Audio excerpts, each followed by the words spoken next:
Lower the pitch slightly and use a heavy, deliberate, and slightly traditional or old-fashioned tone.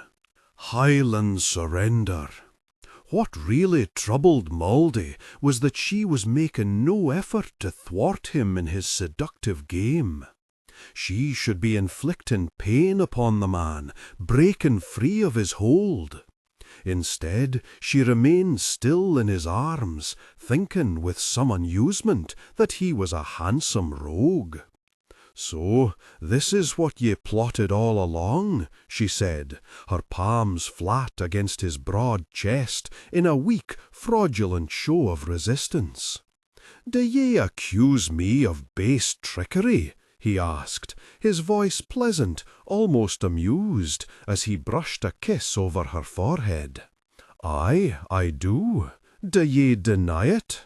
She shivered with ill-concealed delight as he kissed the hollow behind her ear. "'Twas no plot or trickery, bonny Mouldy, merely a thought, something I considered." He grinned when she uttered a short, sharp sound of disgust. "Ye did need to get out of that room." Just as Mouldy opened her mouth to tell him succinctly that he was speaking utter nonsense, he touched his lips to hers. A little voice in her head told her that she was courting danger, but she easily ignored it. The warmth his slow, enticing kiss stirred within her melted away all common sense and resistance.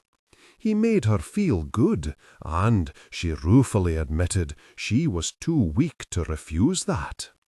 As he deepened the kiss, she curled her arms around his neck and pressed closer to him. The tremor that went through him spread to her own body. It astounded and alarmed her that one simple kiss could so inflame them both. His unsteady fingers brushed her skin. Tension broke. They gave in to desire, connecting deeply. Scotland, spring, 1430. Young Eric is gone. Balfour Murray, the laird of Doncoil, looked up from the thick venison stew he had been savouring and frowned at his sergeant of arms. The heavily muscled James looked dirty, weary, and pale with concern. It took a great deal to unsettle the placid James, and Balfour felt his insides tighten with unease, effectively killing his appetite. "What do ye mean, Highland?" he asked, rinsing out his mouth with a large swallow of hearty red wine. James swallowed hard, shifting his feet slightly and making a soft rustle in the fresh rushes scattered over the floor of the great hall. "The lad has been taken," he confessed, eyeing the tall, dark laird of Doncoil with a mixture of shame and weariness. It took a great deal to unsettle the placid James, and Balfour felt his insides tighten with unease, effectively killing his appetite. "What do ye mean, Highland?" he asked, rinsing out his mouth with a large swallow of hearty red wine.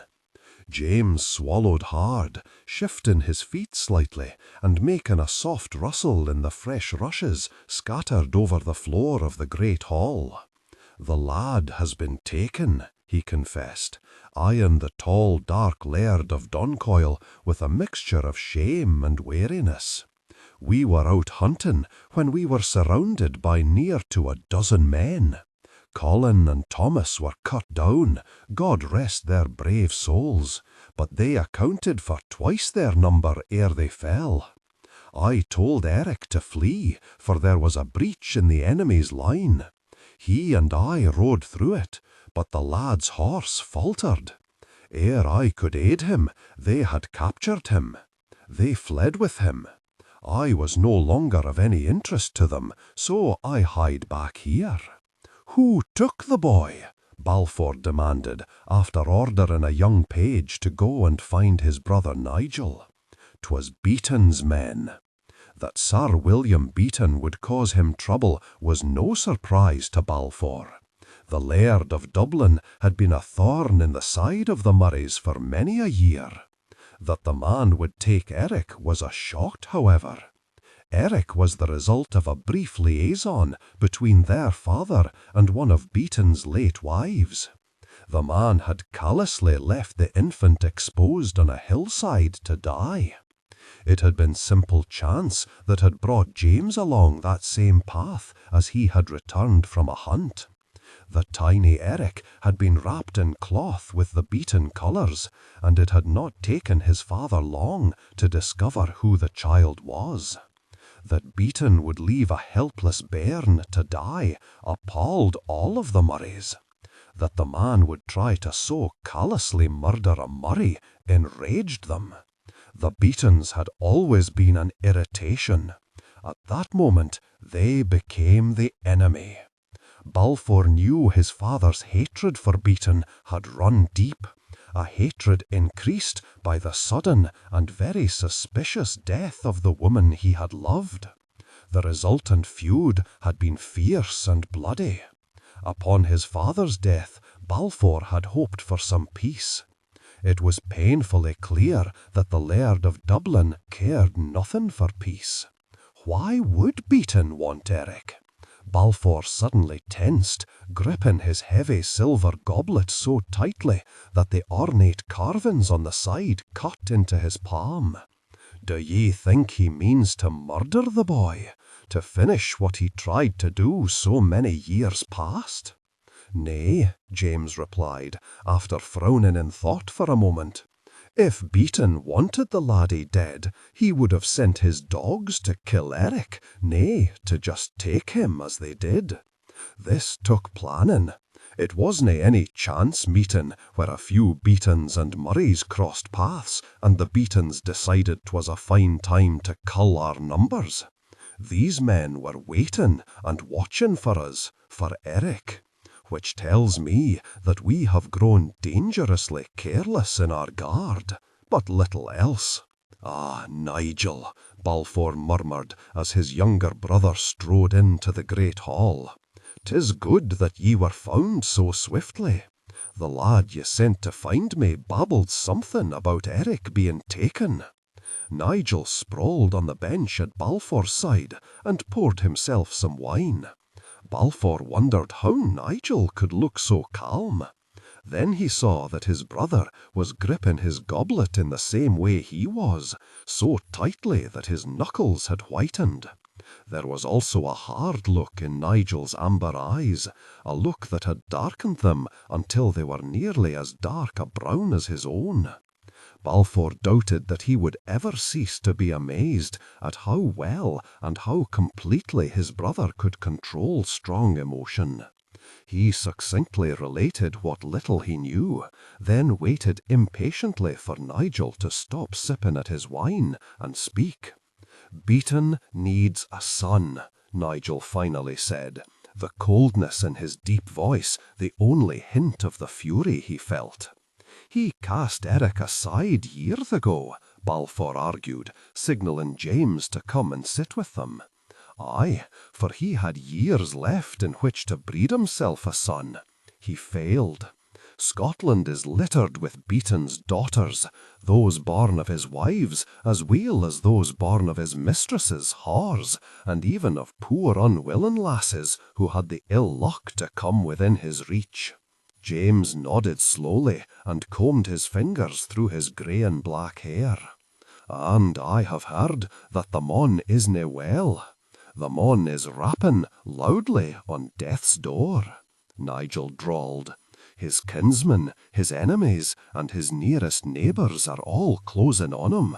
There is no one he has chosen as his heir. He probably fears to choose one, for that mon would surely hasten his death. The wolves are baying at his gates, and he is desperately fighting them back. When he left Eric on that hillside to die, he told the world and its mother that he didna believe the bairn was his," Balfour said. "Eric looks more like his mother than a Murray. Beaton could claim him, Aye, few might believe him, but there will be naught they can do, for the lad was born of Beaton's lawful wife. A tale of a fit of blind jealousy would be all that was needed to explain away his claims that our father had cuckolded him. The mon is cursed with unthinking rages, and all ken it. They might question that Eric is truly born of his seed, but none would doubt that Beaton could become so enraged he would turn a bairn out to die, even one of his own. Balfour cursed and shoved his long fingers through his thick chestnut hair. So the bastard means to put young Eric betwixt him and his enemies. I have no proof of all of this, but that is what I think. When I put what I ken of the mon, together with all I have heard of late, and what ye think, it sounds too much like the truth to argue. Eric is too young to be thrust into that nest of vipers. Mayhap days, mayhap months, mayhap even years, or mayhap merely hours, Balfour said, smiling grimly when Nigel shrugged, revealing that he thought the same. We must ride for Dublin as soon as we can, James said. Aye, it would seem that we must, agreed Balfour. He cursed and took several deep swallows of wine to try and calm himself. There would be another battle. More good men would lose their lives. Women would grieve, and children would be left fatherless. Balfour hated it. He had no fear of battle. In defense of his home, the church, or the king, he would be the first to armor. The constant bloodletting caused by feuds was what troubled him. A lot of Murrays had died because his father had loved and bedded another laird's wife. Now they would die to try and save the child of that adulterous union. Although Balfour loved his brother and felt the boy deserved to be fought for, it was just another part of a long feud that should never have been started.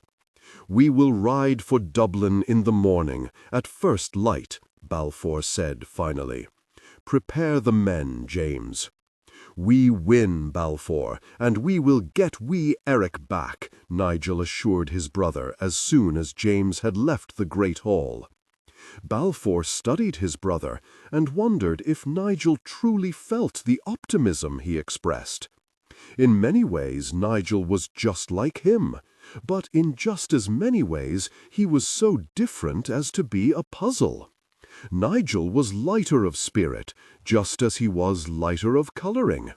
It had never surprised Balfour that Nigel had a greater skill with the ladies, for Nigel had the sweet tongue and charming nature he himself lacked.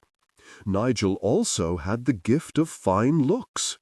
Balfour had often gazed at himself in the looking-glass and wondered how one man could be so brown, from his dark brown hair to his dark brown eyes to his swarthy skin.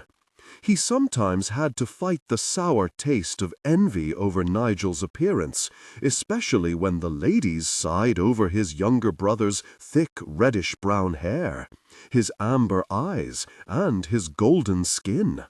Now, as in so many times in the past, Balfour was drawn to share in Nigel's more hopeful view of the coming battle. His own feeling, however, was that they were all marching to their deaths, and could quite easily cause Eric's death as well.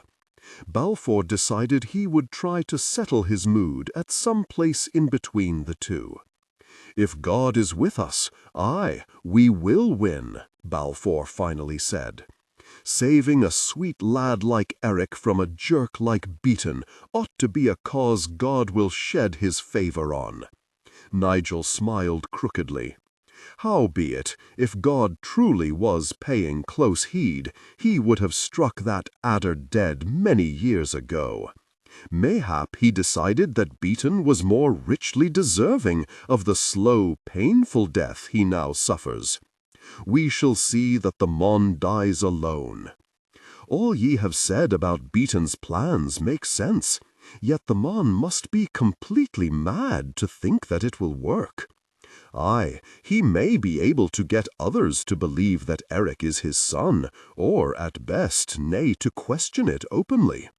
For all his scheming, he hasna considered our wee brother Eric. The laddie might be slight of build and sweet of nature, but he isna weak or witless. Beaton's plan cannot work unless Eric plays his part as told. The minute the mon eases his dard, the lad will flee that madhouse. True, but there are many ways to secure such a slender lad. Nigel sighed and rubbed his chin as he fought yet again to control his emotion. We also ken that there are many ways to cloud the truth in a person's mind. Grown men, strong, battle-hardened knights, have been forced to confess to crimes they never committed. Confessions were pulled from their lips that then cost them their lives, sent them to deaths that were neither swift nor honourable. Aye, Eric is strong of spirit and quick of wit, but he is still nae more than a slender lad. And he is alone, Balfour murmured, fighting the urge to immediately ride for Dublin, sword in hand, screaming loudly for Beaton's head on a pike. Come the morrow, whether we win or lose, at least the lad will ken that he is not alone, that his clan is fighting for him. Dawn arrived cloaked in a chill, grey mist. Balfour stood in the crowded bailey of Doncoil and studied his men, struggling to push aside the dark thought that some of them would not return from this battle. Even if Eric was not beloved by all of Doncoil, honour demanded that they free him from their enemy's hold. Balfour just wished there was a bloodless way to do it. "Come, brother," murmured Nigel, as he led their horses over to Balfour. "Ye must look as if ye hunger for Beaton's blood, and carry no doubt of victory in your heart." Balfour idly patted his war-horse's thick, muscular neck. "I ken it, and ye will ne'er see me waver once we mount. I had but prayed that we would have a time of peace, a time to heal all wounds, gain strength, and work our lands. There is a richness in this land, but we ne'er have the time to fully harvest it. We either neglect it to ride to battle, or our enemies destroy whatever we have built, thus leaving us to begin all over again. I but suffer from a deep weariness. I understand, for it has afflicted me from time to time. This time we fight for Eric's life, aye, mayhap even his soul. Think only on that. I will. 'Tis more than enough to stir the bloodlust needed to lead men to battle." He mounted, holding his horse steady only long enough for Nigel to get into his saddle, then began to lead his men out of the bailey. As he rode, Balfour did as Nigel had suggested, and thought only of his young, sweet-natured brother. Soon he was more than eager to face Beaton and his men, sword to sword. It was also far past time to put an end to the man and his crimes. Nigel fell from his horse, one arrow protruding from his chest, another from his right leg.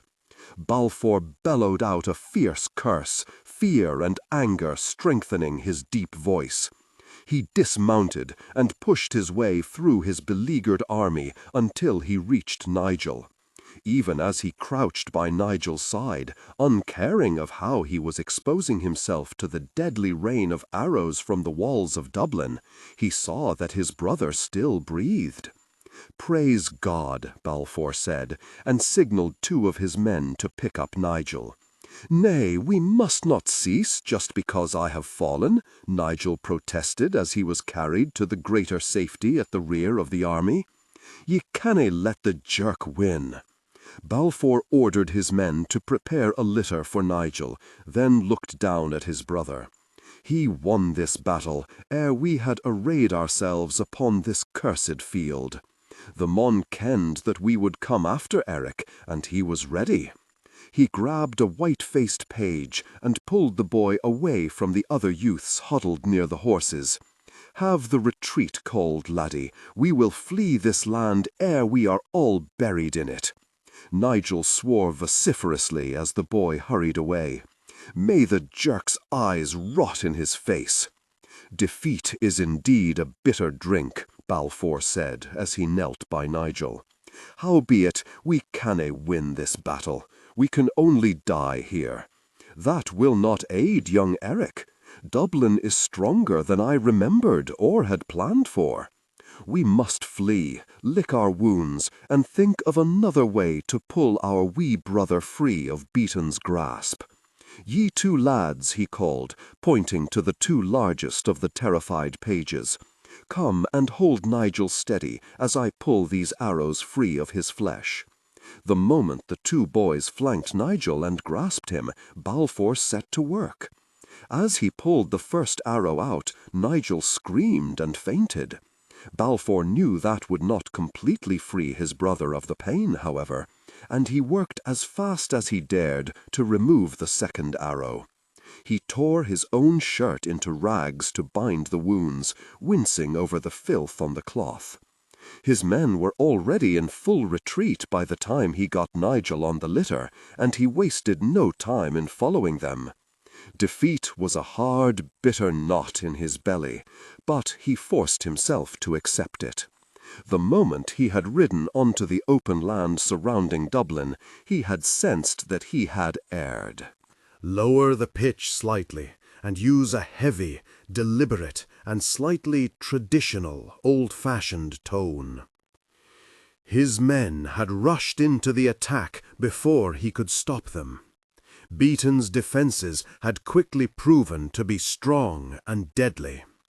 Balfour was both saddened and enraged by the deaths and injuries suffered by his men before he was able to pull them free of the slaughter. He could only hope that this folly had not cost him too dearly. As they marched back to Doncoil, a carefully selected group of men watching their backs, Balfour prayed that he could think of a way to free Eric without shedding any more blood, or, at least, not as much blood as had soaked the fields before Dublin on this ill-fated day. Looking down at the slowly rousing Nigel, he also prayed that freeing one brother would not cost him the life of another. The chilling sounds of battle cruelly destroyed the peace and pleasure of the unusually warm spring morning. Mauldy Kirkcaldy cursed and hesitated in her determined march toward Dublin, a march that had begun at her mother's grave 3 long months ago. As her mother's shrouded body had been lowered into its final resting place, she had sworn to make the Laird of Dublin pay dearly for the wrongs he had done them. She had carefully prepared for everything: poor weather, lack of shelter, and lack of food. She had never considered the possibility that a battle would impede her advance. Mauldy sat down at the edge of the deeply rutted wagon track and scowled toward Dublin. For a brief moment she considered drawing closer. It might be useful to know which one of the bordering clans was trying to destroy Beaton. She shook that tempting thought aside. It was dangerous to draw too close to a battle, especially when one was not known to either side. Even those who were trailing their clansmen, known to friend and foe alike, risked their lives by lingering too close to the battle. There was, however, always the chance of meeting with Beaton's enemies later, she mused. All she had to do was convince Beaton's enemy that she was his ally, and a good and useful one at that. Idly drawing a pattern in the dirt with a stick, Mauldy shook her head and laughed at her own foolishness. Aye, and doesn't every fine, belted knight in the land cry out his eagerness to call wee Mauldy Kirkcaldy his companion in arms? After a quick look around to reassure herself that she was still alone, Moldy dragged her hands through her thick, unruly hair and cursed herself. Although slender and small, she had survived 3 months alone wandering lands she did not know. It would be madness to lose the caution that had kept her alive, especially now when she was so close to fulfilling her vow. She had never spent so long a time so completely alone, her only companion her own vengeful thoughts, and decided it was starting to affect her wits.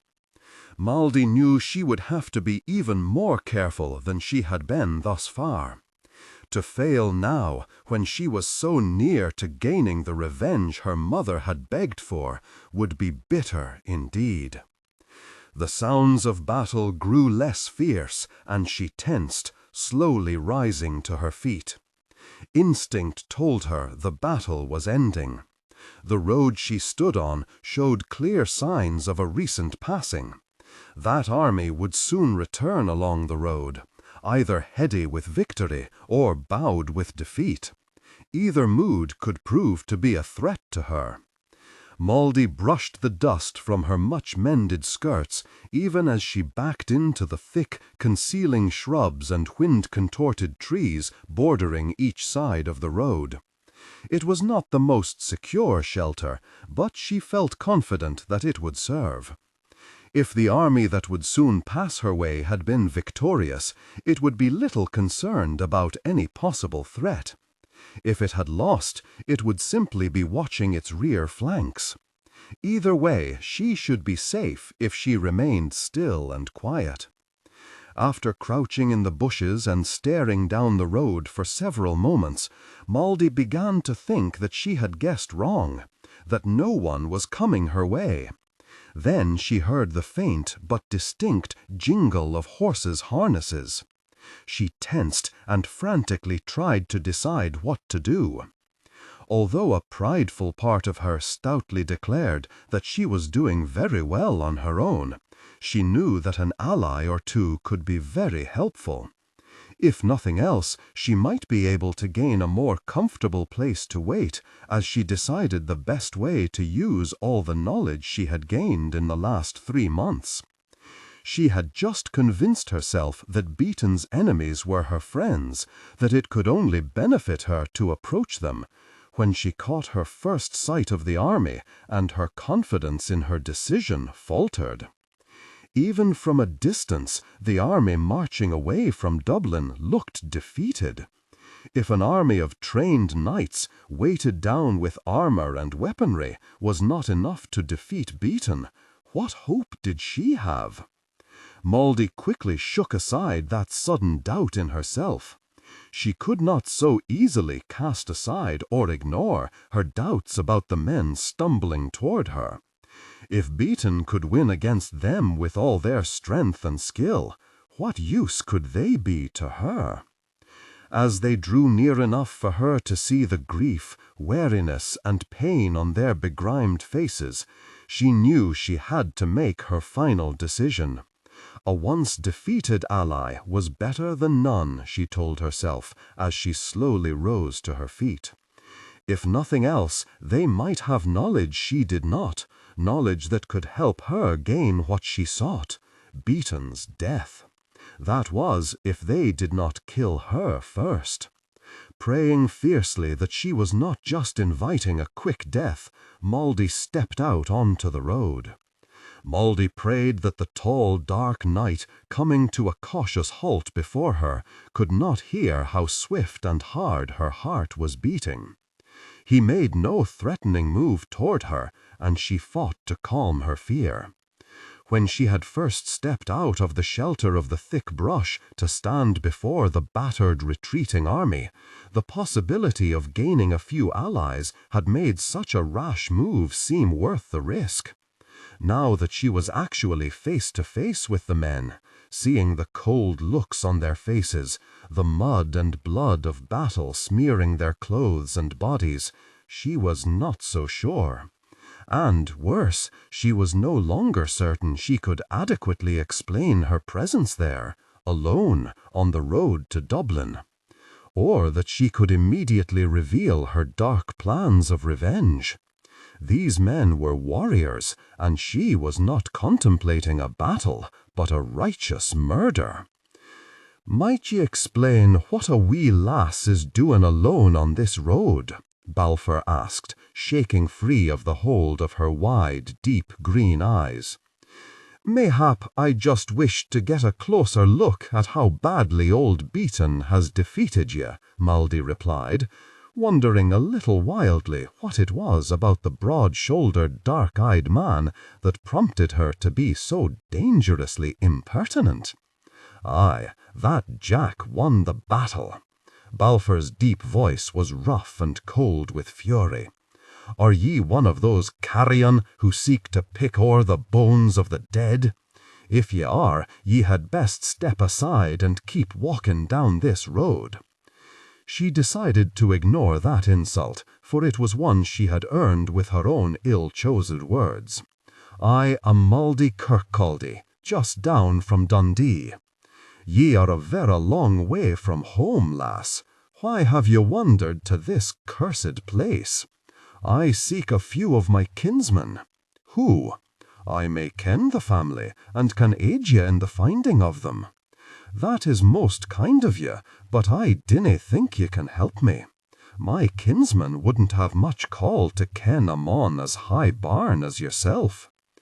Before he could press for a more informative reply, she turned her attention to the man on the litter. "Your companion looks to be sorely wounded, sir. Mayhap I can help." She stepped closer to the wounded man, ignoring the way the large knight tensed, and made a subtle move as if to block her. "I make no false, vain boast when I claim to have a true skill at healing." The firm confidence weighting her words made Balfour step aside, and then he scowled. It did not please him to be so easily swayed by a woman's words, nor was it wise to so quickly put his trust in a complete stranger. Lower the pitch slightly and use a heavy, deliberate, and slightly traditional or old-fashioned tone. She was unquestionably beautiful, from her wild raven hair to her small booted feet, but he sternly warned himself against letting his wits fall prey to a pretty face. He moved to stand on the opposite side of Nigel's litter and watched the tiny woman carefully as she hiked up her skirts and knelt by his brother. "I am Sir Balfour Murray, Laird of Doncoil, and this mon is my brother Nigel," he said, crouching so that he could watch every move of her pale, delicate hands, and lightly resting his hand on the hilt of his sheathed sword. "He was cut down when our enemy used guile and treachery to lure us into a trap."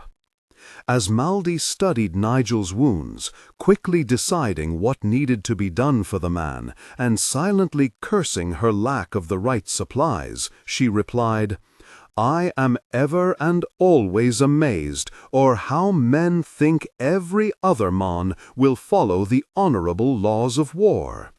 If ye would all tread a wee bit more cautiously, ye might not continue to be cut down in such great numbers."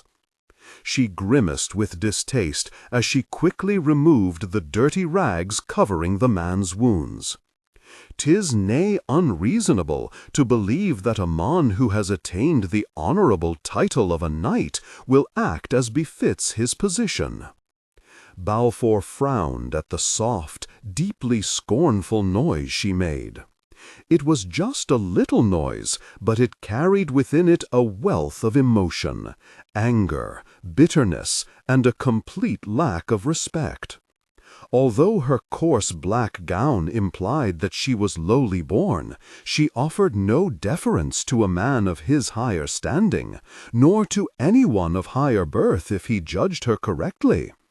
Balfour wondered who had wronged her, then wondered why he should even care. He studied her carefully as she bathed Nigel's wounds and bound them to slow the bleeding.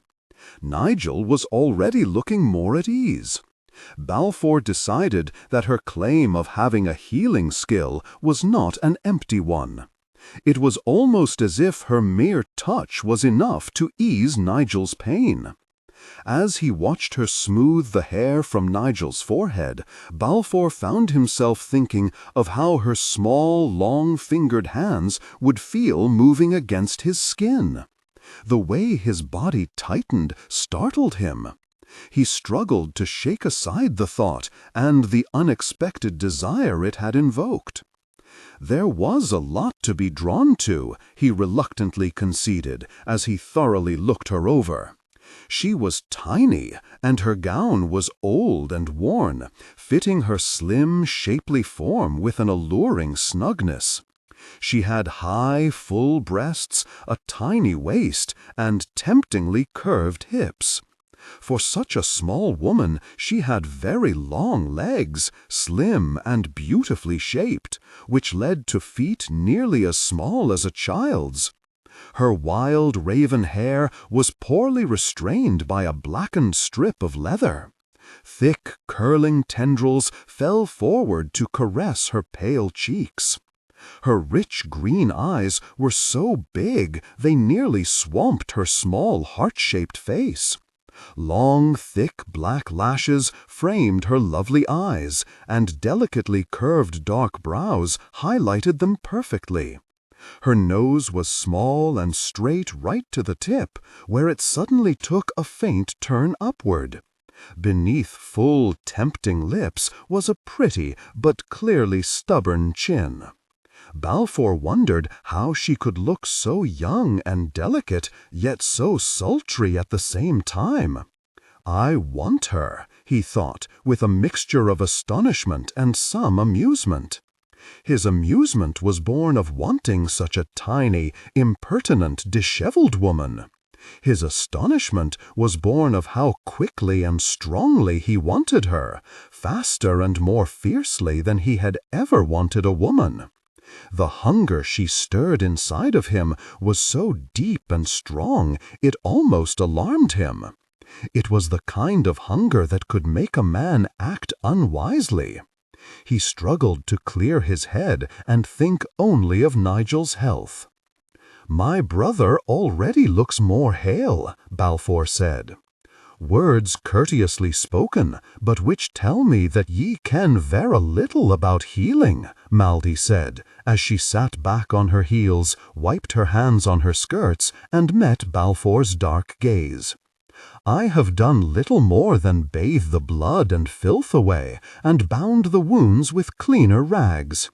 I dinna have what I need to tend his injuries as they need to be tended." "What do ye need?" His eyes widened as she recited a long list, many of the things unrecognizable to him. "I dinna carry such things to battle.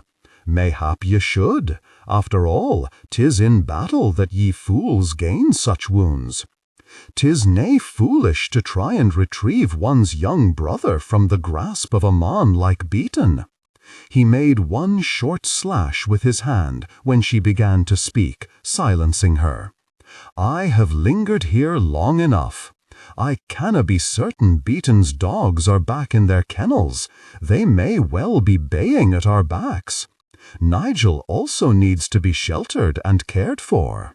Maldy stood up and brushed herself off. "Aye, that he does, so ye had best hurry along. Ye have done so well in tending him, even without all ye said ye needed. I will be most curious to see what miracles ye can perform when all ye require is right at hand." "What do ye mean?" "Ye will journey to Duncoil with us." "Am I to be your prisoner then?" "Nay, my guest." She opened her mouth to give him a firm, rude refusal, then pressed her lips together and swallowed the sharp words. This was not the time to be stubborn or contrary. She struggled to remind herself of the many advantages of joining her fate with that of Sir Balfour. He was at war with Sir Beaton, just as she was, and even though he had lost the battle today, he still had the men and arms to inflict some true and lasting harm to the Laird of Dublin. She would also have shelter and food while she plotted her revenge. There were some disadvantages too, she mused with an inner grimace. Beaton had clearly done Sir Balfour a great harm. If he discovered the truth of her parentage, she could find herself in danger. There could also be trouble ahead for her if he discovered exactly why she was on the road to Dublin. If she went with him, she would have to deceive him, and every instinct she had told her that Sir Balfour Murray would not easily forgive deceit. Her plan to gain an ally was proving itself to be far from simple. As she studied him, one other possible complication presented itself. She recognized the look in his fine dark eyes. It was one she had seen far too often. He wanted her. What worried her was that she could feel herself responding to that, something she had never done before. This dark night's lust did not arouse the anger, disgust, and scorn other men's had. Although that worried her, it also made her curious. He was undeniably handsome, but she had seen other men just as handsome. There was a lean strength to his tall body that any woman with eyes in her head had to appreciate. His face was a delight to look upon, with high cheekbones, a long straight nose, and a firm jaw. His deep brown hair was thick and wavy, hanging to his broad shoulders, and faintly gleaming with red wherever the sunlight touched it. It was his eyes that truly drew her interest. They were a soft, rich brown, surrounded by surprisingly thick black lashes, and set beneath faintly arched dark brows. A little unsettled by his steady gaze, she glanced at his mouth and quickly decided that was a dangerous place to look. He had a very nice mouth, the bottom lip slightly fuller than the top. She could all too easily imagine how it would feel to kiss him. She hastily turned away from him and picked up her small sack. "'Tis most kind of you to offer me shelter, but 'tis late spring, and there are but a few short months of fine weather ahead. I canna pause now. I must find my kinsman ere I am forced to seek shelter from the ill weather of winter. If tending to Nigel takes too long, then ye can shelter at Doncoil." He grabbed her by the arm and tugged her toward his horse. "Nigel is in great need of your skills. So, my laird, this is not an invitation, but a command." Balfour grabbed her around her tiny waist and set her in the saddle, musing fleetingly that she needed a few good meals, for she was not much heavy. "It would make your stay at Doncoil more pleasant if ye would try to think of this as an invitation. Would it? I am nae sure I can tell myself such a large falsehood. Try." He smiled at her, and Mouldy felt her breath quicken. His smile was alluring in its complete honesty. There was no guile or arrogance behind that crooked grin. Just a simple amusement he was silently inviting her to share with him. It was not only his good looks that could prove a danger, she realized, but the man himself. It was beginning to look as if Sir Balfour Murray held a lot of those good qualities she had long ago decided no man could ever have. Mouldy knew that could make it very hard to keep her secrets. She smiled faintly. "As ye wish, lord. And when your brother has healed, I will then be free to leave." "Of course," he replied, and wondered why those words had been so hard to say. "Then we had best ride on, Sir Murray, as the day rapidly wanes, and your brother willna fare weel in the chill that comes with the setting of the sun. Balfour nodded, signalled his men to begin their march again, and then fell into step by the side of his brother's litter. He noted that little Mouldy had no trouble with his horse, despite the litter attached to the animal. In fact, his mount seemed very pleased to have the tiny lady on his strong back. His ears turned back to eagerly catch the words she was murmuring to him. "The lass has a way with the animals as weel," Balfour said, glancing down at his brother. "Aye, horses and men," Nigel muttered. "Why are ye so troubled by her? She has eased your pain. I can see the truth of that in your face." "She has eased my pain. The lass certainly has the touch. She is also a bonny, wee woman with the finest eyes I have e'er seen. Howbeit, ye dinna ken who she is. The lass has some secrets, Balfour, I am certain of it. And why should she tell us everything about herself? She kens who we are no better than we ken her. The lass is just cautious. I pray that is all. Simply a natural caution with strangers. This is a dangerous time to trust too quickly, or to let one's wits be turned by a sweet face. A misstep now could cost Eric his young life." Balfour grimaced as he stared at Baldy's back. Nigel was right. This was a poor time to have his thoughts scattered by a bonny lass. He could not bring himself to set her aside and let her walk away, but he swore he would be cautious. His family had already suffered from the consequences of thoughtless lusting. He would not repeat his father's mistakes. Mouldy's first sight of Doncoil came as they cleared a section of thick trees. It sat atop the slowly climbing hill they rode up, looking both secure and threatening. The lands around it looked rich, able to supply the Murrays with a wealth many Scots would envy, but even a cursory glance told her it was not being used to its full potential. Its promise was still locked in wide expanses of untilled soil and ungrazed fields. Mouldy suspected that this battle was just one of many. The constant need to fight, stealing the time and men it would take to fully harvest the richness of the land. She wondered sadly if men would ever gain the wit to understand what they lost with their constant feuds and battles. Hastily, she shook aside that dark thought. It did no good to mourn things she could never change. She turned her full attention on the keep they rode toward. Set behind high stone walls, Doncoil had not suffered the neglect the lands had. It had clearly been strengthened and improved from the original square tower house she could still see prominently positioned amongst the additions. On the right of the old squat tower ran one wing leading to a second narrower tower.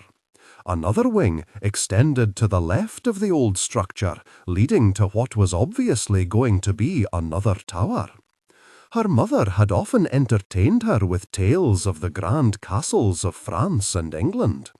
Mouldy began to think Sir Balfour had actually seen such places or heard the same tales, for the castle taking shape behind the thick curtain walls would soon equal any her mother had spoken of with such awe. "The work proceeds slowly," Balfour said, as he walked up beside her and took hold of his horse's reins. Praying that she did not look as unsettled as she felt, both from his sudden appearance at her side and his nearness, Mouldy drawled, "Mayhap ye should put your sword back in its scabbard more often.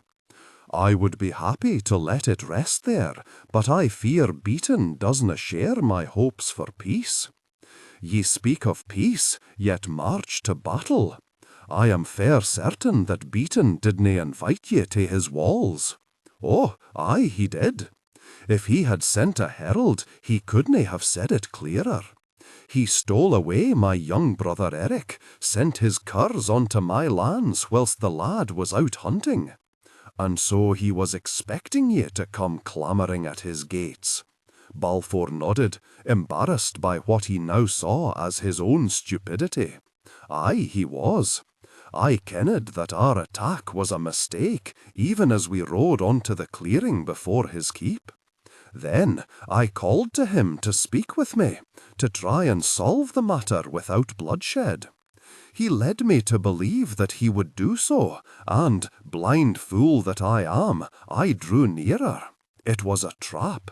He but wished me near enough to kill with ease, and to make my men less watchful. It almost worked. Howbeit, his arrows fell short of their mark, and my men were wiser than I. They near trusted Beaton's plea for peace. Yet ye lingered there, so that he could glean your forces. Ye dinna understand, lass. Balfour briefly wondered why he was taking the time to explain himself and the battle to her, then realized that he simply liked speaking to her. He suspected that he was also trying to explain the whole bitter failure to himself. My men were enraged by this low trickery, and wished to extract blood for blood. They are as weary of this constant war as I am, and their fury possessed them. It took but a moment to see that the day was lost, but men caught tight in the grip of battle and bloodlust are nae easy to reason with. When Nigel fell, they came to their senses long enough for them to heed my calls for retreat. And Beaton still holds fast to your brother. Mouldy felt a wave of sympathy for the man, but did not want to. She did not want to become concerned with his trials and tribulations. She had enough of her own. Aye, but at least wee Eric now kens that the Murrays will fight for him. And why should he think otherwise? He is your brother. Balfour grimaced and hesitated, then decided there was no need to be secretive. Eric is but my half-brother. My father was intimate with one of Beaton's wives. Beaton discovered the liaison. When Eric was born, he had the bairns set upon a hillside to die. One of our men found the lad. It wasna hard to discover who he was and why he had been cast aside. And thus began the feud. Aye, thus began the feud. Even my father's death didna end it. Now it takes on a new shape. Beaton tries to claim Eric as the son he could ne'er breed on his own. He means to use the lad as a shield twixt him and all those who hunger for what he has. We must rescue Eric ere Beaton's illness makes him too weak to fight off the wolves or finally takes his life. Beaton, Mouldy bit the inside of her cheek until tears stung her eyes. She did not need the swift narrowing of Balfour's eyes to tell her that she had reacted suspiciously to that news.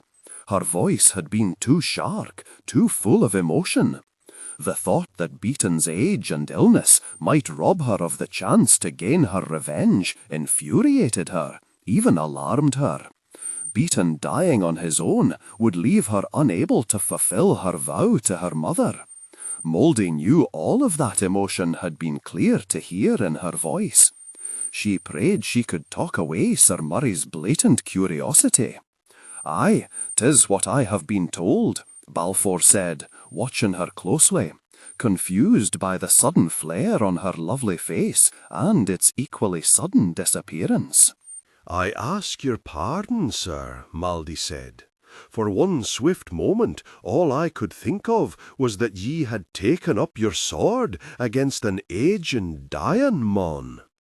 Then I recalled your brother's plight.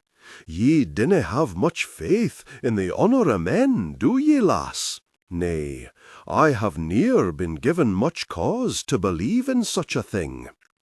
She stared at the huge iron-studded gates of Doncoil as they drew within feet of them.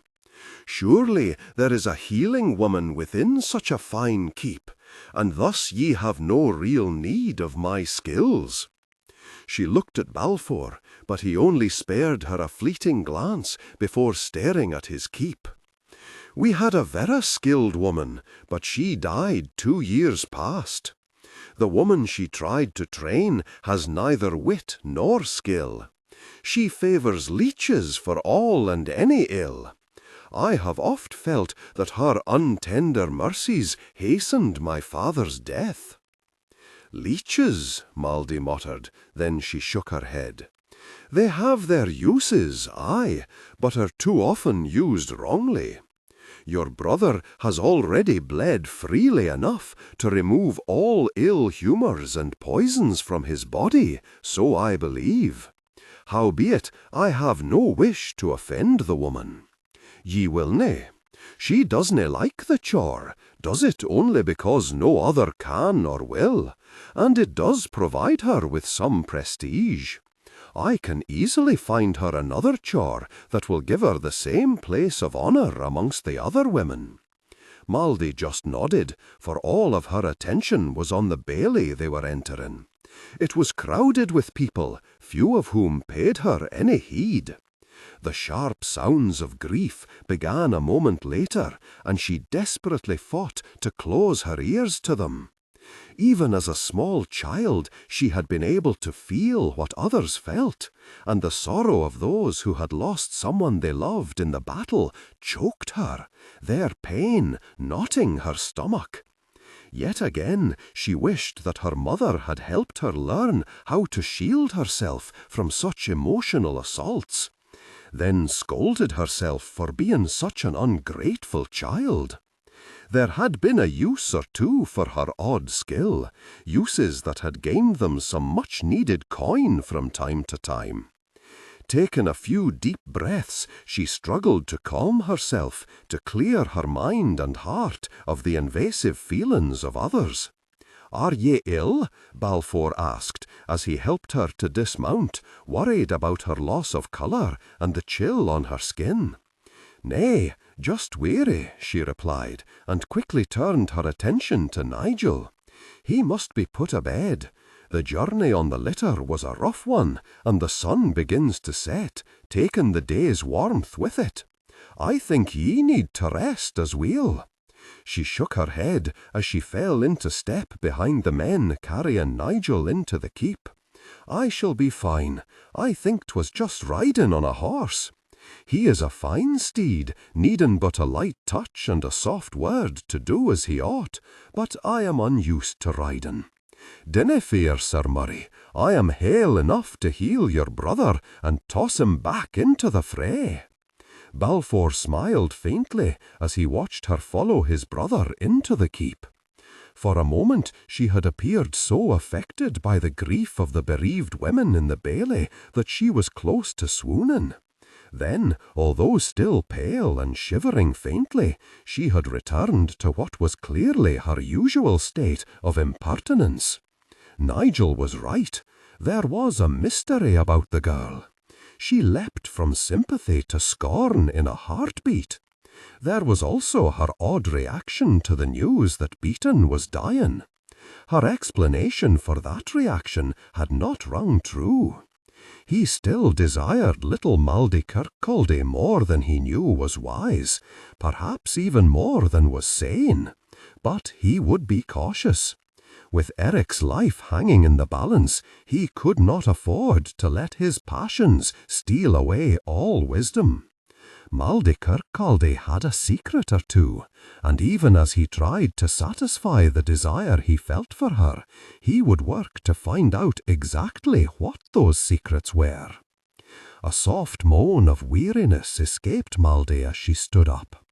She hastily glanced at Nigel, relieved to see that he still slept peacefully, that her groan had not been loud enough to disturb him.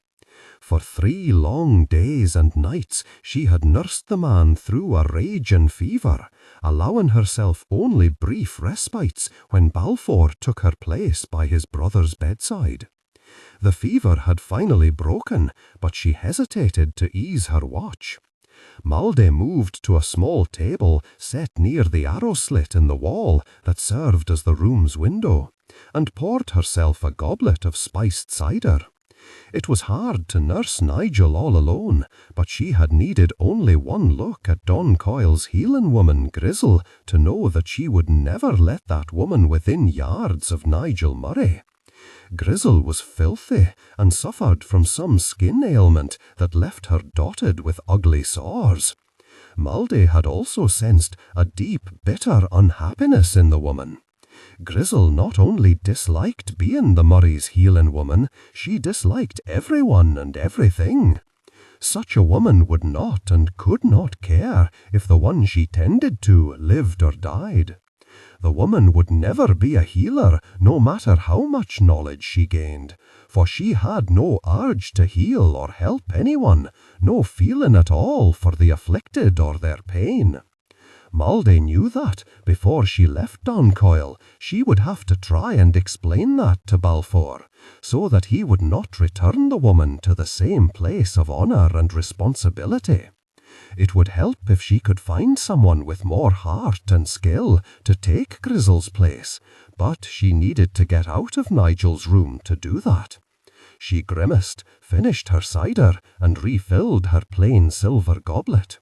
Now that she could leave the room, she was reluctant to do so.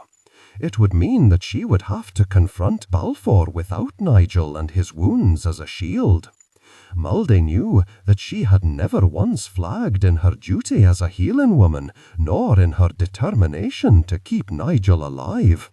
But she had also hidden behind the fever-tormented man every time Balfour had drawn near to her.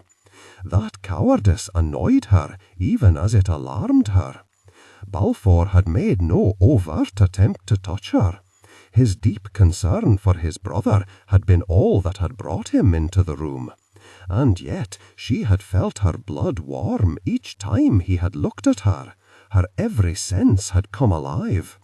Despite her exhaustion, it had often been hard to rest when he was in the room, because she had been so intensely aware of him.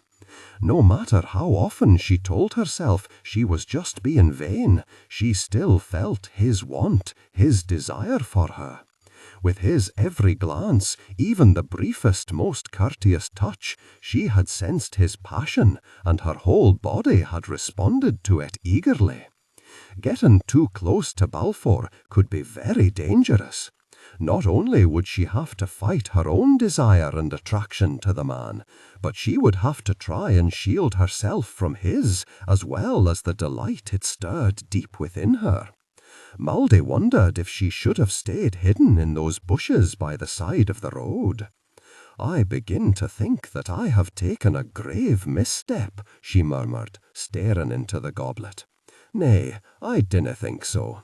My brother looks much improved," came Balfour's deep, rich voice from close behind her. Maldy squeaked and had to scramble to hold on to her goblet, her surprise at his sudden appearance making her lose her firm grip upon it. "Ye just terrified 10 years off my poor wee life." Balfour bit back a smile. He found her unease around him, both encouraging and amusing. At first he had wondered if she was afraid of him, but had quickly shrugged that concern aside. It was not fear he saw in her beautiful eyes, but a reflection of the desire he felt for her.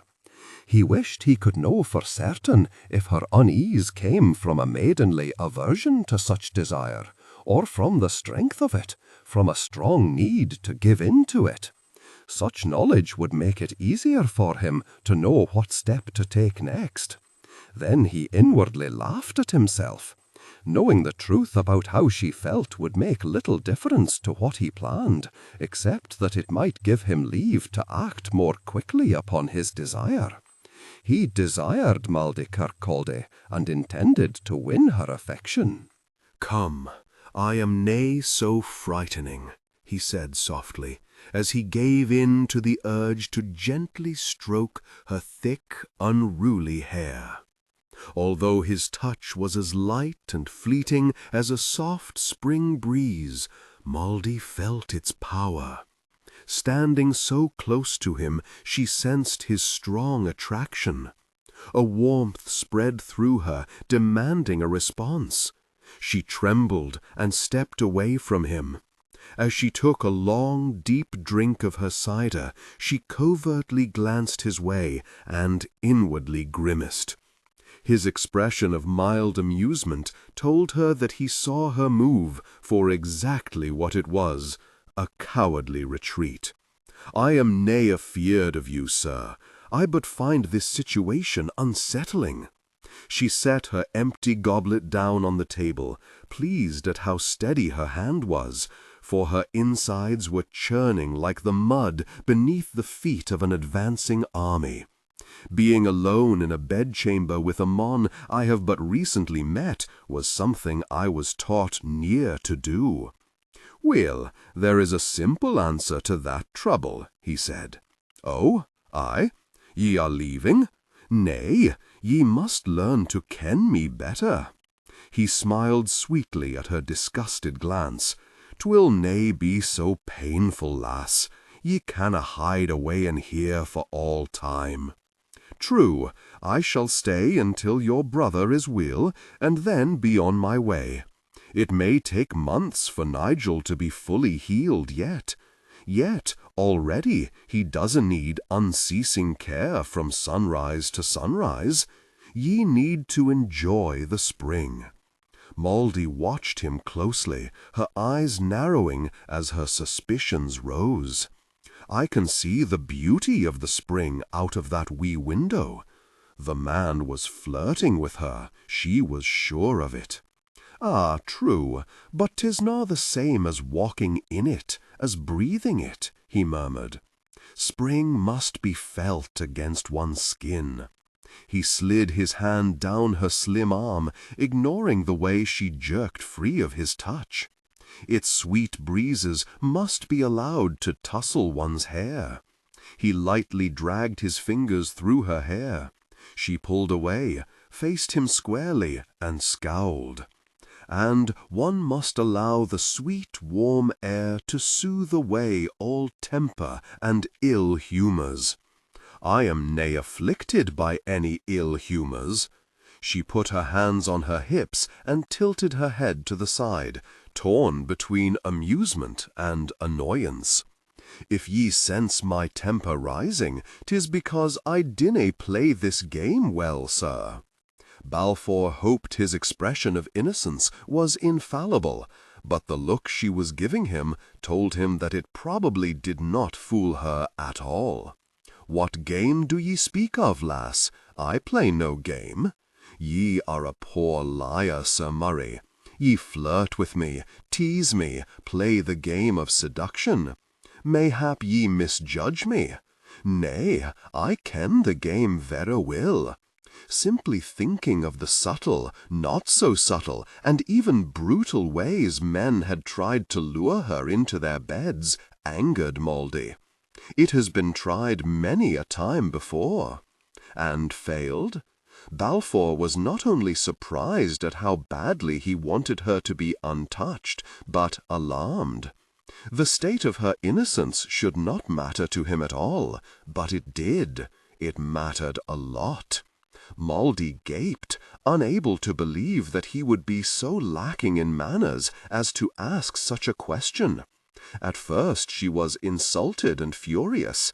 Many men saw a poor girl as one without morals, and were deeply puzzled when she proved to have some. She had not guessed that Balfour held that insulting attitude. Then she took a deep breath and let her feelings guide her. It was dangerous to open herself up to the man's emotions.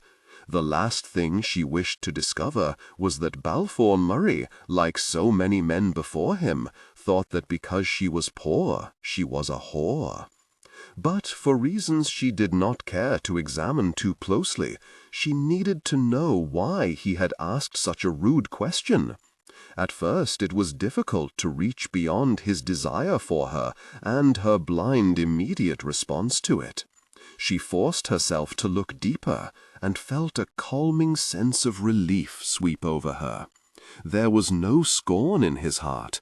She was certain he had not intended to insult her, or worse, thought she was the sort who would not be insulted by the insinuation behind his query. What puzzled her was that the question seemed to have been prompted by anger, fear, and reluctant curiosity. That was what she felt stirring inside of him. It was almost as if he deeply cared about her response, badly wanted it to be I, and she could not understand why he should. "Of course they failed," she replied, her lingering anger making her voice sharp. "As ye well ken, I haven't had the wealth or comfort ye have enjoyed for your whole life. I was raised in a rougher world. Aye, men seem to think that, if ye are a poor lass, you should be happy to do anything for a wee coin or two, or just to please those who think they are your betters." She was glad to see him wince slightly, proving that he understood the rebuke. "Howbeit, I chose to learn how to fight, rather than to just smile prettily and play the whore." "I meant no insult," he said. "Mayhap not, but ye gave one." He took her hand in his, ignored the way she stiffened, and brushed a kiss over her knuckles. "Then I truly and deeply beg your pardon. And if ye meant that, ye wouldn't still be trying to woo me." "Oh, aye," he grinned and winked at her. "That I would." Mouldy gasped with a mixture of shock and outrage when he suddenly pulled her into his arms. "Ye have just humbly apologized for insulting me, yet now clearly ye intend to insult me again?" "Nay, I but mean to kiss you." Balfour knew he was stepping over every boundary he had been trained to respect.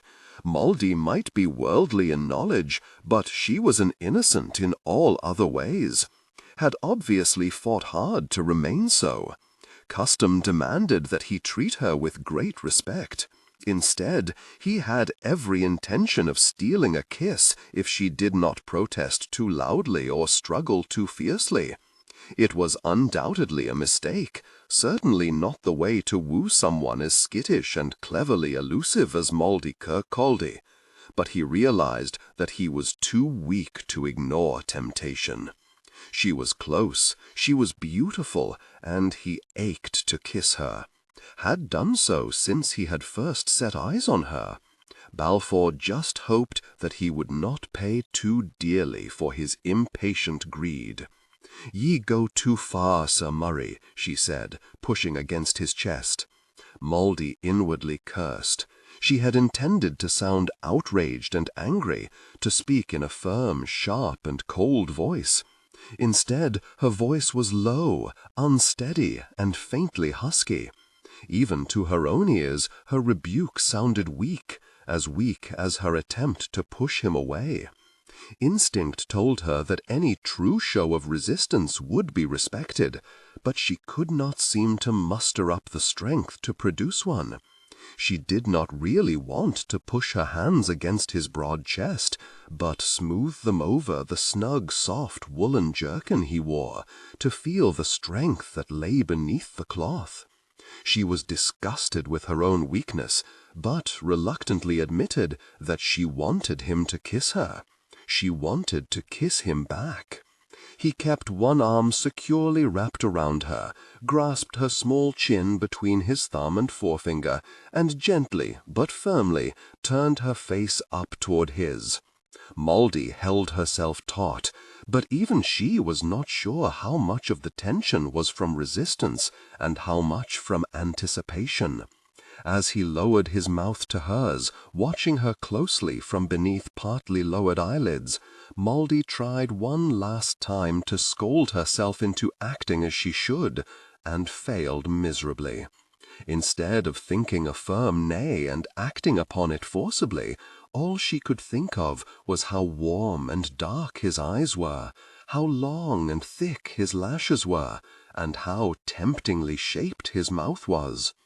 The moment his lips touched hers, Mouldy knew she had lost all chance of escape. His lips were soft, warm, and sweet.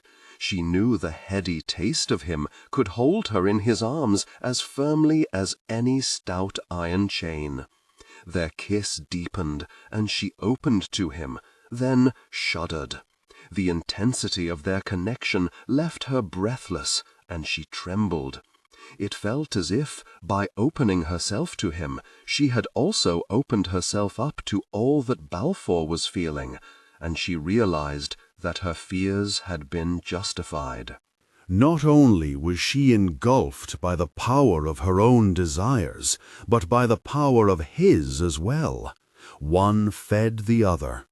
Even as her passion rose, filling her and stealing all thought, his seemed to flow into her, adding strength to all she felt.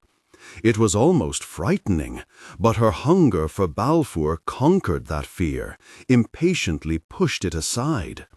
When he pulled his mouth from hers, she clutched at him and muttered a protest. Then he touched a kiss to the side of her neck, and she sighed with pleasure. As he covered her throat with kisses, she tilted her head back, allowing him unfettered access, and pressed closer to him. His warm lips touched the pulse point in her throat, and she gasped as she felt that heat immediately flow throughout her body. He smoothed his big hands over her back, down her sides, and then drew her closer to him. Mouldy heard herself softly groan as their bodies met. Instinctively, she moved against him, savoring the way it made her feel and echoing his shudder. They were both breathing hard, as if they had just run for miles, and she knew that that kiss had already driven them beyond clear thought and reason. "Ye are so sweet," Balfour said, his voice thick and husky as he marked the delicate lines of the bones in her face with kisses. He inwardly cursed the inadequacy of his words. The way Mouldy made him feel deserved higher praise, poetry that would make a rock weep. Even if he had such skill, he mused as he began to kiss her again, he doubted he could muster it at the moment. The taste of her, the smell of her, and the feel of her softly trembling body pressed so close to his robbed him of coherent thought. He could only think of one thing. He wanted to connect with her completely. "Mouldy," he whispered, subtly tugging her toward the bed. "Bonnie Mouldy, ye feel the heat too, dinna ye? Aye."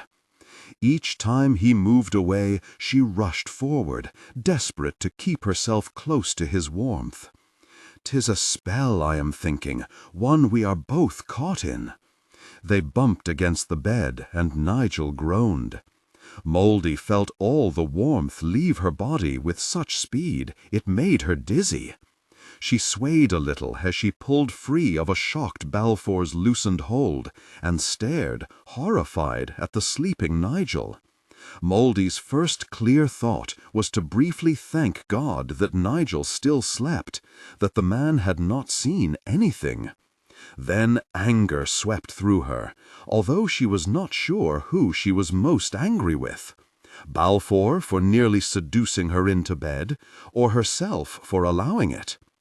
She strode away, neatly eluding Balfour's attempt to grasp her by the arm and hold her at his side. After briskly pacing in front of the massive stone fireplace opposite the end of the bed, she turned to glare at Balfour. He looked wary, but not contrite at all, and that annoyed her. "Why are ye still here?" she snapped, pushing her tangled hair back over her shoulders with a quick, angry gesture. Balfour leaned against one of the tall, thick posts at the foot of the bed and studied her. He fought to ignore how full and wet her lips were, his kisses still marking them, as well as the flush upon her cheeks. There would be no returning to her arms, not today. The look on her face told him clearly that the thoughts she now had about him were not kind ones. He had but one chance to stop her anger from turning her cold toward him, and that was to make her realize and accept that, for that brief time she had been in his arms, she had been a very willing, very warm partner. It was true that he had stolen a kiss, had ignored her protest, but it was also true that all that had happened after that had been with her full and passionate willingness. "But a moment ago I was most welcome," he replied, purposely keeping his voice calm and his tone pleasant. Despite all of her efforts not to, Moldy blushed. She knew he referred to how greedily she had accepted his kisses, and she could not deny that. However, he was unkind to remind her of her lack of moral strength, she decided. She would never have discovered how weak she was if he had not forced that first kiss upon her. Before his lips had touched hers, she had only suspected that she would be unable to resist the strength of his passion and her own. Now she knew she could not, and she did not appreciate him showing her that hard truth. "Weel, that welcome has fled," she silently cursed, for, even to her own ears, her voice held a sulky tone. "As ye can see, I have much work to do here." "Oh, Nigel sleeps. Ye need to watch him do that, do ye? Come, say what ye truly mean. Ye wish me gone, for I made ye feel the same passion I do. Ye shared a heat with me, and ye want me far away ere ye start to feel it again. Such arrogance! You tricked me. I said nay to that first kiss, and you ignored me. Like all men, ye decided ye wanted something, so ye reached out and took it. I accept the blame for that first kiss." He straightened up, walked to the door, and looked back at her as he opened it. "But, lass, ye gave me the second one, eagerly and with a passion as hot and strong as my own.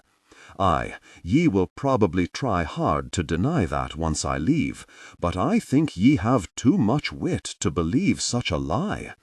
Ye wanted me, Moldy Kirkcaldy, as greedily as I wanted you. Ye ken it well, and so do I." When the door shut behind him, Moldy looked around for something large and heavy to throw at the thick oak panel. By the time she saw something suitable, she knew it would be a wasted gesture, for he was undoubtedly too far away to hear anything. She cursed and sat down on the thick lambskin rug in front of the fireplace. It would have been nice to have slain him on the spot with cold words, with a sharp wit that would have shamed him into slinking away like a whipped cur, but she knew she had failed miserably in doing that. He had said all he had wished to, and left, and she had been unable to mount a serious defense. What deeply troubled her, and somewhat angered her, was that he was right. She could curse him as ungallant, arrogant, and vain, but it did not change the fact that he was right. She had felt the same passion he had shared a heat with him. Their desire was well matched, their hunger for each other of an equal strength. Passion had made her as blind and as heedless as it had made him. It was not really fair to blame him for what had happened, or what had almost happened. But she did, she admitted, and inwardly grimaced at her own confusion. It had always been so easy to scorn passion, to push away any man who revealed an interest in her. The ease with which she had cast aside all desire had made her cocky, made her think she was strong enough not to repeat her mother's folly. Balfour had slaughtered that confidence, shown her with one kiss that she could be as foolish and as weak as the most witless of women. She not only resented him for that uncomfortable revelation, she knew she was now afraid of drawing close to the man. She had come to Doncoil to join in the destruction of Beaton, not to become a laird's mistress. By the time Nigel was well enough to finish recovering without any further nursing, she was going to have to make the decision as to whether she would stay and fight Beaton alongside the Murrays, or flee the temptation of Sir Balfour. There was no doubt in Moldy's mind that staying could well cost her her hard-fought-for innocence. She briefly suspected that it could also cost her her heart.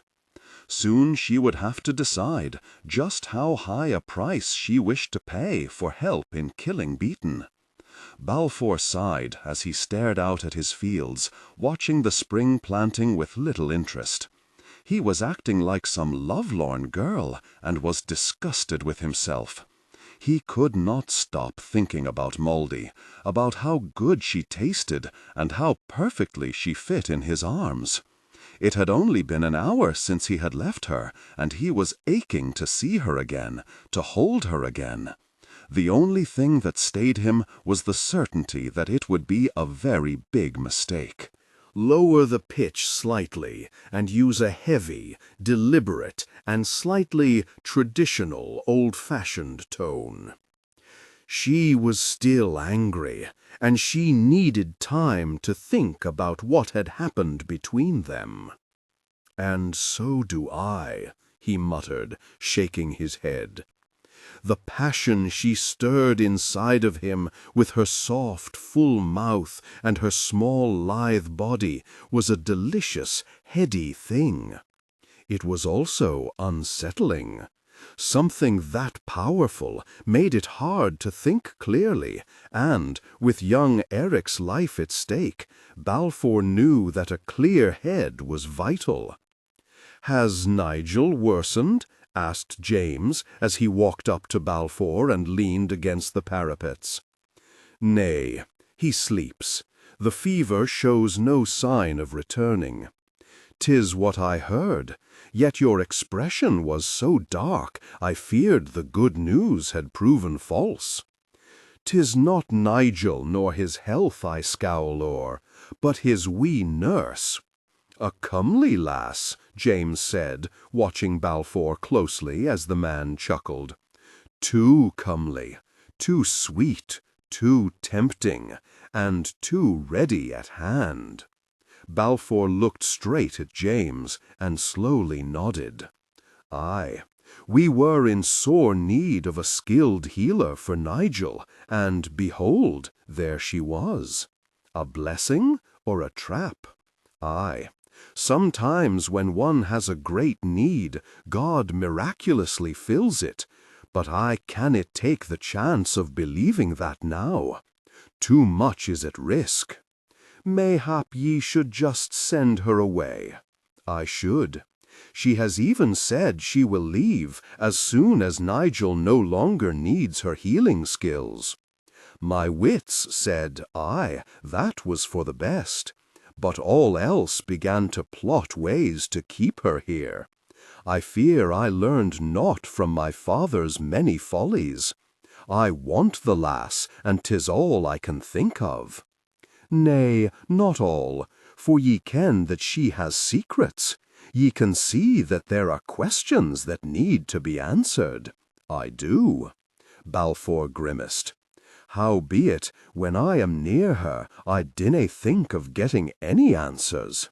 "Then I will." Balfour hesitated only a moment before nodding. "My pride pushes me to say that I can do it myself. Fortunately, at this moment, I have more wit than pride. I have a weakness for the lass. I cannot trust myself to do what needs to be done. So see what ye can discover. She appeared at a time of need, but also at a time of conflict. She could be a bonny angel of mercy, but she could also be an adder slipped into our camp by our enemies. Mouldy Kirkcaldy holds fast to many a secret. I must learn what they are. And dinna take too long in discovering what those secrets are, old friend. I confess that wee green-eyed lassie makes my blood run hot and my wits scatter.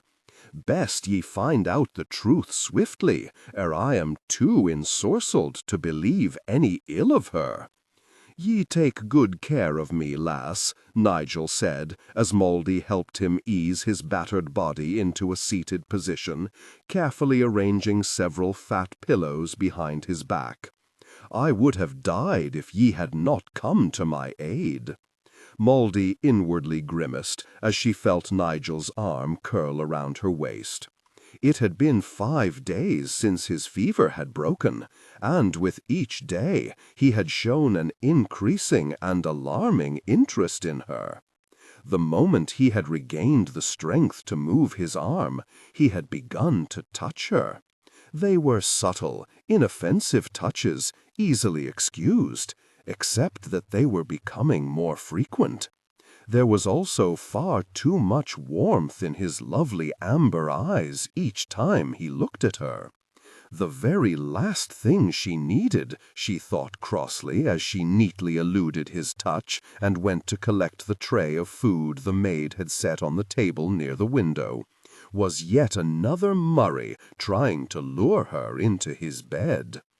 Nigel was being far sweeter and more courteous in his pursuit than it irritated Moldy a little that she had no interest in the younger Murray.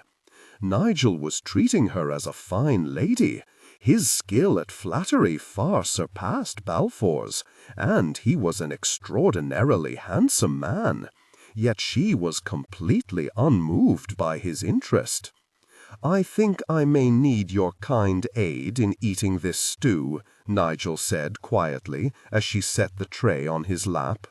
She glanced at him with some suspicion as she sat down on the edge of the bed and began to feed him the thick venison stew.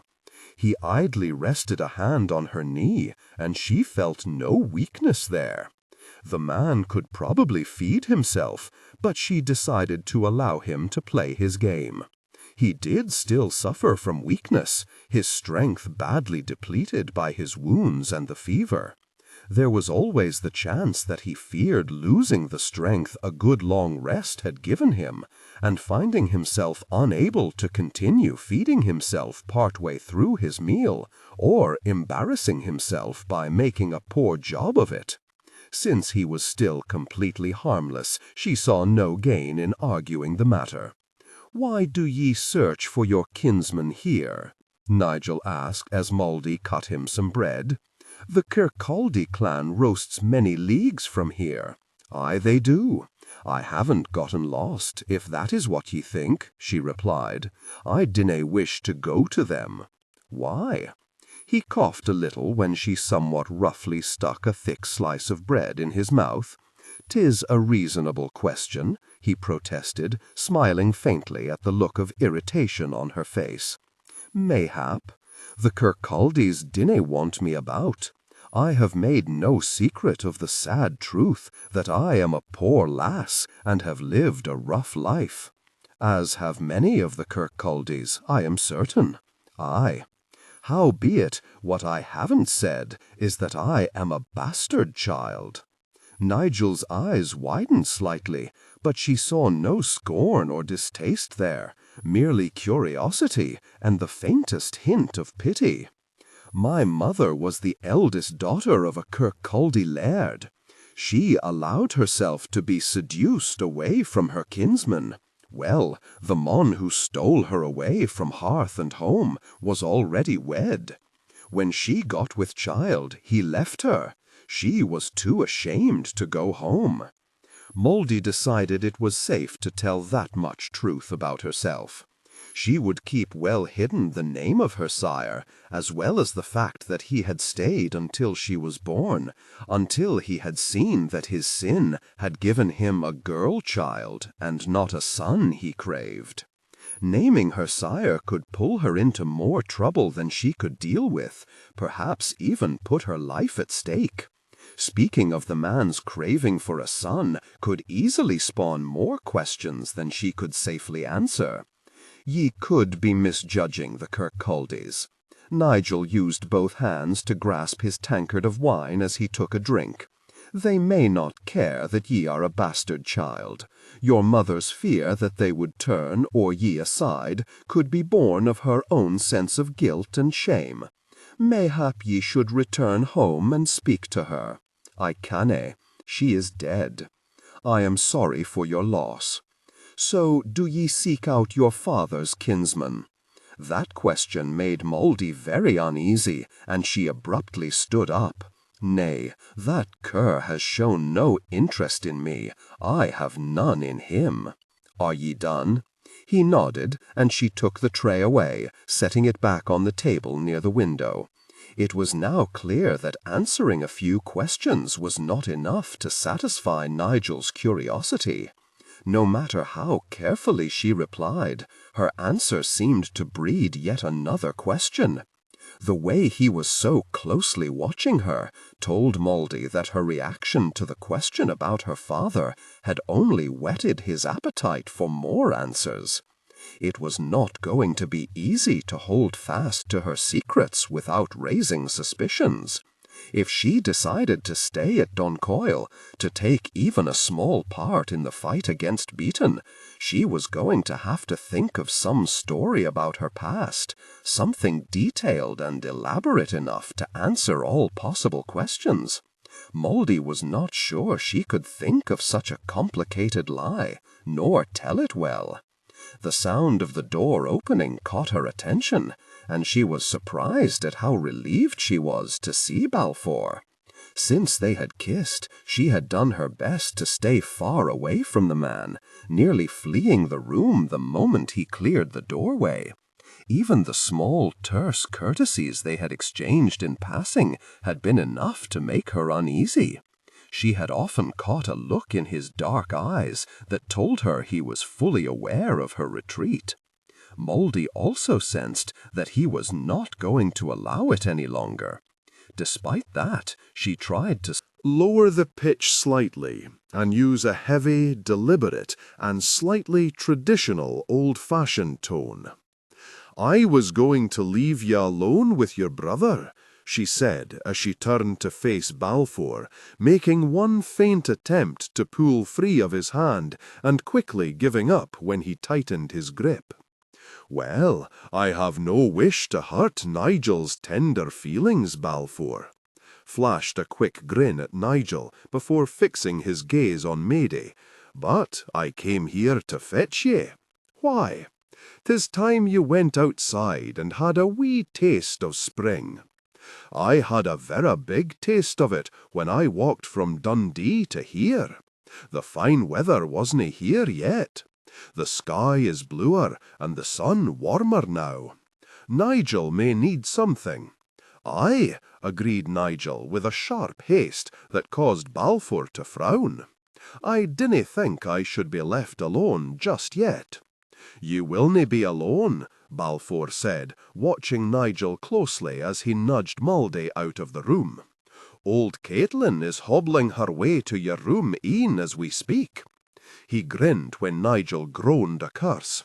"She canna wait to spend a few hours with her wee bonny bairn." "What was that all about?" Mouldy demanded after Balfour shut the door and started to tug her along the hallway. "Old Caitlin was Nigel's nursemaid, his milk-mother," Balfour replied. "She still sees him as a wee lad, not a mon, and treats him so." "And why have you suddenly agreed to come with me after fleeing from the sight of me for days?" Mouldy briefly considered telling him the truth that Nigel was wooing her. She had simply made a choice between the two brothers, both of whom were trying to gain her affection. There was a chance she could put a stop to Nigel's tentative advances before there was any real confrontation.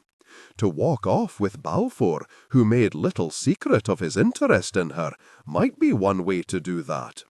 She brushed aside the thought of telling Balfour any of that, however. She was courting enough trouble by simply lingering at Doncoil without setting one brother against the other, or worse, inspiring them to indulge in some manly competition for her attention. "I haven't been fleeing from you," she protested, struggling to sound haughty. "Aye, ye have. Scurrying off like a wee timid mousie flushed from the grain. Ye think yourself far more important than ye are. Racing for the safety of some warren like a wee rabbit with the hounds after it.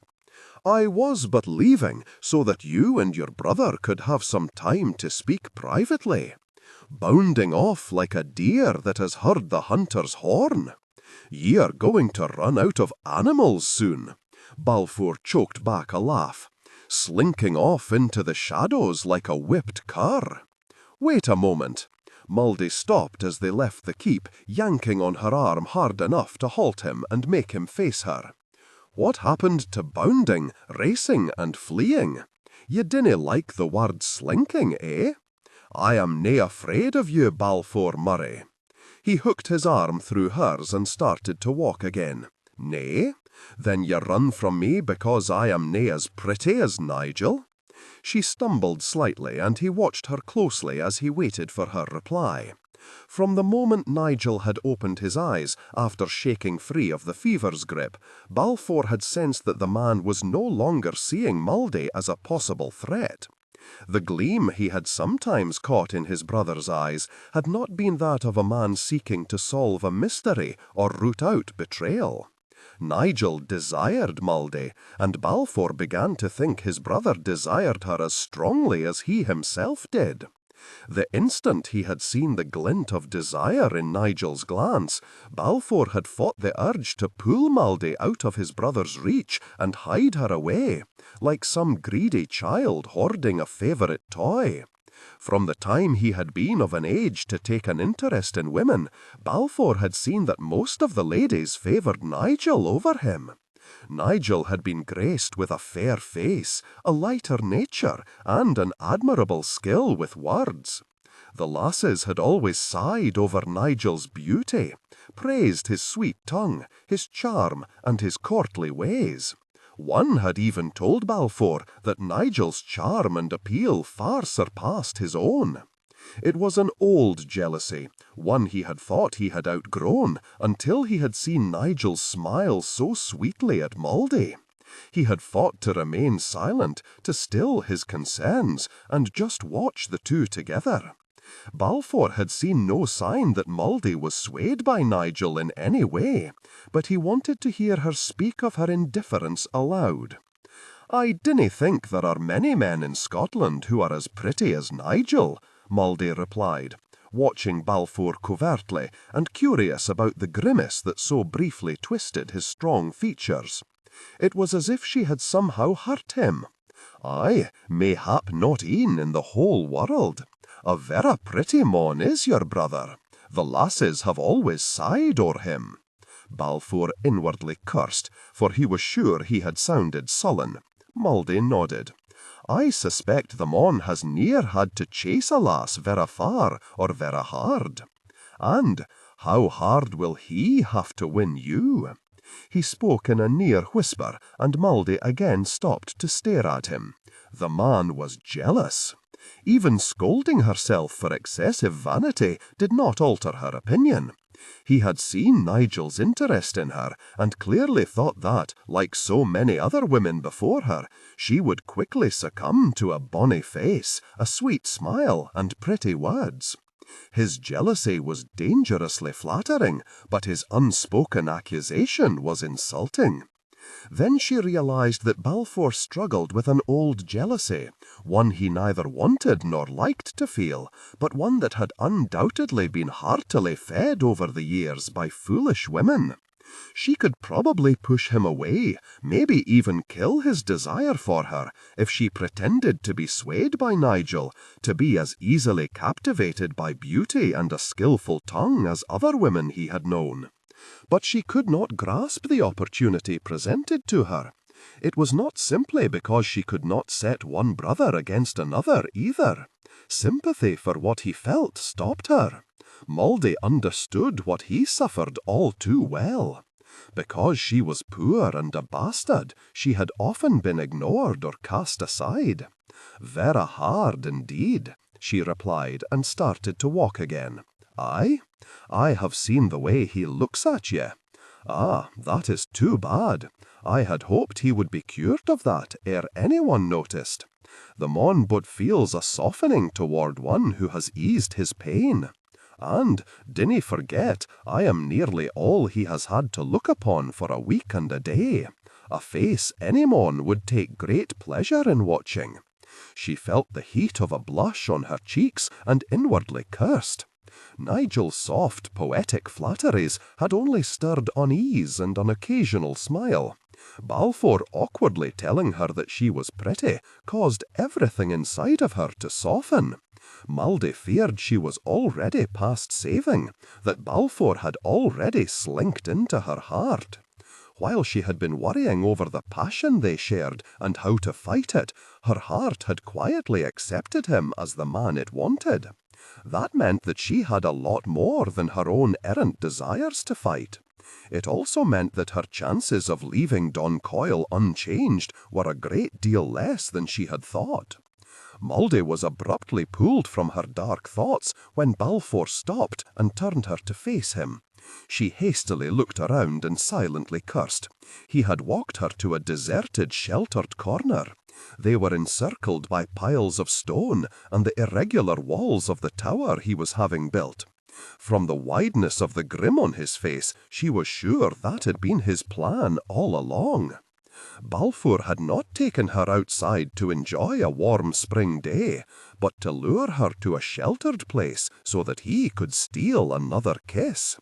What really troubled Maldy was that she was making no effort to thwart him in his seductive game. She should be inflicting pain upon the man, breaking free of his hold, and getting back to the safety of Nigel's room as fast as she could. Instead, she remained still in his arms, thinking with some amusement that he was a handsome rogue. "So, this is what ye plotted all along," she said, her palms flat against his broad chest in a weak, fraudulent show of resistance. Lower the pitch slightly, and use a heavy, deliberate, and slightly traditional, old-fashioned tone. "Do ye accuse me of base trickery?" he asked, his voice pleasant, almost amused, as he brushed a kiss over her forehead. "Aye, I do. Do ye deny it?" She shivered with ill-concealed delight as he kissed the hollow behind her ear. "'Twas no plot or trickery, bonny Maldy, merely a thought, something I considered." He grinned when she uttered a short, sharp sound of disgust.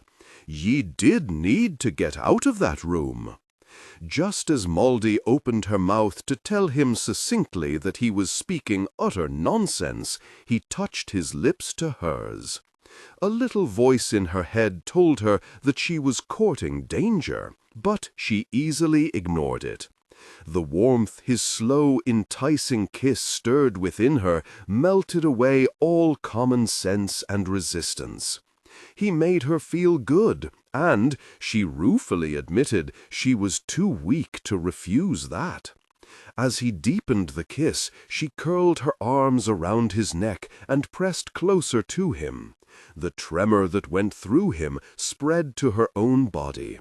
It astounded and alarmed that one simple kiss could so inflame them both. The thought that they were behaving no better than animals in rut crossed her mind and cooled her passion slightly. Before she could grasp control of herself, however, their intimate touch intensified. The feelings that spread through her left her gasping for air and sanity. The latter proved to be unattainable. Balfour slowly moved her around until her back was against one of the partially erected walls of the unfinished tower. She knew he was preparing for further intimacy, but could not muster up the will to push him away, almost aiding him as he adjusted her clothing. His unsteady fingers brushed her skin. She found the strength to murmur a nay, but he kissed away her half-hearted protest.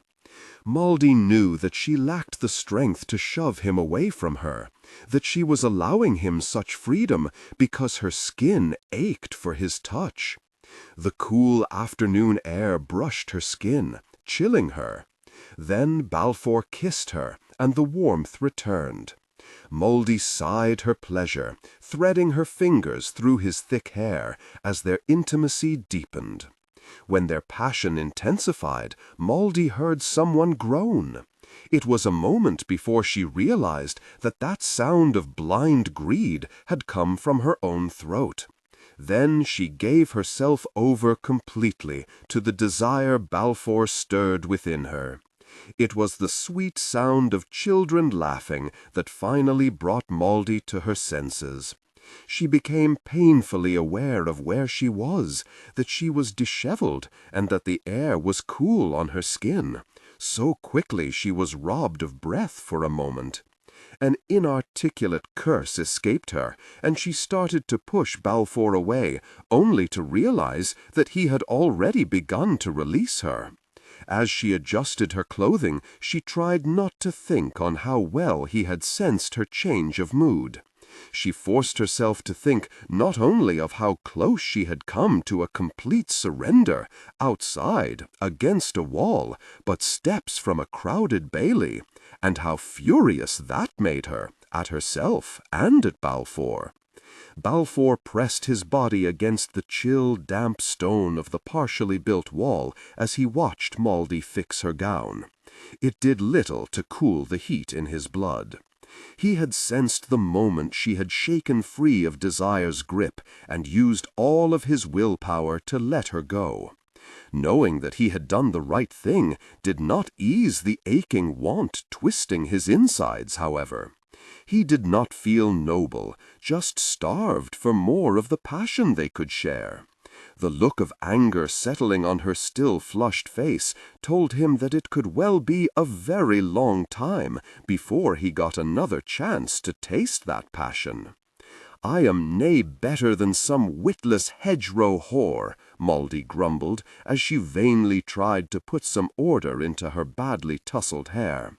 "Nay, a hedgerow whore feels not," Balfour said, as he slouched against the wall, crossing his arms over his chest as he fought the urge to reach for her.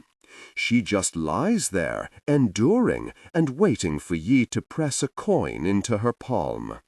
She bit back the urge to ask him how he knew so much about such women. "At least that serves some practical purpose. 'Tis clear that I am prepared to give myself for no more than a bonny smile." Maudie was so disgusted with herself, so disappointed by her own weakness, she realized that she had no time or inclination to be embarrassed by what had just happened. "I am no better than my poor mother.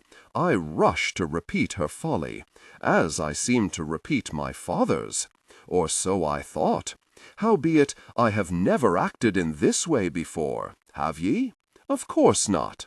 Maudie knew she ought to leave before Balfour said anything else. The man had a true skill at speaking simple truths, ones she could not deny.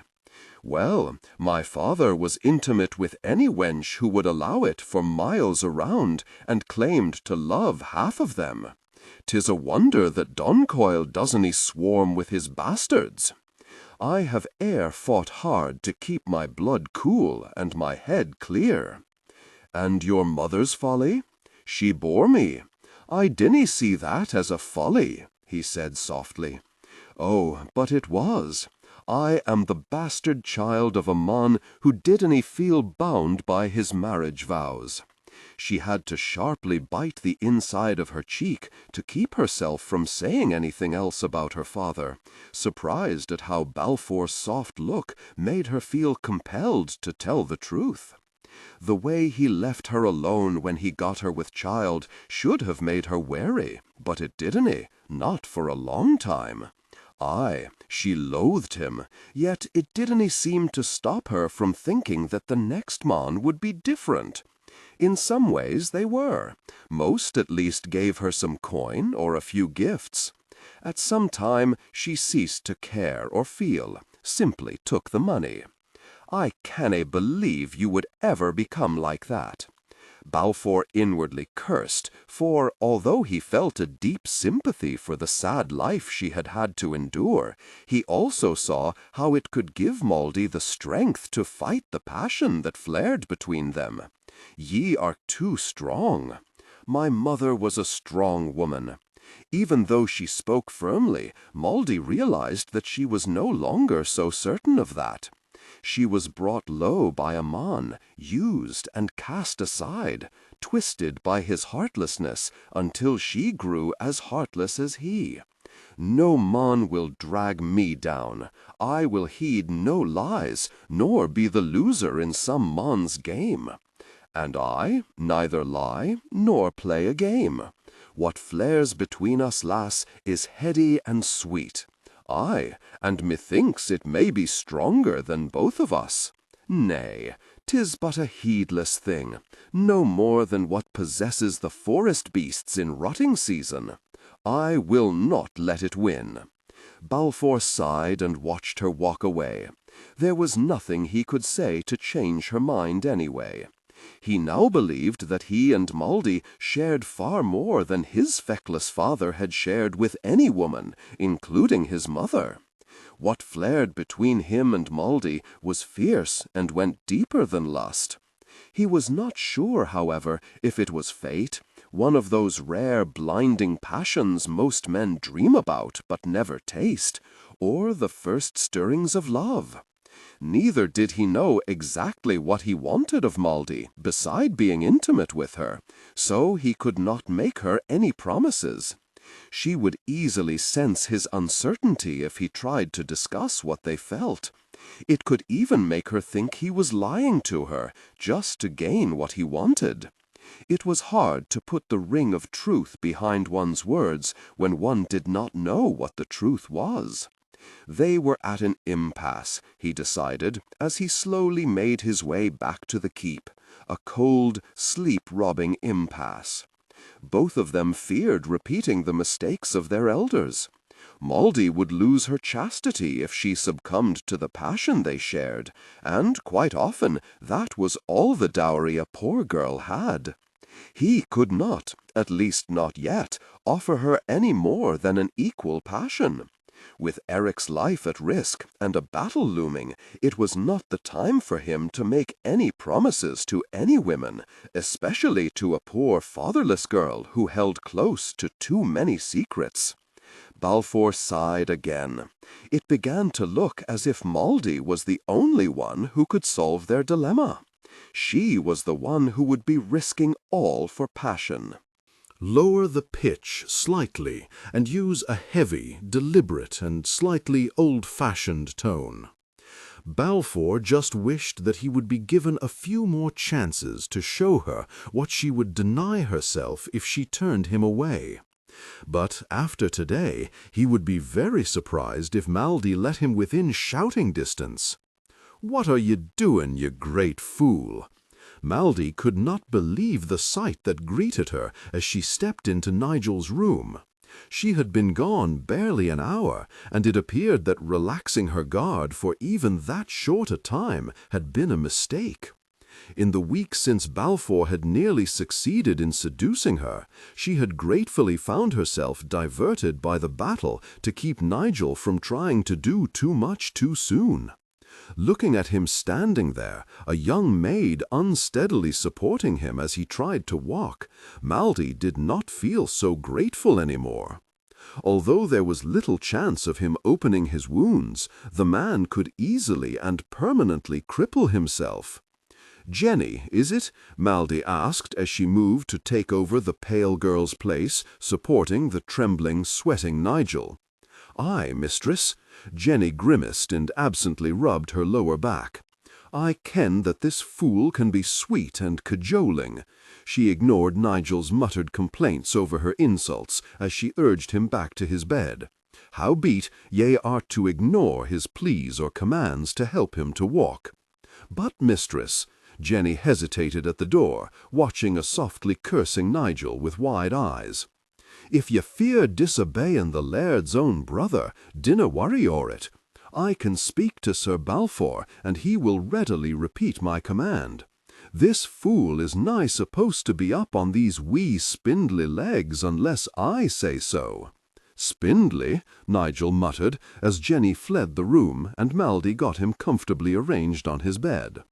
"Ye wish to be crippled, do ye?" Mouldy asked, putting her hands on her hips as she stared down at the man. "Nay, of course I dinna wish for that. I will be, howbeit, if I dinna get my strength back. Ye were badly wounded, lost a great deal of blood, and suffered a long, fierce fever less than a fortnight ago. Ye canna expect to be up and dancing so soon. 'Tis necessary to let your whole body recoup the strength it lost, to renew the blood that poured out of you, and make it hearty again. That requires rest and food. I at least feel hale enough to try and walk again. Aye, that is clear enough to see. What can also be seen is that when ye stand up, ye sweat and tremble like a man with the ague. 'Tis your body telling you that ye arena ready at all. Heed it, or it will make ye pay dearly for disobeying it. She moved to pour him some wine. You make it sound as if my body has its own life and rules, separate from what my mind says. It does. She handed him the goblet of wine, frowning when she saw how he had to hold it with both hands because of the faint tremor in his arms. I think ye have wit enough to ken that your body is now telling you that ye have been vera foolish indeed. Nigel groaned and tried to thrust the goblet at her, but lacked the strength for such a forcible gesture. If I must lie abed for vera much longer, I may well be strong enough to walk again, but I will also be drooling mad. Maldy had to smile as she put the goblet away and gathered a bowl of water and rag to wash him. I ken well how maddening it can be to do naught but lie abed. Your mind alert, but your body too weak to act upon your wishes. 'Tis why I say ye must heed your body. I canna say it strong enough or often enough. She began to lightly wash the sweat from his body. I ken that people think I speak nonsense when I say your body tells you things, but it does. When you stood up, didn't your head swim? Didn't you sweat from head to toe? And didn't you tremble? That, my fine knight, was your body saying, in the strongest way it could, to get back into bed and get some more rest. 'Twould be nice if it had my mind give me such a warning ere I put foot to floor, Nigel said, smiling faintly. Ah, true, but the mind is a contrary thing. It doesn't always lead us in the right direction or tell us the truth. And no matter how sharp-witted we are, we can often allow it to lead us astray. Surely ye have thought of things that were neither wise nor safe, and worse, acted upon them. Oh, aye, and one's cursed mind doesn't have the courtesy to let you forget such blunders. Maldy's laughter caught in her throat as she became aware of the fact that the body she was washing was not as completely drained of strength as she had thought. She had suspected that Nigel desired her, and the undeniable evidence of that desire left her feeling embarrassingly flustered. She stood there, staring, unable to decide what to do next. There was only one thing she was sure of, and that was that she had just lost all chance of pretending that she had not noticed anything. Well, 'tis some comfort to ken that I havena been completely weakened, Nigel drawled. That piece of impertinence was just starting to pull Maldy free of her shock when she had the damp rag yanked from her hand, and a familiar deep voice said, "I believe the time has come for another to assume the duty of washing my brother." Balfour nudged Maldy away from the bed. "I am sure Mistress Kirkcaldy can find other things to do." "But, Balfour, the lass and I were just having a fascinating discussion about how one should always heed what one's body tells it." Maldy heard Nigel grunt with pain, but could not see around Balfour to judge why. She was tempted to tell Balfour to go away, irritated by the way he was shoving her aside and taking over her duties, as well as telling her what she could or could not do. Then wisdom prevailed over pride. Nigel desired her, and had made that clear. It was undoubtedly best for both of them if she ceased to take care of any of his personal needs now. "I will go and fetch his meal," she murmured, and made a quiet, somewhat hasty retreat from the room. The moment the door shut behind Maldy, Balfour tossed the rag aside and glared at his brother. He struggled to control his anger, one he knew was born of an unreasoning jealousy. When he had entered the room and seen Maldy bathing Nigel, he had felt the usual pang of envy. The moment he had seen Nigel's obvious desire and the seductive look on his brother's face, it had taken all of his willpower not to throw Maldy out of the room and undo some of her fine work in healing his brother. "You have a rough touch, brother," Nigel said, warily eyeing his scowling elder brother. "Mayhap I am just disgusted that you would try to seduce the wee lass who has worked so hard to keep ye alive," Balfour snapped, as he moved to pour himself some wine, inwardly cursing the temper he could not seem to control. "And why should that trouble ye so much? She is but a poor, fatherless lass, and was it not ye yourself who warned me against being blinded by a bonny face? Was it not ye who said that she held too many secrets?" He looked straight at Nigel, a little discomfited by the considering look on his brother's face, one that told him he had probably revealed too much of his feelings. Nigel nodded slowly. "I did, and I still do. Howbeit, I now think those secrets have naught to do with us, are no threat to us. She is, as ye have just reminded me, a poor fatherless lass. She has led a hard life, and feels deeply about the shame her mother suffered, and the way her father cast her and her mother aside. Her secrets are about herself and her past, about shames, hurts, and trials that she rightfully feels are none of our concern. Mayhap." Balfour prayed that, if he shut his mouth now, Nigel would let the subject lag, but a moment later he knew that was a vain hope. "I dinna think ye are angry because I was succumbing to a lass ye mistrust. These are troubled times. One should be cautious." Nigel ignored his words.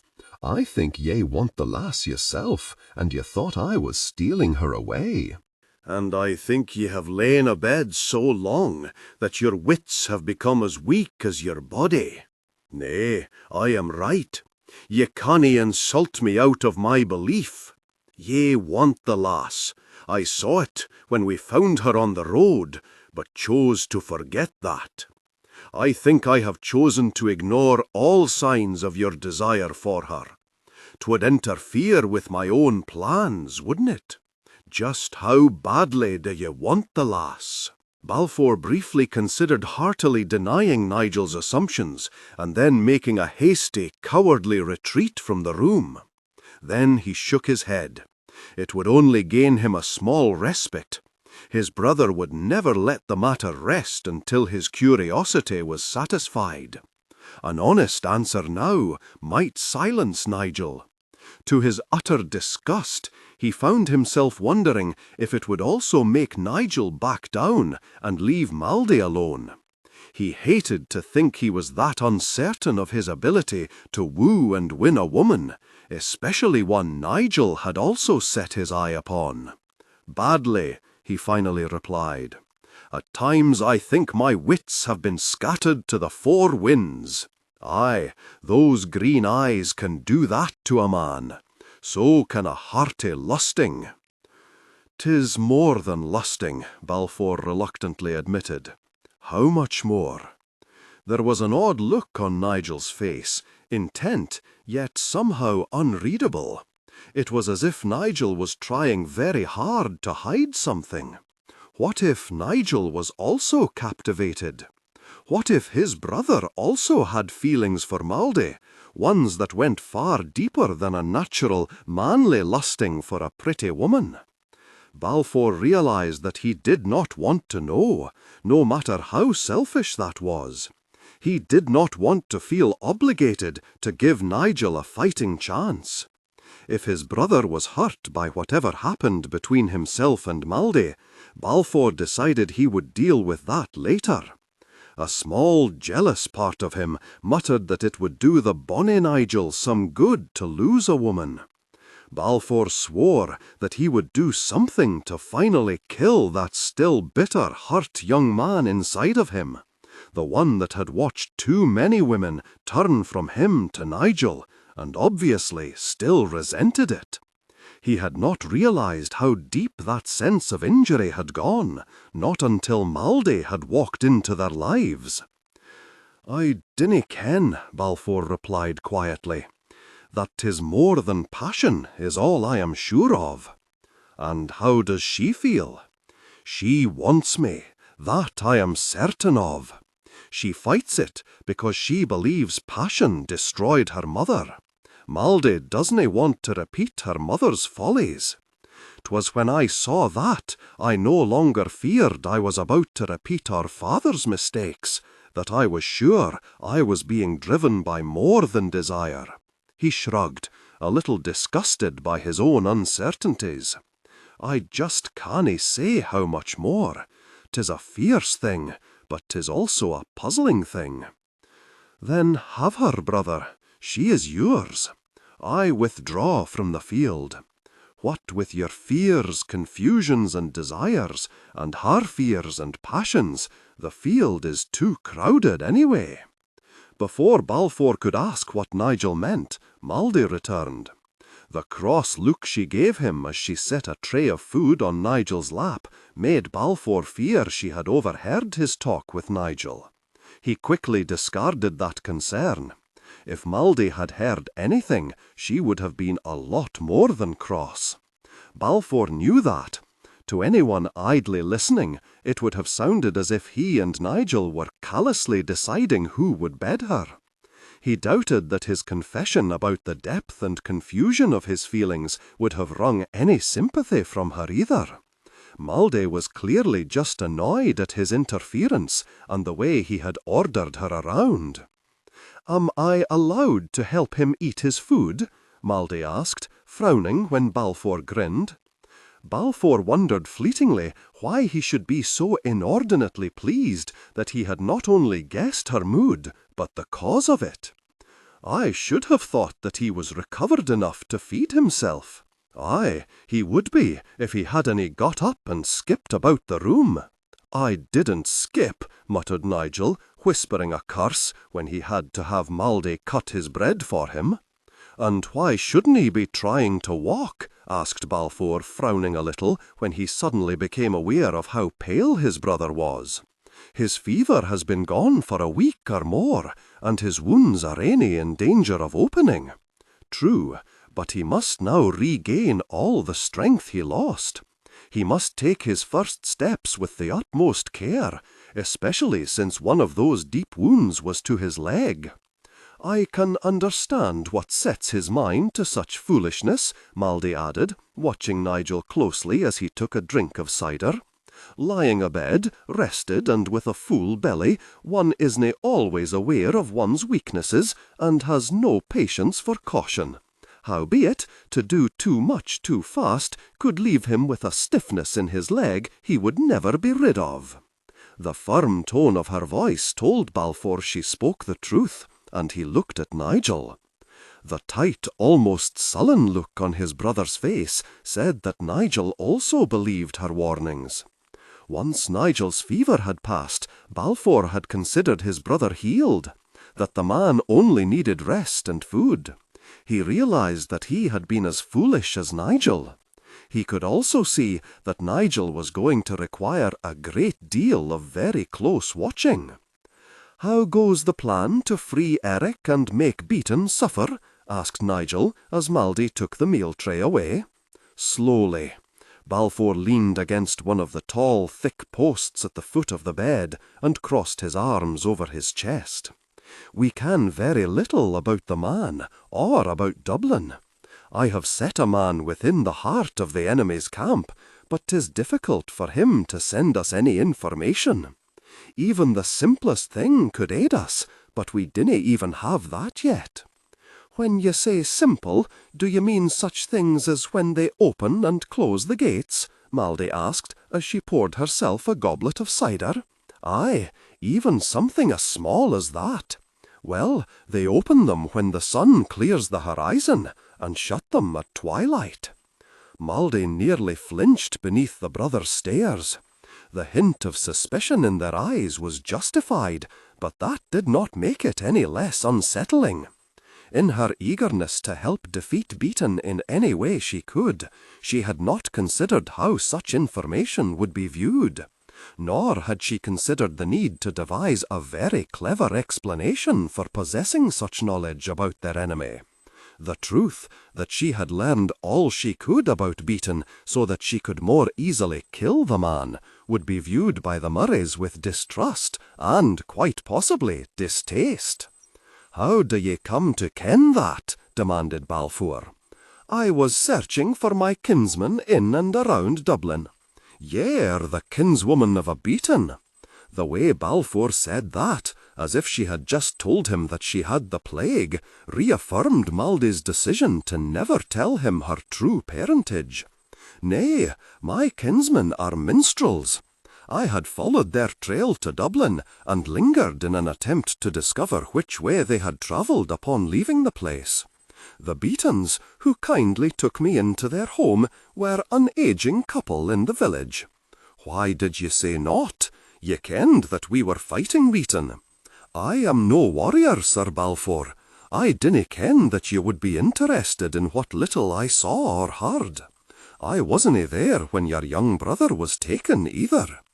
Balfour sighed and ran a hand through his hair, then tried to rub away the sudden stiffness in the back of his neck. "I beg your pardon, Mistress Kirkcaldy. I dinna mean to insult or accuse you. With each day that Eric lingers in that man's hold, I grow more concerned for his safety, and I mayhap see betrayal where it doesn't exist. Even now, I have found myself wondering how the man kenned where and when to wait to capture the lad, and that has made suspicion set itself deep in my heart." "No need for such a humble apology," she said. "Ye're at war, and I am a stranger."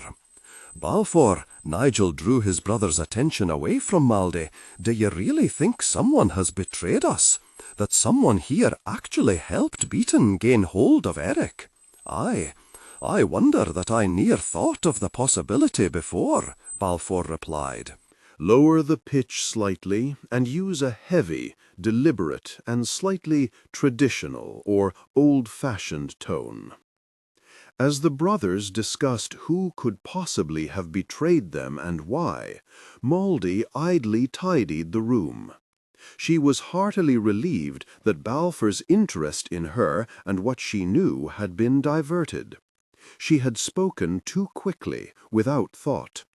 Minstrels, she decided, were a good choice of kinsmen, however, for few knew many by name, and their wandering ways meant that even fewer could be expected to know where they were. All she had to do was think of a name for them.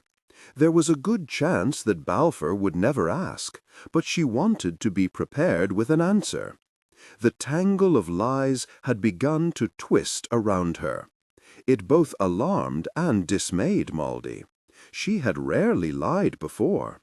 It was apparent that she had some skill in the art, but she felt no pride in that. Even though she did not want it to be true, she had to admit that lying to Balfour was especially painful. That he accepted her lies without question, even apologized for having reasonable suspicions about her, only made her more disgusted with herself. Deceiving someone was not something she liked to do. She was sure that deceiving someone who had taken her into his home and easily trusted her was a sin that could well stain her soul for a long time. Maldy was pulled from her dark thoughts by the stealthy entrance of Grisel. She would not have known the woman was even in the room, except that she was in between the ill-smelling woman and the tray she had been sent to retrieve. As Grisel brushed by her, Maldy had to clench her hands against the urge to wipe herself off. It was as if that light, swift touch had left her soiled, almost as if some of Grisel's filth and smell had clung to her. Maldy noticed that the moment she had looked at Grisel, had acknowledged the woman's presence, she had ceased to move so quietly. The two men talking so intently about forthcoming battles and possible betrayals were still completely unaware of the woman. Grizzel picked up the tray, turned to leave, and glanced toward the two men by the bed before marching out of the room. Maldy shuddered, chilled by the look on the woman's face as she had watched Balfour and Nigel. It had been a look of pure hate, a feeling so strong that had briefly touched Maldy, leaving a sour taste in her mouth. She tried to tell herself that she was being foolish, that she had simply been infected by the brothers' talk of betrayal, but she could not make herself believe that. Even though she did not know the Murrays very well, she could think of nothing they could have done to inspire such hatred. But she could not ignore or deny it either. Grizzel loathed the brothers. Maldy wondered if she had just found their traitor. She then wondered if she could make them see it.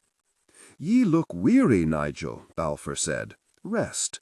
We but talk round and find no answers. I at least have the comfort of kenning that ye share my suspicions about a traitor at Duncoyle." "'Twould be better if we kenned who it is," Nigel murmured as he slumped against his pillows. "'Tis Grizzel," Maldy said, deciding that the simple truth was not only the easiest way, but nice to indulge in for a change. It was hard, however, not to take a defensive step backward when both men suddenly stared at her. "What is Grizzel?" asked Balfour. "Was she just here?" He grimaced slightly. "God's teeth, I think I can smell her." "Ye may do so. I keep these chambers vera clean. 'Twould be easy to smell such filth when it enters now. Are ye saying that my chambers werena clean before?" "I am wounded to the heart," Nigel jested weakly. "They are but much cleaner than they were," she said.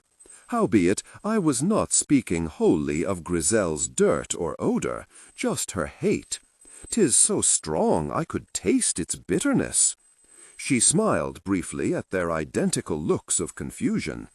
"Grizzel hates ye, and Nigel, Sir Balfour, truly loathes you."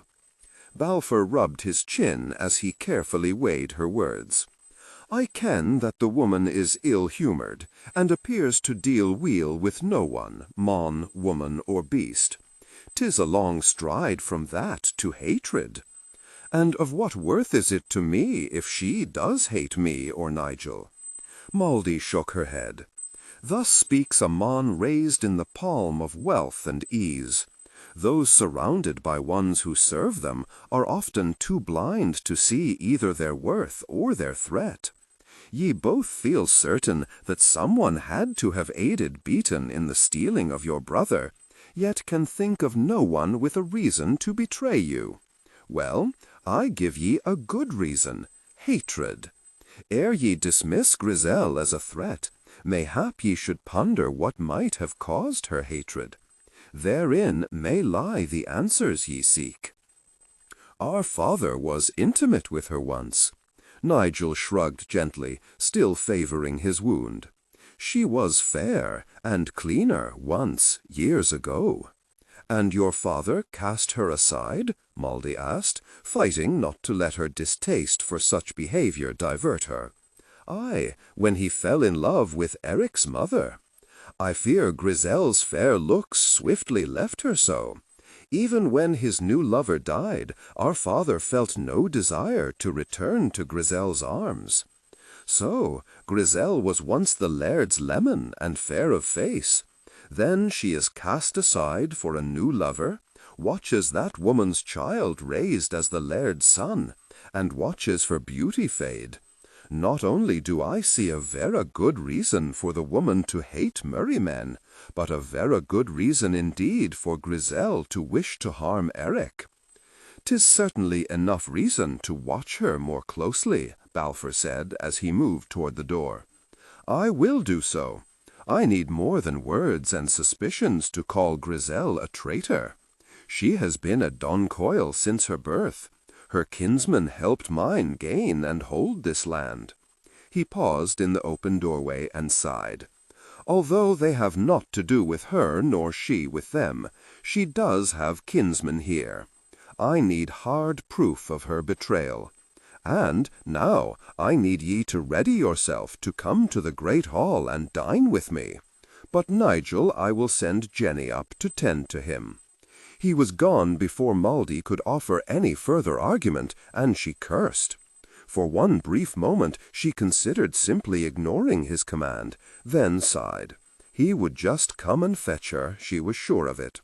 It was going to be a long meal, she mused, as she found a brush and began to fix her hair. Balfour bit back a smile as he watched Mouldy enter the great hall. She wore a dark blue gown, worn, carefully mended in a few places, and just a little too small, hugging her lithe body in a way he truly appreciated. Her thick, unruly hair was held back by a strip of leather, several heavy curls already slipping free to tumble around her small face. He stood up and waved her toward a seat on his right.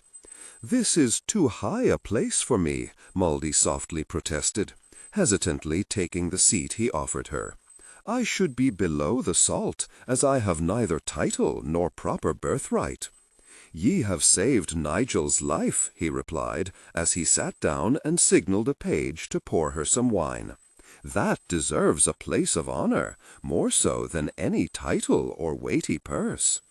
"He was wounded, and I had the skills needed to help him," she shrugged. "I did as anyone would." Not anyone. He tried not to stare at the amount of food she was piling on her plate. It was obviously not a lack of appetite that kept her so slender. "Ye have acted with dedication and kindness, yet have asked for nothing. I have a soft bed, a roof o'er my head, and all the food I need or could want. 'Tis payment enough." He said nothing, just watched her eat for a while. Although it amused him to watch such a tiny woman eat so heartily, it also pained him. There was the faint hint of hurried greed to her manner of eating. It was plain that she had often gone without, and he hated to think of how many times she must have gone to bed hungry. He realized that he had rarely thought of how hard life must be for those lacking the blessings he had been born with. At times he had savored a sense of pride over how well he cared for the people of Don Coyle, but aside from the occasional giving of alms to the poor, he had never tried to extend that largesse. Lower the pitch slightly, and use a heavy, deliberate, and slightly traditional old-fashioned tone. It shamed him to think that, for the lack of a helping hand, people like Mouldy suffered. He knew his sudden concern for the plight of the poor was born of his feelings for Mouldy, but he swore to himself that he would no longer be so blind to the needs of others. "Mayhap you would like a new gown," he suggested, then inwardly grimaced when she slowly turned to look at him with narrowed eyes. He should have weighed his words more carefully, for it was clear he had just delivered an insult. "If ye find my gown too poor, I can return to dining in my room," Mouldy said, a little surprised at how cold her voice was. If what he had just said was an insult at all, it was a small one, yet even the hint that Balfour might not approve of her attire struck her to the heart. "'Tis a lovely gown, and ye look verra bonny in it," Balfour said. "Methinks ye take offence too swiftly, lady, that ye see insult where none exists. My words were but clumsily said. And I think ye have wit enough to ken I would be speaking pretty lies if I cried your gown the bonniest I have e'er seen. I ken not about the fashions of ladies, but I can see that ye have but 2 gowns, and have had them for many a year. There is no shame in that. I but searched for some way to reward you for Nigel's life, and thought ye may need or just wish to have a new gown." Mouldy sighed and smiled crookedly. "Ye are right.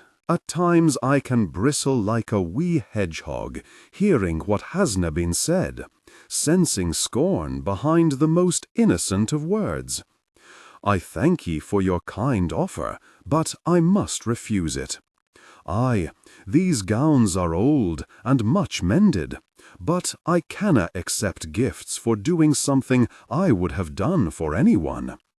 God granted me the skill to heal people. It doesn't seem right to accept payment for doing His work. Balfour decided not to press the matter. He would speak to Una, the finest seamstress in the clan. That woman could make a gown for Muldie, and had the wit to do so secretly.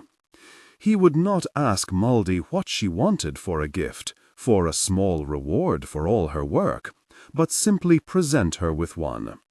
Muldie had clearly been raised as a gentlewoman despite her poverty, and courtesy alone would make her accept it. "How long were ye lurking about Dublin?" he asked. "I wasn't lurking, and I was there for little more than a fortnight," she replied, ignoring his grin.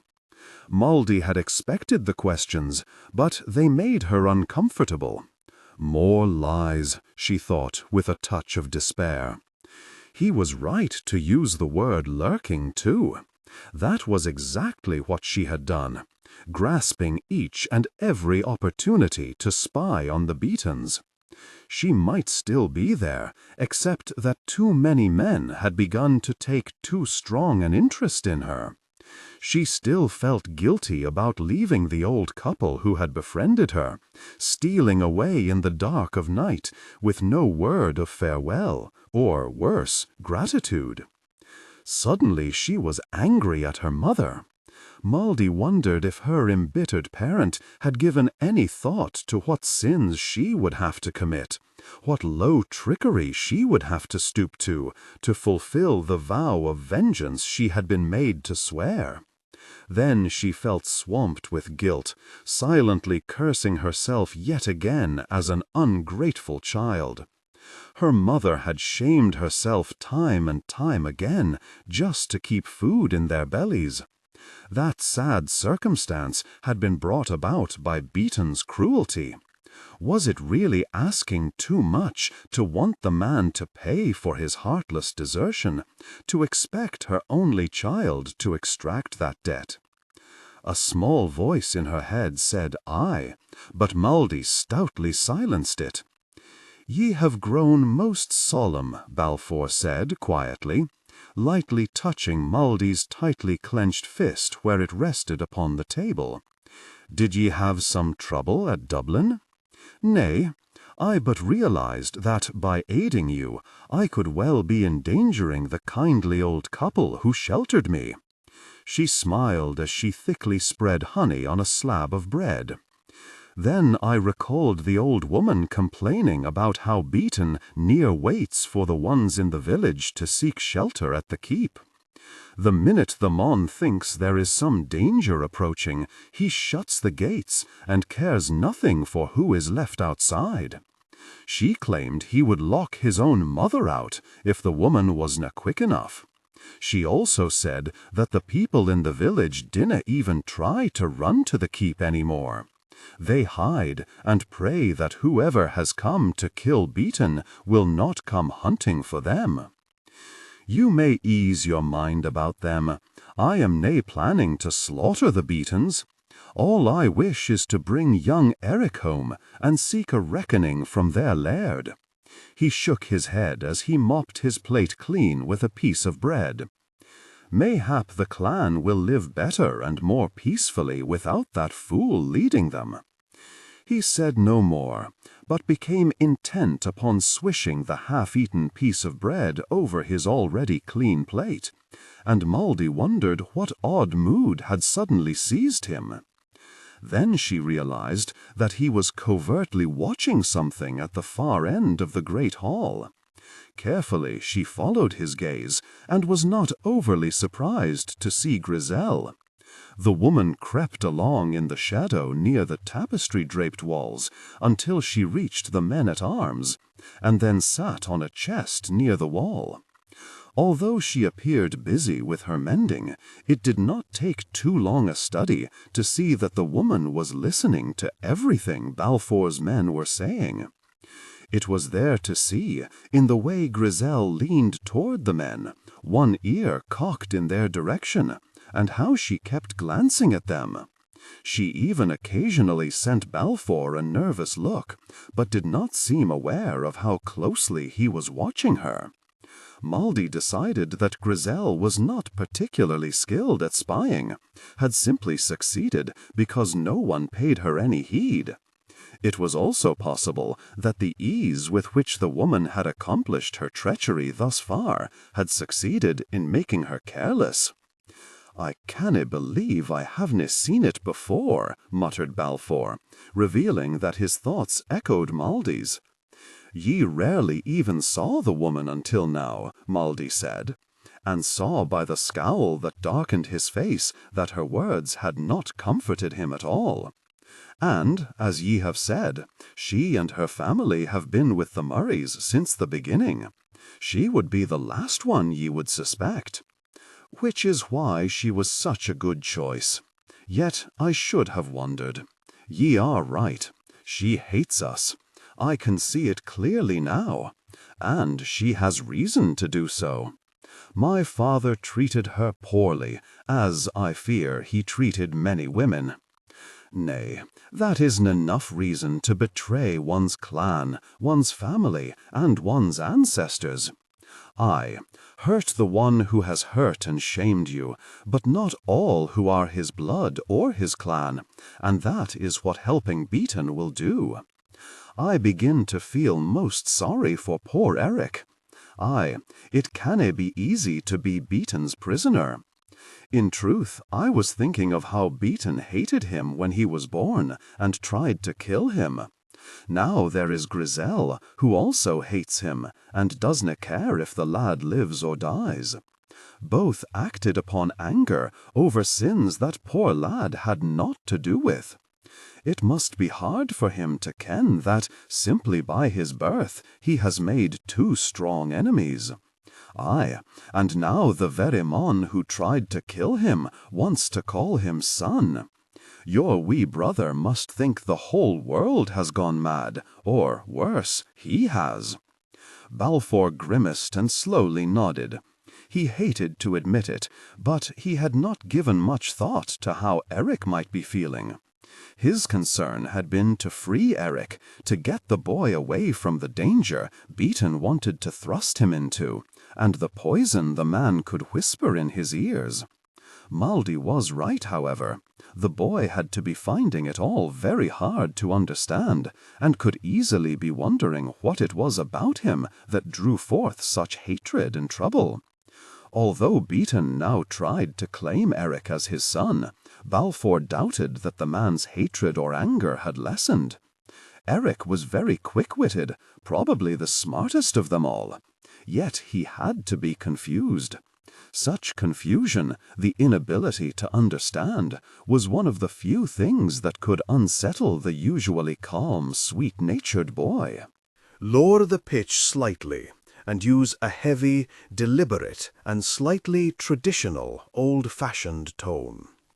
Aye, poor Eric must be near to pulling his hair out, Balfour said, and smiled faintly as he thought of the boy young Eric. Loathes it when he cannot understand something.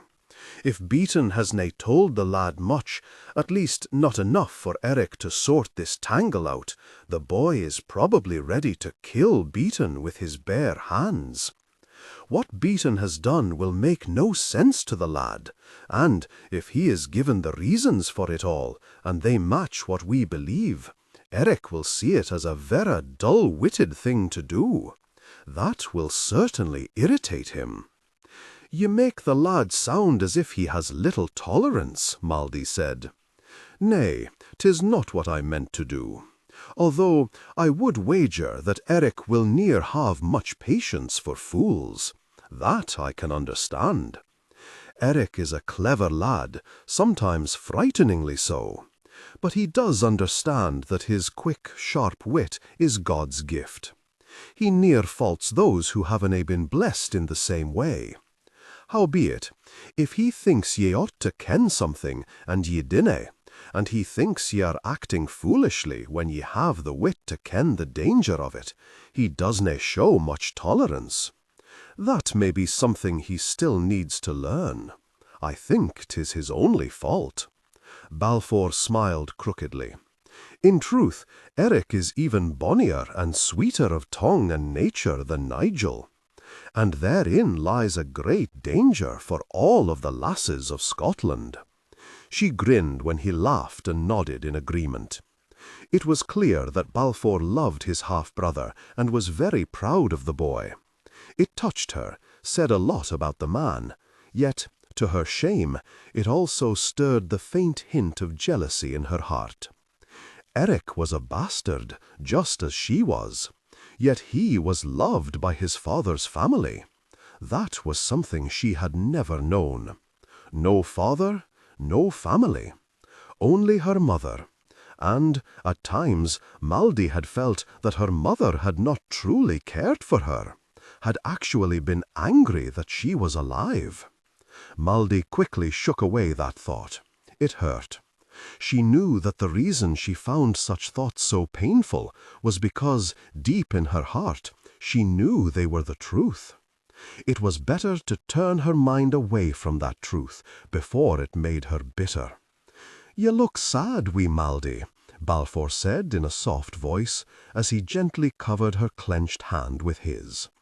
"Dinna fear. We shall win this battle and bring young Eric home to Duncoil. Aye, I am certain you will." She turned her attention to finishing her meal. He began to talk of defeating Beaton and gently prying information out of her. Maldy told him all she had learned, but was cautious in answering. She knew she needed to let him think she was unaware of the importance of what she knew, that it was simply his skillful questioning that brought forth such useful knowledge. There was some pleasure in knowing she was helping Beaton to his knees, hopefully to his death. But that pleasure was severely depleted by the trickery she needed to accomplish it all. When Balfour signaled James to join them, Maldy inwardly grimaced. That man watched her closely and often. The way his dark eyes were fixed upon her as she answered Balfour's questions began to make her uneasy. James was not as trusting as his laird. The more the man watched her, the more unreadable his expression became, the more nervous she got. If he mistrusted her, he could easily arouse Balfour's suspicions. Unless she told the full truth, something she could not do, she could be seen as a spy, as someone working for Beaton and not against him. The very thought of that made her shiver, as much from distaste as from fear. "You look weary, Maldy," Balfour said as he stood up and held out his hand. "Come, I will walk you to your bedchamber."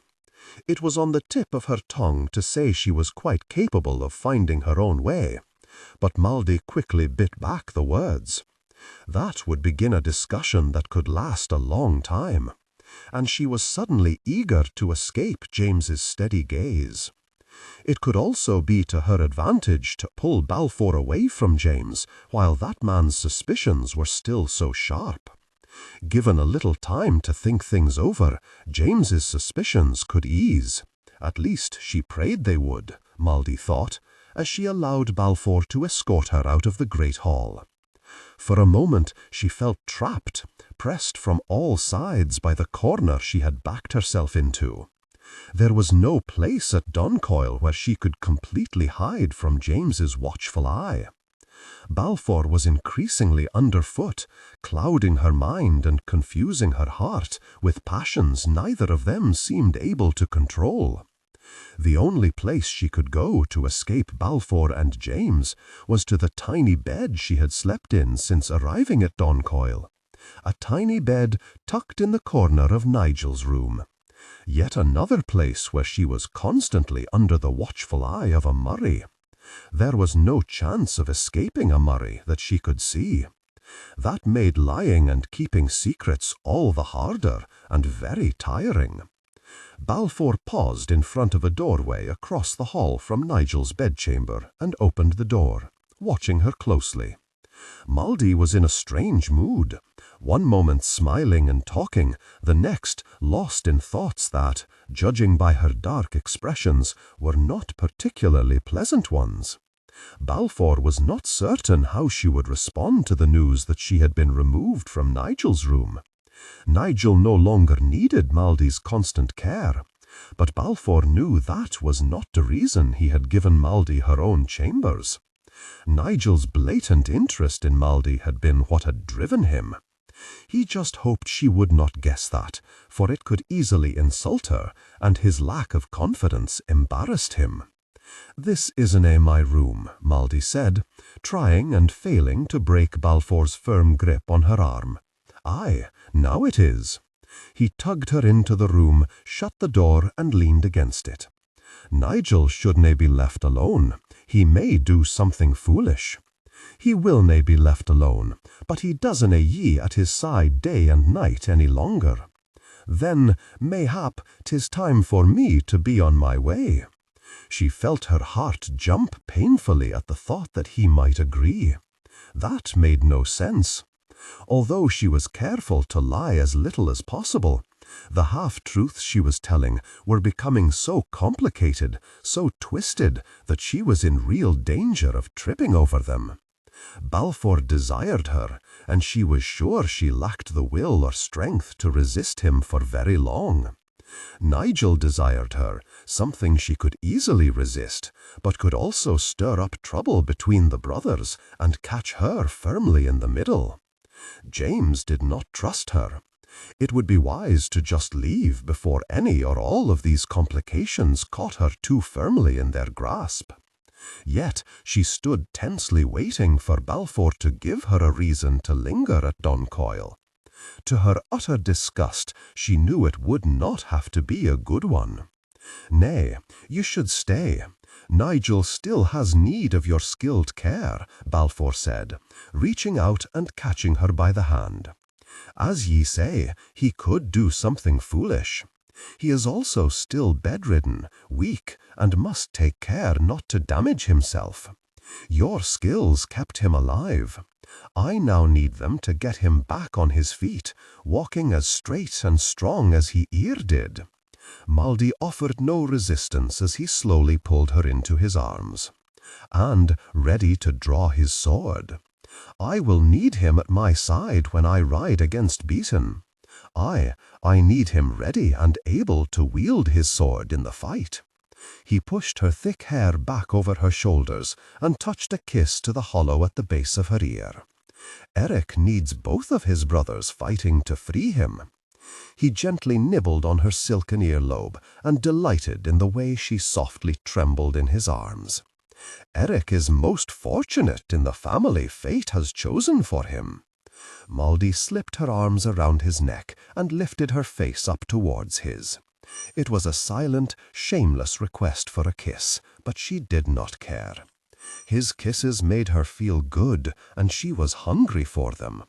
One kiss could push all the troubled thoughts from her mind, and all the fear from her heart. Lower the pitch slightly, and use a heavy, deliberate, and slightly traditional, old-fashioned tone. She even craved the way the touch of his lips sent warmth flowing through her body, making her tremble and her breath quicken. Maldy inwardly smiled as she admitted to herself that she simply liked the taste of him. She sighed and closed her eyes when he lightly ran his long finger over her lips. "Such a bonny, tempting mouth," Balfour whispered. His mouth was so close to hers she could feel the warmth of his breath, yet he hesitated to kiss her. Maldy partly opened her eyes, studying him from beneath her lowered lashes. She could see the passion in his dark eyes, but there was also a stillness to his expression that puzzled her. Try as she would, she could not clearly sense what he was feeling either. It was as if he had closed himself up, erected a barrier she could not penetrate, and, for reasons she did not really want to understand, that deeply troubled her. Was Balfour already sharing James's suspicions about her? "I thought you wanted to kiss me," she said, hating the touch of unsteadiness to her voice, for it was a sign of her uncertainty that he could easily read. "I do," he replied, a little surprised that he had the strength to resist her obvious welcome. "Yet ye hesitate." "I havena said nay." "Oh, I ken that weel. Your eye is unspoken, yet vera clear." He caressed her cheek with his fingers.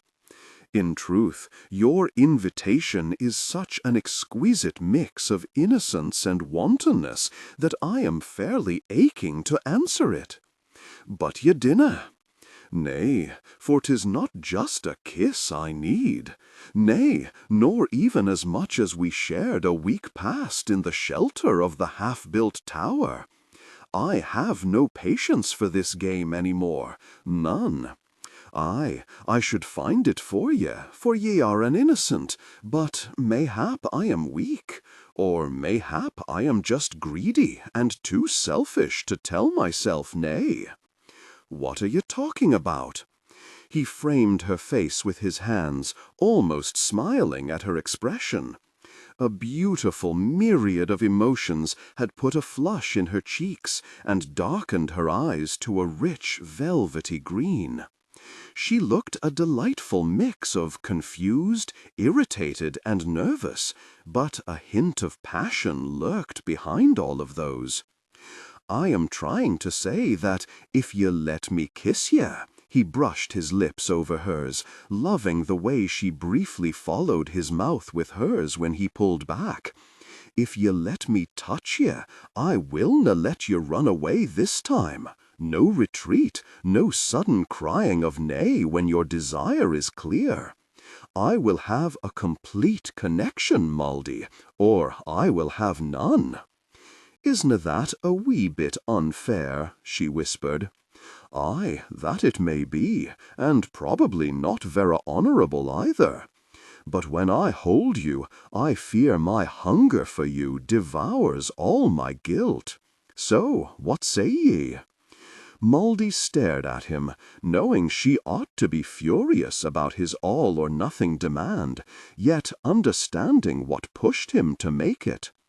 If he suffered even part of the longing she did when she turned away from the passion they stirred in each other, she was surprised he had shown as much patience as he had. Looking into his dark eyes, she knew that she had none left. She no longer wanted to just dream of their potential connection. She wanted to know. If it proved to be a mistake, she would deal with the consequences later. "Aye," she whispered. Mouldy stood tense and unsure as Balfour carefully released her and turned to bar the door. The taut look on his face and the way his eyes had darkened nearly to black told her that he had heard her soft assent. It also told her that, if she chose to change her mind now, he might not hear her.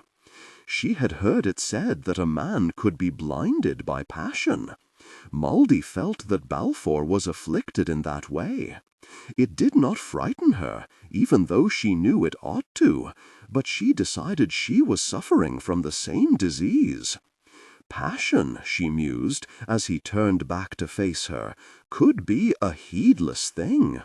It was surely pushing her forward into what could become a very troublesome, complicated situation, and ensuring that she simply did not care. "Say it again," Balfour demanded in a thick, husky voice as he picked her up in his arms and walked over to the bed. "I need to hear ye say it again." Aye, passion piqued. They came together intimately, deeply connected.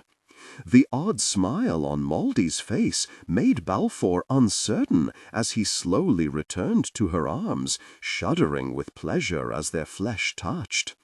"I am Vera Brown," he murmured, sliding his hand up her rib cage and, almost reverently, moving it over her breasts. "And I am Vera Thin," she said, her breath quickening as his touch restored the warmth to her body. "Lithe," he whispered against her skin as he slowly encircled her breasts with kisses. "I but wondered why ye were smiling. It can make a mon uneasy when a woman smiles upon seeing him naked." She laughed softly, then realized that he had mistaken the reason for her smile, that he had thought her amused by his appearance. It was increasingly hard to think clearly when each touch of his lips caused her insides to tighten with need, but she said, "I was but amused by my response to seeing ye naked. I have always seen such a display as a weapon, ugly and threatening, yet I found myself pleased at the sight of you." He laughed softly against her skin, and she could feel his relief, his joy at her approval. "Pleased, eh?" He flicked his thumb over her breast. "Aye, pleased," she replied, surprised that she could still speak coherently. "Nay, afraid? Nay, not at all. Losing your chastity willna be painless, though I shall try to stir your passion high and hot enough to soften the blow. I ken it will hurt, but I am already caught in too great a fever to care." When he slowly caressed her, she groaned and buried her fingers in his thick hair. "Aye, 'tis a vera great fever indeed." Moldy shifted restlessly beneath his caresses, trying to press her body against his, and clucking with impatience when he skillfully evaded her. Touch, intimate, tension overwhelming. Moldy opened to him, holding him tight as he returned his kisses to her breasts. Soon she became so taut with a need she had no word for that she called out to him. In a heartbeat he was there, kissing her. She shuddered, echoing his groan as she moved against him. Although she lacked the words to voice her need, her body knew exactly what it wanted. After their night, Moldy continued to hold him close, fighting to cling to the feelings his affection had filled her body with. She savored the way he felt in her arms, the gentle touch of his hand as he stroked his side, and even the way their bodies still faintly trembled. When he began to move away, she murmured her regret, hating the way he seemed to take all warmth with him. She closed her eyes, covering her face with her hands, when he returned to their bed. By the time he crawled back into bed and pulled her into his arms, she was clear-headed again, thinking again, and she was not sure she wanted to be. When Moldy said nothing, just curled up in his arms and frowned, Balfour began to grow nervous. He had pushed her into bed, had used her passion for him to get what he ached for, faster than she may have wished to give it. It was not simply passion that had driven him either. Nigel's blatant interest in Moldy had made Balfour desperate to mark her as his own. He could never tell her that. Nor could he tell her that his less than honorable plan had turned back on him.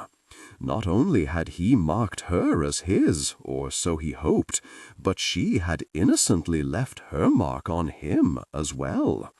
He was hers, completely. The moment they had connected, he knew it. All the feelings he had struggled to ignore or deny had been confirmed as truth.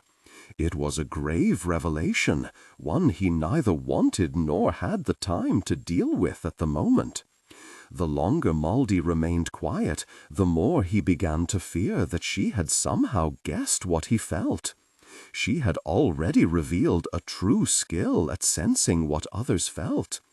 How fairy lower the pitch slightly, and idly wondered what would happen if she told him exactly what she had been thinking. She loved him. She had known it the moment they had connected. If passion had not held her so tightly in its grip, I suspected she would have fled the room, perhaps even fled Donquil. Balfour did not ask for love, only passion. That was all she had thought she wanted. She had successfully talked herself out of wanting, needing, or even feeling anything more, until now. It was hardly Balfour's fault that she was a fool, one who had lied to herself and not faced the truth until it was too late to turn back. "I am fine," she replied. "Ye dinna still fret or causin me pain, do ye? Nay, yet ye were vera quiet, so quiet I feared something was troubling ye. Not troubled, really, just thinking. I hadn't fully considered how final my decision was.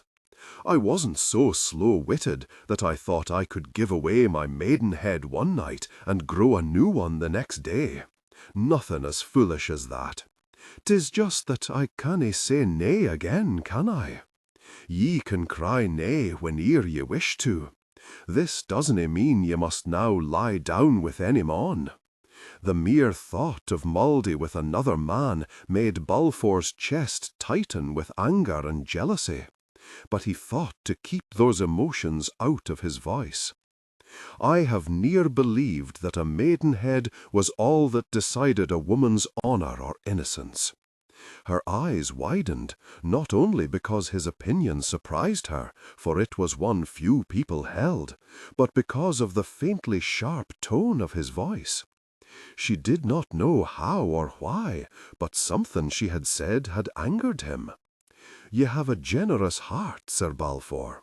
I didna mean that I must now walk my mother's troubled path, just that I have now become your lover. That canna be easily undone." It could be, he thought, but bit back the words. If she thought that it could only work to his advantage, and, guilty though it made him feel, he knew he would grasp the opportunity to keep her close. Mouldy was too clever not to see the error in her thinking very soon, but her brief confusion would give him some time to strengthen whatever hold he had on her. "Do you have regrets now?" he asked, touching a kiss to her shoulder as he smoothed his hands over her slim back. "I should, but I dinna think I do." She idly trailed her fingers over his taut stomach, enjoying the way he trembled beneath her touch. It was comforting to see such proof that she was not alone in her weakness. "I always swore I wouldn't make the same mistakes my mother did, yet when I try to brand myself with such a fault, I find I canna believe this is the same as hers. Howbeit, that could just be some bold conceit I tell myself, so that I will nae look too closely at my own weaknesses. 'Tis more comforting to think I have none. True, but this is a weakness I share." Maldon laughed softly and smiled at him. "And that should make me feel less disturbed by it all, should it?" Balfour smiled back and shrugged. "I could think of nothing else to say to soothe your troubled mind. As I have said before, I feared taking the same missteps as my father did. Yet I too feel that this isn't the same.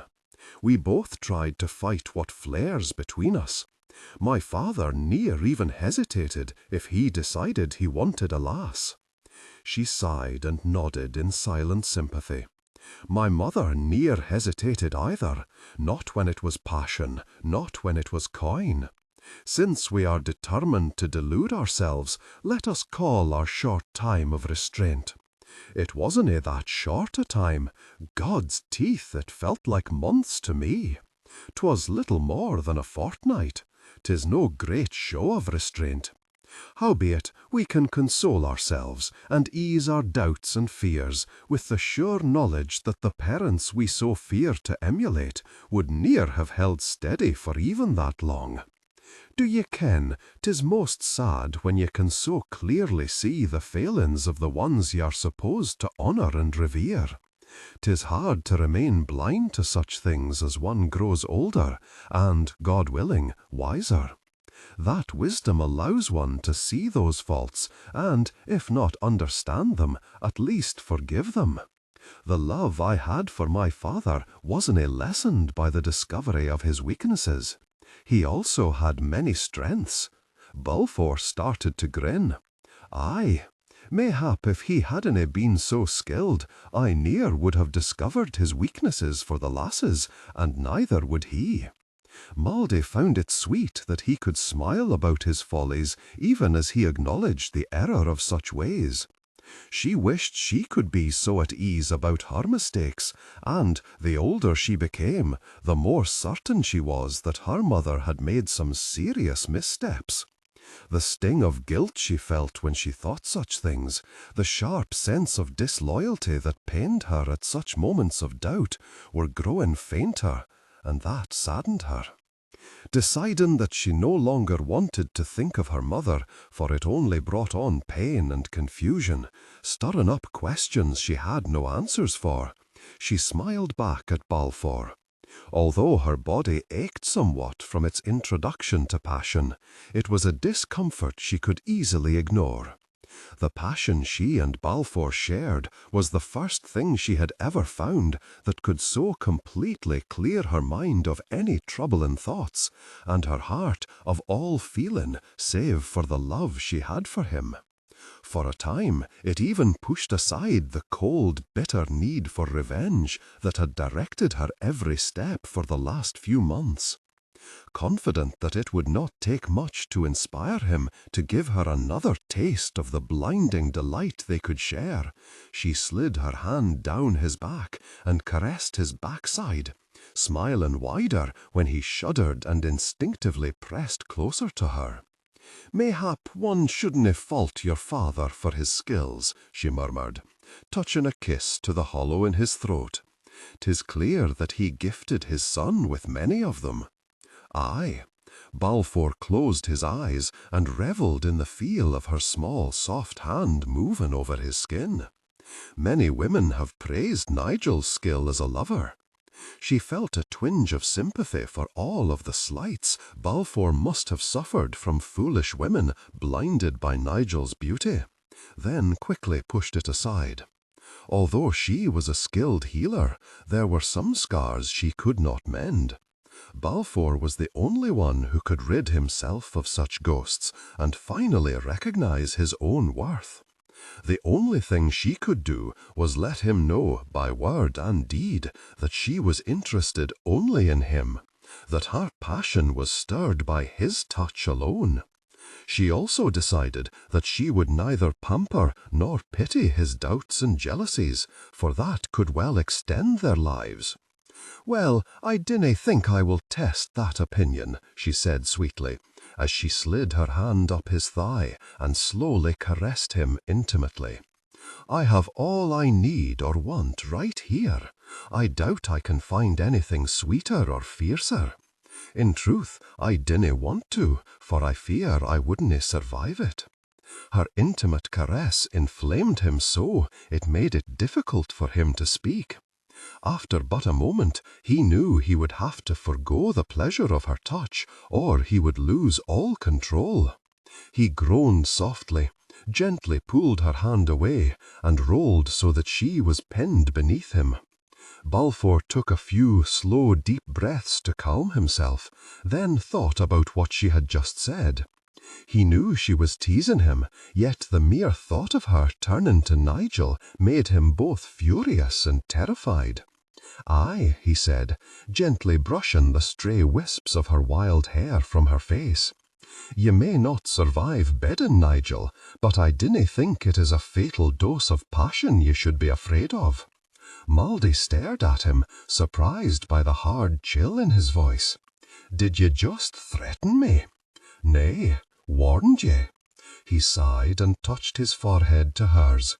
"I fear I could lose all reason, and a mon who has had his wits stolen by anger can be a danger to all within his reach. True, but ye would regain your senses ere ye could hurt anyone too seriously. Ye sound vera sure of that. I am. She reached up to caress his cheek. But it matters not, for it will ne'er come to pass. Lower the pitch slightly, Balfour Murray, if ye canna see that I want only you. Her words touched him deeply, but he knew it would take time before he believed them without question. So, ye say ye are mine? Aye, yours. Ye have marked me well, my dark-eyed warrior. Good, for ye have marked me too. He brushed his lips over hers. Although, methinks, it needs to be reaffirmed. He hesitated and watched her closely as he asked, Do ye suffer any pain? Maldy curled her arms around his neck and tugged his mouth down to hers. Mark away, my laird. When he kissed her, she gave herself over completely to the feelings he stirred within her. The final confrontation with Beaton would come all too soon, and with it would come some harsh decisions. Would she then tell him the truth? Would she try for more than passion? Would he even want her any more once he discovered that she was Beaton's daughter? They were all questions she had no answers for, and she would not get her answers until she could tell Balfour all of her dark secrets. Even though she loved him, she could not tell him the truth. Not yet. So she would have to keep all of her feelings secret as well, would have to accept that passion was all she could give or ask for until Beaton was defeated, and she was free of her vow to her mother. However, she thought with a shudder of delight as he began to cover her breasts with heated kisses. The passion they shared was so glorious, she was sure it would be enough for now. A huge yawn shook Maldy's body. She hastily glanced around her, pleased to see that none of the men guarding the high walls of Doncoil had seen it. They would easily guess why she was so tired, and she did not want to suffer that embarrassment. Then she smiled at her own foolishness. She and Balfour had been sharing a bed for a week, and even though she was sure everyone at Doncoil knew it, no one had done or said anything to embarrass her. Their acceptance of her as their laird's lover seemed to be complete and without condemnation. In truth, she was beginning to think that a lot of the people at Doncoil were pleased that their laird had a woman. Some were probably thinking their laird would soon marry her and finally beget himself an heir. Maldy hastily turned her thoughts away from that path. It was a tempting dream she could too easily become trapped in. And if in the end she was forced to leave Doncoil and Balfour, it would only add to her pain. She stared down at the people coming and going through the thick gates of Doncoil, wondering if anyone would notice if she slipped away to rest, when something caught and held her attention. A bent figure, enfolded in a worn brown cape, was hurrying away from Doncoil. Maldy could not see the woman's face, but she knew in her heart that it was Grizzle. She also knew that the woman was about to do something to help Beaton. Just as she wondered if she could find Balfour before all chance to follow the woman was lost, he stepped up behind her and wrapped his arms around her. "I have been looking for you," he murmured, leaning forward to kiss her cheek. "And I believe I ken why," she drawled, feeling his desire as he held her close to his body. "Ye are insatiable. 'Tis your fault. Ye make a mon greedy. Ye make me feel vera greedy as well. Howbeit, I think we must both forgo that pleasure for the moment." She pointed toward the cloaked figure scurrying along the road to the village. "I believe ye will gain as much pleasure if ye follow her." Balfour frowned down at the person she pointed out to him. "Her? Who is it, and why should she claim my attention?"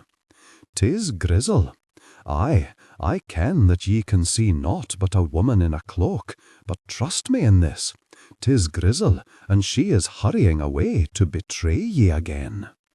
Even as he released Maldy and moved to stand against the wall, leaning forward a little and watching the woman closely, he asked, "Do ye have visions or the like? How can ye tell who that ragged figure is and what she is about to do?" Maldy grimaced and shrugged. "I dinna ken, I just do. Every bone in my body tells me that that is Grizel, and that she is rushing off to send word to Beaton. Please, just follow her. If I am right, ye will have the proof against her that ye have been seeking, and can put an end to her treachery. If I am wrong, I give ye leave to hie back here and call me a fool. Being given leave to do so takes all of the joy out of it." Then he grinned when she laughed, then started down the narrow stone steps, which were one of the very few ways a person could get up onto the high walls of Duncoil. "I will find James, and we will set out after the woman. I just pray that he doesn't ask me why I insist upon creeping after that cloaked figure. I shall undoubtedly be deafened by his laughter when I am forced to reply that your bones told me to do it."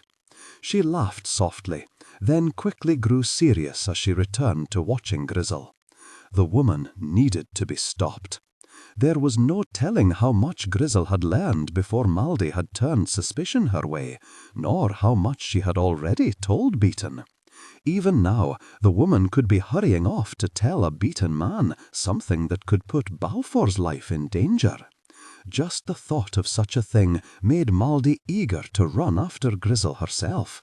She was relieved to see James, Balfour, and 2 other men come out through the gates and set after Grizel, trying to be both swift and secretive. Maldy decided they were doing a very good job of both, and she started to climb down off the wall.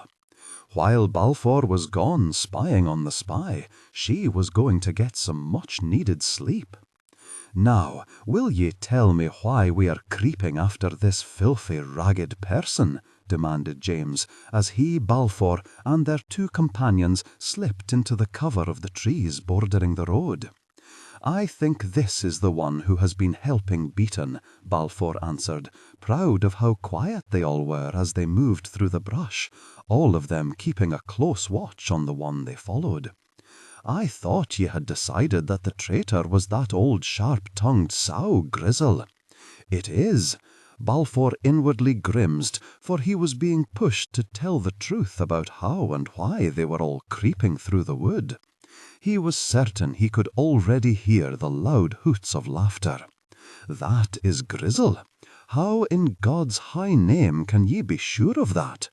James stretched his head forward, as if that could make him see their quarry much clearer, then shook his head.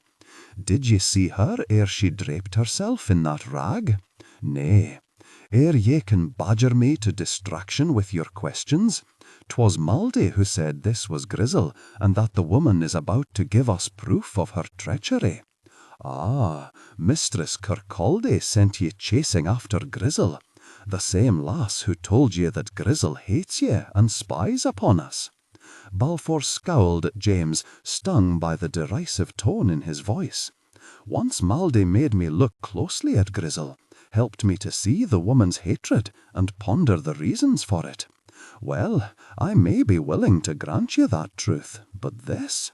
Did the lass see the woman or hear Grizel speak of treachery?" James muttered softly as the sharp branch of a dying tree dug a shallow furrow in his upper arm. "Nay," Balfour muttered, signalling everyone to halt as they reached the edge of the trees beyond which lay the wide open fields at the far end of the village. "Well, we have gone past the village, so mayhap there is no traitor there. Mayhap Grizel is the only one. Wait." James rubbed his long chin as he stared at Balfour. "Now, ye are my laird, but ye are also the lad I helped onto his first horse. That be the one I talk to now. Tell me what was seen, or what was said. Tell me exactly why we are afoot, creeping about like thieves after a shrouded figure." As Balfour watched Grizel, waiting for the right moment to follow her, he softly muttered, "Nothing was seen and naught was heard. Maldy just ken it. She said she felt it in her bones." Lower the pitch slightly and use a heavy, deliberate, and slightly traditional, old-fashioned tone. One sharp glance was all it took to stop the chuckles of the two young men with them. Then Balfour met James' steady gaze. "She had a vision, did she?" James drawled. "Nay, just a feeling. Aye, this may be foolishness." Balfour ignored James's telling glance and began to watch Grizel again. "Howbeit, what harm can come of it? We will either see betrayal or see naught. Although I dinna think that hunched, ragged woman is hurrying off to meet a lover. Who can say? Passion can make anyone witless." Balfour decided to ignore James's muttered insult. He prayed Maldy was right, that this was Grizel, and that the woman was about to prove herself a traitor. Although he hated the thought that one of his own people would help Beaton, even that distasteful situation was preferable to looking like a fool. The moment he felt it was safe to continue on without being seen, Balfour left the shelter of the wood, his men quickly following.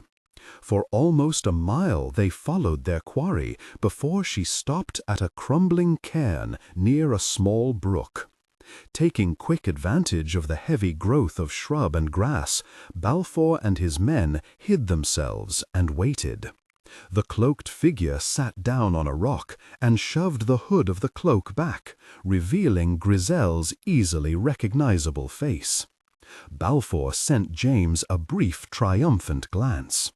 "So the last tiny bones were right about who hid beneath the cloak," James said, grimacing as he tried in vain to get comfortable on the hard, rocky ground.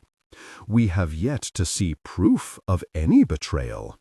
"I think that, too, is about to be revealed," said one of the two men with them, a burly, usually taciturn man named Ian.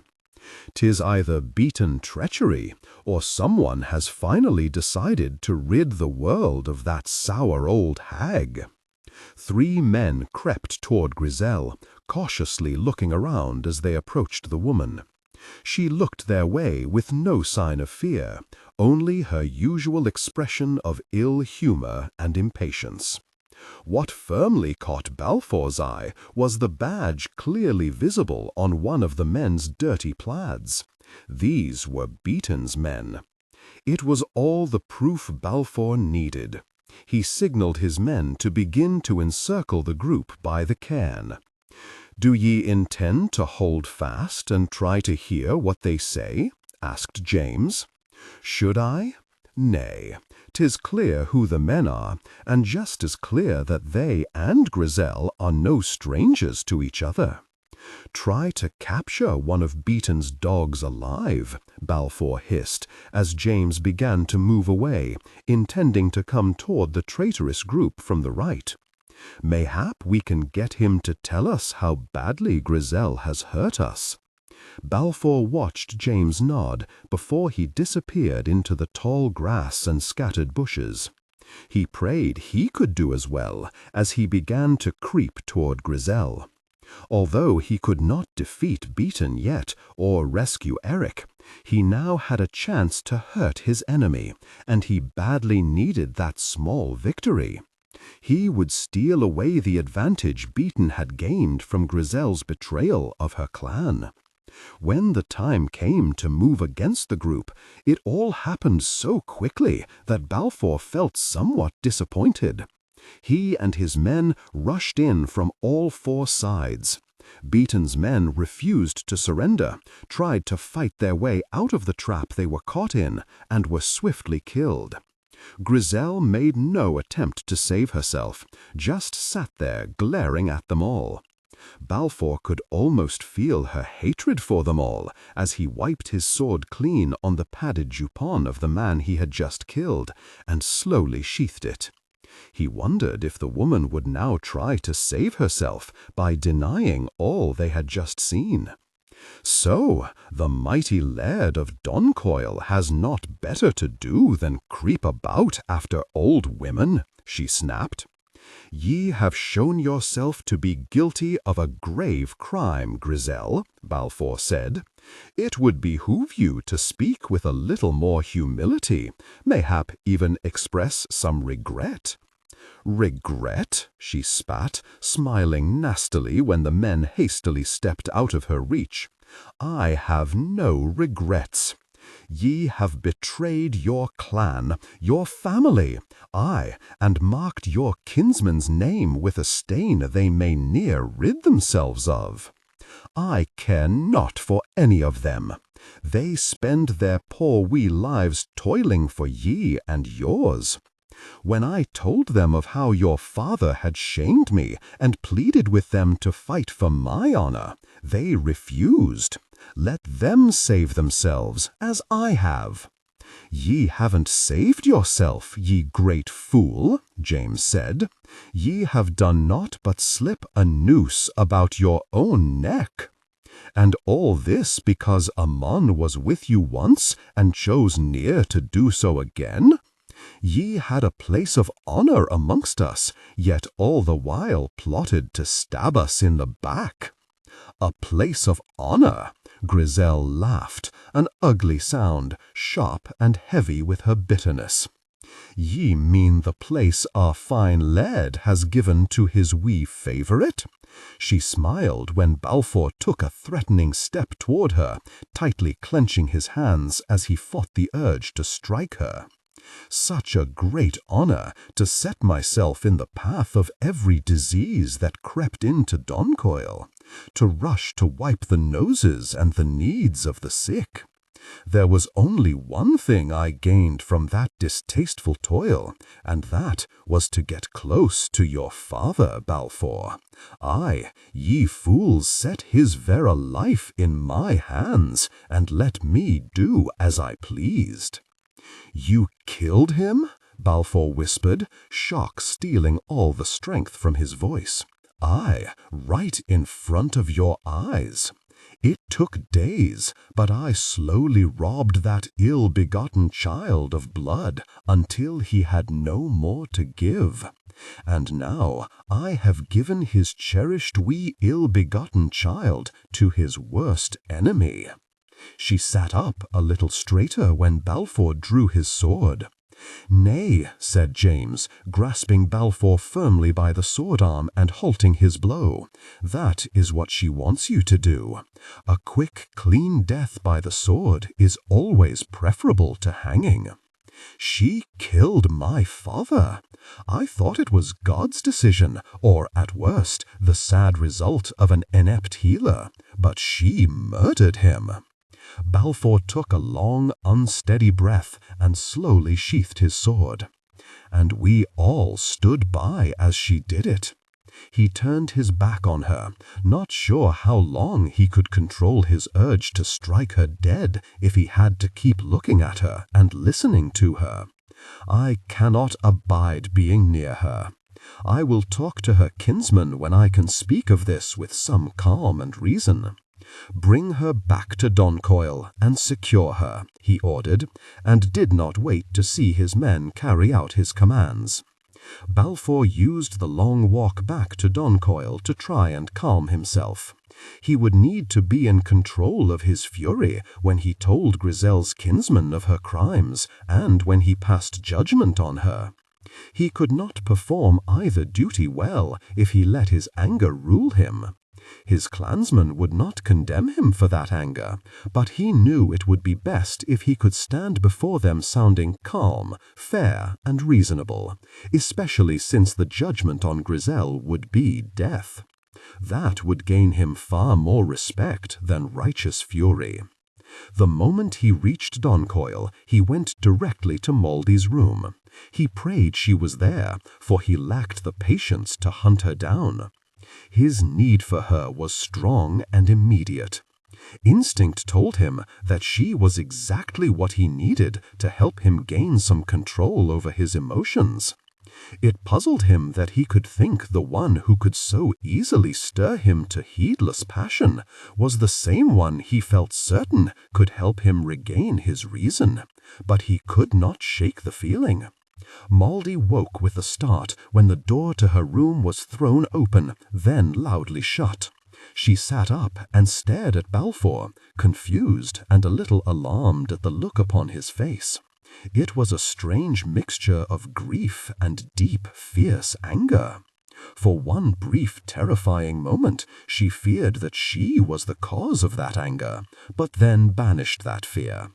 Balfour had not been gone long enough to have uncovered even one of her many secrets, and he had been busy hunting down Griselle. That furtive, shrouded figure had obviously been Griselle, and the woman had proven herself a traitor. Moldy was both relieved that she had been proven right and filled with sympathy for Balfour, who did not deserve such betrayal. "I am very sorry, Balfour," she said softly, as he moved to the side of the bed, taking his tightly clenched hand in hers when he sat down. "Why?" He sighed and dragged his fingers through his hair before rubbing the back of his neck. "Ye were right. I had guessed that. What I am sorry for is that ye had to find out how bitter betrayal can taste. Ye did not to the woman to deserve that." Balfour lifted her hand to his lips and kissed her palm. "Your sympathy for my trouble is sweet and most welcome, but 'tis nae what I seek now." He smiled faintly when her eyes widened. They came together in passion. Afterwards, breathless, they clung to each other. It was not until Moldy eased their embrace and then curled up at his side that Balfour was able to think clearly again. His first thoughts were not of Griselle, Beaton, or traitors. Moldy had just shared intimacy with him in a way few women knew, and in a way he had never shown her or told her about. Recalling her innocence, the proof of which he had seen with his own eyes after their first time together, did little to still a growing unease. Such intimacy did not align with his understanding of her past. "How did ye ken what to do?" he demanded, looking down at her and silently cursing his need to even ask the question. Moldy sighed dramatically and cast him a mournful look, pleased to see him flush guiltily. She knew she should probably be highly insulted by the obviously unkind thoughts churning in his mind, but she was not. She had just shared intimacy with him in a bold way only the most experienced women should know about. Such skill in a woman, he thought, an innocent, should give him pause. The true insult would come if he did not believe her explanation, for, unlike some of the other things she told him, it would be the truth. "Did I nae clear your mind as ye wished?" she asked. "Well, aye." He frowned in confusion when she laughed softly and placed one long finger over his lips. "Nay, I but tease you. My mother told me that men appreciate such passion. Was she wrong?" Balfour was shocked, angry at her mother, and saddened by this unhappy glimpse into her life. Nay, she was none wrong in what she said. Recalling the intense connection she had gifted him with, he smiled and brushed a kiss over her mouth. "She was wrong to tell ye about such matters." "Was she—" He stuttered to a halt, unsure of how to ask the question without delivering a grave insult to her mother. "Was she trying to make me a courtesan?" Moldy smiled a little sadly when he looked uncomfortable. "Aye, at times I think she was.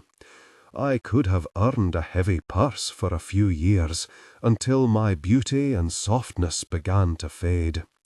Howbeit, I think that she often had naught else to talk about. Men and how to gain their favour enough so that they would provide for her weal was all she knew. She snuggled up to him. "But let us talk about what made ye so angry. I regret to say that I lost the chance to call ye a fool." He felt his anger return, but knew he could control it now. "As I told ye, that ragged figure was indeed Grizzel, and she met with 3 of Beaton's men. I fear they refused to be taken alive. This small victory over Beaton would have been a lot sweeter if I had gained the chance to wring a few secrets out of one of his men." "Is Grizzel still alive?" "Aye, but she will tell me naught. If she kens any secrets about Beaton, she will take them to her grave just to spite me. She made no attempt to save herself, just sat there and spit the ugly truth right into our faces. Her hatred for you is even stronger than I had guessed, if she will let it take her to her death. Oh, aye, 'tis vera strong indeed. It turned her hand to murder." "Are ye certain?" He nodded, idly rubbing her slim back, and surprised at how simply touching her gave him the strength to control his grief and anger. "She confessed to the deed. Do ye recall my speaking of our healer's use of leeches and bleeding when I first brought ye to Doncoil?" Maldy felt a chill flow through her body, horrified by the thought forming in her mind, but knowing it was the truth, and her voice was softened by shock as she said, "Ye told me that ye didna believe in it, not always, and that ye thought it had hastened your father's death. It may have done more than hastened it. Grizzel boasted of how she used her place of honour as our healer to kill the man before our very eyes. She said that she slowly bled him until he had no blood left to give. I ached to kill her, but James stopped me." He grimaced. "I had my sword drawn and was eager to cut down an old bitter woman. There is no shame in that. She killed your father, cruelly and with no remorse." She kissed his cheek. "Ye didna kill her. Even James couldna have stopped ye if ye truly wished to cut her down. Dinna brood o'er what ye almost did. Think on what ye must do now. I must tell Nigel, and then I must speak to her kinsman." He held her tightly for a moment. "I would prefer to stay right here. Ye cannae. If you wait too long to speak to Nigel and Grizel's kinsman, they will hear it all from someone else. News this grave cannae stay a secret for vera long. The whispers have probably already begun." She smiled gently when he cursed and got out of bed. "Nigel must hear this from you, not through whispered rumour and half-truth. I ken it," he muttered as he tugged on his clothes. "I but pray that I can keep a rein on my temper. It serves no purpose and will only feed his." Maldy turned on her side, tucking the sheet around herself, and she grinned at him when he turned to look at her. "Shall I wait here then, my laird?" She was pleased when he laughed, glad that she could banish the sadness from his eyes, if only for a moment. Balfour kissed her, then gave one last adjustment to his plaid before moving toward the door. "'Tis a vera tempting offer, lass, and I ache to accept it, but I think ye may be needed to tend to Nigel. He will be as mad with fury as I was when I first heard the truth. Of course, such anger could easily weaken him or make him move too quickly. When ye are done telling him this sad tale, just rap thrice upon my door, and I shall go to him." The moment the door shut behind Balfour, Maldy flopped onto her back and indulged in a hearty bout of cursing. This was Beaton's doing. He had used the hatred of a bitter old woman to hurt Balfour and to steal a young boy from his home. The murder of Balfour's father may not have been done on his orders, but Beaton undoubtedly revelled in the deed and probably rewarded the murderer. Beaton was long past due for a harsh reckoning. The only question was who would get to him first, her or Balfour. The sharp taste of the strong wine did little to calm Balfour, but he refilled his goblet anyway.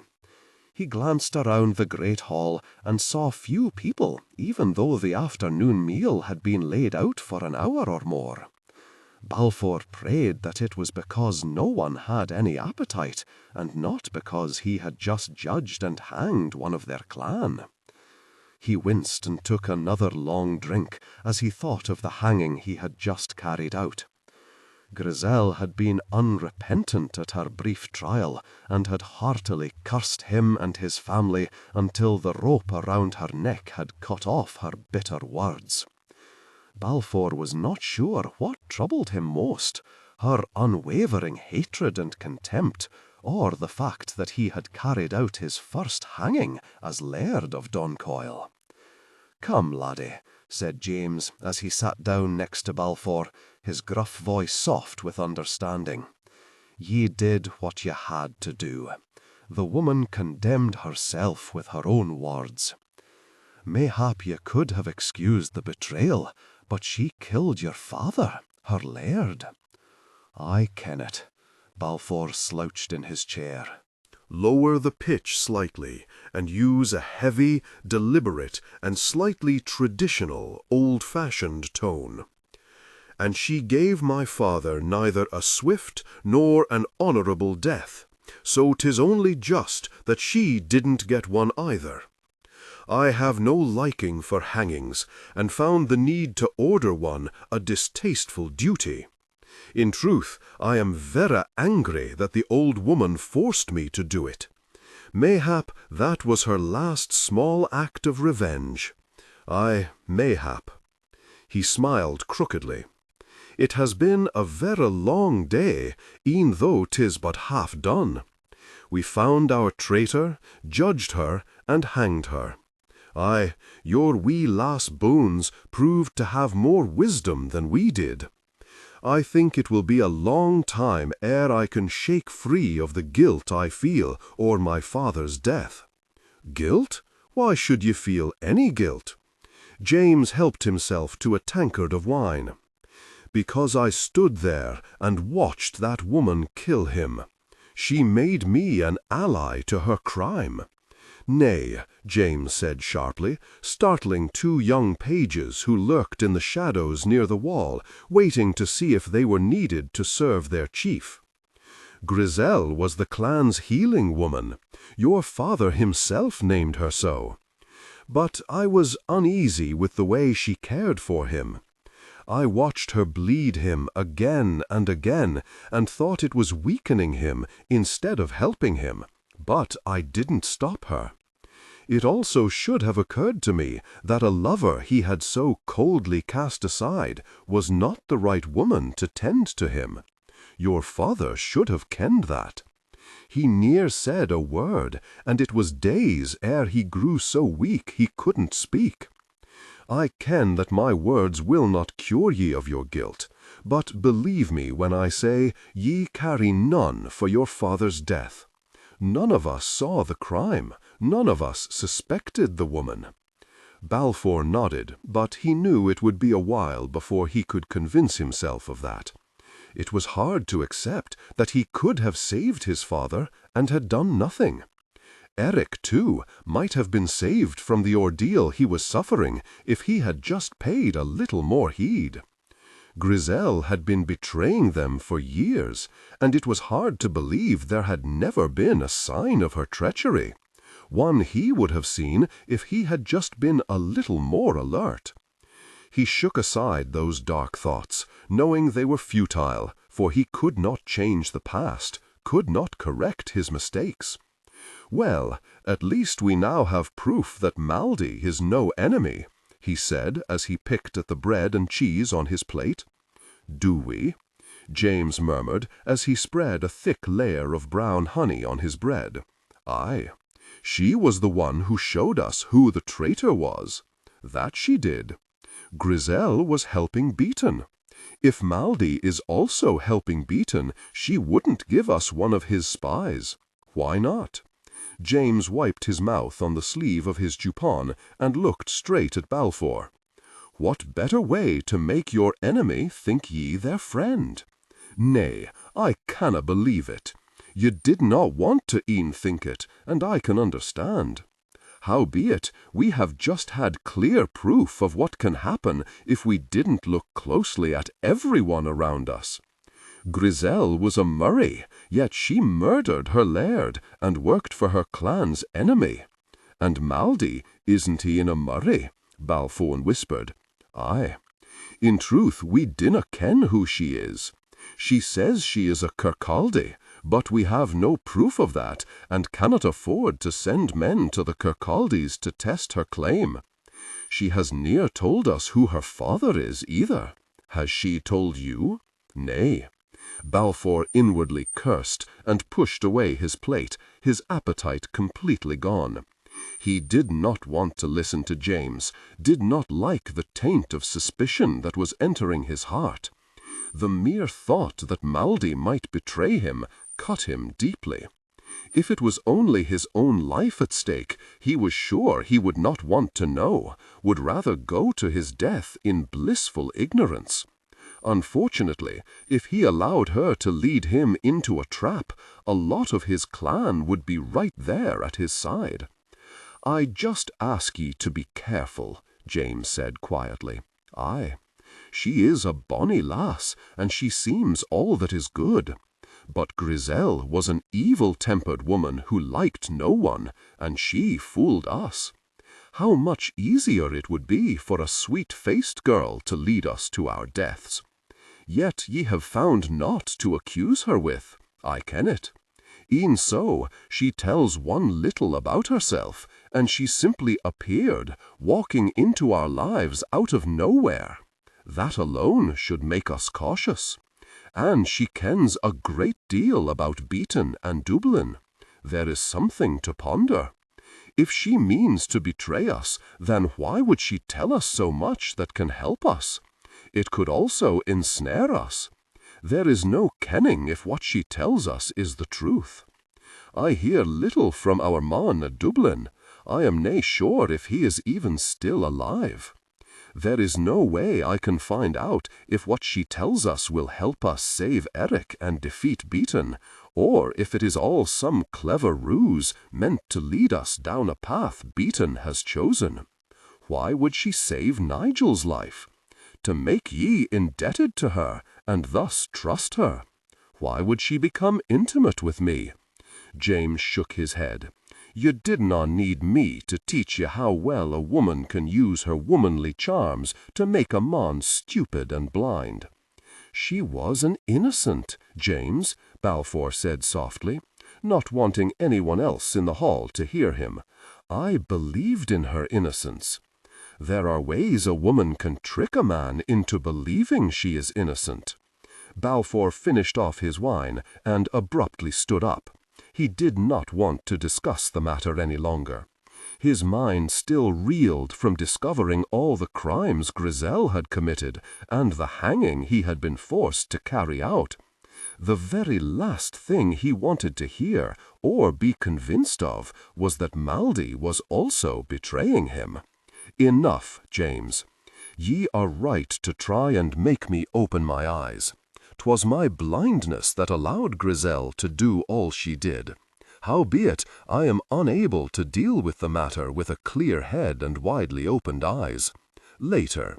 He started toward the door, then hesitated, briefly looking back at a frowning James. I give ye leave to step in and stop me if ye can see that I am making a great fool of myself. Too many others could lose their lives if I am left to learn another harsh lesson on my own. All the way up to Nigel's room, Balfour tried to push James's words of warning from his mind, but they refused to be dismissed. Grizel's betrayal had left him unsure of his own judgments.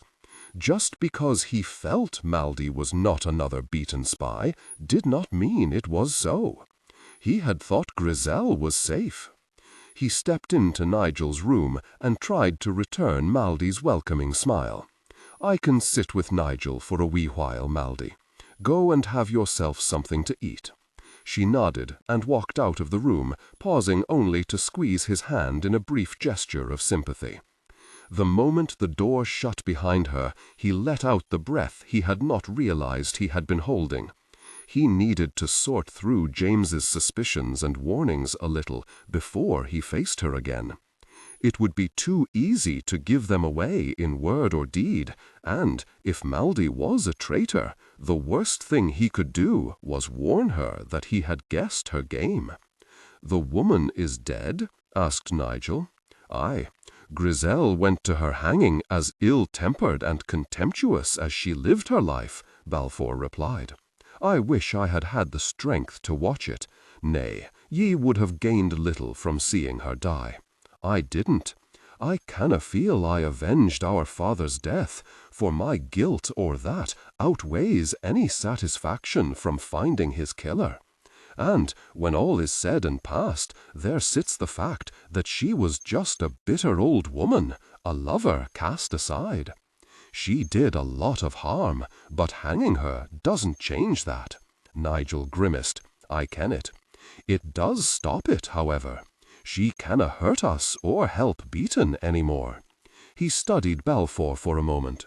"Is it only your needless guilt or our father's death that has ye looking so troubled? 'Tis na needless. I could have stopped it. Since ye are determined to heft that burden upon your shoulders, I dinna think I can change your mind. And ye didn't answer my question." Balfour sighed and rubbed the back of his neck. "I find that I am willing to cast a suspicious eye on anyone now. And by anyone ye mean the fair Maldy. Aye, Maldy. You trust her?" "I do. And I dare not start to think of her as a possible traitor." "Ye ken how I feel about the loss, and how I must feel now that ye have made her your lover. Did she tell ye that? Nay, she said not, but I am no so weak-witted that I canna guess why she didn't sleep on her wee bed in the corner last night. Ye move swiftly, brother." He could feel the heat of a blush upon his face, but Balfour just shrugged. "I dinna see why that should make ye reluctant to suspect her of anything. Trust me when I say that I couldn't do so fairly. 'Tis best if we dinna discuss her at all."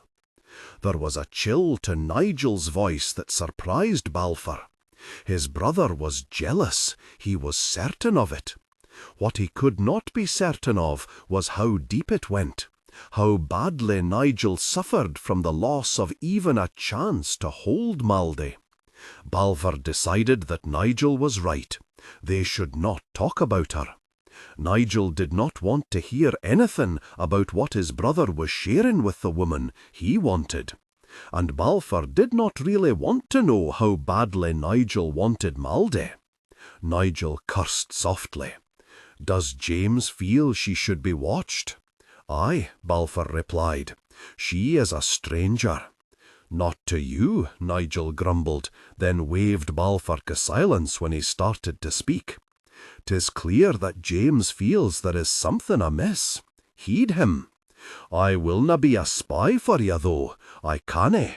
As ye can tell, I am finding it hard to accept that I canna just reach out and take the woman I want.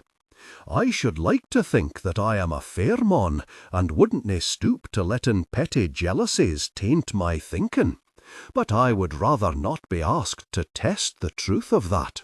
I owe the lass my life, and I dinna wish to repay that with mistrust." "Neither do I. I ken it, and yet ye must. Ye are the laird, and many lives depend upon ye. and 'tis clear that ye would like to speak of this from time to time. Fine, I refuse to let a wee green-eyed lass come between us. Talk if ye must." He smiled crookedly. "Just dinna tell me what a fine time you're having with her. Ye tell me what troubles ye, and I will play her advocate. After all she has done for me, 'tis only fair that she has won.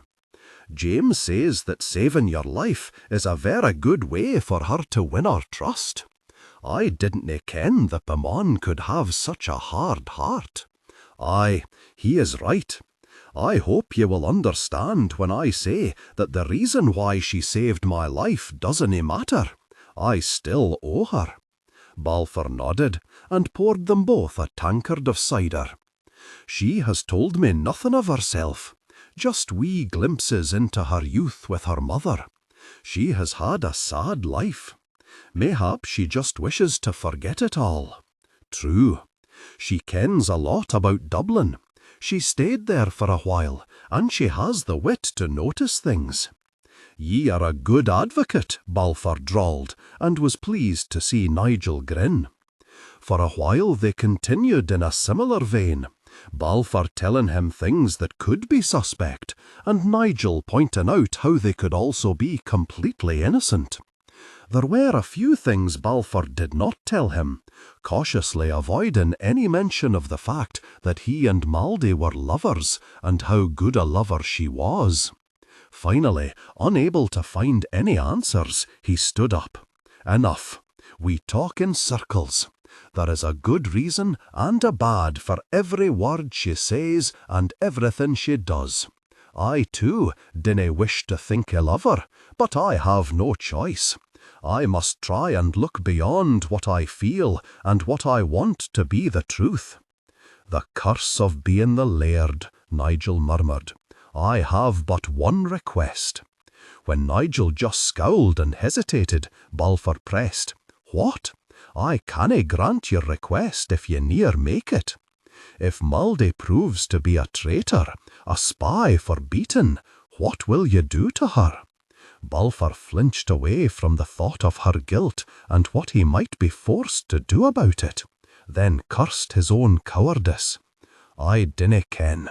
I will nae hang her, if that is what ye fear.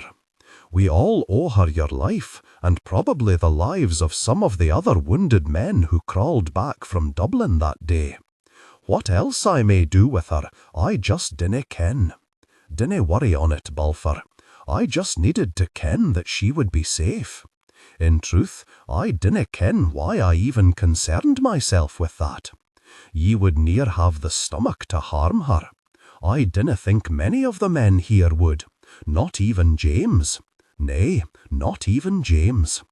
I think all I will do if she does prove to be helping Beaton is secure her so that she canna tell him nothing until this fight is over.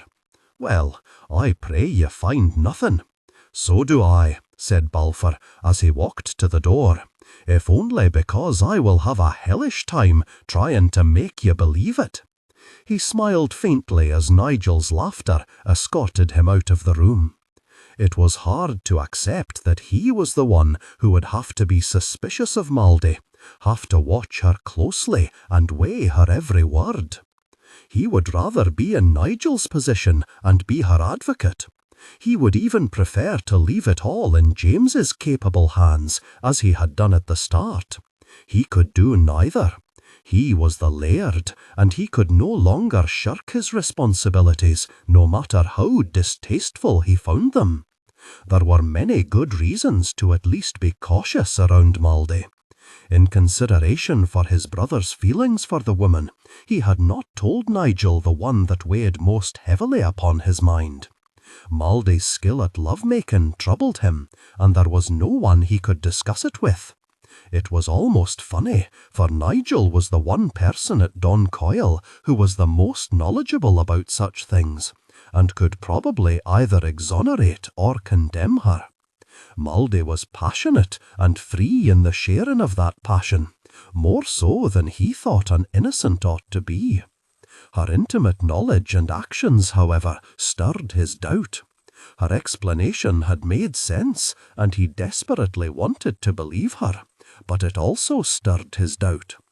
It was almost easier to believe Maldy was some sly maid sent to seduce him into a trap than to think that a mother would tell her daughter such intimate details. As he entered the bedchamber he and Maldy had shared for a week, he forced himself to return her welcoming smile. He wondered how much of his doubt about her was born of his doubts about himself, about his attraction to a woman, his appeal, and his ability to keep a woman interested. He had never had such a beautiful, passionate woman give him a second glance, yet there sat Maldy, smiling as though she was truly pleased to see him, and showing no interest in his brother. She was sharing his bed, yet all of his past experience said she should be curled up at Nigel's side. "You look vera troubled, Balfour," she said quietly, holding out her hand and tugging him closer to the bed when he took it. "I have no taste for hangings," she murmured as he sat down beside her on the bed. "I try not to watch them, yet I have just ordered one and stood there while it was done." She slipped her arms around him and pulled him down onto the bed with her. "You had to do it, as I am sure everyone has told you." She began to follow the firm lines of his face with gentle kisses. "You must keep the law.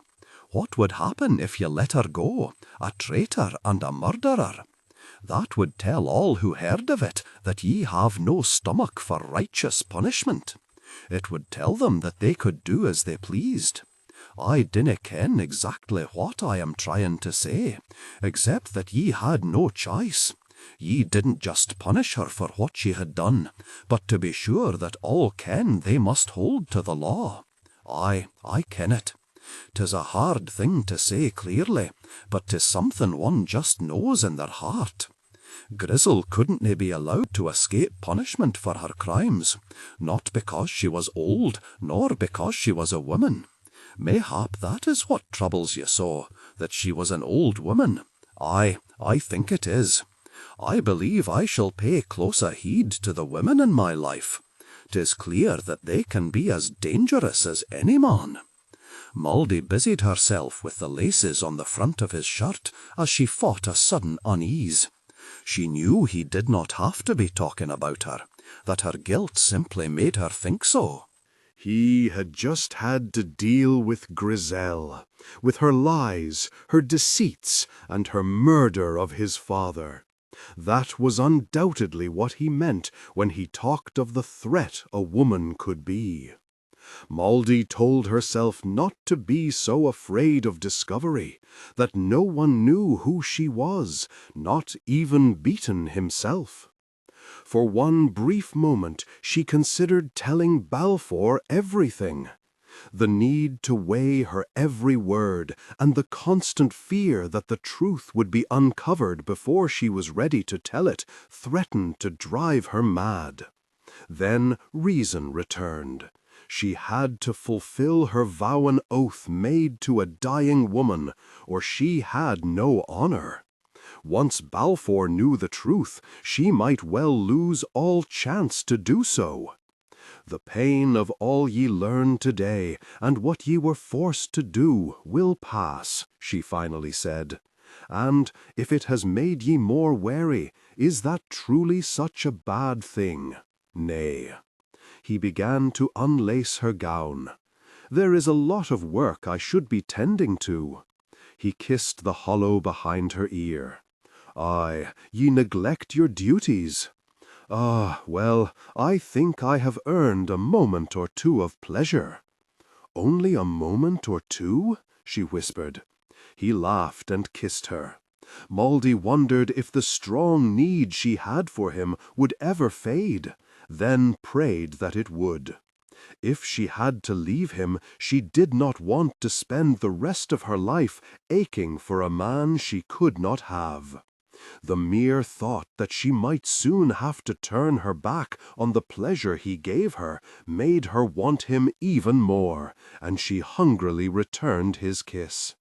She murmured her delight when he tossed aside the last of their clothing, and they were finally flesh to flesh. Mouldy did not think anything had ever felt so good. When he touched a kiss to her breast, she closed her eyes and combed her fingers through his hair, determined to savor every kiss and caress.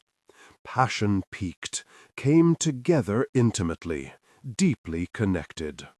As her mind cleared, Mouldy fought a sense of embarrassment. She may have been without skill, but she had knowledge, and that particular manner of lovemaking was known to her.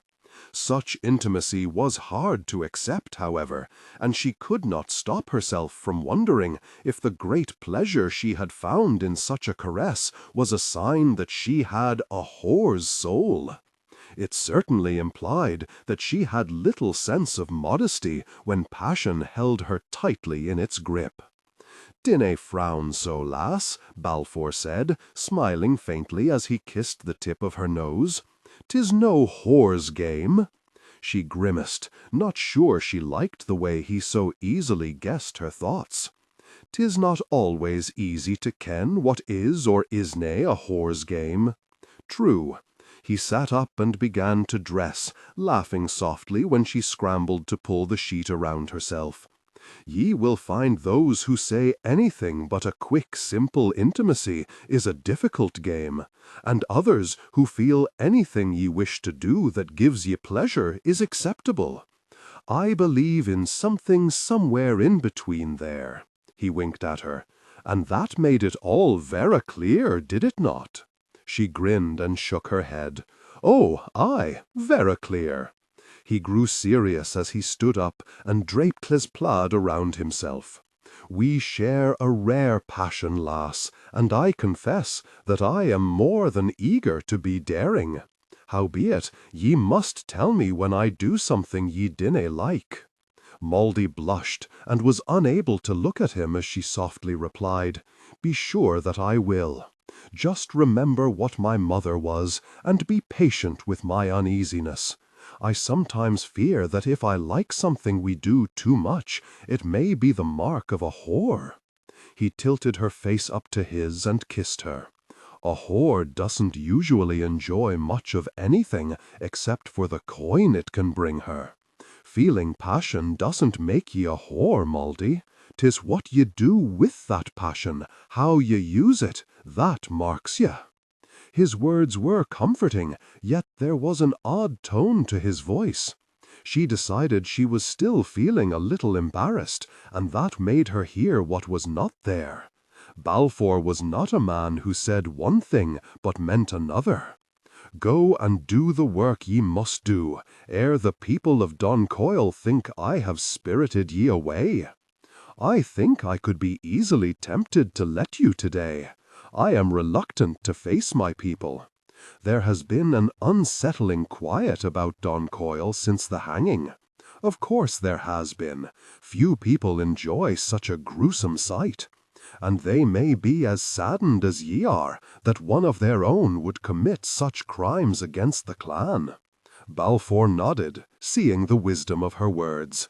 He left to face his clan with a little more confidence. As he shut the door behind him, he just wished he could regain the confidence he had in her. It hurt to even think she would betray him, and that angered him. He had slipped beneath her spell with the blind speed of an untried lad. She smiled a welcome, and he came running. Although he was sure no one else saw it in such a demeaning way, it was still a little embarrassing. To taste such a sweet passion, however, he ruefully admitted that he was more than willing to endure a little embarrassment. It was past time to harden his heart a little and open his eyes wider. He also had to stop shying away from truth, or, at least, the quite probable truth, like some child afraid he is about to have his hand slapped. Mouldy was a woman with too many secrets. He needed to recognize the danger of that and start acting upon it. If she was one of Beaton's minions, embarrassment would be the gentlest of penalties he would suffer for being seduced by her. James seemed to be everywhere Mouldy turned, and she cursed as she hurried toward Nigel's bedchamber. It had been 2 days since the hanging.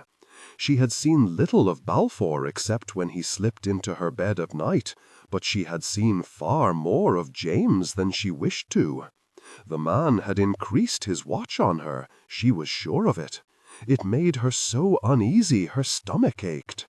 No matter how often she told herself that there was nothing he could know, no secret he could uncover unless she told him, she could not stop being afraid. Each time she saw him, she waited for him to point an accusing finger at her and decry her as a spy and a traitor.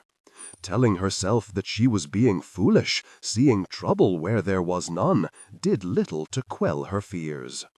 "Ye look upset," said Nigel as he sat up in his bed, eager to practice walking some more. "Nay, just feeling a wee bit harried." She forced herself to smile at him as she slipped her arm around his waist, and they began to pace the length of the room.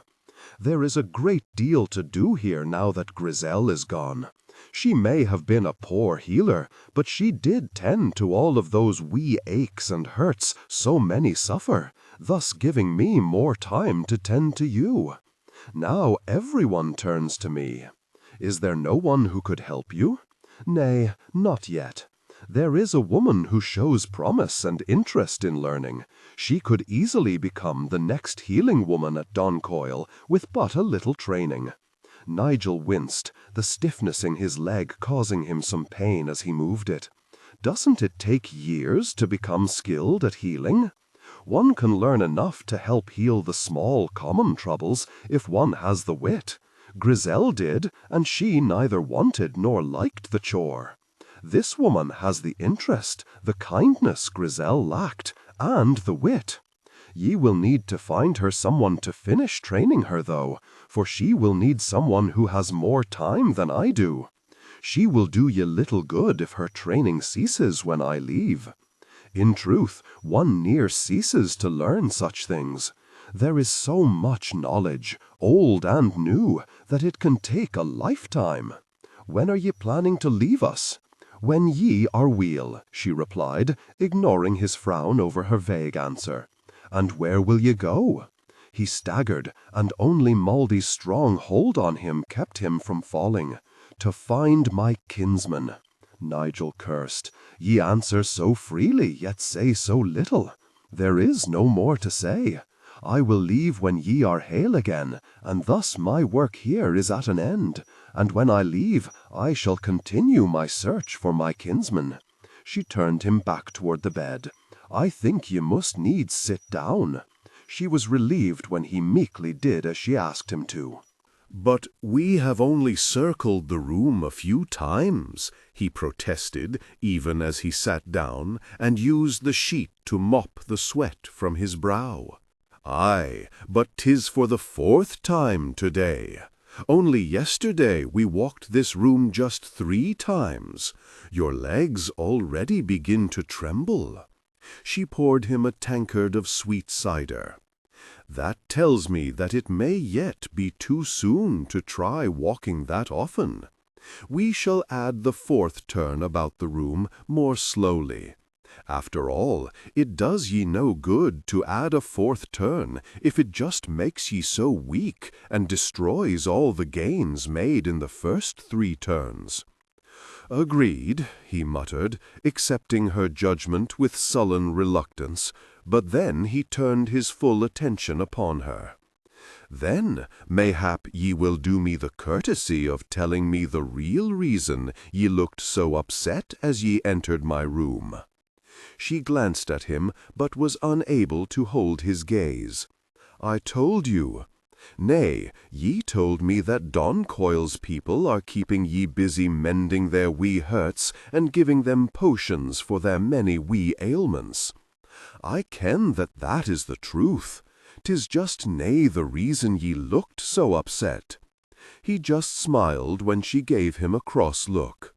"Is Balfour causing ye trouble?" Mouldy studied him for a moment, then carefully said, "Mayhap I let vanity run amok, but I wouldn't have thought that ye would like to hear about me and Balfour." Nigel grimaced. "'Tis not vanity. We have nae, and will nae speak upon it, but I think most of Doncoil has guessed how I feel. Mayhap I seek a vicarious pleasure in hearing that ye and my brother are rene happy." He grinned briefly, then grew serious again. "More so, 'tis because ye are alone. Who have ye to talk to, besides Balfour, I mean? There has been neither time nor chance for ye to make friends here, and there will not be for several months, not until Eric is home and Beaton is dead. Everyone is consumed by the need to defeat Beaton and bring Eric safely back to Doncoil.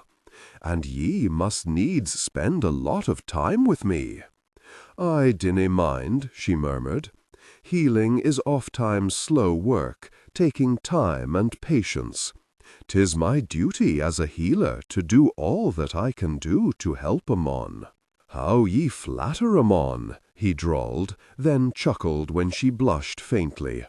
"Lass, if ye feel a need to talk, to say things ye may not wish to say to my brother, even to simply complain, I am at your service.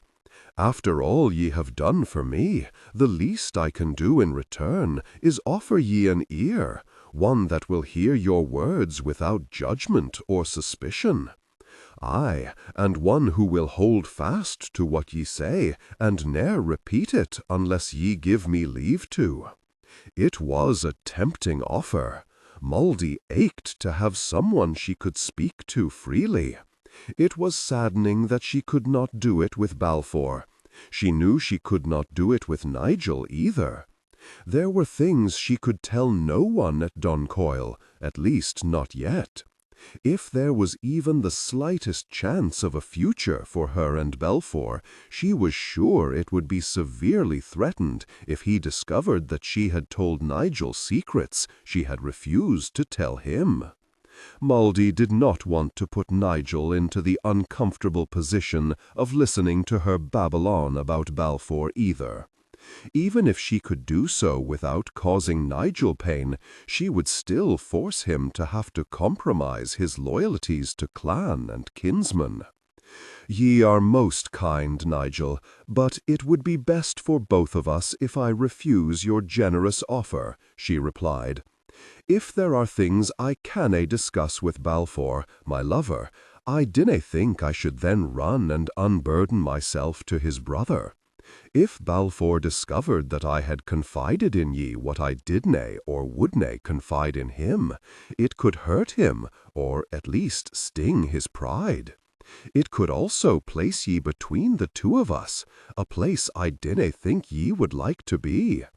It could even mean that, because of your promise to me, ye are forced to keep secrets from your brother, your laird. That must ne'er happen, especially not now when ye are soon to face your enemy at your brother's side." "I hate to see ye troubled," he said as she tucked him back into his bed. "After all ye have done, ye deserve to be light of heart, to ken an ease of mind. Well, 'twill be many a month ere I can savour that sort of peace. Now, rest. I will send Jenny in." To be light of heart and easy in her mind was a dream Mouldy dearly wished to see fulfilled. "If I survive," she mused as she started out of the room. She needed to get away from Nigel, from the sympathy in his eyes, and from the comfort and understanding he promised her. It would be so easy to run to him with all of her troubles and fears, but in the end he could help her no more than she could help herself. In her heart she also knew that it could easily add to her troubles, dragging Nigel into the midst of them. She did not want or need the burden of guilt that would sit upon her shoulders. As she stepped out into the upper hallway, she caught a fleeting glimpse of James and cursed. Moldy almost returned to Nigel, eager to complain, but swallowed the urge and headed down the stairs. Even if she could turn Nigel against James, she would not, for she had quickly seen that both Nigel and Balfour looked upon the man as a second father. She sternly reminded herself that James was right to suspect her, to feel that she needed close watching, but that truth did little to soothe her. Justified or not, it was annoying to have one's every move keenly watched. Instead of going to the kitchens to mix her salves as she had planned, Moldy strode out into the bailey. It was the one place where she did not see James's frowning face peering at her from around every corner. She knew that was because James was confident that the bailey was secure and that many another would keep a close watch on her. But Moldy decided that, at the moment, it was blessing enough to get out from beneath James's dark eyes.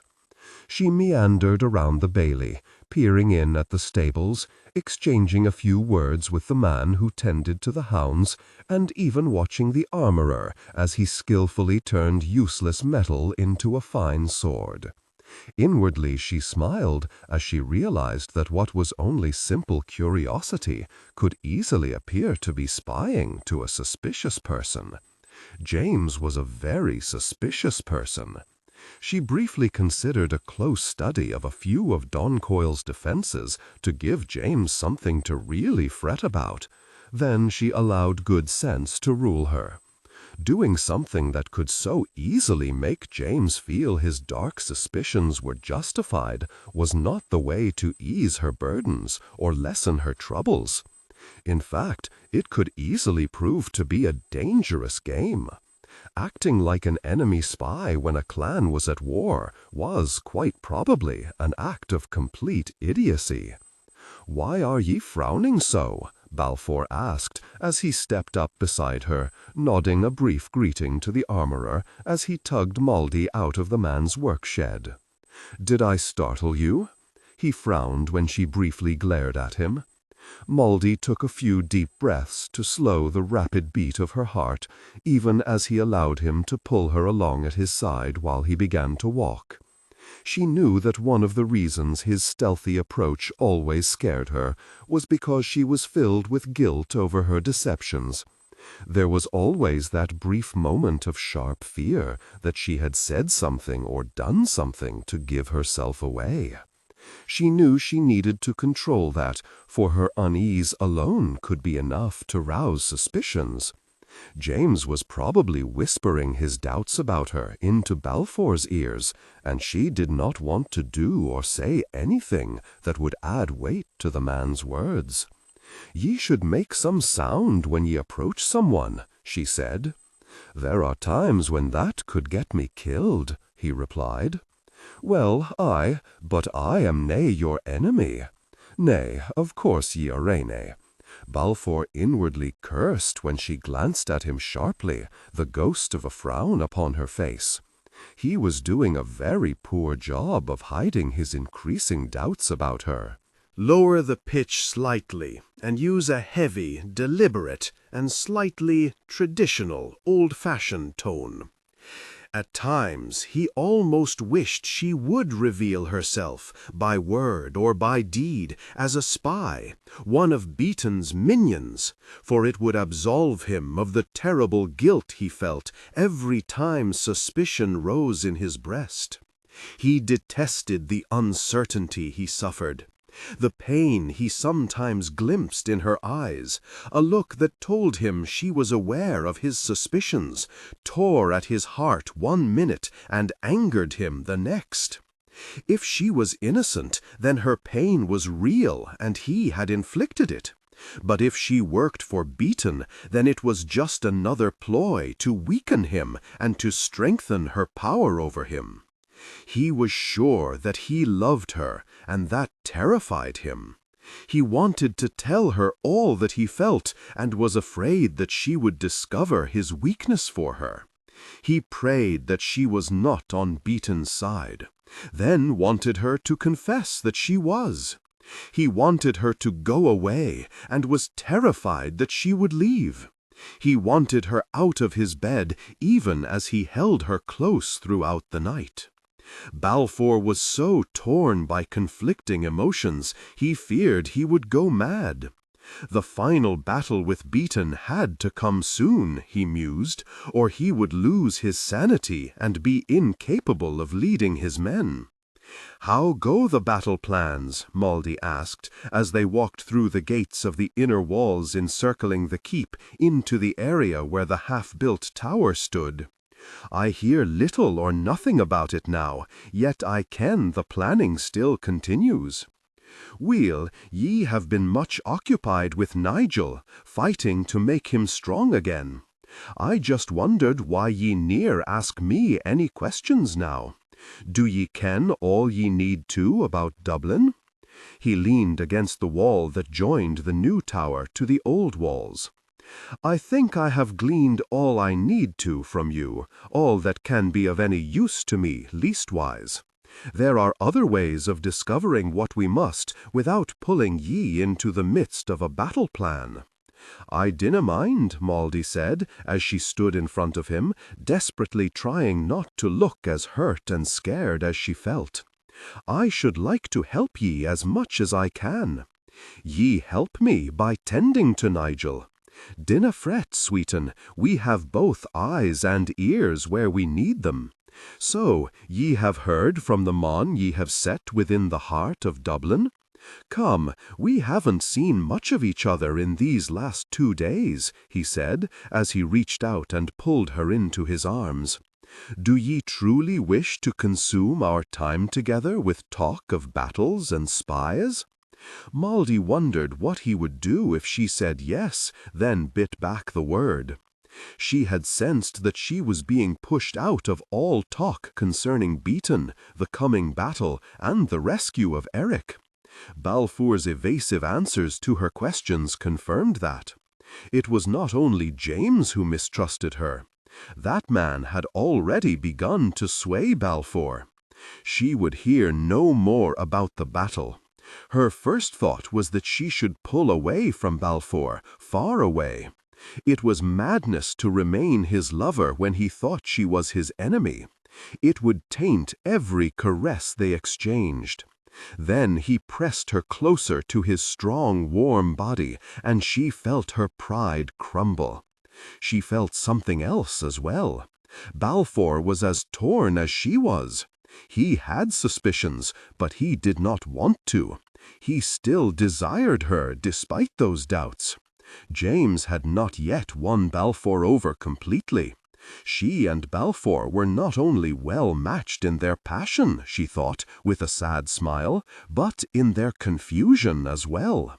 She could not know which would prove stronger, his doubts or his passion. But she decided to let fate lead her where it would.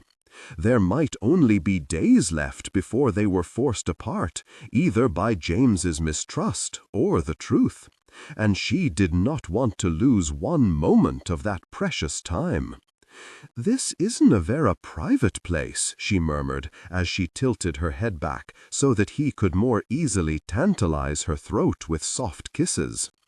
"'Tis the perfect place from which to watch the sunset," he replied, savoring the taste of her as he gently nipped at her earlobe. Their intimacy deepened. "Is that what ye are planning to do?" she asked. "Someone may see us," she added, as modesty briefly infected her. "Nay, this is a favourite spot for lovers. Howbeit, once we kenned that it was Malcolm, we also kenned who had murdered him. So too did it explain why his body had been left where it was. It was meant to be a gruesome taunt." James nodded, as was the hard, ugly way he was killed. "They not only wanted us to ken that they had found our spy, but set the fear of God into our men, making it vera hard for us to find another willing to slip inside of Dublin. We have already cleaned Malcolm's body and readied it for burial, and there are signs that he was cruelly tortured. Any word from our other mon, Douglas?"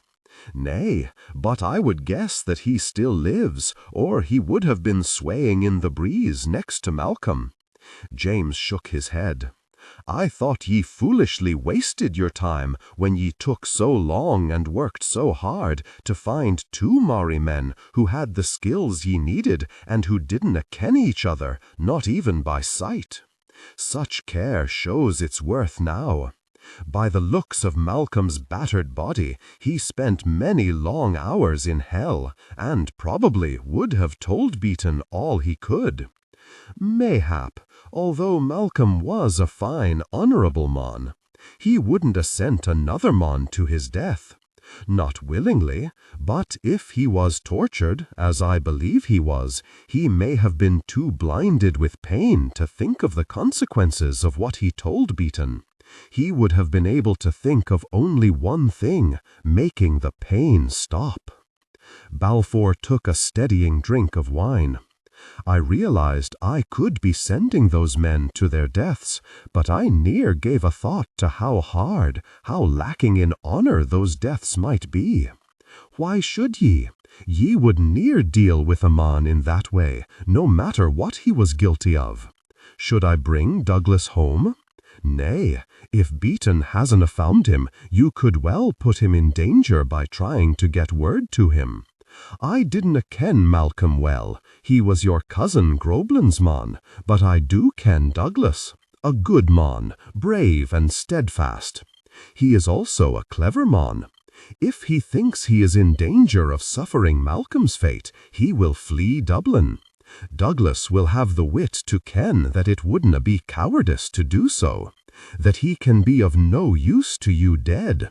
For ye will not only lose what knowledge he has gained, but a good sword arm as weel. Good.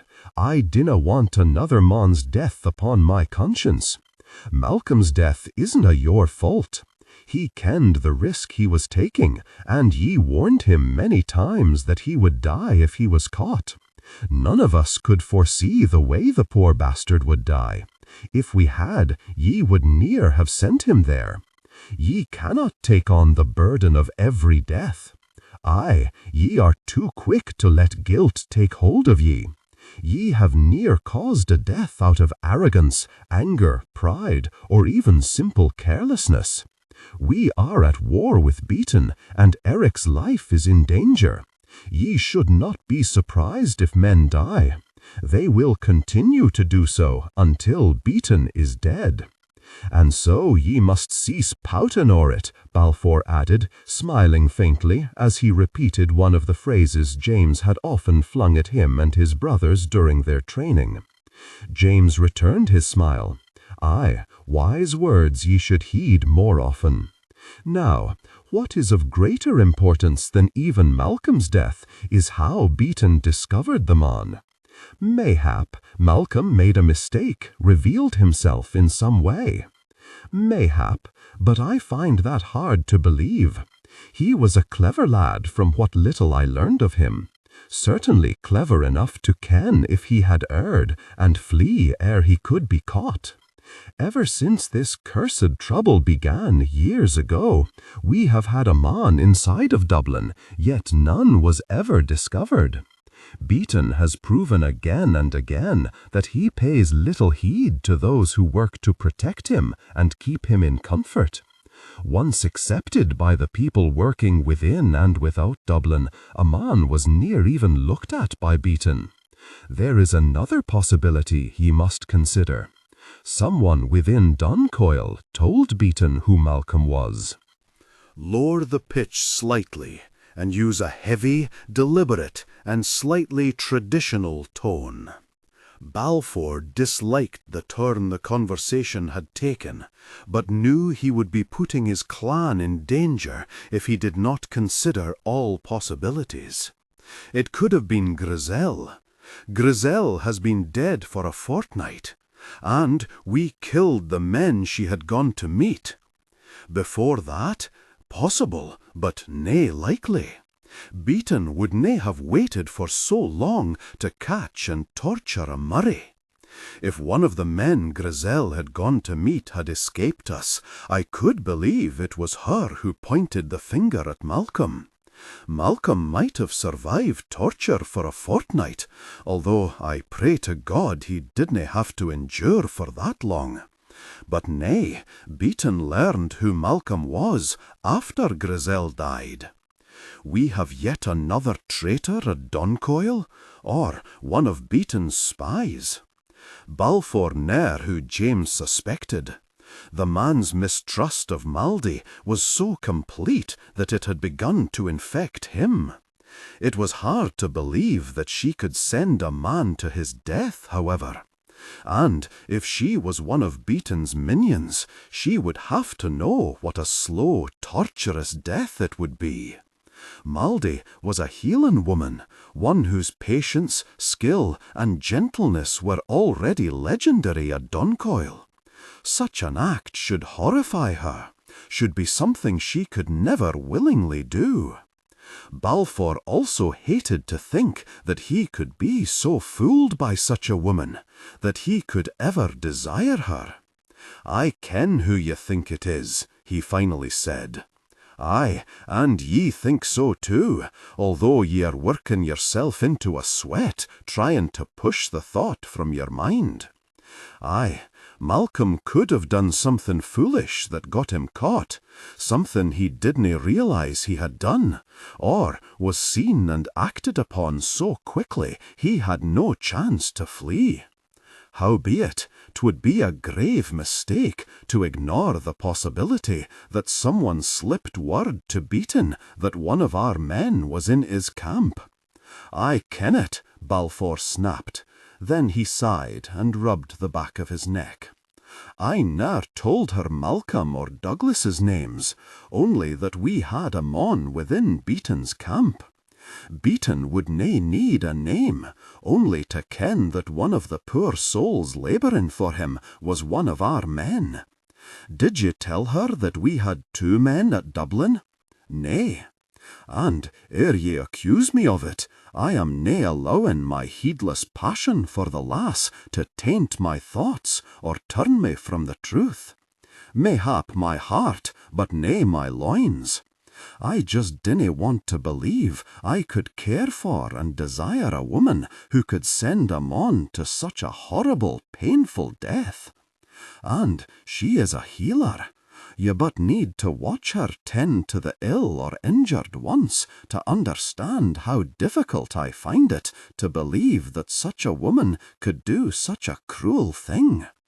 I am prepared to believe that she would nigh do it willingly, that Beaton holds some sword at her throat which forces her to act on his behalf.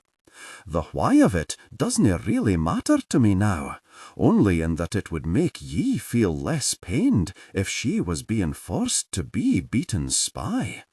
I just want her power to hurt us taken away from her."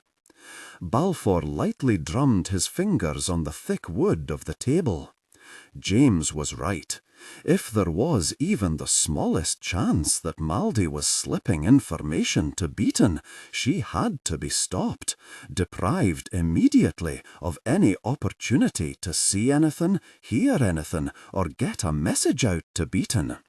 He would have to confine her, keep her under close guard, until he was able to uncover the truth. If she was guilty, she would accept such a gentle penalty for her crimes.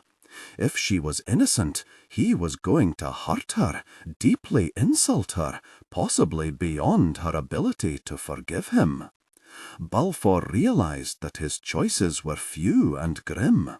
If Maldie was guilty and he let her run free, she could cost him the victory he needed and many of his clansmen's lives. If he treated her as a spy, confined and guarded her, it could cost him Maldie. "I face a loss no matter which way I turn," he muttered. "Aye, you do," James agreed, reaching out to briefly clasp Balfour's shoulder in a gesture of understanding and sympathy. "But think on this for a moment. Either way you turn, you could lose the lass. If she is a spy, she will flee, or you will be forced to hang her. But a lot of Murrays will have died needlessly, fighting in a battle she has made sure they can ne'er win. If she is innocent, ye may send her fleeing your side, hurt and angry. I fear that trusting her will cost you the most. It will. Balfour finished his wine and abruptly stood up. 'Tis always best to get the most distasteful chores done quickly. I will go and confront her at once. She may confess all, even tell you why she works for Beaton, and it may be a reason ye can understand. She may, but I dinna think wee Maldy will be that forthcoming. Balfour made his way to the bedchamber he shared with Maldy with the slow, heavy tread of a condemned man. His mind filled with the heated memory of their passionate intimacy by the tower only 2 nights ago, and he grimaced. He had walked away from there feeling at ease, confident and light-hearted. Maldy had grown quiet, and he had begun to think that she was keeping something from him. He didn't want to think that she was hiding the fact that she had just sent a man to his death. Balfour dreaded the thought that he could be such a fool. As he stepped into the room, Maldy turned and smiled at him from where she sat by the fire, brushing her newly washed hair. She was beautiful. He wanted her, and he loathed himself for that weakness. He even loathed her a little. Balfour knew that if she proved to be guilty of aiding Beaton, he would be far more than hurt. He would never again trust in his feelings for a woman. Maldy frowned as Balfour said nothing, just stared at her as he shut the door and leaned against it. He was very tense, his arms crossed over his chest and his hands clenched tightly. There was a hard, cold look upon his face that made her very uneasy. She tried to reach out to him to find out what emotions made him look so stern, but she could feel nothing. His face was alive with emotion, yet somehow he had closed himself off from her. That made her feel afraid. Suddenly she did not know the man standing by the door. "What is wrong, Balfour?" she asked, her growing fear clear to hear in her trembling voice. Malcolm, our mon in Beaton's cam, was found hanging from a tree outside of the village. The shock on her face appeared real, but Balfour no longer afforded to trust in what he saw, heard, or felt. "Oh, Balfour, I am so sorry," she said, standing and moving towards him. "Why? Didna ye expect Beaton to kill him?" She stopped so quickly she stumbled, and she stared at him in confusion. Why should I ken what Beaton was going to do to the mon? Had Balfour suddenly discovered who she was, she thought, fighting the urge to flee from the cold, angry man she faced? "'Tis but passing strange that Beaton has ne'er found one of our men, not in 13 long years, yet suddenly he discovers poor Malcolm." He watched the colour fade from her face and struggled against the urge to comfort her, to take back his harsh words. "You think I am aiding Beaton? Could not Grizel have told him? Grizel has been dead for a fortnight, and the men she went to meet also died, so they could tell Beaton nothing. If she had told Beaton sooner, then Malcolm would have been dead sooner. Nay, it had to have been someone else." "And ye believe that someone else is me?" she whispered, barely able to speak over the knot in her throat. She did not think she had ever been so hurt. "Can ye make me believe elsewise?" Maldy swayed a little, his words striking her heart like a sword blow. She had expected this, or so she had thought. Since her arrival at Doncoil, she had feared discovery, but that had been about her parentage.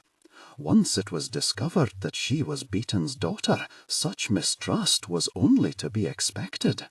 This accusation was coming without that knowledge behind it. The only reason for this accusation was that she was not a Murray. Grizel's betrayal had obviously not been enough to make them see that even their own Lower the pitch slightly and use a heavy, deliberate, and slightly traditional, old-fashioned tone. Mouldy found her hurt swiftly turning to anger and insult. She may not have told them all they wished to know about her, but that was not reason enough to think she would send a man to his death. My word is not enough? Nay, I cannae allow it to be. He sighed and shook his head. Ye have cloaked yourself in secrets, yet expect blind trust. We dinna ken who ye are, where ye have come from, or what ye were doing on that road, yet ye want us to believe that ye are our friend? I have been more than a friend to you. She was pleased to see him flush, for it meant he still had some doubt about her guilt, felt some reluctance about what he was doing to her. Can ye nae see how e'en that can make ye suspect? Passion is a crime now, is it? Mouldy, just tell me something, anything, about yourself, something I can have a mon test the truth of. And why should I? Why will na ye? Who I am is nae your concern, nor is where I come from, where I am going, nor anything else about me. Ye want me to give ye proof that I am not a spy? Well, where is your proof that I am? Balfour grew angry again, infuriated by her stubbornness. He was not asking anything that should be difficult for her to give. All he wished was a little information about her, the sort of information most people would give without hesitation. All anyone at Doncoil knew about her was that she was a skilled healer, her mother was dead, she was a bastard, and she sought her kinsman. Considering how long she had been with him, that was precious little. Can ye nae see why I do this? I am at war. My brother is being held by my enemy. I cannae afford to simply trust a person because they say they are innocent. I need more than that, Mouldy, or I must treat ye as the enemy ye could well be. Then I suggest ye cease berating me for crimes I haven't committed, and seek out the true traitor. As ye wish. Ye will be confined to your chambers, allowed only to go and tend to Nigel. Are ye sure ye wish one of Beaton's dogs to touch your fair brother? Ye have had ample opportunity to do the mon harm, and haven't. Also, Nigel may not be strong enough yet to ride to battle, but he is certainly strong enough to defend himself against a wee lass. Mayhap some time alone will make ye see that this isn't the time to hide behind your pride. Surely a little truth isn't too much for your freedom. He left the room, barring the door from the outside. He was saddened, angered, and confused by the confrontation.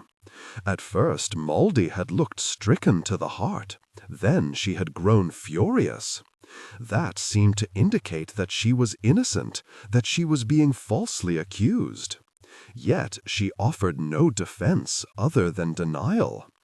"Is it done?" asked James, moving to stand by Balfour. "Aye." He nodded at the man James had brought to guard Mouldy's door, and started toward the great hall, James at his side. "I dinna suppose she confessed and begged forgiveness." "Oh, nay, Mouldy wouldn't have done that even if she was guilty." "Ye still dinna think she is?" "I dinna ken what I think. The way she reacted to the accusation was the way an innocent person would. But she could just be skilled at playing a part.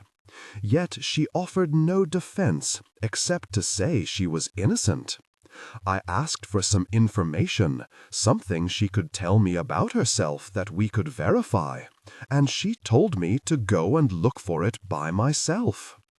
As they entered the great hall, he caught a fleeting look of amusement on James's lined face, and scowled. "Ye think that is funny?" "Aye, I fear I do." James shook his head as they sat down at the head of the largest table, and poured themselves some wine. "In truth, it makes me think she may be innocent. Aye, or far more clever than we are. I have just accused my lover of a heinous crime, of sending a mon to a gruesome death, and now ye say she may be innocent? I have always thought she might be, have ne'er found anything to show her guilt. Howbeit, ye would ne'er have acted against her if I had told you that. I am nae so old that I cannae be swayed by a bonny lass with green eyes. But I am nae blinded by the beauty of them either. One of us had to harden his heart and look at all the possibilities." Balfour cursed and stretched, trying unsuccessfully to ease the tension in his body. "She will ne'er forgive me for this. If she doesn't care enough for ye to see that ye do what you must, then ye wouldn't have held her very long anyway. 'Tis odd that she would still tell ye nothing about herself. I fear one must ask what the lass is trying to hide. Aye, she does have a lot of secrets, and we can no longer let her roam free, hoping those secrets are rainy ones that could hurt us. I ken that I have done what I had to do. I just wish that doing the right thing felt better." Maudie stared at the locked door for several moments before she could make herself move. She staggered to the bed and threw herself on it, staring blindly up at the ceiling. So many emotions tore through her that she found it a little hard to breathe. The one thing she did not want to do was cry, but the choking lump forming in her throat told her that she would not get her wish. Softly cursing Balfour, she turned onto her stomach and gave in to her tears, letting them rule her for a while. It took longer than she liked to gain control of her emotions again, but as her crying shuddered to a halt, Maudie decided it had served a good purpose. She was tired, but she was clear-headed.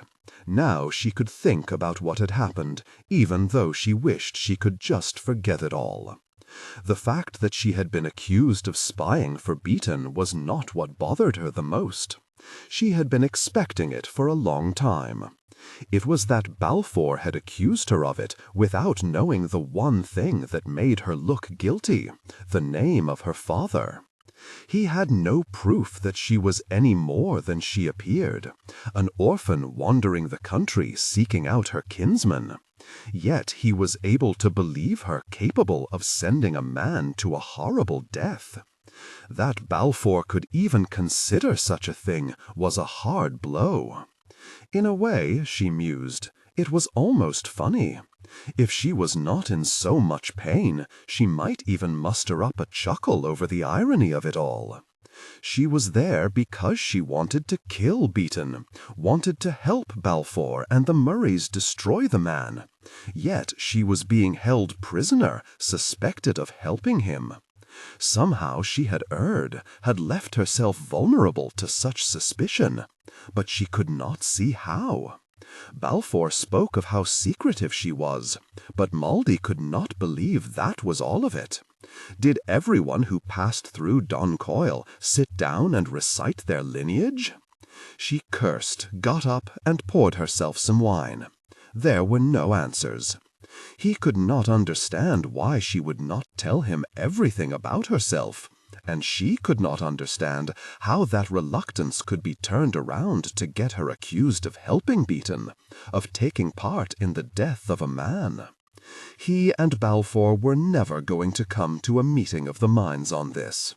He was, after all, proud of his family, his heritage. It would probably be impossible for him to understand how someone else might just want to forget that she even had a family. What she had to consider was how to get out of the mess she was in. She still needed to fulfill her vow to her mother, and she could not do that while confined to a bedchamber in Doncoil. Maldy ambled over to the door and tried to open it, not at all surprised to find it barred from the outside. She had heard Balfour slide the bar into place. There was undoubtedly a big sword-wielding Murray standing out there as well. The straightforward way was definitely not the way to get free. There was the choice of telling Balfour what he wanted to know. She could tell him a great deal without revealing who her father was. However, if he sent a man to her old home to ask about her, that truth could easily come out. Her mother had not been reticent about the man she blamed for all of her misery. Lower the pitch slightly, and use a heavy, deliberate, and slightly traditional old-fashioned tone.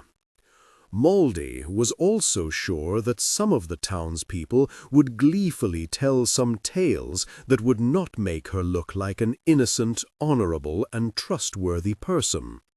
There had been a few things she had done out of a need to survive that she was not particularly proud of. She had also made little effort to endear herself to the sometimes irritatingly pious people of town. Simple, foolish pride kept her from telling the man anything anyway. It obviously annoyed Balfour that she still refused to answer all of his questions, and, at the moment, that was a small, satisfying punishment for his accusations that she was not inclined to give up. That left her with little more to say in response to his accusations than she was innocent and he was a fool. That was not enough to get her free. She was not in fear of her life. Balfour was not a man who would hang someone simply because he thought she might be guilty of something. As he had with Griselle, he would wait until he had overwhelming proof, and, since she was innocent and there was no proof to be found, she was safe. There was really only one thing she could do, and that was to get out, free Eric, and prove that she had never helped Beaton. This whole matter with Beaton had to be resolved. She realized that even as she was proving her innocence, she would be revealing the whole truth about herself, a truth she was sure would send Balfour fleeing her side. But that did not matter.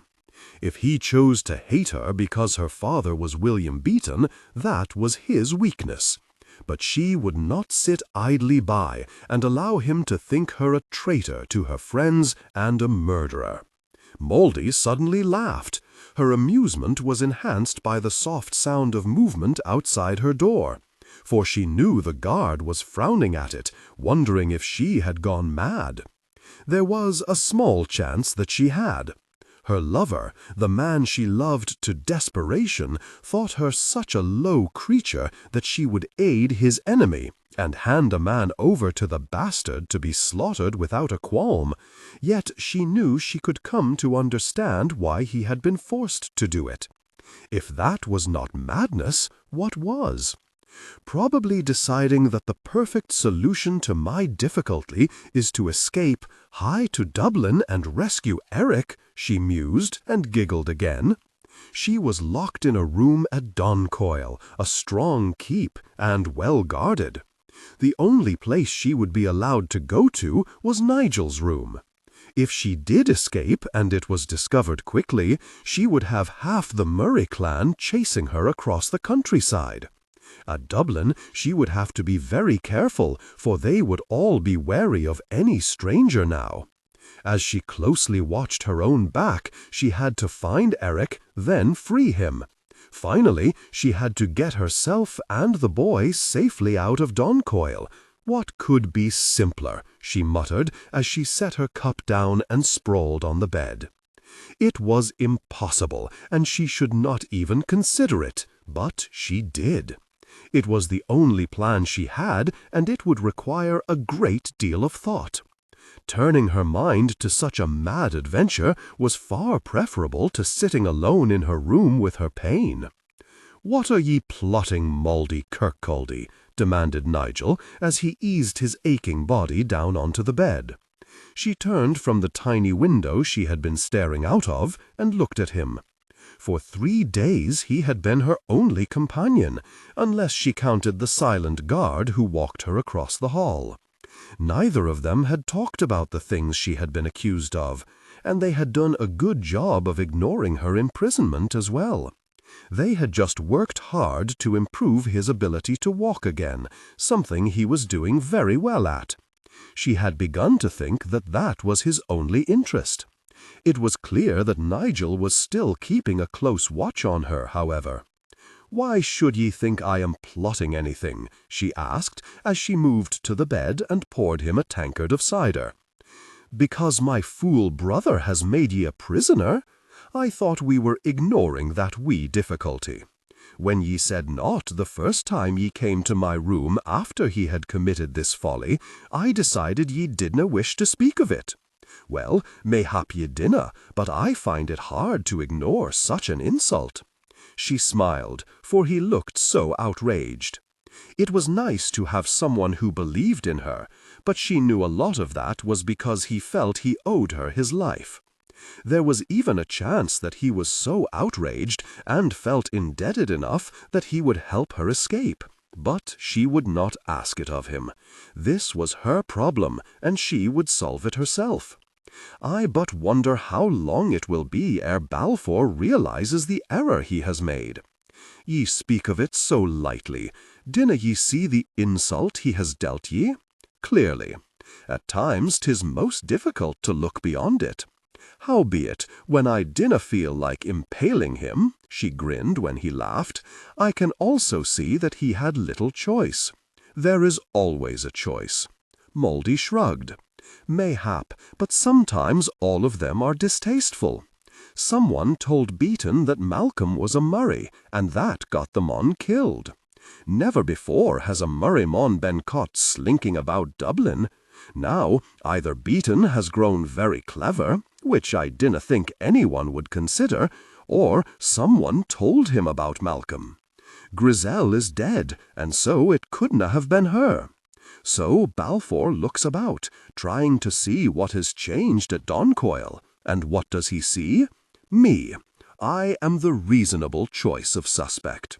"Nay, ye are Rayna," Nigel snapped. "Dinna judge your brother too harshly," she said. "He is the laird, responsible for all who live on his lands. That sometimes calls for hard decisions. There is also a wee bit more to it all than simply blaming the stranger for all that has gone wrong. And to be fair to Balfour, he doesn't fully believe it all himself. But with a battle drawing nigh, he cannot chance that his trust is misplaced. He did give me the opportunity to defend myself." "And ye didna?" Nigel frowned. "Why wouldna ye?" "I got angry. Pride reared its witless head." She took his empty goblet from his hand and set it on the table next to the bed. "I decided my word should be good enough. He asked me questions, asked me to give him some tiny piece of information that he could send him on to verify, thus proving my innocence. I told him that if he was so eager to find out something, he had best get busy and look for it." She found that she was able to smile faintly when Nigel laughed. "That pride could get ye hanged," he warned, all signs of good humor abruptly leaving his face. "Nay," she said, without a hint of doubt, "not with Balfour. He needs hard proof ere he sentences anyone to death. Aye, ye are right. Balfour is a merciful and just mon." He grinned when she giggled, then grew serious, watching her closely as he said, "That leaves you but one choice. Ye must escape Doncoil." She was proud of how carefully she controlled her expression and her emotion, especially the quick flash of fear that her plans had been uncovered. Nigel could not possibly have guessed her plans, for they were too wild. After all, the Murrays also planned to rescue Eric, and they felt they needed a whole army to do it. No one would think a wee lass would even consider trying to do it on her own. That he suspected she had cherished a few thoughts of escaping was no surprise, and no threat to her. Of course, fleeing would certainly prove my innocence, she drawled. Ye shouldna have to be proving your innocence, curse it. Nay, but running away like a thief in the night will not help me. I will be fine, Nigel, truly. I am deeply hurt by all of this, but I am alive and the truth will out. I but need to wait. If I can be of any help, she held up her hand to stop his words. Dinna e'en say it, Nigel. 'Tis best if ye stay right out of this. Ye believe in me, and that is enough. Anything else, and ye risk disobeying, or worse, betraying your laird.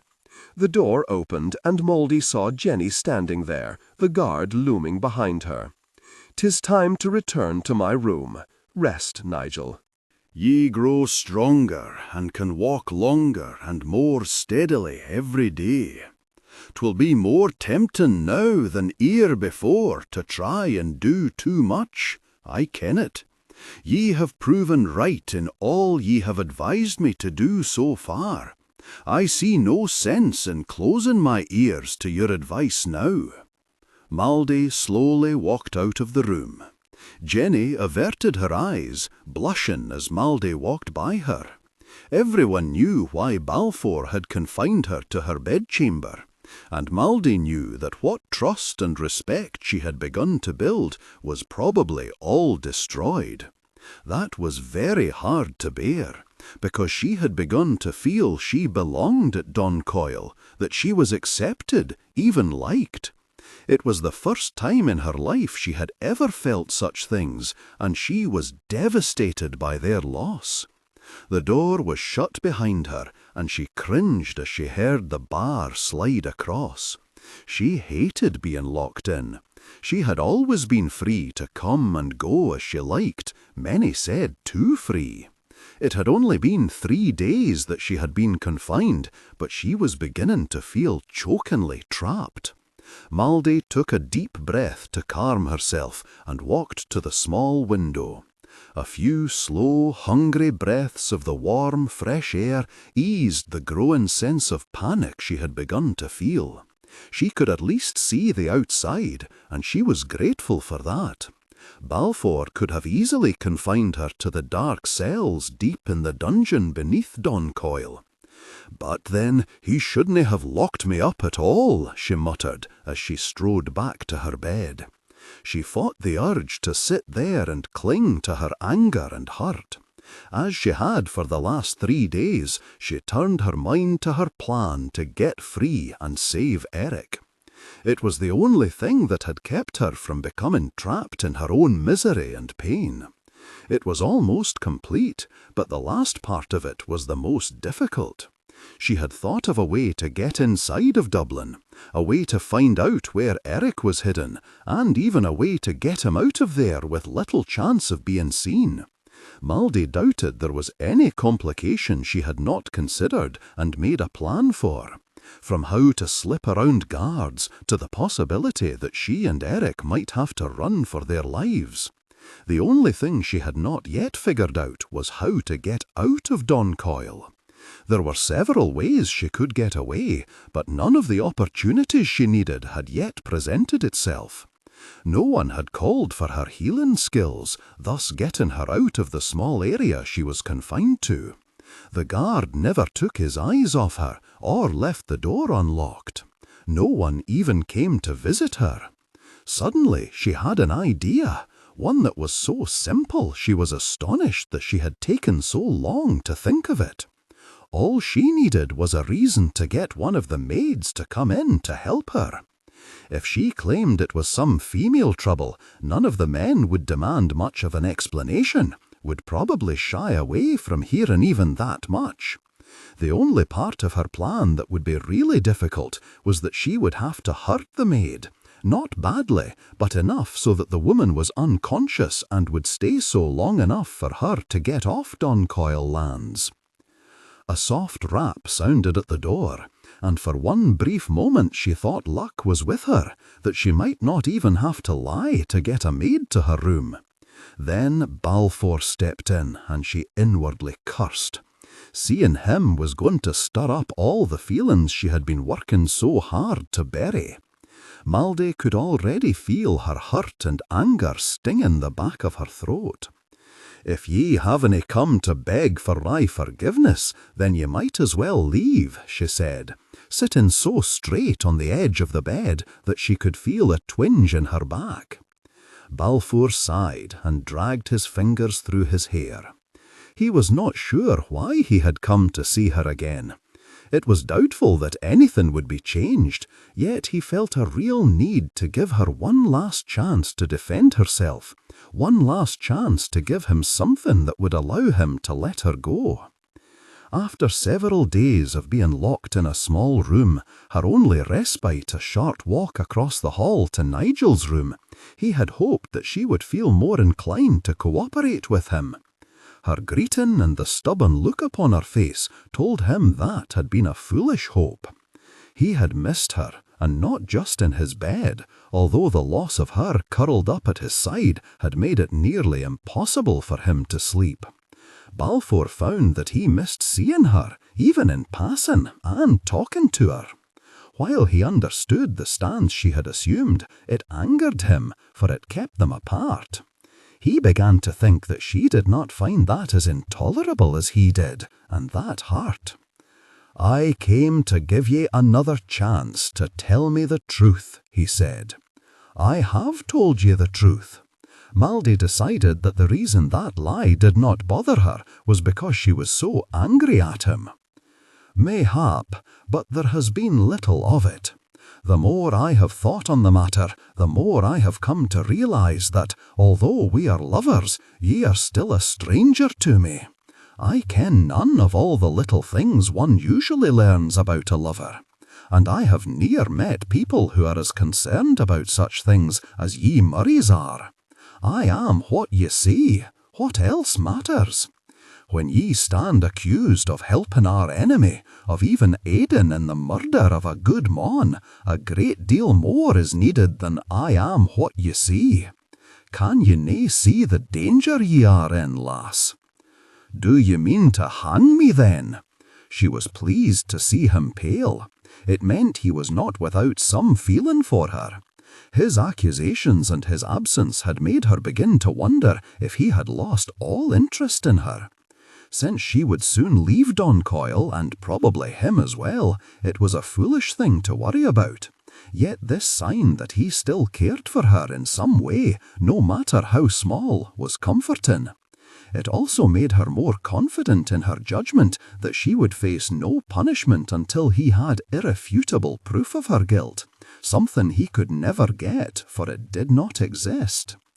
"Nay, of course not. If naught else, ye haven't actually killed anyone with your own hand, as Grisel had. But why willna ye try to prove my suspicions wrong?" "Because they are insulting and unfounded, and dinna deserve my time or my interest. If I proceed to try and prove my innocence, then I justify your accusations, and I refuse to do that." She crossed her arms over her chest and coldly stared at him, silently challenging him to continue the argument. "Ye are a very stubborn woman, Maldey Kirkcaldy," he said, and shook his head. "Mayhap, 'tis justified. I dinna ken any more. But ye might take some time to consider how dangerous blind pride and stubbornness can be. I pray it willna come to it, but silence in a matter such as this could cost you dearly." The moment the door shut behind him, she collapsed on the bed. His last words had been a threat, but Maldey felt no fear. Balfour would not harm her, and if by some chance she was letting her heart lead her astray in her judgment of the man, there was always Nigel to turn to. That man would never let his brother harm her. She had been determined not to get Nigel mixed up in the troubles between her and Balfour, but if her well-being or her life was in danger, she would not hesitate to pull him in on her side. Balfour's visit had shown her one thing, however. It was time she got out of Doncoil. She did not think she could endure one more time of hearing the man she loved demand that she give him proof of her innocence. No matter how well she understood the awkward position he was in, how he had to do just what he was doing, that hurt. He was right to warn her about the folly of too much pride and stubbornness. She did have too much pride, and many thought it was sadly misplaced. After all, they would mutter, what did she have to be so proud about? She would not, however, swallow that pride just to soothe his groundless suspicion. Moldy was just not sure how long she could hold to that determination. When she saw him, she wanted to do whatever he asked so that they could be together again. She wanted to be back in his arms, back at his side, and back in his confidence. She knew that if she did not flee Doncoil soon, that want could grow too strong to resist. She waited for 1 full hour, hoping that Balfour would then be too busy or too far away to come to her, then started to groan. It only took 3 hearty groans to bring the guard to the door. She knew he was listening because she heard his sword thump against the wood. 1 more loud groan opened the door. Moldy fought not to smile at the look of extreme concern on the man's scarred face. She clutched at her stomach, rocked back and forth on the bed, and moaned softly. "What is wrong with you?" the guard demanded, edging into the room. "I need a woman's aid," she replied, pleased with the unsteady, raspy tone of her voice. "Ye are ill? 'Tis a women's ailment, and I need a woman to help me, ye great oaf," she yelled, then moaned, acting as if simply raising her voice was enough to increase her great pain. "Get me one of the maids." He quickly backed out the door and barred it. Moldy allowed herself a brief grin over his swift retreat. Just as she had suspected, the words, "a woman's ailment," had silenced all questions. They could put the fear of God into even the bravest of warriors, men who would not even blink as they looked upon the most gruesome of battle wounds or inflicted them. When she heard footsteps hurrying back toward her door, she quickly returned to clutching herself and groaning. "What is wrong with you?" the guard demanded, edging into the room. "I need a woman's aid," she replied, pleased with the unsteady, raspy tone of her voice. "Ye are ill? 'Tis a women's ailment, and I need a woman to help me, ye great oaf," she yelled, then moaned, acting as if simply raising her voice was enough to increase her great pain. "Get me one of the maids." He quickly backed out the door and barred it. Moldy allowed herself a brief grin over his swift retreat. Just as she had suspected, the words, "a woman's ailment," had silenced all questions. They could put the fear of God into even the bravest of warriors, men who would not even blink as they looked upon the most gruesome of battle wounds or inflicted them. When she heard footsteps hurrying back toward her door, she quickly returned to clutching herself and groaning. It was a little hard to keep up the pretense when poor Jenny was shoved into the room and the door barred behind her. The guard was clearly desperate not to learn any more about it all, did not even want to accidentally overhear anything. "What ails ye, mistress?" Jenny asked, as she moved to the side of the bed and placed a comforting hand on Moldy's arm. Moldy cursed Balfour as she looked into the young, brown-haired maid's soft blue eyes. It was his fault that she was going to have to hurt Jenny. Even though she had no intention of doing the girl any real harm, she hated the thought of hitting her.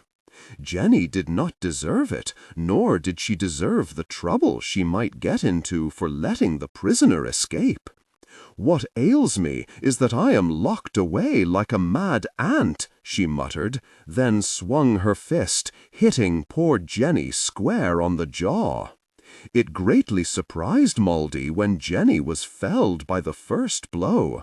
She had expected a little bit more of a struggle. Then she grew concerned and quickly looked the young maid over, relieved to discover that the girl was all right. Despite having had little practice at knocking someone down, she had obviously hit Jenny in just the right place with just the right amount of strength. She felt a brief surge of pride, then was angry. Balfour was the one who deserved to get punched in the jaw, not poor shy little Jenny. As she hefted the girl onto the bed, Moldy hoped that Jenny would not suffer too lurid a bruise or ache for too long. She gently tucked the girl up in her bed, pulling the covers up high to hide her lighter hair. The guard would probably not step into the room, afraid he would somehow become involved in female problems, Moldy thought with a faint sneer. But he would still be able to see the wrong color of hair from the doorway. She softly cursed as she tried to hide all of her hair beneath the linen scarf she had taken from Jenny. It was a little warm for a cloak, but Moldy put one on, pulling the hood up to further hide her hair and her face. If Grizzle could get all the way out of Doncoil and to the other side of the village with no one paying her much heed, then it ought to work for her. Moldy stepped up to the door, took one last look toward Jenny to reassure herself that nothing could be seen, and softly rapped. Her heart stood still as she stood in front of the guard, fighting to keep her face averted and her voice slightly higher, as Jenny's was.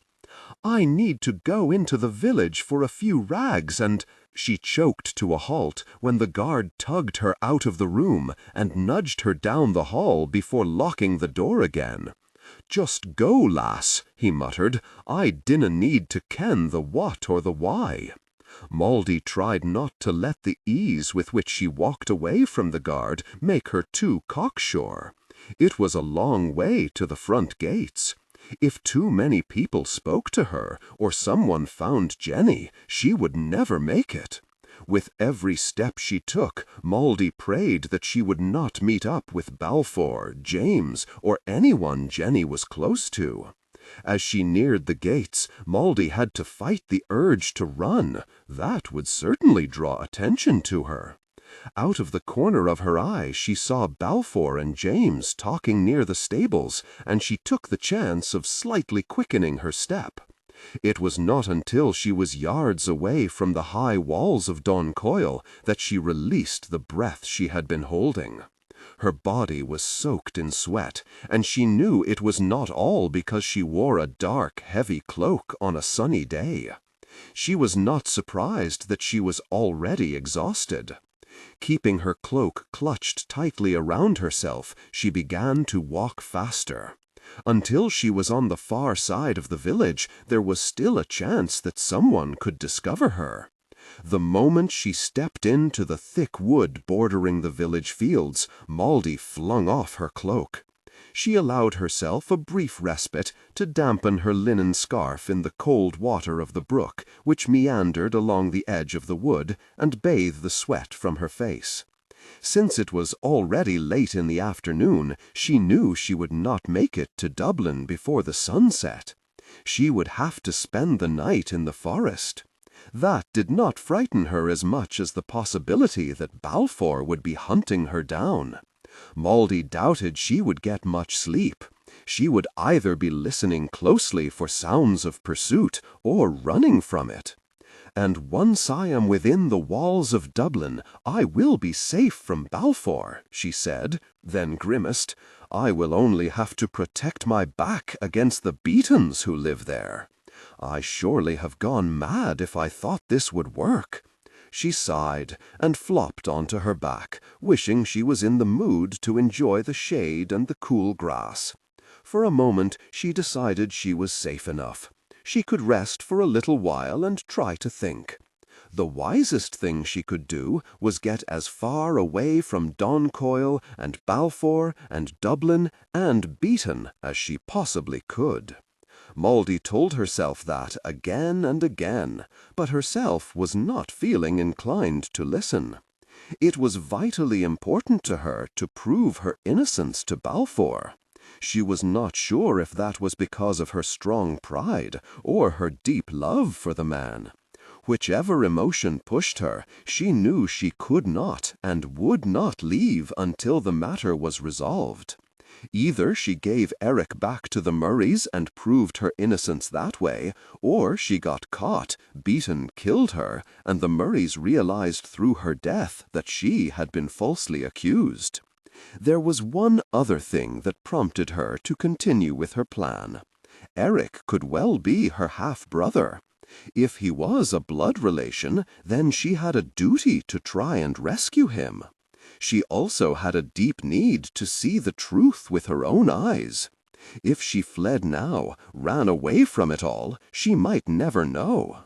Mouldy stood up and brushed herself off. It was clear that she did not want to listen to the voice of wisdom. She started the long walk to Dublin. The gates would be closed tight long before she could get there, and that left her with two choices. She could sleep on the hard ground and pray that it did not rain, or grow too cold.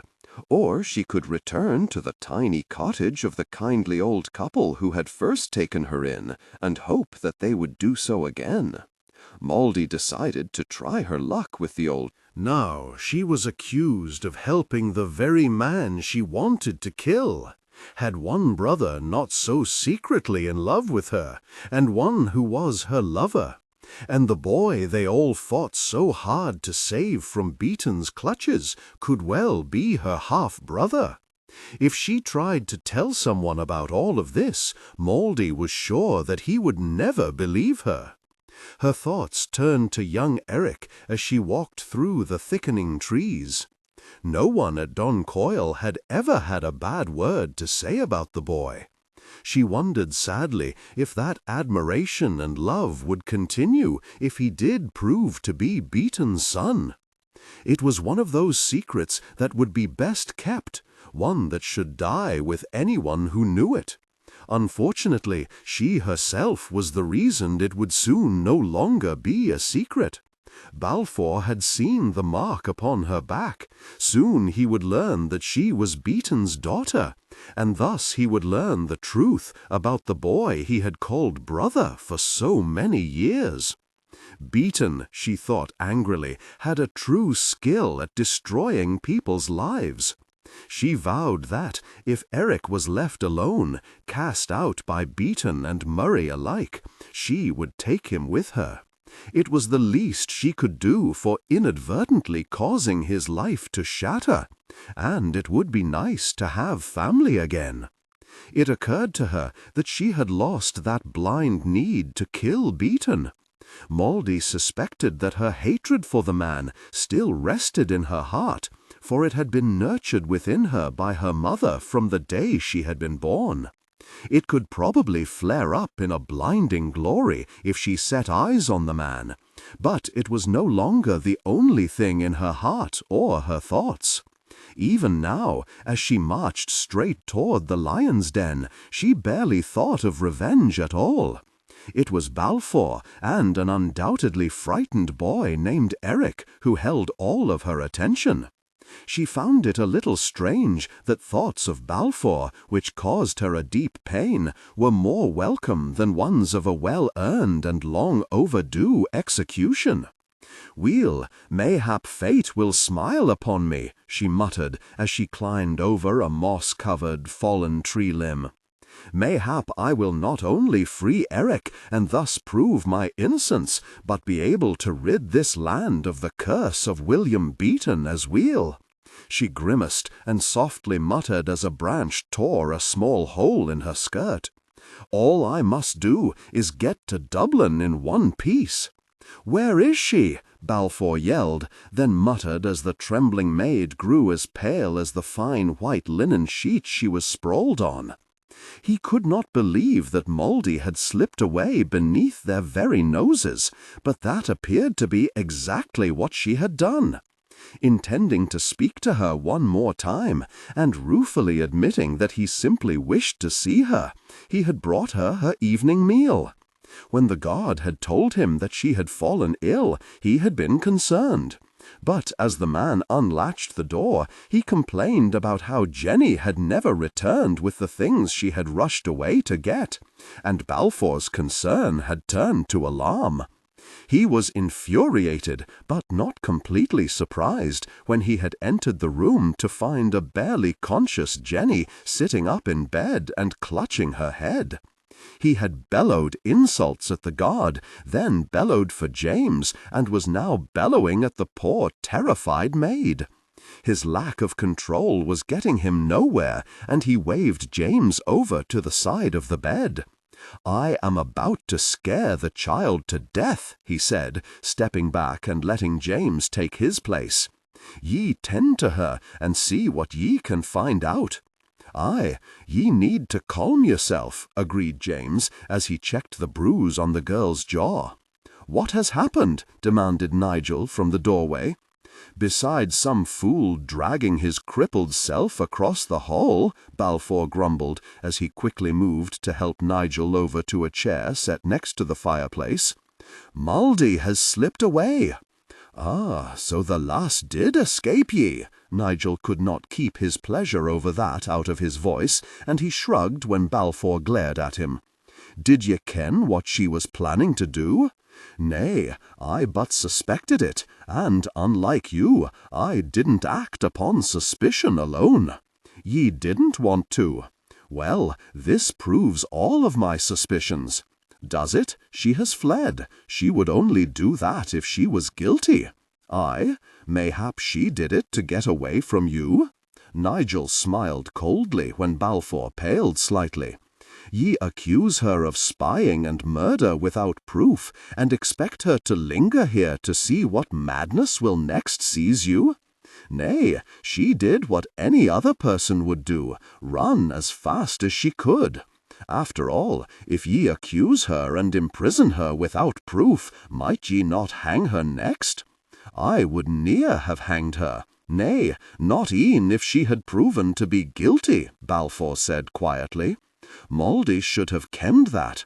After the way ye have behaved these last few days, I think the lass felt that she didn't ken you at all." Nigel looked at James when the man stepped over to them. "Did Jenny finally find her tongue?" "Aye," James replied. "It seems that Mouldy feigned some woman's illness and sent for the lass. Then, when Jenny came in to tend to her, Mouldy hit her. The poor maid recalls naught after that." "What about Duncan, that fool of a guard I set outside of the door?" Balfour asked, briefly looking around for the man, only to find that Duncan had slipped away the moment James had finished speaking with him. "He says he let Jenny in and thought he had let Jenny out." James shook his head and laughed softly. "The poor mon was so afeard that one of the lasses would say too much about a woman's ailment that he didn't pay much heed. Once pressed, he realized that Jenny wasn't wearing a cloak when she went in, but she was when she came out. Mouldy was a clever lass. Ere Duncan had a moment to look closely at her, she spoke of needing things for a woman's bleeding time. He didn't let her say much, but nearly pushed her down the hall." Balfour stared at Nigel and James, aghast when the two men laughed. They seemed uncaring or unaware of the consequences of Mouldy's escape. If she was guilty of all he had accused her of, and he prayed he was wrong, she was headed straight for Dublin to tell Beaton the wealth of information she had gathered. If she was innocent, she was out there roaming the countryside, alone and with little or no provisions. Neither circumstance was something to laugh about. I am pleased that ye can find enjoyment in Mouldy's cleverness, but have ye thought of what happens now? He finally demanded. We search for her, or we leave her be, James replied. If she is the spy we feared she was, she is running for Dublin to fill Beaton's ears with who kens how many of our secrets. He nodded when James grimaced. She is no spy, Nigel snapped. She came from nowhere, she told us nothing, and she was very interested in our fight with Beaton. Too interested, Balfour said. Aye, laddie, James agreed. She left too many questions unanswered. Mayhap the answers weren't any of our business, Nigel said. She is a bastard, and her mother was obviously a disreputable woman. That is not a life one wishes to talk about. I ken it, Balfour said, rubbing the back of his neck. I wasn't asking for every sordid detail. All I wished was some tiny bit of information that I could have one of my men go and affirm. Some little thing that would prove she was what she said she was, who she said she was. And if she was who she said she was, and so was her mother, what do you think the people in her village would say about her? Do you think they would just say, aye, she lived here, and it sounds as if ye hold the Mouldy weekend? Nay, if her mother was what she said she was, those people would have talked our mon's ear off, filling it with poisonous gossip and righteous indignation over the low morals of some people. Ye ken what village people can be like. Mayhap she just didn't want us to ken the whole ugly truth, or hear the vicious lies that would be told. Balfour sighed and nodded. I had wondered on that, but such proof was needed. Lower the pitch slightly and use a heavy, deliberate and slightly traditional old-fashioned tone. Do ye really think I wanted to lock her up? Aye, or really wanted her to be one of Beaton's minions working to destroy us? 'Tis the vera last thing I wished, yet I had to consider it. The last time we stood against Beaton, we lost good men to his trickery. I couldn't afford to ignore this, to just hope that I was right to trust her. Ye are blinded by your debt to her, James said gently, a debt ye should share. 'Tis nae only my life she saved either. A few of the men she tended to could easily have died from their wounds, or, as we now ken, from Grizzle's murderous attentions. She heals people, Nigel stressed. She ofttimes worked until she was exhausted to help people overcome their wounds or illnesses. How could you think that she could show such compassion if she was working for Beaton? There is no gain to be made in discussing this any further, Balfour said. We will mere agree. Howbeit, innocent or not, the lass is out there in the dark alone, and without any provisions. Are ye sure she has no provisions? Aye, for she had no opportunity to gather any, and I dinna think she would have risked staying here long enough to grab some once she got out of this room. Which means that she is already far away, so why bother trying to catch her? Because, until I have proof that she is not working for Beaton, I cannae let her run about free with all she kens about us and Duncoyle. If she takes such information to Beaton, we will not only lose the battle to free Eric, but we could lose our lands as weel. Until this is all over and Eric is safely home, I must ken where Mouldy is, and that she is securely locked away, deprived of any chance to tell that bastard anything. Well, we cannae begin the search for her now, James said when Nigel fell into a sullen silence. We must wait until full light before we hie after the lass. Just promise me that ye wonnae hurt her, Nigel asked, looking from James to Balfour and back again. I would ne'er hurt Maldie, Balfour swore. And whate'er men join in the hunt for her, they will be told that she is naughty to be hurt, not even bruised. Well then, go run after her and drag her back here. But ye will pardon me my smugness when she proves to be innocent and ye prove to be a fool. Balfour leaned against the parapet and stared at the sky, impatiently waiting for the sun to rise.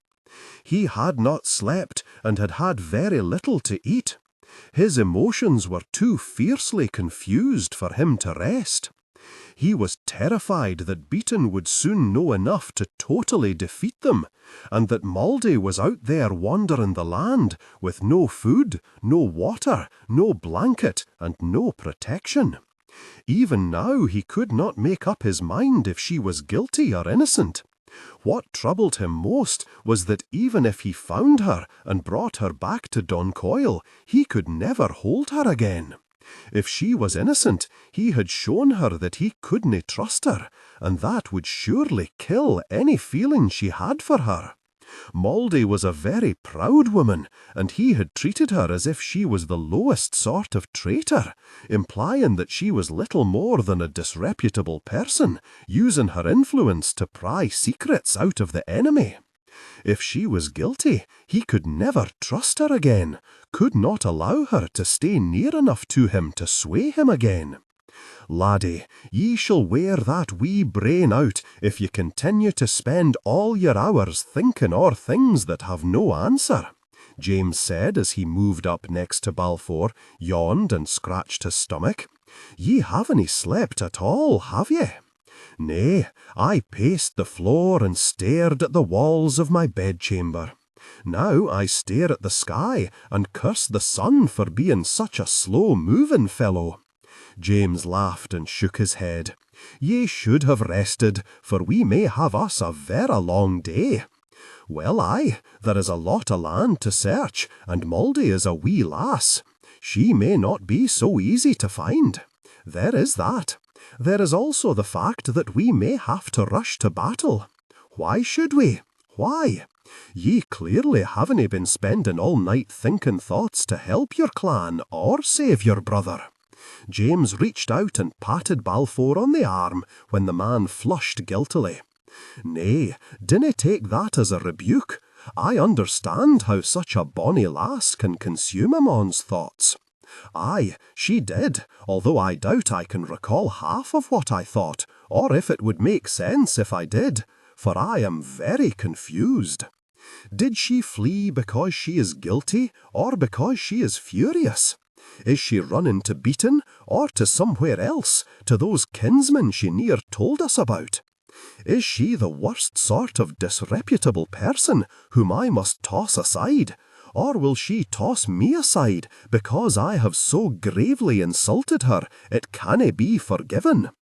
Question after question, and no way to answer them, for I dinna have the most important answer of all. Is she working for Beaton? And that is the most important question of all at this moment.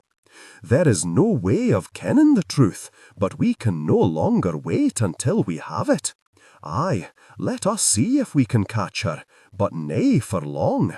And, e'en as we hunt, our men should be preparing to march upon Dublin. Nigel isn't ready to go to battle. He can drag his pretty self up onto a horse and be at your side to offer his advice. He shouldn't go at all, but I have allowed him that much, for he willna stay here as he should, unless we tie him to his bed. Think, laddie, if that wee lass is a Beaton, she will soon be telling our enemy all of our plans. We must march against him by first light tomorrow if we are to have any hope of catching him by surprise. I would prefer to march ere the sun rises today, but I am nae sure we can be ready so soon. Balfour slumped against the wall. James was right. They had no more time to plot or ready themselves. If they did not act quickly, they would have to start all over again.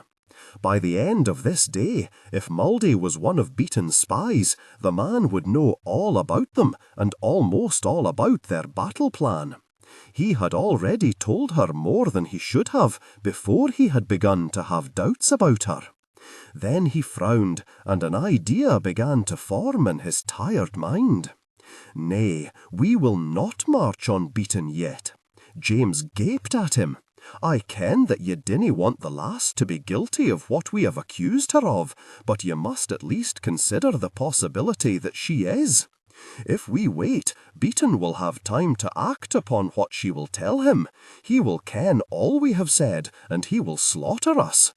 He nearly slaughtered us last time because we tried to throw ourselves against his cursed walls.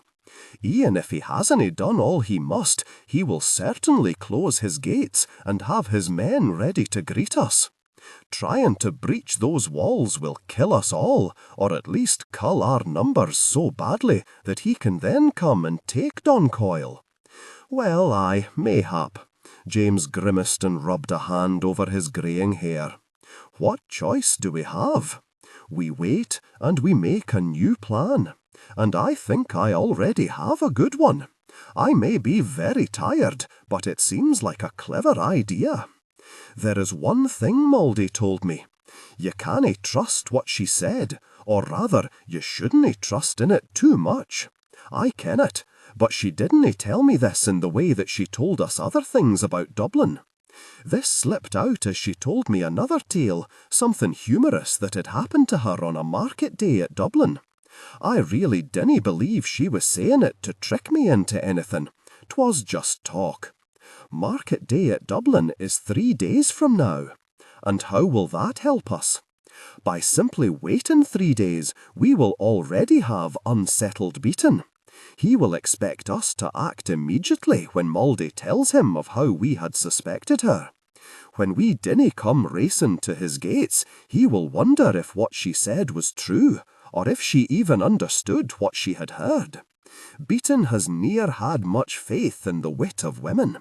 A market day brings a lot of people to a town, a lot of strangers, he added, nodding when James's eyes slowly widened. James cursed softly and paced the wall for a moment, muttering to himself and rubbing his chin as he thought. Lower the pitch slightly and use a heavy, deliberate, and slightly traditional, old-fashioned tone. We could slip a lot of men into Dublin, at least into the town and the surrounding area, without Beaton suspecting anything. So, ye think it is worth a second look? That there is a plan to be made there? Oh, aye, it may even be a better one than we had. Now, let us go and find that lass if we can. This new idea of yours would work e'en better if she hasn't gotten to Dublin to warn Beaton that we plan an attack. Aye, much better indeed if he is nigh alert and watching for us. Did you find her? Nigel demanded, sitting up in bed as Balfour entered his room. We saw her, Balfour replied, as he poured himself a large tankard of hearty wine and took a deep drink. What do you mean, saw her? Just that. We saw her running straight for Dublin. Nay, Nigel vigorously shook his head. Nay, I willna believe it. Do you think I want to believe it? Balfour snapped, then took another drink to try and calm the emotions raging inside of him. You already did, or you wouldn't have locked her up. Balfour sighed and shook his head as he sat on the edge of Nigel's bed. I dinna ken, if it is because you dinna listen or you dinna want to, but I did what I had to. Somehow, Beaton was discovering our little secrets, and since Griselle was no longer able to tell him anything, it had to be someone else. Mouldy was the only other one it could be, or at least there was a very strong possibility that it was her. I simply couldn't risk trusting her, no matter how dearly I wished to. Yet, in my heart, I prayed that I would be proven wrong. It gives me no pleasure at all to be proven right. Nay, she wouldn't take Beaton's side. Nigel, she ran straight for Dublin. 3 men saw her. More men than that found her tracks leading that way. She left here and walked directly to Dublin. What else can it mean?" "I dinna ken," Nigel snapped.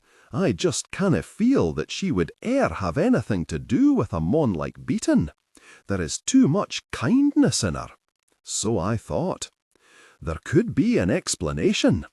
Aye, it does look as if she is helping Beaton, but we dinna ken how much, and we certainly dinna ken why. Until I have learned all the reasons, I canna believe, nay, I refuse to believe, that the woman who healed me was nae more than a treacherous whore." It made Balfour wince just to hear the words, even though he had thought them when his men had returned and told him what they had seen. That had been 3 hours ago.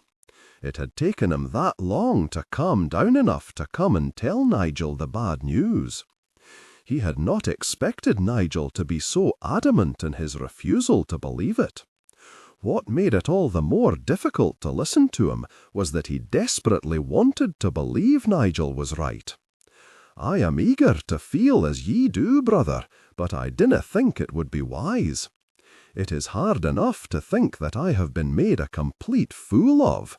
I refuse to hold on to any hope so that she can make me look an even greater fool. She cared for ye, Balfour, I am sure of it." "Nay." Balfour jumped to his feet and began to pace the room. The nearly crippling pain he had felt when his men had told him what they had seen was still there, tearing at his heart like some carrion bird. He knew that, if he allowed it to, this betrayal could destroy him.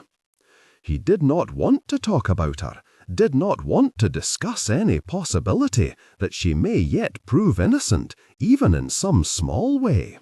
He did not want to even think about Maldie, although he suspected that could prove to be impossible. There was a part of him that hated her for making a fool of him, hated her for betraying him, but especially hated her for making him love her. He still loved her, and he wanted to bury that feeling so deep that it would never be able to rear its head and blind him again. "I would prefer to talk about the coming battle," he finally said. "Ye're still going to battle?" "Hold." He held up his hand when Balfour began to speak. "Now, I dinna want to believe the lass is working against us, but this news has at least made me see the wisdom of your argument. One has to consider the possibility. If she is with Beaton, she is telling him all of your plans at this very moment. If ye ride out to battle, ye will be slaughtered, for he will ken your every move and be ready for ye. He will be ready for what I had planned to do, but nae for what I am now planning to do." "There is a new plan?" "Aye, and e'en James thinks it has an excellent chance of success. Do I have a few more days to gather my strength and ride with ye?" "3. "Well, we will ride out on the morning of the 3rd day, today being the first of the 3. Balfour smiled faintly, able to be pleased with his plan despite the pain he was in. "We are going to market, Nigel." It took Balfour over an hour to explain it all to Nigel, but his brother's enthusiasm for the plan had been uplifting. He felt more confident of victory as he made his way to the great hall. The only dark cloud of his horizon was that Maldie was somewhere inside of Dublin. Balfour prayed he did not find her on the day of the battle. It would be best for all of them if she fled and never returned to the area. "Nigel didn't want to believe it," said James as Balfour sat down next to him and helped himself to some food. "Nay? Does that surprise you?" Balfour asked. "Not as much as it should." He shook his head. "I had hoped that he would see reason now. He has been most unforgiving about how you treated the girl." "Oh, he is more understanding of that, does in truth see the need to be cautious now. that one cannae always rely only on what one feels. Now, all he prays for is that there is a good reason for what she has done, one that will allow him to forgive her. Is that what ye hope for? I dinna ken, mayhap. At the moment, I am trying vera hard not to think of the lass at all. Thoughts of her only rouse my fury and remind me that she has played me for the greatest of fools. Then I will say only one last thing about her. Try to calm that fury ere we go to battle. There is a chance ye will see her at Dublin, and it would be unwise to act with heedless anger. Not only will ye then be distracted from the battle, which could prove fatal, but ye may do something ye will later regret. Are ye also about to tell me that there may be a good reason for what she has done? There could be. Aye, she ran to Dublin, but we dinna yet ken exactly why she did that. I but wish ye to nigh leap to judgment. If ye allow yourself to think that there may be some reason, some opportunity for forgiveness, then ye will na go into a rage if ye see her at Dublin. Ah, I see. Ye are afraid that, if I see her, I will hie after her, leaving my men leaderless, that I will run her down and cut her down in some vain attempt to restore my manhood and bruised pride. James shrugged, smiling faintly at the sarcastic tone of Dalfour's words. Aye, mayhap. Well, dinna fear. Fool that I am, e'en now I ken that I could ne'er hurt one unruly hair on her head. What I am hoping is that she really does have the strong instinct of survival that I think she has, and will be off and running the moment the battle begins. And speaking of the forthcoming battle, what did Nigel think of the new plan? He thought so well of it that I left his room feeling quite confident of success. Not too confident, I pray, James drawled. Not heedlessly so. Nay, I just feel that for the first time in 13 long bloody years, we have a chance of ending this feud. Then, at least one good thing will come out of this mess. That, and having wee Eric back with us. Aye, was all Balfour could say, and he turned his attention to his meal and talk of the battle ahead of him. It was not until he was alone in his room that he allowed himself to think of Maldy. In truth, he had little choice, for she pushed her way into his mind as brazenly as she had stepped up to him on the road to Dublin. He sank down onto the edge of his bed and buried his face in his hands. He felt as if someone had died, so powerful was his grief. In a strange way, he realized, it was as if she had died. The woman he had thought she was had never existed. It had all been a lie. He had been taken for a fool, shamed by his own trusting nature. What he had seen as the great love of his life had been no more than a well-played act by a skilled whore in Beaton's service. Maldy cursed as she felt the thorns of the bramble thicket she hid in poke into her. It was already the middle of the day, and she still had not reached the village outside of Dublin. For hours, all she had been able to do was scurry through the wood and low brush for a few yards, and then quickly hide again. Murrays were everywhere she looked. She could not believe they would come so close to Dublin. It was clear that Balfour truly thought she was one of Beaton's slinking dogs, and that hurt. She was also furious at him because his groundless suspicions were the reason that she had spent so long in a slow, torturous crawl toward Dublin. She looked toward Dublin and recognized the line of trees mere yards away. They marked the far end of the fields around the village. Instinct told her that the Murrays had gone as far as they would go in their search for her. They were already risking being seen by a Beaton. Any closer, and that risk became a certainty. All she had to do was get to those trees, and she would be safe. For a little while longer she watched the 3 Murray men who had sent her diving into her extremely uncomfortable hiding place.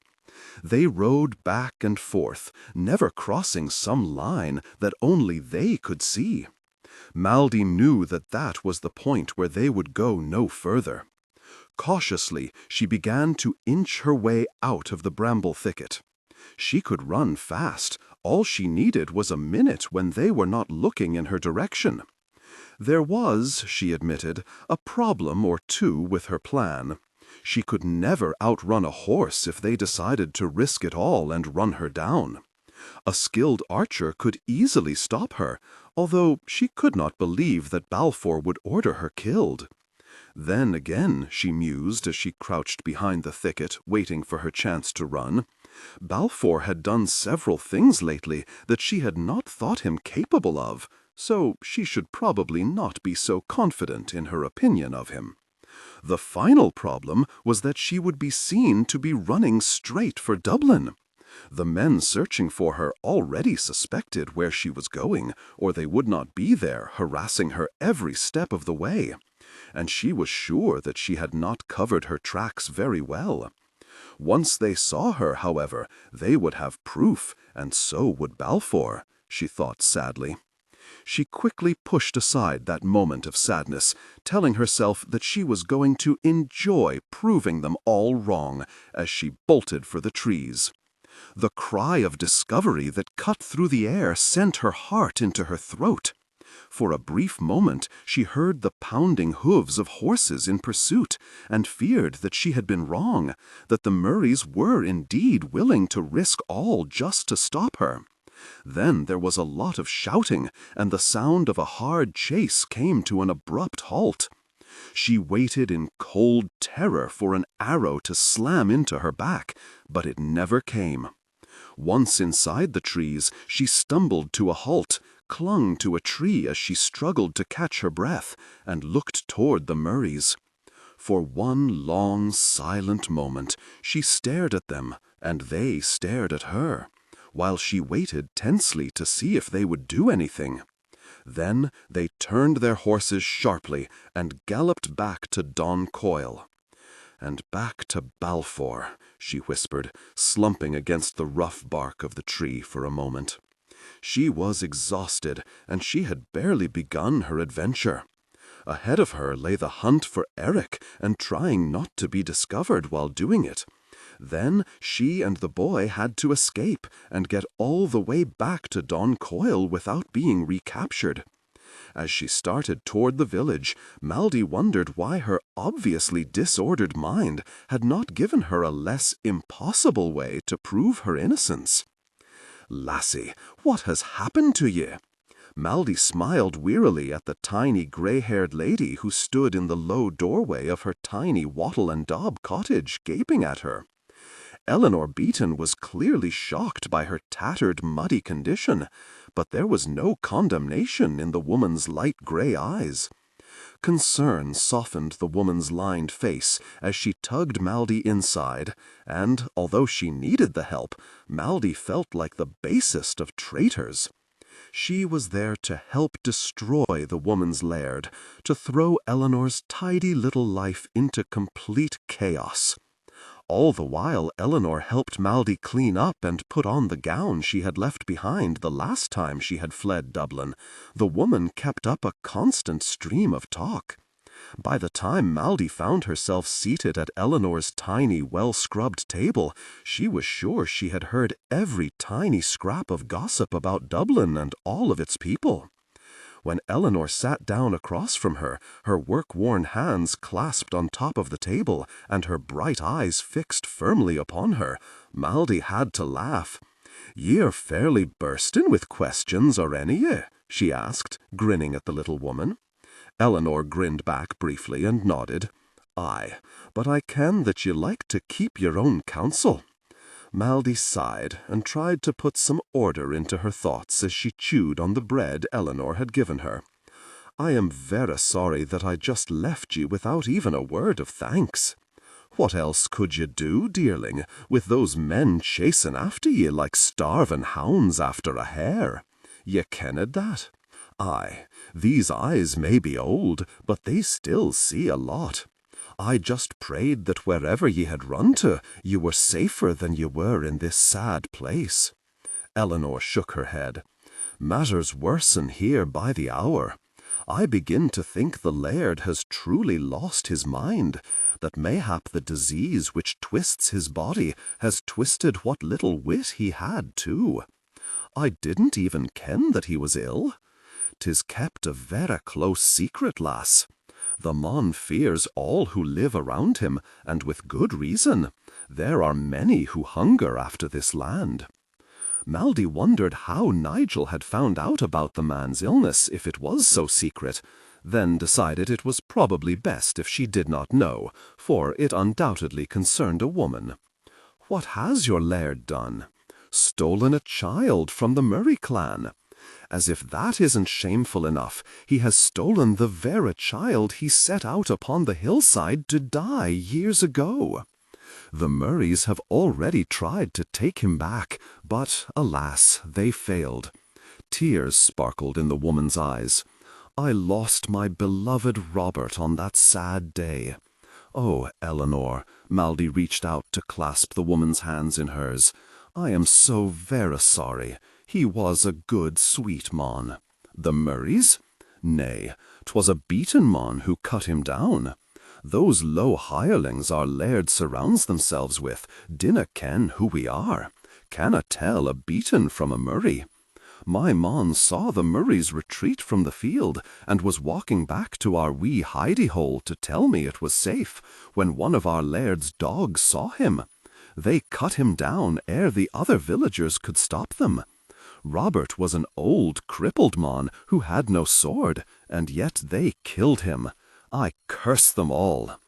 I ken we have been told that the Murrays are our enemy, heartless, difficult people who wish to steal all we own and leave none of us alive to squawk about it. But I canna believe that they would have killed my sweet Robert. Nay, never. Maldy realized she had spoken with a suspicious firmness when Eleanor's eyes narrowed. Lass, ye are rene a Murray, are ye? Now that is a question I can answer with complete honesty. Nay, I am truly a Kirkcaldy, although ye may find it difficult to get one of them to admit kinship to this bastard child. But dinna fear, ye are rene harbouring one of the enemy. Eleanor shrugged her thin shoulders. I wouldna care, but I would be afraid for myself and all of my kin. Our laird found a Murraymon in the keep and killed him. He has since hanged 2 other men because he thought they too worked for the Murrays. If ye e'en look at the mon wrong, ye risk a hanging, or, God forbid, the horrible death that poor Murray fellow endured. Some of the villagers swear that they could hear his screams in the night. Eleanor shivered and rubbed her thin arms. This may not have been a good time for ye to return here, lass, she continued. A dark cloud hangs o'er us, and the wolves are drawn near. I swear our laird makes a new enemy with every word he spits out of his rotten mouth. And now this madness, trying to claim as his son a child he tossed out years ago, threw aside like scraps he feeds his hounds. He claimed far and wide, and vera loudly, that his wife had betrayed him with the old laird of the Murrays, and that the child was a Murray bastard, fit only to feed the wild beasts that roam the forests. Now we are all to believe that this poor lad is his heir. That sad child will nae live 1 day past the laird's death, and I am fair sure of that. What has he done with the boy? Maldy asked, fighting to keep any hint of her keen interest out of her voice. Sorcha, who works in the kitchens at the keep, says that the laddie was too spirited for Beaton's liking, and so has been thrown into the dungeons until he comes to his senses." Eleanor's voice dropped to a whisper of amazement. She said the boy laughed when Beaton tried to call him his son, said that he would rather be the spawn of the devil hisself. Beaton then said something insulting about the old Murray laird, and the boy attacked him. I fear the laddie suffered a beating for that. Inwardly, Mouldy grimaced. That did not bode well for how the boy would take the news if he did prove to be a beaten. But the lad is all right. Aye, Beaton certainly doesn't want the lad crippled or dead, just quiet and tame. Why are you so interested in the boy?" Mouldy shrugged and busied herself trying to cut a neat slice off the block of hard cheese on the table. "One canna help but feel some sympathy for the boy. I may be old, lassie, but my wits are still sharp. Aye, and my nose is sharp enough to smell out a lie when it wafts by." Eleanor held up her hand when Mouldy started to speak. "Nay, dinna tell me a thing. Just answer me one wee question. Should I be making sure that my wee hidey-hole is clean and comfortable?" "Aye." Mouldy smiled sadly. "I will take a risk and tell ye one other thing. Make sure that all the ones ye can trust and care about are ready to flee to their little warrens at the first alarm. Aye, at the very first hint of trouble. The Murrays are going to try and get that boy back again." Mouldy smiled. "I thought ye didn't wish to hear about such things." Eleanor chuckled. "Nay, I dinna, but being the curious old woman that I am, I also want to hear it all. Ignore this old fool. If I pester ye with questions, just remind me that, sometimes, 'tis far safer to ken naught." "I will, for I dearly wish ye to stay safe and alive. Now, I have only one question, but ye need not answer if ye feel it will put ye in danger in any way. Where is the dungeon inside of Dublin? When last I was here, I near did find that out. The door to it is in one of the walls of the great hall, set just below a large shield with a rampant boar on it." "How apt," Mouldy drawled, and Eleanor giggled. Suddenly, the woman took Mouldy's hands in hers and gently squeezed them. "Be careful, lass, be vera, vera careful. Ye are a brave lass, far braver than any I have met before, and I have met a lot of women in my long life. But bravery canna stop a sword or a fist. Walk softly, keep your bonny head down, say little, and ne'er look a mon in the eye." An hour later, all the way to the gates of Dublin, Mouldy carefully repeated Eleanor's advice. It was very good advice, she could see that clearly, but she was not sure she would have the wisdom to make use of it, not unless she thought about it carefully. It was all completely against her nature. Eleanor was telling her how to be totally self-effacing, and that was something Mouldy had never done. Not look a mon in the eye. She would not hesitate to spit in it if he deserved it. Keep her head down. After a brief attack of shame at a young age when she had first discovered what her mother was, she had been cowed, but she had quickly refused to ever bow her head to anyone again. As far as saying little, she had always had a problem keeping quiet, especially when she felt something needed to be said.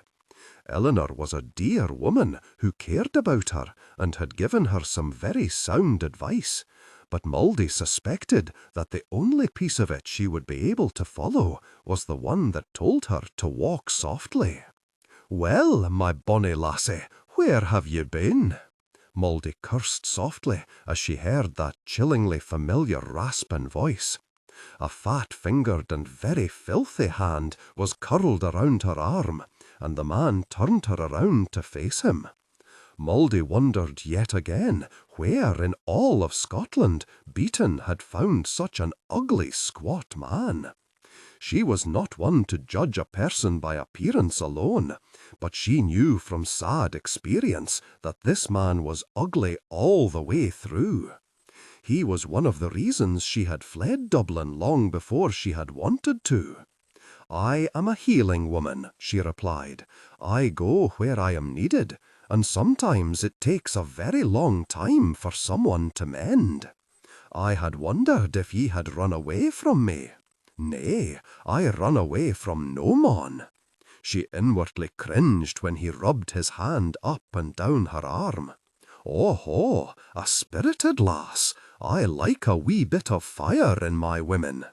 She tried to pull her arm free of his hold, but he just tightened his grip, smiling at her and revealing a mouthful of rotten and broken teeth. "I havenae time to flirt with ye, sir. I came to Dublin to see if anyone has need of my skills." "I do." The sharp-nosed woman who spoke tried first to just push the man away, but he would not let go of Mouldy's arm. Clenching her hand into a fist, the woman brought it down hard on the man's wrist. He bellowed in pain and released Mouldy. The way the man looked at the woman before he stomped away made Mouldy shiver. She hoped the woman had the sense to watch her back. "I dinna think it was wise to make that mon angry," she murmured, feeling a need to warn the tall, thin woman. "George will do naught to me unless he can catch me alone in a dark corner, and I will be certain that he ne'er does. He is afraid of my mon." The woman stuck out one long bony hand. "I am Mary, Mistress Kirkcaldy." Mouldy shook her hand. "What do you have need of me for?" "My son is ill." Even as Mary replied, she began to drag Mouldy along toward the keep. Mouldy carefully questioned the woman as they made their way to the rear of the keep. It sounded as if her child had little more than a mild chill and a touch of the wind, so Mouldy allowed herself a small twinge of satisfaction. The need to tend to the child would give her a good reason to come and go from the keep. She did not need to worry the woman by treating the child as if he was close to death either. All she needed was a few close looks at the great hall to see when it was most in use and by whom, just enough to tell her when she could slip down to the dungeon unseen and, if not immediately free Eric, at least visit with him. The woman's small son was huddled in a small alcove at the back of the huge kitchen. Mouldy dosed him and calmed him, knowing that sleep was really the best and only cure for what ailed him. Nevertheless, sometimes a small taste of medicine made the one who swallowed it think they were being healed. The little boy's stomach pain began to ease very quickly. The way Mary and her son stared at her with such open admiration made Mouldy feel uncomfortable, especially since she was using them to get what she needed. Mouldy silently promised that she would find a reason to send Mary and her child to Eleanor in the village as soon as she found out what she needed to know. With a battle coming, they would be a great deal safer there. Lower the pitch slightly and use a heavy, deliberate, and slightly traditional, old-fashioned tone. After accepting a gift of food from Beaton's larder, Mouldy slowly made her way out of the kitchen. A lot of people greeted her, some thanking her again for healing their ills or injuries, and some just wished to gossip with someone who had travelled outside of Dublin. Mouldy quickly realized when she had first arrived at Dublin that, as a healer and a woman, she had been considered no threat and had been allowed a great deal of freedom in and around the keep. It still angered her that she had been driven away by foolish, lustful men before she had learned all she needed to. This time would be different. She had no intention of leaving until she had found Eric and rescued him from Beaton.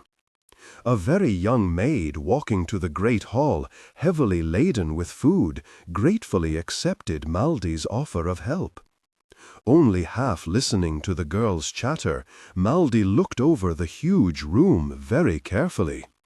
She also noticed that, as soon as the food began to be laid on the tables, the hall filled with people very quickly. The time around and during a meal was obviously not a good time to slip down to the dungeon unseen. As she walked back to Eleanor's cottage, Maldy briefly felt overwhelmed. The task she had assumed was a huge one, and the chance of her succeeding was very slim. She straightened her shoulders and pushed aside the encroaching sense of failure. Eric was in danger, and the boy could easily prove to be her half-brother. If Balfour truly believed that she was a spy for Beaton, then he would also assume that she had told the man everything she knew about the battle plans of the Murrays and quickly changed them. That meant that she did not know when, how, or where Balfour and his men would come for his brother. Eleanor had said that Beaton did not want Eric badly hurt or killed, but the woman had also said that her laird was going mad. She could not leave the boy's fate in Beaton's hands. There was also the matter of her innocence, which she had to prove. "Child, I began to worry about you," Eleanor called from her doorway, pulling Maldy back from her dark thoughts. "I am fine, Eleanor," Maldy replied. "There was a young boy who needed some tending to. He had the wind and a tiny touch of the ague," she continued, as the old woman pulled her inside of her home. Eleanor nodded as she began to set out the evening meal. "Ye have the touch, lass. 'Tis truly God's gift to you." "So I have been told." She set the small bag of food Mary had given her down on the table. "And here is a gift from the lad's grateful mother." Maldy smiled at Eleanor's delight over the cheese and the slab of salted pork. Beaton's larder had been full to overflowing with such riches, so many that he would have to have a grand feast every night for months before he used it all. Maldy suspected that there was a lot lost through spoilage. The man obviously had a deep fear of being starved out of his keep during a long siege, but it seemed a heartless crime to let food rot when his people could use it. "Did ye find out how that boy fares?" Eleanor asked, as she reverently placed the food in a small chest set near the alcove that Maldy slept in. "He is still locked up tightly in Beaton's dungeons, still refusing to calmly accept Beaton as his father, and the Murrays as low, thieving, difficult people." Eleanor giggled and nodded. I have heard that one. The mon should be very wary where he points his filthy finger and attempts to act more pious than they. Beaton used to take advantage of any poor lass who couldn't run faster than he did. Now I can run faster than the man, and I am nae sure his intimate health is as it should be. "Eleanor," Maldy gasped, amused and a little shocked by the old woman's words. "Well, 'tis true. Some folk think that whate'er the disease is that is rotting him away, it is a punishment from God. 'Tis a puzzle to me that ye haven't been called to go and have a wee look at him. He has tried some verra foul salves in a vain attempt to stop or cure his ailment. He should have learned that ye are a healing woman by now, and wished to see if ye have anything he hasn't yet smeared upon himself. Nay, he hasn't called me to him at all, not once since I have been here, or when I stayed here before. Either no one has thought to tell him about me, or he took one look at me and decided I was not what I say I am. I have had a lot of trouble with that sort of thing happening to me of late," she muttered, thinking of Balfour and then quickly pushing him from her thoughts. Well, you do look like a child, dearling, tiny and delicate. Ye have to forgive people if they sometimes dinna think ye have the years in ye to have learned so much. I ken it, and I still have a great deal left to learn. She stretched and stood up. I think I must go bed. I am very tired. The journey here wasn't an easy one, and it wore me out more than I realized. Maldy was startled when Eleanor suddenly stood up and embraced her, clinging to her tightly. She patted the woman's back and felt the woman's fear. It was so strong that it even overpowered her grief for her beloved Robert. "What is wrong? Why are you frightened?" she asked. Eleanor stepped back a little and smiled faintly. "Ye always ken what I am feeling. Methinks ye have more gifts than your healing touch. At times 'tis as if ye can see into a person's heart. I do seem able to sense things. Howbeit, it takes no great gift to ken that ye didna answer my question. Ye are frightened, Eleanor, vera frightened. Why?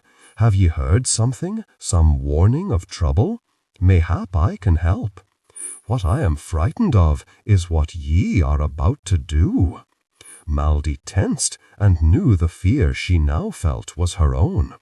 She had thought she had been careful, measuring her every step and watching her every word, so that she would not give away any hint of what she was about to do. Somehow Eleanor had guessed something, and if she had, someone else might have too. "What I am about to do? I dinna ken what ye mean." "Ye dinna have to tell me, and ye can cease feelin' so uncertain. I really dinna ken much, just that whate'er ye are here for, it has to do with that poor wee lad that Beaton has locked away. Ye do what ye must, lass, and be assured that I will ne'er betray ye by word or deed. All I ask is that ye be vera careful." "I am always careful, Eleanor," she said gently. "Nay, dinna just mouth words to soothe me. I mean this. Be vera careful. I have an uneasy feeling about all of this. I have suffered enough grief this year, losing my beloved Robert as I did. Please, I canna bear to lose ye too. Ye are like my own child." Maldy was deeply touched and hugged the woman. She loved the little old woman and was pleased to discover that she was cared for in return. It was sad that, after such a short time, she could share a bond with Eleanor that she had never shared with her own mother. The difference, she realized, was the kind-hearted Eleanor. Eleanor knew how to care about people, even ragged young women who showed up at her doorstep with little more than the clothes on their backs. Margaret Kirkcaldy had truly cared about no one, not even her own daughter. It was a hard revelation to accept, but Maldy forced herself to look at it. If her mother had any feelings, they were for the various men in her life, all of whom had treated her shabbily. Maldy was no longer sure even that times her mother had been crying about loving some heartless man had been real. What Margaret had always craved, the only thing that had given her any pleasure, had been the attention given her by men, the flattery and the gifts. There had always been a bitterness in Margaret, the first seed undoubtedly planted by Beaton. As the years had passed and her health and beauty had begun to fade, the flattering lovers slowly becoming just men with a certain desire and a few coins in their pockets, that bitterness had become deeper and harsher, possessing Margaret completely. Lower the pitch slightly and use a heavy, deliberate, and slightly traditional, old-fashioned tone. Maldy could not help but wonder if she had been sent to murder Beaton, not to avenge lost honor, but stung vanity. She hastily shook those thoughts away as she kissed Eleanor on the cheek and went to her bed. Her mother may well have been at fault for a lot of the things that happened to her after Beaton had deserted her, but it was still Beaton who set her mother on that path of debasement and destitution. If he had not seduced Margaret away from her family, she would have probably been married off to some laird and suffered her unhappiness within the holy bonds of matrimony, all her children legitimate, and with no need to compromise her dignity just to have enough food to survive.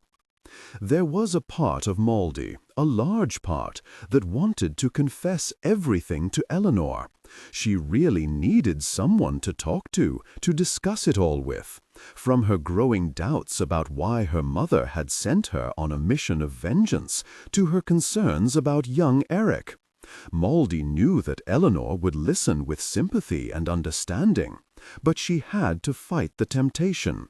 If anything went wrong, if she was captured by Beaton, either trying to save Eric or trying to fulfill her vow to her mother, she wanted Eleanor to be able to honestly swear that she knew nothing about it. Although she was so tired, her whole body ached, Mauldy found sleep slow in coming. She knew that the dawn would mark an important day. She could not shake the conviction that tomorrow she would act. She was just not sure if it was going to be against Beaton or for Eric, or even if that was one and the same. As she closed her eyes, she wished that the insight which was making her so certain of these things would give her some hint as to whether she would face victory or bitter defeat. Inside of the huge kitchens of Dublin, it was hot, and the air was choked with the smell of cooking food and unwashed bodies. Mauldy wiped the sweat from Mary's little boy's forehead and frowned darkly. She had expected to see far more improvement in the boy. Little Thomas was not so desperately ill he was in any real danger, but he would not get better quickly under such dire conditions. She had already decided to send Mary and Thomas to Eleanor for safety, and Eleanor was more than willing to take them into her tiny, clean home. Now she knew she could tell them that it was for the health of the little boy, with complete honesty. "Isn't he going to die?" Mary whispered, as she wrung her hands and looked at her child with tears clouding her eyes. "He is my only bairn. God has already chosen to take 3 to his bosom. I pray he hasn't chosen this one too." "Nay, he isn't going to die," Mauldy reassured her. "I am vera sorry that my frown has alarmed you. I wasn't scowling o'er his ill health, but o'er the ill surroundings he must lie in. Ye need to get him out of here, away from the smothering heat and the smells." "But where can I take him? This is where I abide near all the day and night. I have a friend in the village, Eleanor Beaton, a recent widow. I ken the woman, nay well, but I have spoken to her a few times. She will take ye in until the boy is strong and hale again. 'Tis a nice, clean wee cottage with a wee bit of land, so that the boy can sit out there when God blesses us with a wee bit of sun. That would be lovely and most kind of her." Mary lightly ruffled the boy's soft chestnut curls. "Ye are vera certain that she will nae mind?" "Vera certain," Mauldy replied. "Ye take the laddie there as soon as ye can, and I promise ye he will begin to look hale and happy in a vera short time." Mauldy smiled as the woman immediately picked her child up, muttered a brief but heartfelt thank you, and left. The health of her only child was obviously of far more importance to Mary than any of the other duties she had. It was nice to see such maternal love, and Mauldy was a little ashamed of the brief twinge of jealousy she felt. As she left the heat and stench of the kitchen, she decided that she needed to stop grieving for what she had never had and learn to control her childish envy. When Mauldy caught sight of George just outside of the doors to the great hall, she cursed and pressed herself into a tiny shadowed alcove cut into the wall beneath the stairs. The man had been lurking around every corner since the moment she had arrived at the keep. After 2 long hours of trying to elude him and his unwanted attentions, she was tempted to do him some serious harm. "Why are ye cowering in the shadows, lassie?" asked a soft, deep voice to her left. She cursed under her breath again and looked at the man who slouched against the wall next to her. This man was at least pleasant to look upon, she mused, being tall, lean, with long brown hair and soft brown eyes that painfully reminded her of Balfour's. Mouldy was swiftly growing to dislike men, however. She had very important things to do, and lusty men seemed to be impeding her at every turn. Dublin clearly needed some more women. "I am hiding from that foul-smelling lump of a mon down there." "Ah, George, aye, he is hard on the eyes and the nose. I am Douglas." He thrust out his hand. "And I am Mouldy." She briefly shook his hand. "Now, I should like to continue with these idle pleasantries and say that I am pleased to meet you, but today that would be a lie. I haven't been here very long, little more than a day, and I am already sick to death of men, false flatteries, and guiling smiles." He grinned but did not go away, ignoring her blunt invitation to leave her alone with high good humor. "I haven't flattered you." Mouldy was surprised into a laugh, and thus, with but a few words, he delivers the fatal blow to my poor wee vanity. She looked back toward George and muttered a few harsh insults. "Doesn't he have any duties to perform?" "Aye, he bellows and waves his sword about whene'er our laird feels threatened." "Ah, the laird. I haven't set eyes upon the man yet. Not the last time I passed this way, or this time. He doesn't show his face very often. 'Tis for the best, I am thinking." "Oh, so he is very ill. There have been whispers about it. Mayhap I can help him. I am a healer." Douglas nodded. "I have heard that. A good one, too, so I'll say." "The mon is beyond healing, lass. About all the good one can say is that he isn't a leper, although he looks as poorly as any I have e'er seen." He grimaced. "Ye cannae stomach looking at the mon when his skin is at its worst. Then it eases away for a wee while, but it always returns and is usually worse than before. 'Tis as if he rots from the inside. Well, now that I think on it, none who kenned of his illness thought he would live this long either. How long has he been ill? 3 years. Then mayhap he just has some ailment of the skin." She smiled slightly when his eyes widened. "'Tis nae only lepers who suffer such things, although I believe theirs is much more than an illness of the flesh. Believe me when I tell ye that I have seen some stomach-turning skin ailments. If your laird had something that was truly fatal, I think he would have died by now, didn't ye?" Mouldy felt a little relieved, and was briefly afraid that some blind, foolish part of her actually cared for the man. She looked deep into her heart, and although there was the stirring of distaste over her plan to kill the man, there was certainly no sense of kinship with him. The relief she felt was because, if she got a chance to fulfill the vow she made to her mother, she would not be killing a man who was already dying, one who might even be too frail to defend himself against anyone. From the moment she had heard talk of Beaton's serious illness, she had feared that she would face the hard choice of killing a man on his deathbed, or breaking the oath she had sworn to her dying mother. "Why are ye so interested in our laird's health?" Douglas asked. "I am a healing woman." "Ye are a warrior, are ye not? Do not all battles and weapons stir your interest, and nae just the ones ye have fought in or owned? Aye, but heed me weel, lass. This is nae a good time for anyone to be asking too many questions at Dublin, not even a wee bonny lass such as yourself." He nodded toward the doors of the great hall. "Your besotted courtier has left." She nodded and quickly left the man, glancing back only once to see that he was gone. In truth, he was gone from sight so swiftly and so completely that she wondered if he had been there at all. Maldy shook away that fanciful thought. His warning against showing too much curiosity had certainly been real. There had been no hint of a threat in his voice, but she took it as one. Douglas might not have any intention of harming her for simply asking a few questions, but others would willingly do so. As she walked by the heavy doors of the great hall, she looked inside, and her heart skipped with a mixture of hope and anticipation. The great hall was dark, every window draped with a heavy cloth. It was also empty. Maldy could not believe her luck as she slipped inside.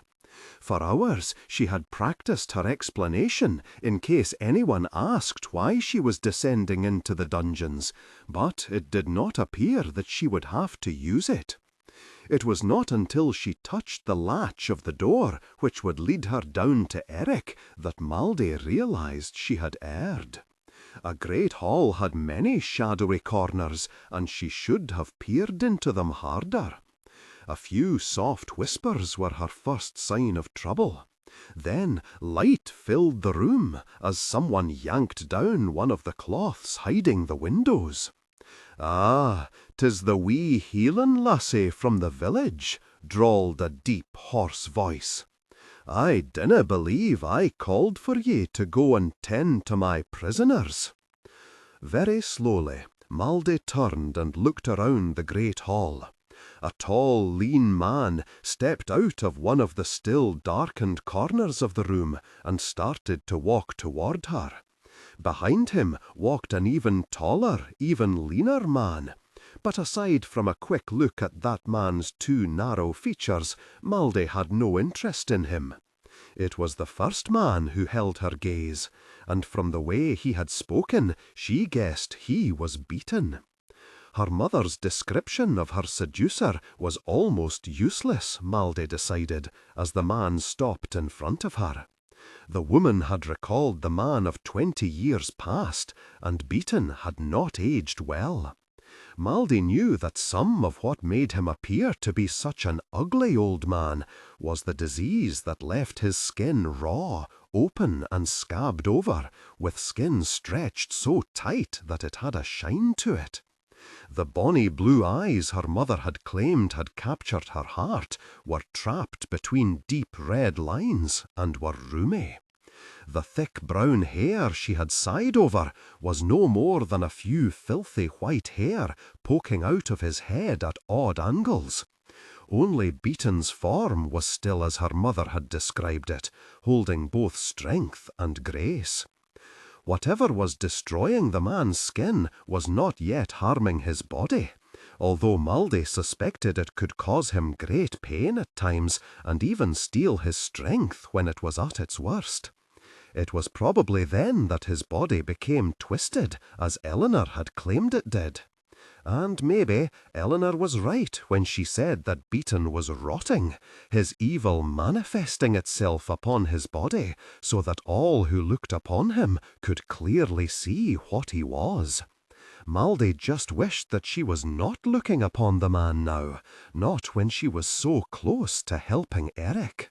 "I had heard that a lad down there had required some discipline," she replied, fighting to keep her voice calm and sweet, to not reveal in any way the anger and hatred she felt churning to life inside of her. "That can sometimes leave a lad with a few small injuries, and I thought I would see if he needed or wanted some salve." "Such kindness!" He leaned closer to her and frowned. "Who are ye, lass?" "Maldy Kirkcaldy." She held her breath when he spoke, for the stench of rotting teeth was almost too strong to stomach. "Why are ye here?" "I am a healing woman, my laird. As the minstrels do, I travel about to do my work. They soothe the ears and troubled hearts with their music, and I soothe the pain of illness with my salves. I have ne'er liked the whine of minstrels." "Kirkcaldy? I believe I have heard that name before. Where are ye from?" Rage tightened Maldy's insides. The man did not even recognize the clan name of the woman he had seduced and abandoned. Margaret had never forgotten him, but Maldey suspected Beaton had forgotten her mother the moment the woman had borne him a girl child. "Kirkcaldy of Dundee," she said, realizing the anger she could not control had begun to seep into her voice when the man with Beaton tensed and watched her with narrowing eyes. There was a chance that Beaton's companion recognized her name. He was obviously the man who stood firmly at Beaton's right hand. If he had done so for a long time, he could well recall a lot more about Beaton's past than the man himself did. That would be necessary if he was to know who all of his laird's enemies were. Sometimes the person one considered the least important could become his deadliest enemy. Maldey also recalled her mother speaking of a thin, long-faced man who shadowed Beaton's every step. She was sure that this was the man, and that made him the one to watch, she mused, struggling not to let anger steal away all caution and good sense. Maldey suspected there was little chance that she would even get to see Eric now, at least not today. What she needed to do was to get out of the Great Hall alive, and without having roused any dangerous suspicions about herself. The sharp look upon Beaton's companion's face told her that it might already be too late to avoid the latter. The heedless, fierce rage churning inside of her told her that she would have to work very hard not to do something that would only get her killed.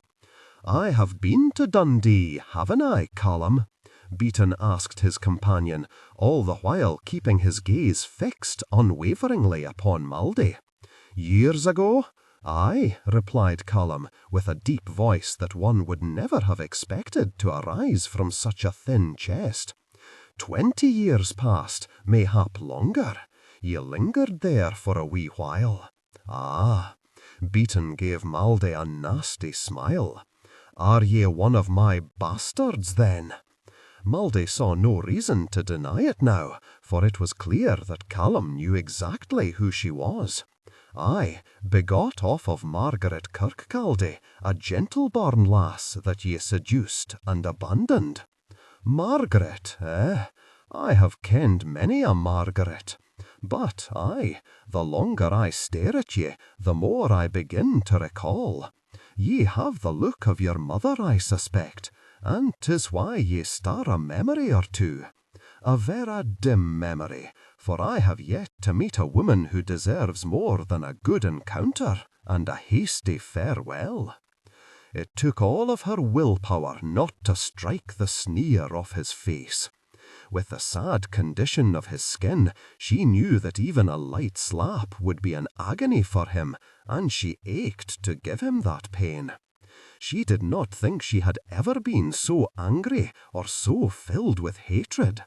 A small voice in her head told her that he was simply not worth such strong emotion, that the only one who would suffer from any sort of confrontation with Beaton was herself, but she found it hard to listen to. The violent nature of her thoughts both alarmed and appalled her, but even that did not calm her down. Her mother had wanted the man dead, but Maldey wanted him to suffer the agonies of hell first. So speaks a mon who thinks only of base desires, which usually means that he ends up sadly lacking in wit. Callum moved to strike her, but Beaton halted him with one sharp gesture of his hand. "Did ye come here looking for money, to try and fill your wee purse with my coin, simply because we are related by a blood kinship? I wouldn't touch your coin if I was not but starved flesh, hanging off brittle bone, and grovelling on my belly in the foulness that fills the gutters. And there simply isn't enough coin in your chests to pay for all of your crimes." Lower the pitch slightly, and use a heavy, deliberate, and slightly old-fashioned tone. "Oh, aye, there is. One can solve many a trouble and wave aside most difficulties with money. Not this time. Nay, your mother was willing to take my coin, like most whores are. My mother was no whore when ye lured her away from her kinsman. Ye destroyed her. Ye lied to her, made promises that ye ne'er meant to keep, and then left her, shamed and penniless, when she didna give ye the son ye wanted. Beaton shook his head. It was something Malday decided he should not do very often, for it made the scattered clumps of white hair upon his head flop around in a most unattractive way. She was almost pleased to see how ugly he had become. Not only did she consider it to be God's justice, but it made it a lot easier to keep her distance, to think of him not as her blood father, but as just a man, a sick, old man. Except in spirit, this was certainly not the man her mother had so often described, not the man Margaret Kirkcaldy had loved and shared intimacy with. "I fear I have a hard truth to tell you, lass," Beaton said. "Where, Beaton?" she murmured in a cold voice, knowing that she was near to losing completely. If he continued to belittle her mother, Malday knew she could easily forget that she had wanted to get out of Dublin alive. "Ye have no right to say such things about my mother. I will none allow ye to spit upon her memory." "Ye willna allow it?" Beaton laughed, a broken, raspy sound that briefly became a hacking cough. "Ye dare to threaten me? My heart fair leaps with fear." "Ye havena got any heart.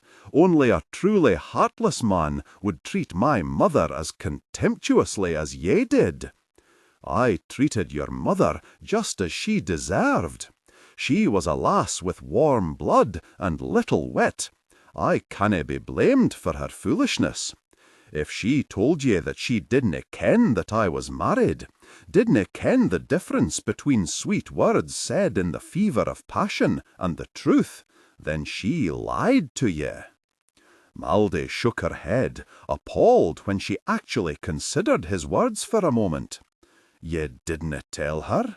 "Nay, why should I? Howbeit, I ne'er offered her marriage, but she left her kinsman and came with me."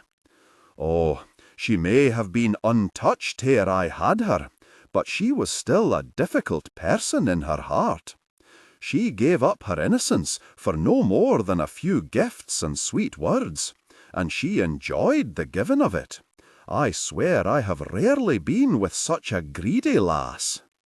His eyes narrowed, and he watched her closely as he continued. "I would wager that she didna grieve for me vera long ere she found intimacy with another man. She loved physical intimacy too much to go without for vera long. Believe what ye wish, lass.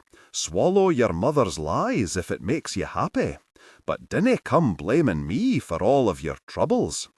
If I am at fault for anything, 'tis just for showing your mother what she truly was, a difficult person, and a hungry one at that." Her dagger was in her hand before he finished speaking. Malday did not long consider the fact that she was one tiny lass with a small dagger facing two belted knights with swords. All she could think of was that she wanted Beaton dead. The demeaning way he spoke of her mother demanded that she do something. Such insults could not go unpunished. He tried to wash his hands of his own guilt by blaming Margaret for all that had happened to her. A still sane part of her whispered that one reason she was so enraged was because Beaton had put into words things that she had already thought of herself, fleeting ideas that had caused her to suffer guilt and shame. She pushed that realization aside as quickly as she had all those other traitorous thoughts, and, raising her dagger, lunged at Beaton. She screamed in frustration when he knocked her back. Callum tried to grab her, but she neatly eluded him. Her dagger still clutched tightly in her hand, she faced the two men. Beaton looked amused. Callum stood just slightly in front of his laird, ready to take the next blow for the man. She was amazed by such loyalty. Beaton did not seem to be the sort of man who either deserved it or rewarded it.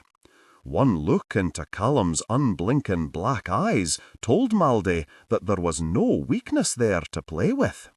It was hopeless, and she knew it. Her rage had made her act without thinking of all the consequences, made it all too easy to push aside the one brief moment of sensible hesitation she had felt. Now she was as good as cornered. Even though both men had suspected she would strike out, they had not known exactly when or how she would. That small chance of surprise had given her an edge that could have given her what she wanted, Beaton's death. All that was gone now. She could try to kill Beaton again, or she could surrender. Either choice would surely get her killed. "Ye have my spirit, lass," Beaton said. "'Tis almost a shame that ye are a lass. Oh, aye, I was yet another failure for ye in your never-ending search for a son. And ye always blamed the woman for that lack, didn't ye? Did ye ne'er think that it was ye yourself who was failing, that mayhap your contribution is too weak to produce the heir ye so hunger for?" As Maldey had hoped, that enraged Beaton. She thought it was all nonsense, even deeply insulting, to imply that producing a girl child was a sign of weakness, but had guessed that Beaton believed such a thing. The rage that transformed his ravaged face told her clearly that he had suffered such doubts about his manhood. Maldey braced for Beaton's charge, but still only barely escaped the full brunt of it. She struck out with her dagger as she stepped aside, leaving a long gash upon Beaton's arm. His scream of pain and fury as he fell to the floor was still ringing in ears when Callum grabbed her. She tried to stab him too, not wanting to kill him, just desperate to make him let her go so that she could flee. He got a tight grip upon her wrist and squeezed, twisting her wrist slightly at the same time, until the pain pulsing through her arm made her release her weapon. Callum only eased his grip slightly as he yanked her closer to Beaton. Two armed men stumbled into the great hall, drawn by Beaton's screams, and Maldey felt all emotion leave her in a weakening rush. She stood, numbed, waiting to die, as she watched Beaton stand up in front of her. "Ye have just made a very foolish mistake, lass. A fatal one," snapped Beaton, his voice hard and cold, holding a hint of the strong, imposing and cruel man he had once been. Now he was just cruel. "My only mistake was in putting my dagger in your arm and not burying it deep into your black heart." "Ye would kill your own father?" He asked the question without shock or horror, just simple curiosity, and Maldey found that chilling. In fact, the emotion Maldey sensed behind the question was admiration. From the moment her mother had pulled that oath from her, she had been torn by the horror of the crime she was being asked to commit against the man who had sired her, and a sense of justice. Beaton clearly saw nothing wrong with trying to kill one's own father. She briefly wondered how his own father had met his death. "Aye, I gave my mother a promise while she lay racked with pain on her deathbed. I swore an oath that ye would finally taste the justice ye have eluded for so long." Beaton almost smiled. "As I said, 'tis a shame that ye are a mere lass. Can ye turn your twisted wee mind to naught but sons and heirs? A mon needs a son." Maldey shook her head, realizing that Beaton would never understand the cruelty of his behaviour.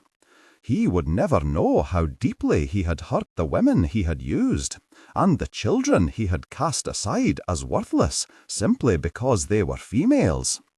If he were not so ill, she suspected that he would still be doing so, still being intimate with any woman who did not have the sense or the speed to get away from him, and then deserting her when she didn't bear him his son. For that alone, he deserved killing. But she had lost all chance of delivering the retribution he so richly deserved. And, so desperate for what ye couldn't produce with your own indiscriminate physical intimacy, ye stole a son from the Murrays. She laughed, a short, harsh sound. Do ye truly think that the world and its mother will believe he is yours? They will. He was born of my wife. And now I ken why ye were trying to creep down to see the lad. Ye are working for the Murrays against me, arena ye. Was this betrayal part of your revenge? Ye are a fine one to speak so disparagingly of betrayal. 'Tis the vera air ye breathe. Ye have dealt in it so often that it has become a habit for ye. If ye werena so sick, ye would still be betraying woman after woman and feeling no remorse for your cruelty. Ye set too much worth upon what is merely the folly of passion.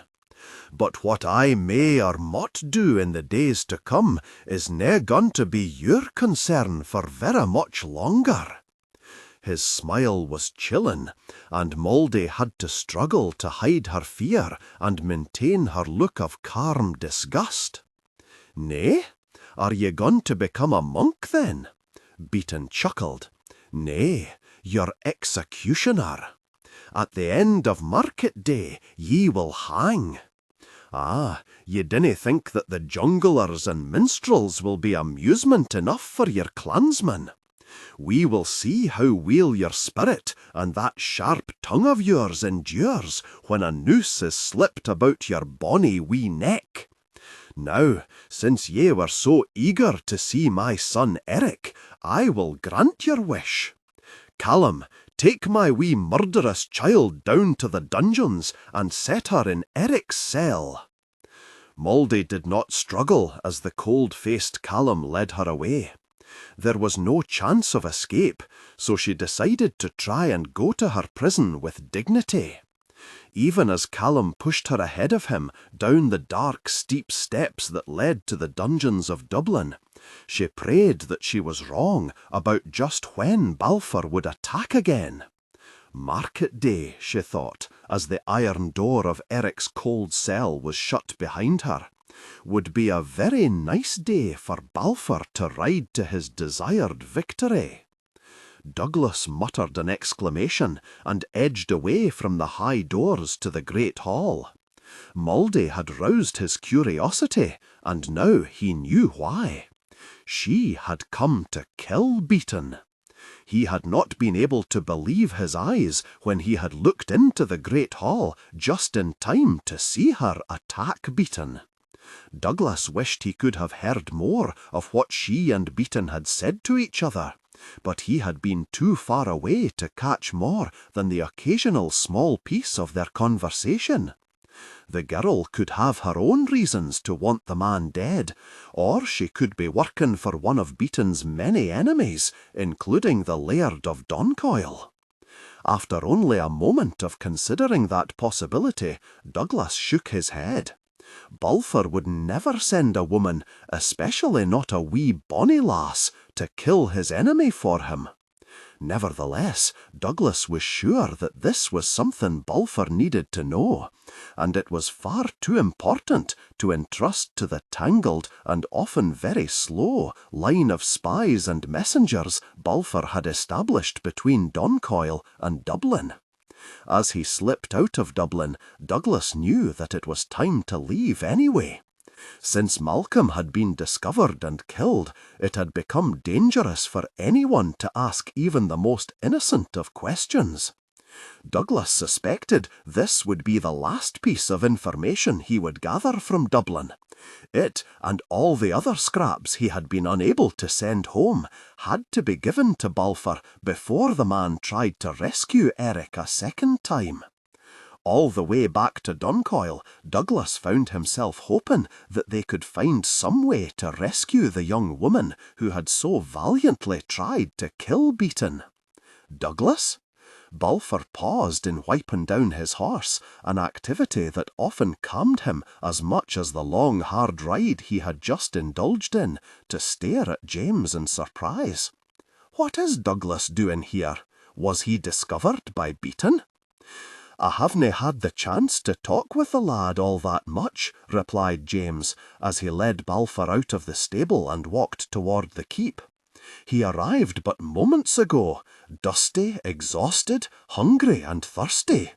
I swear to sweet Jesus, Balfour, the lad looks as if he ran all the way here from Dublin. I told him to go to the great hall and get himself a drink, mayhap something to eat, and that I would fetch you. He is most anxious to speak with ye. Balfour softly cursed.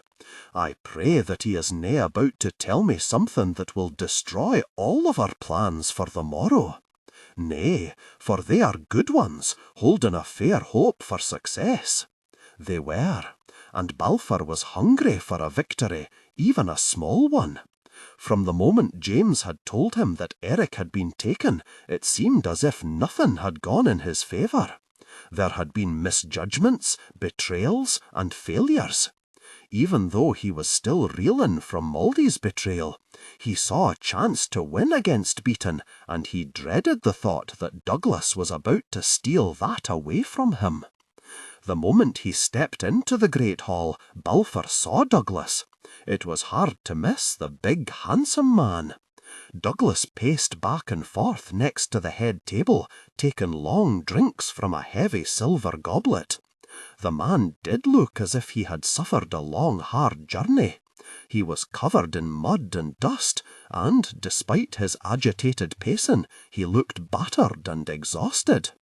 "Sit down, Douglas," Balfour said, as he moved to his seat at the head of the table. "By the look of ye should be most weary of walking." "So weary that I fear if I sit down I will fall asleep ere I can tell ye," Douglas said, even as he sat down on a bench to Balfour's right, immediately across from James. "I ran more than I walked. My inners told me that I had little time left to reach ye, and I dinna ken where that fancy came from." "Do ye think Beaton had guessed who ye are?" asked James. "Weel, there was no sign that he had," replied Douglas. "He moved very quickly when he discovered who Malcolm was. If he had guessed who I was, I dinna think I would have been given time to think about what I should do. Nay, I would have been fighting for my life every step of the way. Aye, Beaton's dogs would have been yapping at your heels all the way to these gates," muttered James. "So, what did ye feel was of such great importance that ye had to bring the news to us yourself, and at such a speed?" asked Balfour. "To begin with, Beaton may not be dying, so if ye had thought to just wait until the mon breathed his last foul breath, ye may have a very long wait." Douglas reached for the jug of wine, hesitated, then refilled his goblet with sweet cider. "But everyone has said that he is very ill. The rumours of his impending death have been so often repeated that they have to have some truth in them, dinna they?" "Oh, aye, but e'en though the mon looks as poorly as any I have e'er seen still walking, what ails him may not kill him. Once I was recalled to the fact, I realised that he has been dying for 3 years or longer. This lass I met is possessed of a healing touch, and she seemed to think that if he truly had a killing disease, he should be dead by now. She said it was probably just some ailment of the skin. It does lessen and worsen, as some ailments of the skin are apt to do." Although Douglas's news that Beaton could still live for many years was not welcome, Balfour was far more interested in the lass he had mentioned. "Ye met a lass there who has the healing touch?" Aye, a bonny wee lass, with unruly black hair and green eyes. Douglas frowned slightly as he stared at Balfour. Ye describe this lass as if ye have seen her. I think I have. Her name is Mauldy Kirkcaldy. Well, I didna ask her her clan name, though that sounds right. Others kenned it, and I think I heard the name a time or two. All she told me was, I am Mauldy. I had heard about her healing skills, that this was her second visit to Dublin, and that she stays in the village with an old woman who was newly widowed. Curious that ye should ken this lass. Oh, aye, I ken her. She stayed here for a wee while, then went running back to her master, Beaton. Her master? Why should you think Beaton is her laird and master? She stayed here long enough to learn all about us then. Once we had guessed her game, she went racing back to Dublin. The lass appeared on the road to Dublin as we crept away from our loss, kept her own counsel vera tightly, had no answers or explanations when I presented her with my growing suspicions, and then fled to Beaton. And ye believed she told the man all she had heard and seen? Aye, what else was I to think? Douglas shrugged. Just what ye did, I am thinking. Howbeit, ye are wrong. That lass is no ally of Beaton's. How can ye be so certain of that? Balfour tried not to be too hopeful, for, knowing how desperate he was to learn that Mauldy had not betrayed him, he was too eager to accept any other explanation for her actions. Oh, aye, vera certain. That lass was none at Dublin to help old Beaton. She was there to kill him. Balfour was so stunned that he could not speak for a moment. It was an effort to stop himself from gaping at the man. A quick look at James gave him some comfort, for that man was looking equally as shocked. Did she tell ye that was why she was at Dublin? Balfour finally asked, his voice roughened by his lingering shock. Nay, she did more than that. I saw her trying to stick a dagger in his heart with my own eyes. But why? That I fear I canna tell ye. I was peeping in at the doors of the great hall, and she and the old man were at the far end. All I caught was a few words, and I dared not draw any closer. There was something about how cruelly he treats women, talk of betrayal, a few weel-said insults by the lass, and a few mentions of how long overdue he is to taste some weel-deserved justice. I wondered which one of his enemies had sent her, even considered the possibility that ye might have, but now I think it was some personal vengeance. There was one question that Balfour had to ask, although his fear of Douglas's answer made him hesitant. Is she dead? Not yet, replied Douglas, and then he yawned so widely that his body trembled. She tried to kill them on. I would have thought that she would have been killed right there, right then, by Beaton himself, or one of his men. I think Callum, Beaton's most faithful cur, would have cut her down without hesitation, but he didn't. As I said, 'twas hard to hear from where I stood. Howbeit, one thing was said very clearly and loud enough for all to hear. Beaton evidently has a liking for using a loud, kingly voice when he pronounces a judgment. The lass is to hang at the end of market day on the morrow. I was hoping there might be something we can do to help the lass. There may be, Balfour forced himself to reply, fighting the urge to ride for Dublin immediately. We plan to attack Dublin on the morrow. Then I am even gladder that I left that muck heap when I did. I may have some information that will aid ye. I am sure that you do, but go and bathe, then rest. There isna much time left. There is enough for ye to steal a few hours of much-needed sleep. 'Twill make your mind clearer. The moment Douglas left the great hall, Balfour poured himself a large goblet of strong wine. It took several deep drinks before he felt calm enough to think straight. The mere thought of Maldie being led to the scaffold made him desperate to ride to her rescue with no hesitation or plan, and he knew that would be utter folly. He had a plan of attack, a very good one, and it could easily accommodate the need to rescue Maldie. He suddenly cursed and shook his head. I forgot to ask Douglas where Maldie had been put to await her hanging. There is a lot ye forgot to ask the lad, but dinna fret, said James. We have time to let Douglas rest, and to find out all he learned while at Dublin. Ye were right when ye told him he needed to get some sleep. He was so weary he could easily have forgotten to tell us something of great importance. Aye, and he needs to be rested so that he can ride with us on the morrow. Balfour nodded. And when I told him of our plan to ride against Beaton in the morning, he gave no hint that he kenned anything which could prevent that. Aye, and that he would have remembered no matter how blind weary he was. Good. Balfour rubbed the back of his neck and grimaced. I fear my wits fled me when he told me that Beaton means to hang Maldie.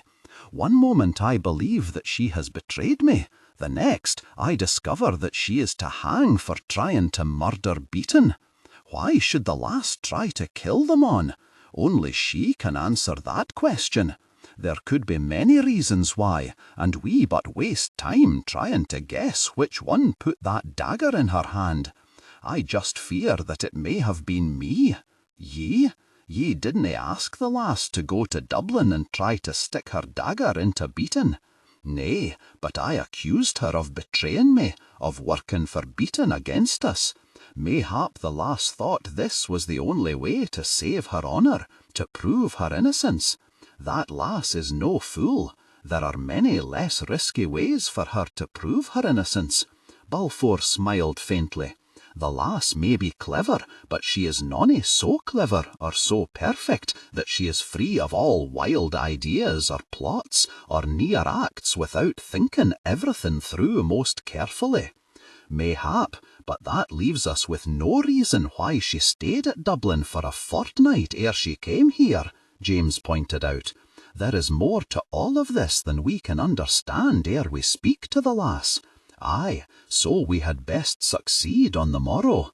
Not only must we free Eric from Beaton's grasp, but free Maldie from the hangman's noose. I but pray that they are both in the dungeons of Dublin, for, unhappy a place as it is, 'tis the safest when the battle starts. Maldie cautiously felt her way along the wall of the dark cell, until she touched the edge of a cot, and then she sat down. It took another moment before her eyes adjusted to the dim light provided by one smoking torch set in the wall outside of the cell. She felt Eric before she saw him, felt his fear, his anger, and his curiosity. "How are ye, Eric?" she asked. "Has Beaton hurt ye?"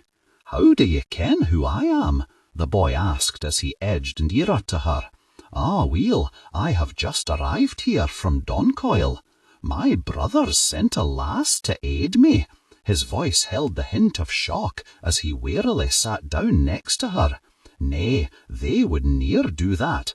Mayhap ye are some trick played by that jerk Beaton.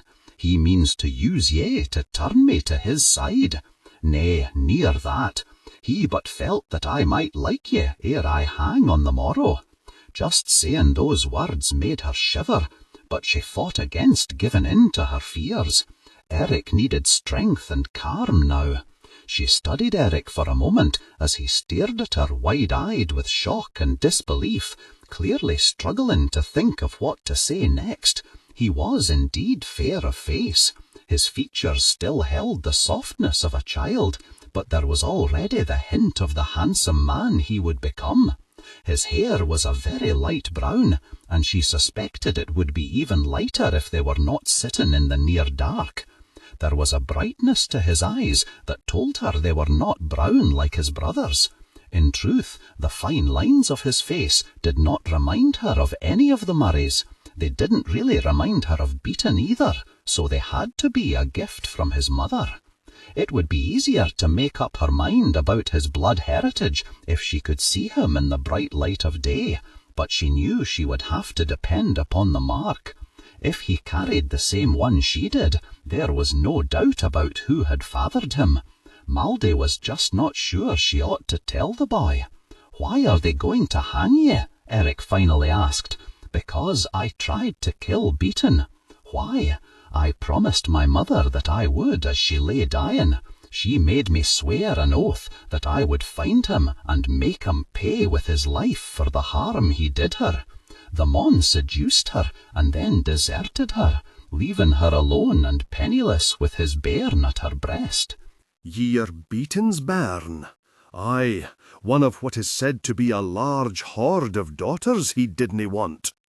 "Ah, I see I have shocked you," she murmured as he gaped at her.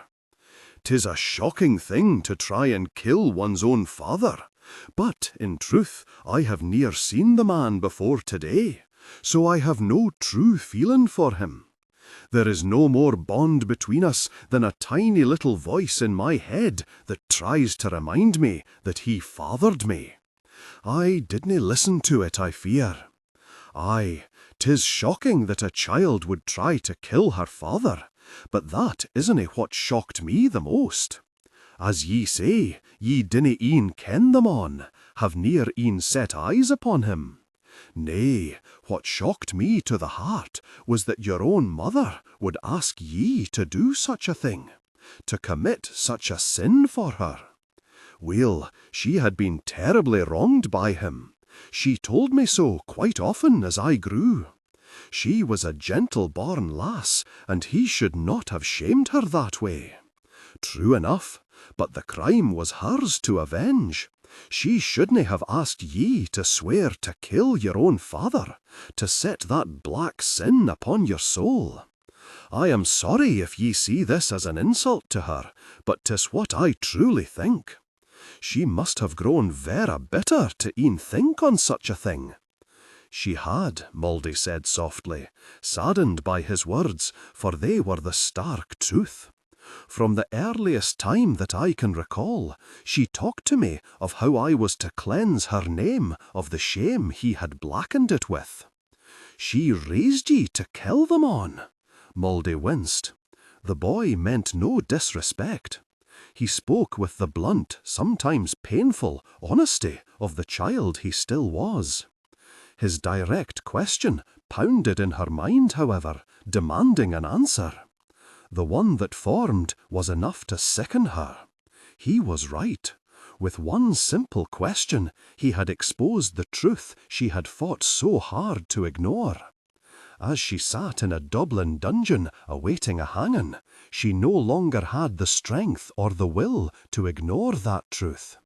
Her mother had raised her from the day of her birth to be the sword of vengeance she herself was too cowardly to wield. It would be kinder to think that Margaret Kirkcaldy had never thought of the consequences of that, of the danger she would be putting her only child in. But Maldy could no longer deceive herself even that much. Her mother had been so eaten up with her hatred of Beaton that she simply had not cared what happened to her daughter so long as Beaton suffered some punishment. Whether her daughter failed and died, or succeeded and blackened her soul forever with the sin of killing her own father, "Aye," she whispered, too hurt to even cry. "She raised me to kill them on." "I am sorry," Eric said softly, resting his long-fingered hand on her shoulder. "I did not mean to speak of things that hurt you." "Ye didna hurt me, laddie. My mother did. All I suffer from at the moment is the fact that I am too weary and too close to death to keep lying to myself. In my heart, I have kenned it all along. I was just vera good at ignoring it.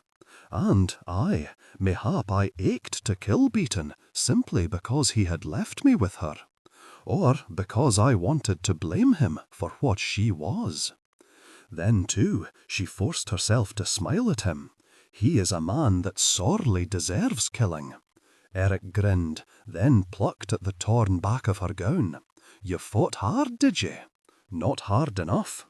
She knew the moment he saw the mark on her back, its shape and size visible beneath the torn back of her gown, even in the dim light.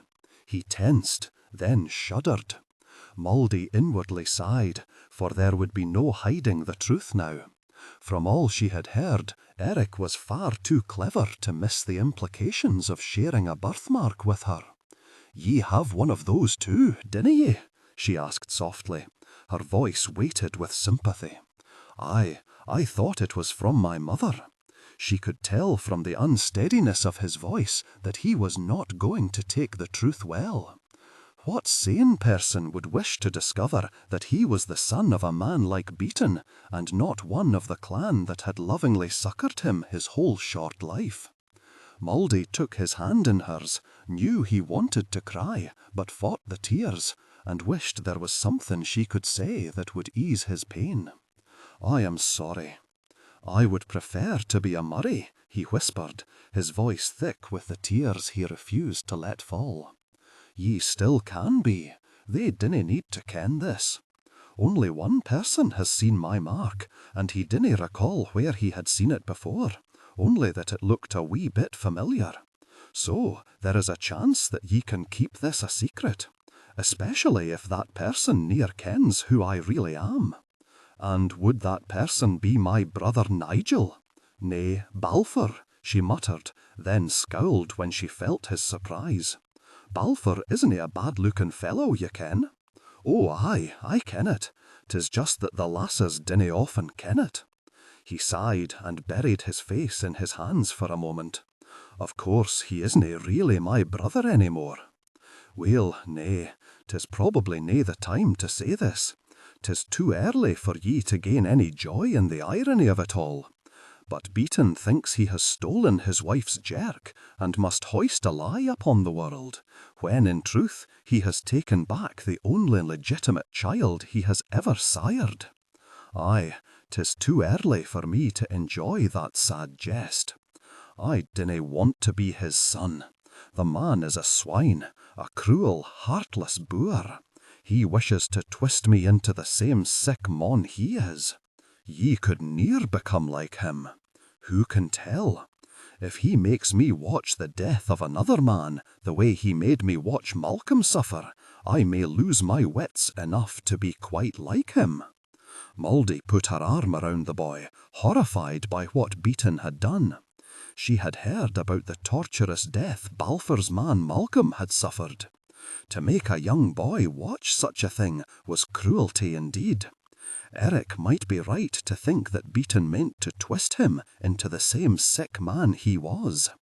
How many times could a boy be subjected to such horror before he did begin to change, to begin to gain that particular type of cold heartlessness that Beaton had perfected in himself? "I must tell Balfour and Nigel the truth," Eric said, sighing heavily and slumping against the damp stone wall of their cell. "As I said, ye dinna really have to," she said, respecting his honesty, but wondering if he understood how much pain it could bring him. "I really have to. I couldn't look them in the eye if I held this secret in my heart. I wish I could get word to them now, ere they risk Murray lives to try and rescue me. 'Tis nae right that any Murray should die trying to save me, a Beaton, from my own father." "They would still save you from Beaton," she said, but his quick, crooked smile told her that he had heard the doubt in her voice. "I feel that they will not be able to hold this against ye, but then I recall how long the feud has gone on, how deep the hatred goes, and that confidence wavers. I am sorry. Why? 'Tis the truth. One should ne'er be sorry to tell the truth. Aye, one should, if 'tis a truth that hurts someone. Your honesty is most admirable, but ye will soon learn that not everyone wants to hear the truth either. Some people will be made quite angry by it, some will be quite hurt. One shouldn't lie, but then sometimes one shouldn't be so quick to tell the whole truth either. Well, it may not seem of much value to ye at the moment, but if the Murrays canna look beyond the blood that runs in your veins, ye will still have me. We are brother and sister." He laughed shortly and shook his head. "Oh, aye, that might help, except that ye are about to die." Eric gasped and clutched at her hand. "Oh, sweet Jesu, I am so sorry. I allowed my own hurt to kill all my wits. I should ne'er have said such a cruel thing." "Dinna fret so." She took a deep, shaky breath to calm the sudden attack of fear his words had infected her with. "I dinna plan to die on Beaton's scaffold. Do you have a plan of escape?" "Nay, I did until I was tossed in here, but now I must think of a new plan. I dinna intend to sound boastful, but if there was a way out of here, I think I would have found it by now. Mayhap." Howbeit, I got myself out of a locked, guarded room at Doncoil. I walked through the keep, and straight out of the gates with nary a soul stopping me. I may yet think of a way to get us out of here. The hardest part will be thinking of a way to get this door unlocked. The large number of wheel-armed Beatons between us and freedom being but a small concern, of course. Of course. Might I ask why my brother had put ye in a locked room and set a guard there? Ye might. He grinned briefly. But ye might not answer either, eh? How about a simpler question then? Who are ye? "She is Mouldy Kirkcaldy," said a hoarse voice that sent shivers down Mouldy's spine, and she wrapped her arms around Eric, not sure if she were trying to protect him or comfort herself as they both looked at Beaton. "How touching," Beaton said as he leaned against the bars. "It seems my wife's bastard and my own have bonded together against me. Well, 'twill be a short friendship."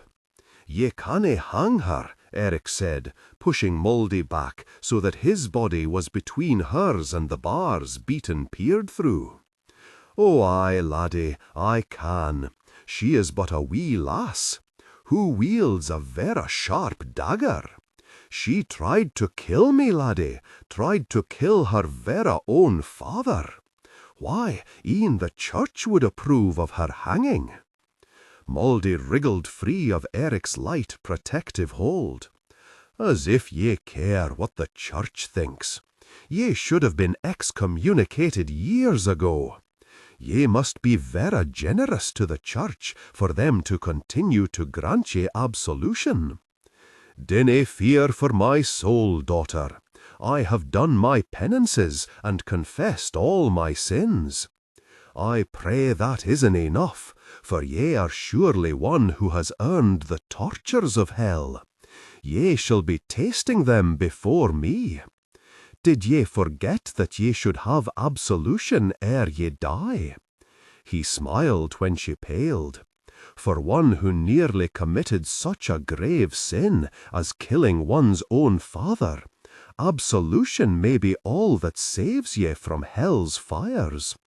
'Tis a pity that I haven't been able to find ye a priest. Then ye had best hope that all your confessing and false piety wins ye the favour ye seek, for I will be waiting for ye in hell, Beaton. Aye, waiting and eager to make ye suffer for all of your crimes. "Beaton, ye have to get her a priest," said Eric. "She is your own flesh and blood. Aye, and much like her father, though methinks she would be loath to admit it. Howbeit, she would need more time than she has to be as good as I. I didn't fail when I went after my father," he said, smiling coldly at their shock, then turning and walking back up the stairs. "He killed his own father," Eric said after Beaton left, shock stealing all the strength from his voice. "I had wondered on that, for he showed no real disgust or shock that I had tried to do so," said Mouldy as she slumped against the wall. "God, how I loathe that mon, more so now that I ken he is my blood father. 'Tis odd, I dinna feel any different. I still feel like a Murray, nae a beaten. And I feel like a Kirkcaldy, nae a beaten. Dinna fret on it, lad. Just be grateful that ye werenna raised by that mon. The Murrays did well by ye, and mayhap ye can soon do well by the clan Beaton has ground beneath his boot for so long. Maldy, I am nae sure I will be made laird here after Beaton dies. I am his son, but all ken me as a bastard of his, e'en him. I dinna think I have any proof that I am his son either. He sighed and shook his head. And now I am not e'en a Murray. I am without ken, and mayhap without friends. Cease this bemoaning of a fate that hasna e'en happened to ye yet, she scolded gently, as she put her arm around his slim shoulders and briefly hugged him. And ne'er forget, ye have me. As I said, I have no intention of gracing Beaton's gibbet, so I shall be here for ye for many a year. And dinna forget that ye had a mother too. There is all of her kin. E'en if they dinna believe that ye are Beaton's true heir, no one has e'er denied that ye are your mother's son. I shall try. It will not be easy, for my head is filled to overflowing with thoughts of how I was a Murray, how I have always been a Murray, and how do I stop being a Murray now? Is it such a bad thing to always be a bit of a Murray? Nay, not a bad thing at all, not e'en if they canna accept me as a Beaton. Of course, all of this worry may be for naught, as we are still stuck here. For Balfour and Nigel to ken the truth, I must speak to them, and I dinna see that I will be doing so vera soon. Have faith in your new sister, Eric, she murmured, as she watched the guard take his seat outside of their cell. I have nae been raised as gently as you, and I have a few sly tricks up my ragged sleeve. Can I help? Aye, ye can pray vera hard that I think of a clever and successful plan, or that your brothers decide that now would be a vera good time to come to your rescue. Market day at Dublin draws a comfortingly large crowd, Balfour said, cautiously adjusting his sword beneath the cloak he wore as he looked around the crowded streets of the town. They had left Doncoil before the sun had risen, and reached Dublin before the heavy mists of the morning had been completely burned away by the sun. Balfour had been concerned that the hard, swift journey would leave his men too exhausted for battle, but they were still as eager as he was to repay Beaton for the humiliation they had suffered at his hands the last time they had marched to Dublin. Nigel and a large group of his men waited in the hills just beyond Dublin, and would slowly inch forward, waiting for the signal to attack. Another group wandered about, dressed in ways that disguised their clan association as well as their purpose. That had been the slowest part of his plan to implement, for they had all had to arrive a few at a time, and blend with the villagers and travellers in small enough numbers not to raise any suspicions. They would all slowly make their way into the bailey, until enough of them had gathered to hold the gates. Once they held the gates of Dublin, the rest of his men would rush in, and Beaton's reign would be brought to a swift, bloody end. So far, all had gone as they had planned, and Balfour prayed that their good fortune would continue. Aye, 'tis a busy and profitable marketplace, agreed Douglas, as he stepped up on Balfour's left. Dublin's fields and pastures produce well. Yet his people dinna look plump and happy. Well, I didna say the bastard shared it, drawled Douglas. Then he frowned and pointed at an old woman walking through the market stalls with a younger woman and small boy at her side. That is the old widow Maldy stayed with. I dinna think she will grieve her laird's death too long, for 'twas his blood-hungry dogs who killed her poor old cripple of a husband. Mayhap we shouldna speak of Beaton's impending death too freely, murmured James from Balfour's right, as he warily watched the crowd milling around between them and the road to the keep. Nay, we should just continue to slip up the road to the keep, agreed Balfour. Can ye see if our men are drawing any closer to those open gates? Nay, replied James, and he smiled faintly. And that is a good thing, laddie, for if I could see them then, mayhap so could one of Beaton's men. Of course, Balfour laughed softly and shook his head. I am as nervous as a page following his laird to his first battle. Before James could say anything, Balfour stopped dead in his tracks. There, set upon a small rise at the far end of the village, was the scaffold. There, if he was not successful, Mouldy would soon hang. Balfour had to take a deep breath to quell the urge to go and tear the thing down. The thought of the danger Mouldy was in had tormented him since Douglas had first told him of her fate.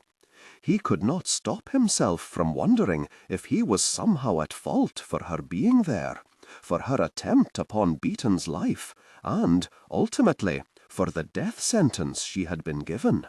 Nothing James or Nigel had said had eased that fear. Lower the pitch slightly and use a heavy, deliberate, and slightly traditional, old-fashioned tone. Neither of them had been able to explain her actions to his satisfaction in a way that made him certain he was not to blame in any way. There seemed to be no other reason for her to have done what she did than to prove her innocence. Balfour knew he was doing all he could to get her out of Beaton's grasp, but that was not really enough to ease the guilt he felt. Only Mouldy's forgiveness could do that. "Come, laddie," James said quietly, taking Balfour by the arm and tugging him in the direction of the keep. "The lass willna suffer that fate if we all keep our heads. I ken it.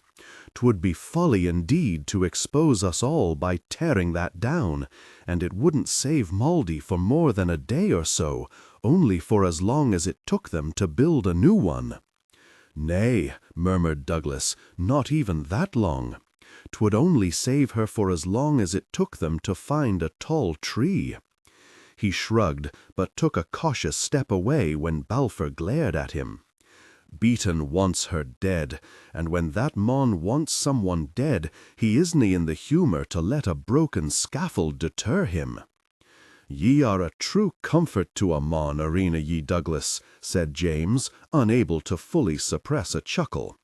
"I dinna think Mouldy's impending execution is a matter for laughter," said Balfour, scowling up toward the keep. "Cease your fretting, Balfour. The lass will come through this day hale and saucy." "How can ye be so sure of that, James? Have ye suddenly been gifted with the sight?" Balfour inwardly winced, knowing James did not deserve his sarcasm, but even his confidence in his plan did not ease the worry that knotted his stomach. That fear of failure and of how dearly it could cost him made his temper short. James ignored Balfour's ill humour. "Nay, I just ken the lass. She has wit, and, though she be of gentle blood, she is as crafty as any city wench. She will keep herself safe. If she is with the lad, she will keep him safe as weel. And this is a sweet plan, one that probably couldn't fail e'en if we were all drunk and stumbling. So, rest easy, and keep your mind on getting inside those gates ere the alarm can be sounded." "That old woman is watching us," hissed Douglas, glancing furtively behind them. "What old woman?" asked Balfour, more interested in trying to see which of the many figures on the road were his men, but they were all so well disguised he could not tell them from the villagers and people of the keep. That Eleanor woman the young lass abided with for a while, she watches us. Do you think Maldy told her something? Mayhap. If the lass suspected ye would attack, she might have told the old woman to watch and hie for safety if she guessed that something was afoot. Maldy would ken that the woman couldn't look to her laird for protection. In truth, most of Beaton's people already ken that. Curse it, do you think she will sound an alarm? Balfour risked a glance behind him and saw the old woman, her gaze fixed firmly upon him and his companions, even as she wended her way through the many people trying to sell their wares. "Not to warn Beaton," Douglas said. "I told ye, they murdered her husband, and Beaton has done little to win the love of his people. The ones who fight for him are mostly hired swords. Nay, the only thing that could cause us some difficulty is if she has told too many others. Beaton could get a wee bit suspicious if the whole village suddenly took to the trees. Oh, aye, just a wee bit." Balfour inwardly cursed. He could understand if Maldy had wished to warn her friend of approaching danger, but he prayed she had chosen well in giving her warning. If Eleanor had the wit to tell only a few people and to slip away quietly, they could still be successful. If the old woman had indeed told the whole village, they could easily find the gates slammed in their faces. For even Beaton's hired dogs, who were obviously heartily enjoying the drink and whores that accompanied market day, would guess that something was wrong if all the villagers disappeared. He tensed as they drew near to the gates, increasingly afraid that they would be discovered, and he would have to watch all chance of victory slip from his grasp. There was no cry from behind as they stepped through the gates, and no guard confronted them. Beaton's men had obviously failed to notice that the whores they gathered round were strangers, and that many of them were very reluctant to sell their wares. It had been Nigel's idea to use the women to help distract Beaton's men, ensuring that Beaton's guards were too busy to watch who came and went from Dublin. The idea had been sound, but Balfour had been reluctant to use it, not wishing to put women in danger. Once it had been presented to the women, however, they had no lack of volunteers. Several of the women were ones who had had their men killed or wounded by Beaton in past battles, and they were eager to help in his defeat.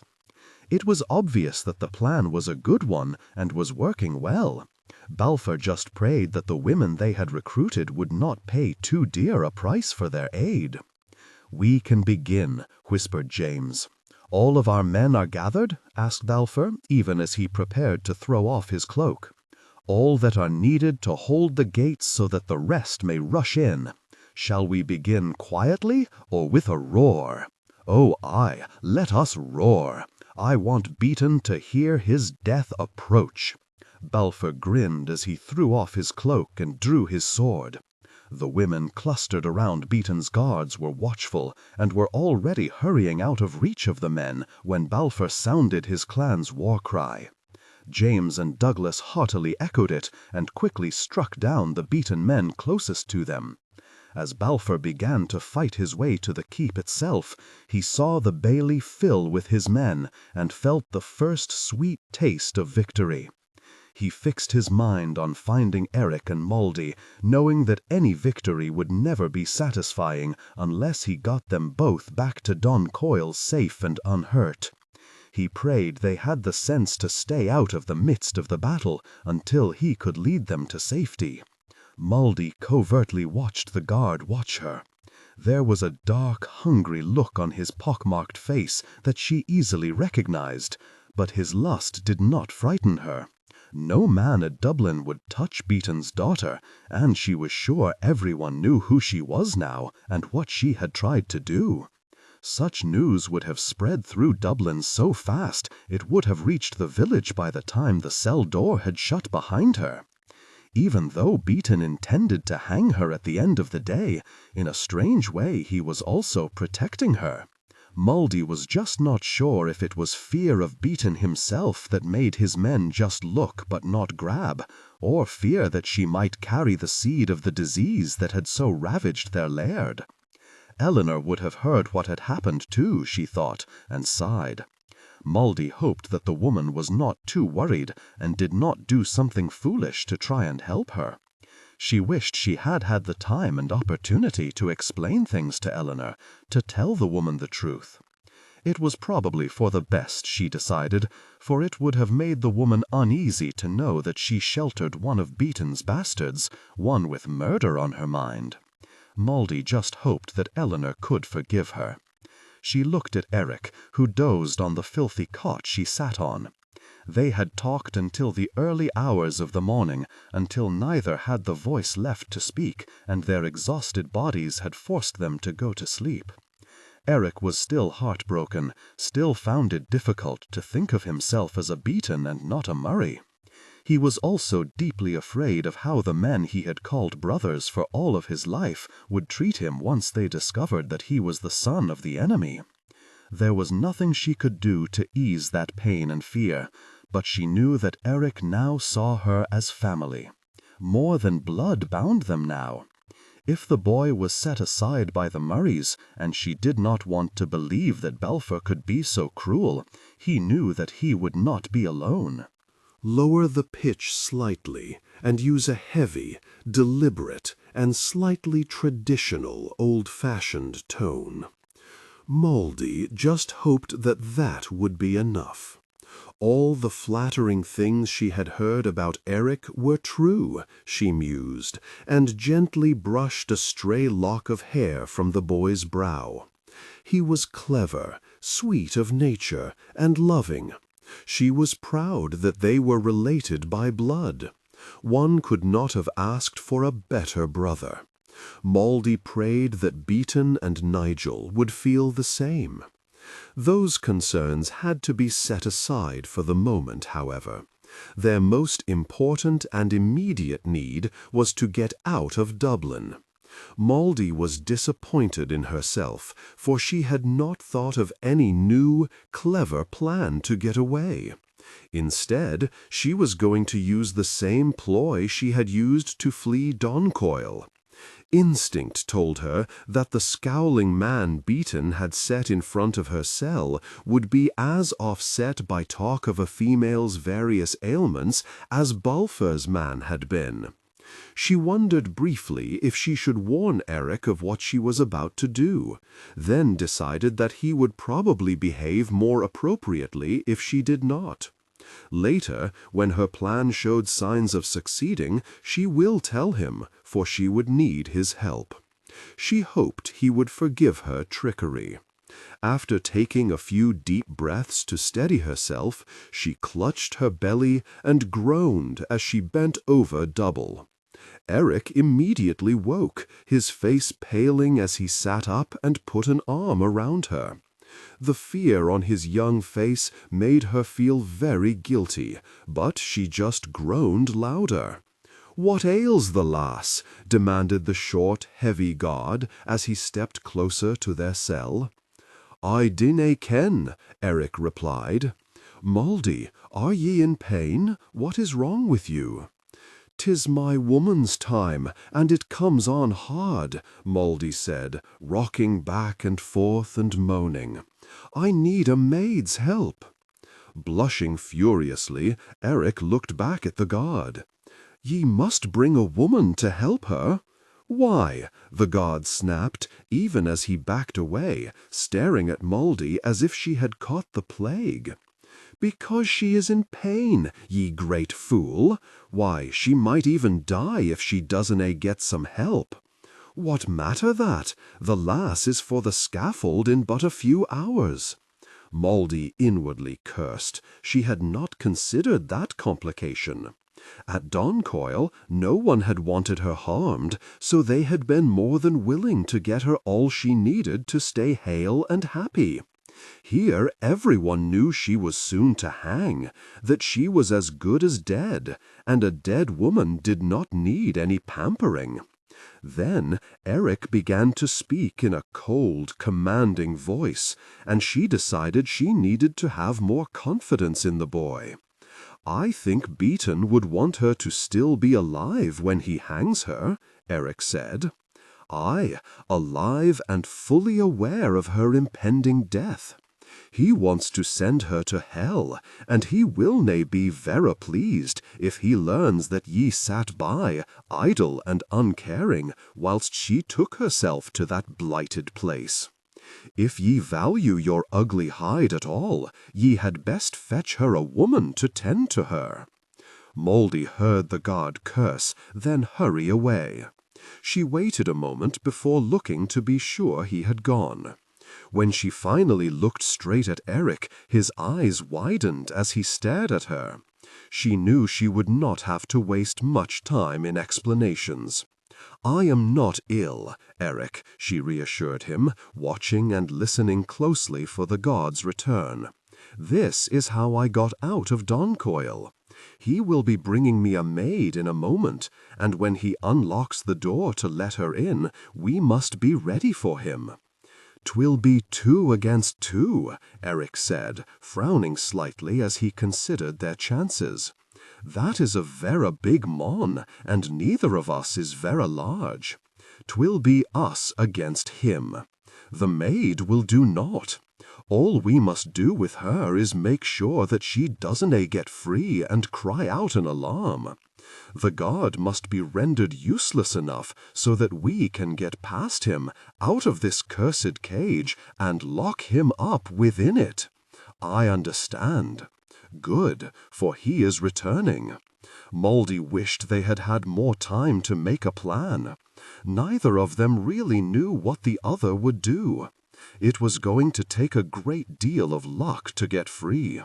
She took another deep breath and firmly told herself not to worry as she returned to her act of being in severe pain.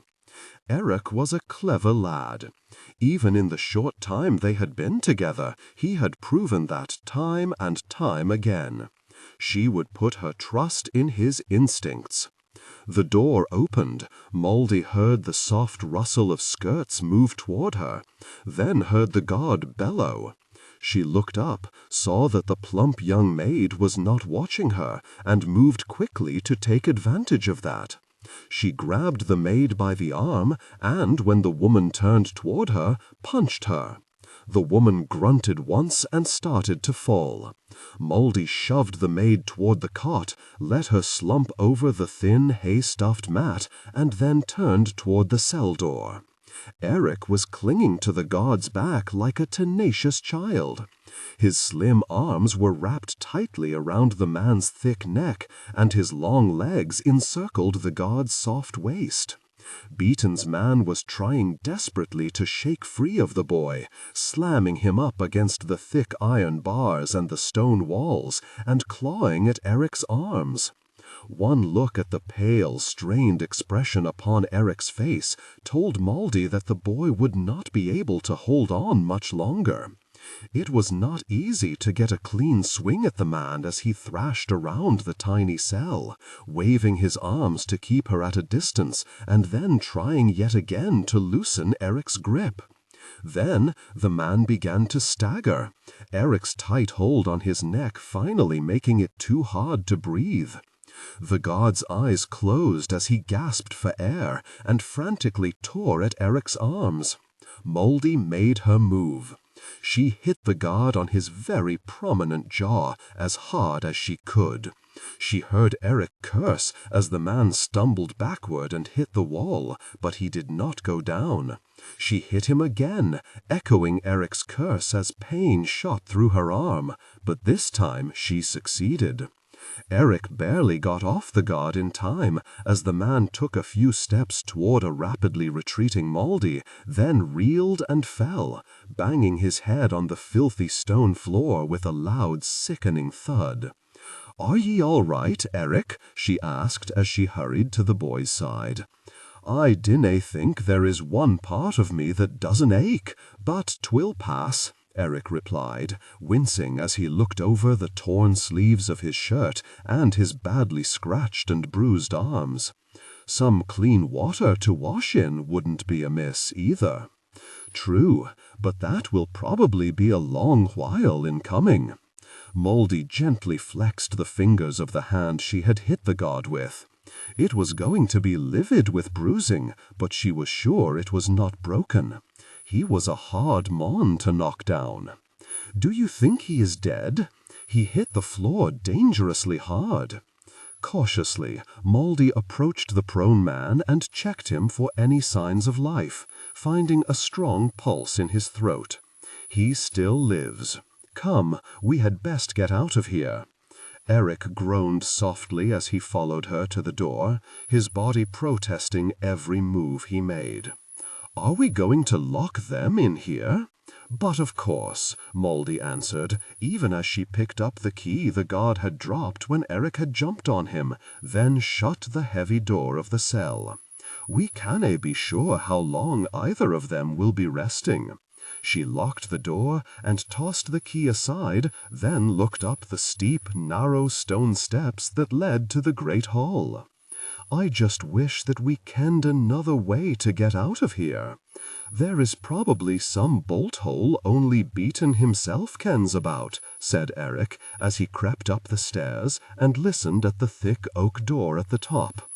I cannae believe the mon would leave himself without some way to escape his many enemies. I fear I haven't been able to learn of it, so we must take our chances this way. When Eric suddenly tensed, then looked at her with wide eyes, Moldy felt her heart skip with alarm, and she hurried up the steps to stand behind him. What is wrong? She whispered. I think we may have more to worry about than who might be lurking in the great hall. Moldy quickly became aware of the sounds coming through the door. Even muffled by the thick wood, the clash of swords and the screams of wounded and dying men were easily recognizable.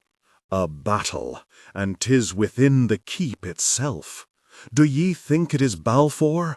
We had best pray that it is, or we shall be in as much danger from Beaton's foes as from his followers. Her heart pounding loudly with fear, Moldy squeezed past Eric and eased the heavy door open enough to peer inside of the great hall. No one was there, but the sounds of battle were certainly coming from some place close at hand. Then she heard a bellowed war cry and felt her heart stop briefly with hope and anticipation. She looked back at Eric and could see from the stunned look upon his face that he had also heard that exuberant Murray yell. She had asked Eric to pray that they could get out of their cell, and that Balfour would choose today to attack, but the request had mostly been made in jest. Fate was clearly smiling widely on her and Eric today. Moldy tried not to grow too sure of success or safety, for they were still within the keep, and, although she could hear Balfour and his men, and knew that they had a good chance of victory now that they had entered Beaton's merry walls, they were nowhere to be seen. There was a lot of Dublin surrounding them, and there might well be a lot of Beaton's men between the great hall and the safety of the Murray camp. "'Tis Balfour," said Eric as he followed Moldy into the great hall. "The Murrays have actually gotten within the gates this time. Victory is assured. We are free." He hugged Moldy and laughed. "I think I must ask ye to pray for things more often," she teased, and returned his quick grin. "Hold," she ordered, and grabbed him by the arm when he started to hurry away from her. "But 'tis the Murrays out there. We will be safe now." "Aye, we will be, once we can get to one who is nigh fighting for his life and can set us somewhere safe. We must tread warily for now, however, for we dinna ken what lies between us and them." "Well now, everyone told me that ye were a clever lass," drawled a deep, raspy voice that chilled Moldy's blood, and she turned to face one very large, sword-wielding obstacle between her and Eric and the doors leading out of the great hall. It seems I should listen to ye more often, murmured Eric, for 'tis clear that ye can often be right. Well, this is one time I really wish I wasn't a. Ah, 'tis George, Maldy said, and tried to smile at the scowling man. Have ye come to surrender to us, then? Surrender? George bellowed as he moved toward her and Eric. I have come to kill you, ye black-haired, difficult person. This is all your doing.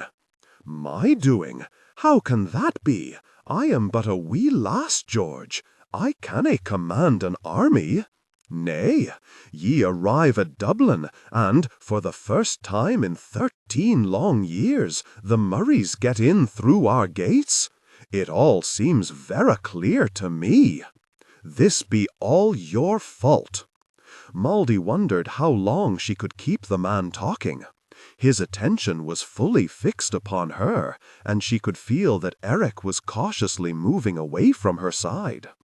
As long as she could hold all of George's interest, Eric had a chance to do something to hinder the man's clear intent to kill her. Although she was not sure what a slender youth could do against a man the size of George, she was more than willing to give Eric a chance to try. And, if they were truly fortunate, a Murray might just happen by to rescue them. Now, George, I dinna think that ye are seeing too clearly, she continued, catching a glimpse of Eric sidling toward the weapons still hanging on the walls, evidence that the Murrays had indeed caught the Beatons completely by surprise. I was here once before, if ye recall, and the Murrays were soundly defeated, sent back to Doncoil like whipped dogs. If I was truly the one behind this defeat, why didn't I help the Murrays the last time they rode against you? George frowned and hesitated, then vigorously shook his head. Nay, ye try to trick me. Ye werena here when the Murrays were beaten back. I ken it well, for 'twas when we stole the laddie. Ye werena here then, for I had been searching for you the whole day. Everyone I asked told me that ye had gone away. Ye went away to help the Murrays. A soft screech of surprise and alarm escaped her when George suddenly charged straight at her. She darted out of his way as fast as she could, but he was still able to slash at her skirts with his sword. Running was not the most clever of defenses, but since she had no weapon, Maldy decided it would have to do for now. Using the tables, chairs, and benches in the great hall, Maldy tried to always keep something between her and the heartily cursing George. Eric was still trying desperately to get a weapon off the wall that he could use, and she needed to gain him the time to do so. Maldy leapt upon the huge head table and watched as George stood at the side of it, glaring at her and breathing heavily. She suspected it was not the safest place in the great hall, but she was also out of breath. She had already stumbled twice and knew that a fall could prove fatal. Each time she had tried to get to the doors, George had been between her and them. Each time she had tried to reach one of the weapons on the wall, George had been there. For just a moment she needed to stand still. If she watched him closely, she was sure there was enough room upon the table for her to elude his sword. Ye should be out there with the others, trying to save Dublin, she said, not in here chasing a wee lass and a young boy. I am nae interested in the lad, George replied. He is Beaton's brat. If a Beaton sword doesn't cut him down to keep him from gaining Dublin, then, as soon as the Murrays ken that he is a Beaton, and not one of their own, one of them will end his life. And this battle has already been won by the Murrays. Once they got within the gates, Dublin was doomed to fall. I will linger here only long enough to kill you, and then I shall search for safer lands. It took Maldy a moment to grasp the full importance of what George had just said. Ye ken that Eric is Beaton's child? Aye, he carries the mark. How would ye ken that? Were ye his nurse or midwife? She quickly pressed her lips together. It was not wise to insult a man with a sword. I was one of the men told to leave the bairn on the hillside to die. He shrugged. I kenned that Beaton had a mark and was curious to see if he was right about the child. But Beaton doesna ken the truth. Nay, the fool. He was too enraged to even look at the bairn. Once he kenned that his wee unfaithful wife had been intimate with the old Murray laird, he was blinded to the truth. Ere Beaton took it into his head to claim the lad as his own, even a whisper about the boy could get ye killed. I decided to hold fast to what I had learned. Only the lad's mother kenned the truth, and mayhap the midwife, but neither of them lived long enough to tell anyone. Beaton made verra sure of that. Of what use is it to ken such a truth and keep it to yourself for all these years? I was waiting for that jerk Callum to slip from favour with our laird, and then I would have used it to take his place. Now it doesna matter. It's useless. Both Callum and our laird will soon be dead, and I shall be back to selling my sword to whoever has a wee bit of coin. I had a good life here, and ye stole it all away from me, ye difficult person. He swung his sword at her, and Maldy barely escaped having her feet cut off at the ankles. As he prepared to strike at her a second time, she did the only thing she could think of. She kicked him as hard as she could, bringing her foot up under his chin. George screamed, dropping his sword as he clutched at his jaw. Blood trickled out of the corners of his mouth, and Maldy wondered if he had lost a few of his teeth or even a bit of his tongue. She kicked him again, full in the face. George was thrust back by the force of the blow. An odd look of horror and surprise crossed his face, and he looked down at his chest. Maldy followed his gaze and gasped. The tip of a sword blade was protruding from his thickly padded jupon. He started to fall forward, and she heard a soft curse from behind him. The sword point disappeared, and George fell to the floor.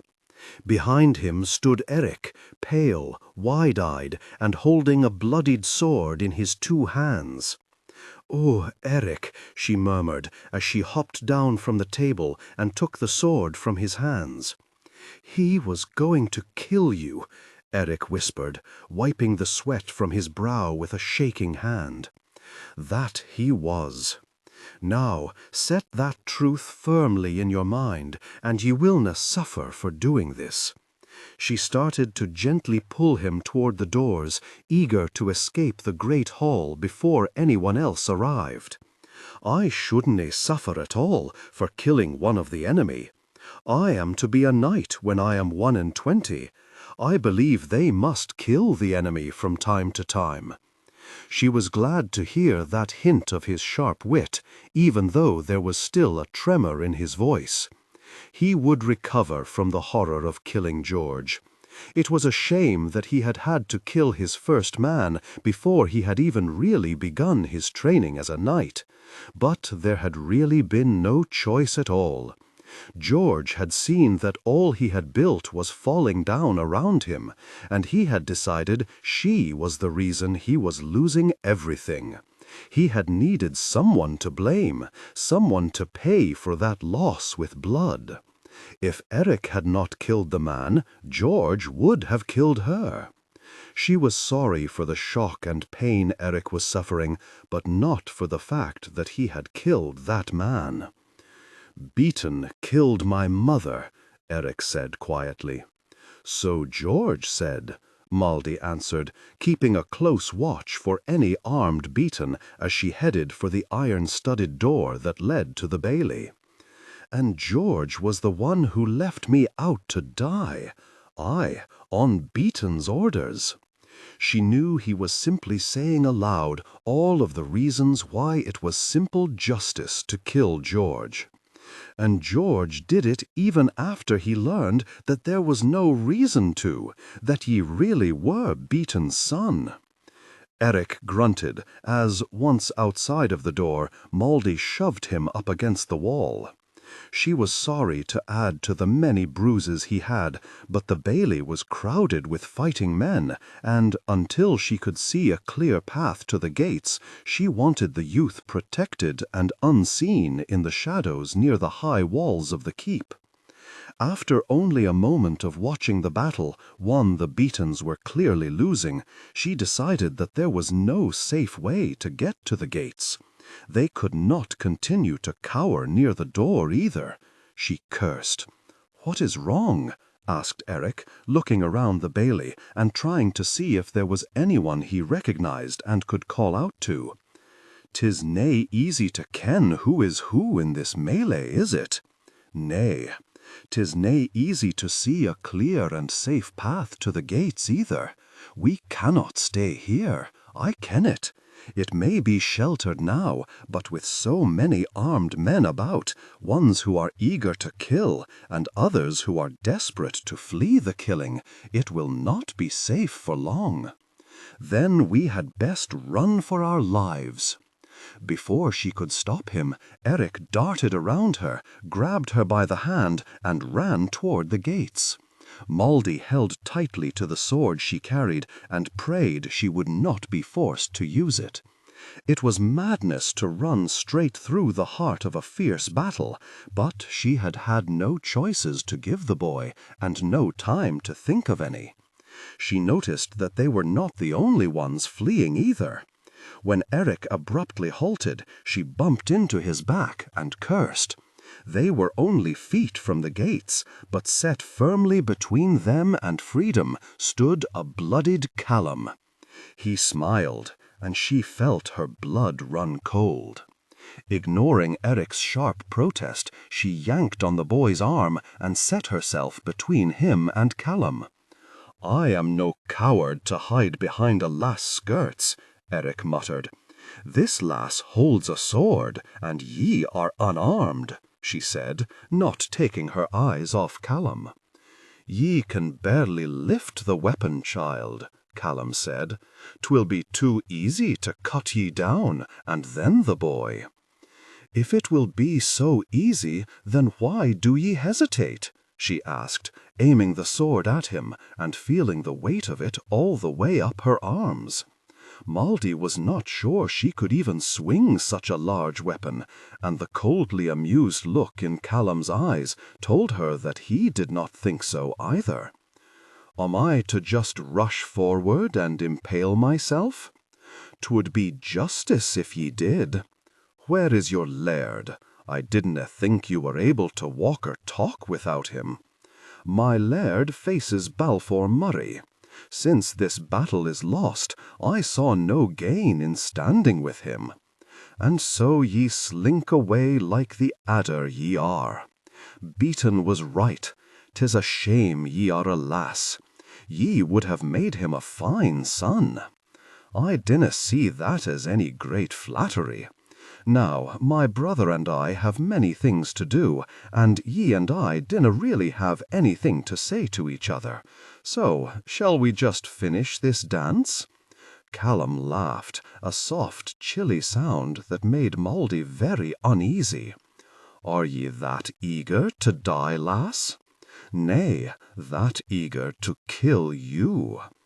Even as she prepared to meet his strike, another sword appeared between hers and Callum's, taking the blow meant for her.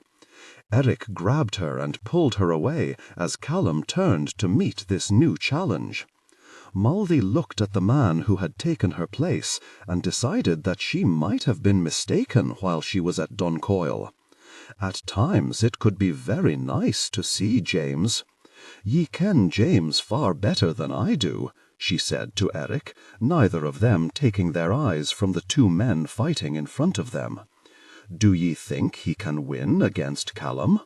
"Aye, without even sweating," Eric replied, his voice full of pride. "Such faith in the mon, 'tis deserved." Maldy saw the truth of that a moment later. Both men were bloodied, filthy with the dirt of battle, and Maldy knew James had done as much fighting, if not more, than Callum, but it was Callum who wavered first. James smiled faintly when the man faltered, leaving himself open for the death blow James quickly delivered. She stood quietly by as James wiped his sword on the dead man's padded jupon, then turned to look at her and Eric. "We had hoped that ye would have the sense to stay in the dungeons where ye would have been safe from all of this," James said, taking the sword from Maldy's hand. "Ye should have picked a smaller one, lass." "Ah, well, I lacked the time to choose carefully," she said. "'Tis good to see ye, laddie," James said, giving Eric a brief hug. "Come with me. I will take the two of ye to where the pages and the wounded wait with the horses. Ye will be safe there." He looked at Maldy as he led her and Eric out through the gates. "And ye will stay there." "Where would we go, James?" she said sweetly, and smiled when he scowled at her. "Are ye well, laddie?" James asked Eric, as he slipped an arm around the boy's shoulders and saw him wince faintly. "A wee bit bruised, but no more." "Beaton beat ye, did he?" "Some, but the bruises I carry were not all from him. Our escape from the dungeons was not as easy as we had hoped for." Maldy walked quietly beside them, only partly listening as Eric told James all they had done. The boy revealed a pleasant touch of modesty as he described his part in it all. The way James kept glancing at her made Maldy a little uneasy. It was hard to tell if he was angry or surprised. James left them with the horses and hurried away to find Nigel. As Maldy sat down on the hillside next to Eric, she wondered what had possessed Nigel to ride to this battle when he was not fully healed from the last one, then sighed and shook her head. Men being the odd creatures that they were, she suspected some twisted ideas of honor and pride had made him come. James was clearly keeping a close watch on the man, and that had to suffice. "I found it vera hard to accept James's hearty welcome," Eric murmured. "Why?" she asked. "Because 'tis a lie. I am not the lad he thinks I am." She smiled gently and patted his hand where it rested on the grass. "Ye are the same lad who rode by his side ere Beaton had ye taken from Duncoil. Mayhap inside, but I am now a Beaton, not a Murray. James greeted a Murray, one he thinks is one of his clan." Lower the pitch slightly, and use a heavy, deliberate, and slightly traditional or old-fashioned tone. I ached to tell him the truth right then. Eric began to agitatedly yank the grass out of the ground. He is a good mon, and deserves to ken the whole truth. If ye are gone to tell him, then ye shall have to tell them all. That should be done when they are all together, so that they hear it together. Oh, aye, and so that they all then spit on me together. "I didn't think they will spit on ye," she said, pained by her inability to ease his fears. "They have cared for ye for 13 years, Eric. I dinna think that can change so vera quickly." "Mayhap not." He gave her a crooked smile, a little embarrassed by his own foolishness, then sighed heavily. "It will change, though. It has to. They may have cared for me for years, but they have also loathed and fought the Beatons for years as well. 'Tis hard to explain. 'Tis just that I feel things must change. How can they not? I fear I have no answers to give ye, Eric. I dinna ken your clan as well as ye do. James, Balfour, and Nigel all seem to be good, fair men. Aye, and they all possess some wit. It would seem to me that it should make no difference in how they feel toward ye. After all, ye haven't lied. Ye also thought ye were a Murray. They told you that from the day ye were plucked off that hillside and brought to Doncoil. There is one thing ye must do, however. Dinna let this change ye. Dinna let it poison your heart so that ye see hate and mistrust where it doesna exist. Aye, it can be painful to hope all will be weel, then find out that it will not be. But if ye make yourself believe that they must dislike and mistrust ye will become a different mon, not the one they have known for so long. Ye are saying that if I continue to believe the worst, then the worst may just happen. I will make it so. Aye, something like that. Now, ready yourself, for I see your foolish brother Nigel limping his way up the hillside. Eric laughed and eagerly accepted Nigel's hug. Nigel collapsed on the grass by his side, and Eric was soon relating the tale of their escape all over again. Moldy felt someone staring at her, and looked up to see that James was standing before her. Her eyes widened a little when she saw how uneasy he looked, as if he was a little embarrassed. "I said I would stay here," she said, smiling a little as she tried to ease some of the awkwardness he so clearly felt. "Aye, I suspect ye will." James cleared his throat. "I but wished to apologize for my suspicions." "Ye dinna need to," she replied, wishing she could stop his unnecessary apology. "Ye had a right to suspect me. If naught else, I was the only one ye dinna ken well, and I arrived at your gates at a very suspicious moment. That is nae good enough. I had no proof that ye were a beaten spy, none at all. I should not have let my concerns make me unfair in my judgments. Ye did what ye had to. I feel no ill will." He nodded, then frowned slightly. "Ye didn't happen to find out how Beaton discovered who Malcolm was, did ye?" "Nay, I didn't talk long with Beaton, and he was not of a mind to confide in me." "I think I may be at fault for that," said Eric.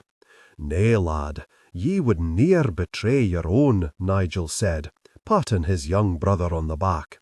"Not on purpose, nay. But I think I may have revealed in some small way that I recognized him.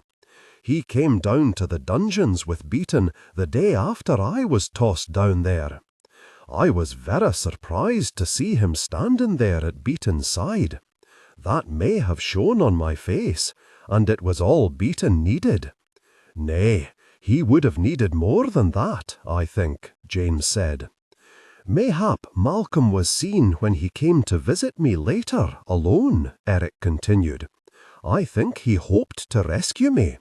'Tis what he spoke to me about. That would be the mistake that got him killed." "Aye, agreed, Nigel. It would have been. Beaton would have had the dungeons carefully watched. Aye, the wrong glance from ye may have stirred a suspicion or two, but they would have died away. Malcolm acting so quickly to try and set ye free would have made that brief glance of recognition far more important than it needed to have been. None of us will e'er ken what Malcolm was thinking, but by showing so much interest in ye, he gave himself away. That is what got him murdered." Eric shivered, and wrapping his arms around himself, rubbed his hands up and down his arms in a vain attempt to remove the sudden chill that had run through his body. And it was a slow, brutal murder too. I dinna want to see such cruelty ever again. For that alone, Beaton should die 100 deaths. "Ye saw Malcolm murdered?" demanded James, his voice hard and cold. "Beaton thought it would harden me to see how traitors are treated." He shook his head. "Malcolm suffered for days, but he ne'er told Beaton a thing, whispered not one secret about the Murrays. He was a vera brave and loyal mon. I dinna think I could ha' held firm throughout such agony. Nay, not when it went on for days. No lad should ha' had to see that. I suspect Beaton saw such cruelty at a young age, murmured Mouldy. From all Eric told me, the mon seemed to think the lad needed such training, needed the hardening it would bring. Aye, sometimes men like Beaton are born mean, but sometimes such men are made, the evil in them nurtured and strengthened throughout their younger years. Ah, so ye mean to say that since Beaton's father was a cruel person, that made Beaton a cruel person too, said Nigel. And Mouldy nodded. Sad, but it will nae save him from the killing he deserves. Nay, and I wouldn't nae suggest that it did. In truth, I think Beaton would welcome death if he wasn't so terrified of the judgment he will face. And I believe Beaton's father may have been crueler than we can e'er imagine. 'Twould be one understandable reason why Beaton killed him, and seems to suffer no guilt for having done so. Beaton killed his own father? James asked, his voice softened by the horror of such a crime. Aye, he told me so himself. He killed my mother as well, said Eric, pulling the men's attention his way. As Eric explained how he had gained that piece of information, Mouldy took the moment to try and gather her courage. Eric would soon be telling his brothers and James the whole truth about himself. That meant she would have to be truthful as well. James's reaction to the news that Beaton had killed his own father told her that at least some of her truths would not be accepted. It was indeed a grave sin to murder one of your parents, but she had never allowed herself to think about that for long. She had the sick feeling that she would soon see just how unacceptable it was to everyone except men like Beaton. Beaton's opinion that she was more like him than she would like to be stuck in her mind and made her inwardly cringe. She did not want that to be true, but she had to wonder on it. If she had been quicker and Beaton and Callum had been slower, she would now have the blood of her own father on her hands. The truly upsetting thing about it all was that Beaton, foul work of a man that he was, probably had far more justification for killing his father than she had for trying to kill hers. Deep inside of her brewed a hard anger at her mother. The only thing that kept it locked within her heart was that right beside it was a pain she was not sure she could deal with. If her mother had loved her at all, the woman's bitterness had eaten it all away. No truly loving mother would do to her daughter what Margaret Kirkcaldy had done to hers. Margaret had raised her only child to go and kill a man, and not just any man, but the one whose seed had made her, and she had not once cared what that might do to her child. Mouldy wondered how much else Beaton had said might be true, and feared that a great deal of it had been. Margaret had not wanted Beaton dead because her heart had been broken, or even because she had been left poor and shamed, but because her soaring vanity had been stung. Aye, it can be painful to hope all will be well. Margaret had raised her only child to go and kill a man, and not just any man, but the one whose seed had made her, and she had not once cared what that might do to her child. Mouldy wondered how much else Beaton had said might be true, and feared that a great deal of it. It was a horrible thing to see in one's own mother, but the more Mouldy considered it, the more it tasted like the truth. Whenever Margaret had spoken of love and broken hearts, the woman had often sounded as if she quoted some minstrel's lyrics. There had always been a faint ring of falseness to her protestations of love lost, but Mouldy had tried to tell herself that it was simply a reticence to speak of such personal things. However, other things her mother had said when speaking of Beaton had clearly concerned her badly stung pride. The insult she felt over being cast aside like some common difficult person, and they had always sounded sincere. Even when her mother had been dying and demanding that Mouldy swear a blood oath to kill Beaton, the woman had spoken of her injured pride, of the outrage she still felt that the man would do such a thing to her. Mouldy realized that it was only when she had hesitated that her mother had even mentioned her broken heart. She also realized that not once had her mother spoken of the man's crime in deserting his child. That had always been her own grievance, and she had just assumed that her mother had shared it. When Eric nudged her to draw her attention to him, she welcomed the interruption in her thoughts. All the pain and anger she held inside were rising up, choking her, and now was not a good time to face them or any of the other hard truths she had ignored for so long. Eric was like a salve on her sore heart. He cared for her, and she had no doubt about that at all. The youth did not have a false bone in his body. She prayed that that would never change. "Are ye tired, Mouldy?" Eric asked. "Aye, weary to the bone, but I will be fine," she replied. "This will all be over soon." She looked toward the village, pleased to see that there was little fighting there.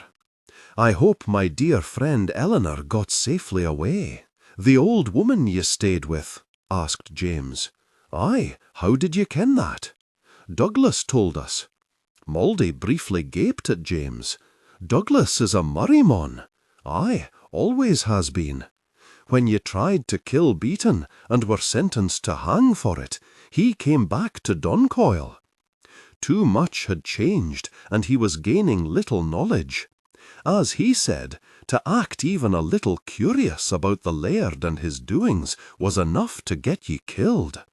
"It was," agreed Eric. "Beaton hanged several men simply because he thought they might be guilty of treason against him. From what little I heard, they had committed no crime, save to ask the wrong question or hear some small thing Beaton felt they shouldn't have. Most people kept their distance from the keep and from Beaton. Few people even dared to open their mouths. Douglas was wise to get away while he still could." "Ye saw the old woman Eleanor, did ye?" Mouldy asked, regaining James's attention. "Aye, and she saw us," replied James. "Ye warned her, didn't ye?" "I did. I hope she heeded it, and did so without harm to your cause." She smiled crookedly as she looked at the smoke rising from within the walls of Dublin. "'Tis clear she didn't hurt ye at all." "Not at all, and I feel sure she got to a safe place. There is nary a doubt in my mind that she had guessed we were not here for the wares of the marketplace." "Good. She is a sweet, kind-hearted woman, and I was afraid for her." Despite all of her efforts not to, Mouldy realized that she could not stop herself from continually glancing toward the waning battle. She knew she was looking for Balfour, and the hint of amusement in James's eyes told her that he knew it too. It made no sense, for anything she might have shared with the man would soon be brutally ended. Yet she was hungry for the sight of him, wanted to see with her own eyes that he had survived the battle and was able to enjoy a well-deserved victory. "I am going to go and find that fool laird of ours," James announced, pointedly glancing at Mouldy. "I cannae believe there are any Beatons left to fight," Callum said. "Callum said he left his laird facing yours," Mouldy told him. "Weel, that confrontation should be over by now," James muttered, frowning slightly as he hurried back toward the keep. "Balfour wouldn't lose to Beaton, would he?" Eric asked Nigel. "Nay," Nigel replied without hesitation. "If Callum spoke the truth, then the fight between Balfour and Beaton has either lasted a vera long time or—" "There is no or, lad. Balfour will defeat Beaton. Mayhap he plays with them on. Mayhap Callum lied.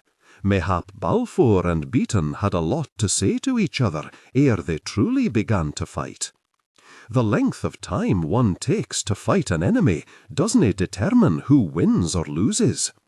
Believe me, lad, Beaton doesn't stand a chance against our brother. Mouldy watched James disappear through the high gates of Dublin and prayed that Nigel was right. Eric's worry was her own. Beaton should have been defeated by now, and yet there was no sign of Balfour. She felt sure that after today she would never see Balfour again, but she did not want that to be because Beaton had killed him. "Murray, you jerk!" yelled a raspy voice, and Balfour tensed. He easily recognized the voice. It was the same one that had taunted him from the walls of Dublin the last time he had tried to rescue Eric and failed so miserably. Beaton was approaching him from behind, and Balfour felt alarm ripple through him. Balfour quickly turned, his sword at the ready. He was surprised that Beaton had even spoken, had not simply crept up on him and stabbed him in the back. It should have been Beaton's first thought upon finding him without a man to watch his back, but Beaton was obviously too enraged to think clearly. It was understandable, for the man was seeing everything he had built be cut down before his eyes, but it could prove to be fatal. Beaton stopped but feet from him, ripped off his mail cowl, and Balfour gaped, unable to control his expression of shock. The last time he had seen the man, Beaton had been high up on the walls of Dublin, and Balfour had not been able to see the way the man's disease had ravaged his face and body. Although he could only see Beaton's face, it looked as if the man was rotting away. Balfour's first instinct was to back away, to put as much distance as he could between Beaton and himself, for fear of catching whatever ailed the man. But he resisted that urge to give in to his fear. No one else at Dublin seemed to be suffering the same affliction, even though Beaton had been fighting it for at least 3 years. That indicated that it was not something one could just catch. He also trusted in Mouldy's knowledge of such things. She had told Douglas that it was just some affliction of the skin, and would have quickly warned the man and everyone else she could if it was one a person could catch.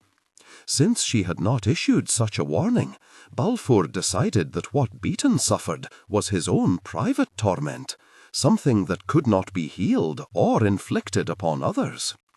"I have come for my brother," Balfour said, watching Beaton closely, since the man had a reputation for fighting in less than honourable ways.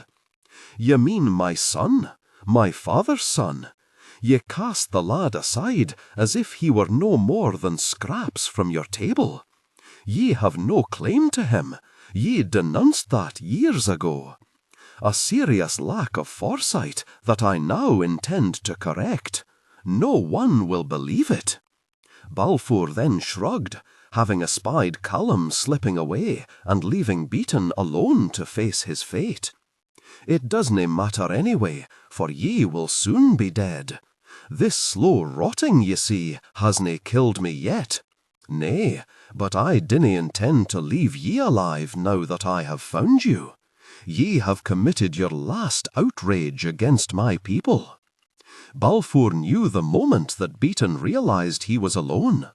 The slight loss of colour the man suffered when he saw that Callum had deserted him made Beaton look an even more sickening grey.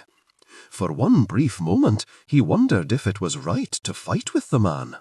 It seemed somewhat dishonourable to take up his sword against such an obviously sick knight. "Balfour!" yelled a raspy voice, and Balfour tensed. He easily recognised the voice. It was the same one that had taunted him from the walls of Dublin the last time he had tried to rescue Eric and failed so miserably. Beaton was approaching him from behind, and Balfour felt alarm ripple through him. Balfour quickly turned, his sword at the ready. He was surprised that Beaton had even spoken, had not simply crept up on him and stabbed him in the back. It should have been Beaton's first thought upon finding him without a man to watch his back, but Beaton was obviously too. Then he watched Beaton move and realized that no matter how bad the man looked, he still had his strength and probably some of his former skill. Beaton still had the ability to kill him, and that was all he needed to know. "Aren't I going to ask about your wee difficult person?" Beaton taunted him as they began to slowly circle each other. "If ye try to enrage me with your insults about Maldy, I would save your breath, especially since ye will not be enjoying it for much longer. Ye will not cause me to act foolishly. Ye will just be giving me more reason to kill ye. Mayhap, my boastful enemy, I shall kill ye, face to face with no one to aid ye. I think not. Ye have let others do your fighting for ye for too long, Beaton. Aye, either that, or done your killing treacherously in the dark and from behind. A man can lose his skills quickly when he doesn't keep them honed." Balfour realized that Beaton was not keeping the same control over his emotions that he was. The man's face flushed a deep red, accentuating the sores and seared skin grotesquely.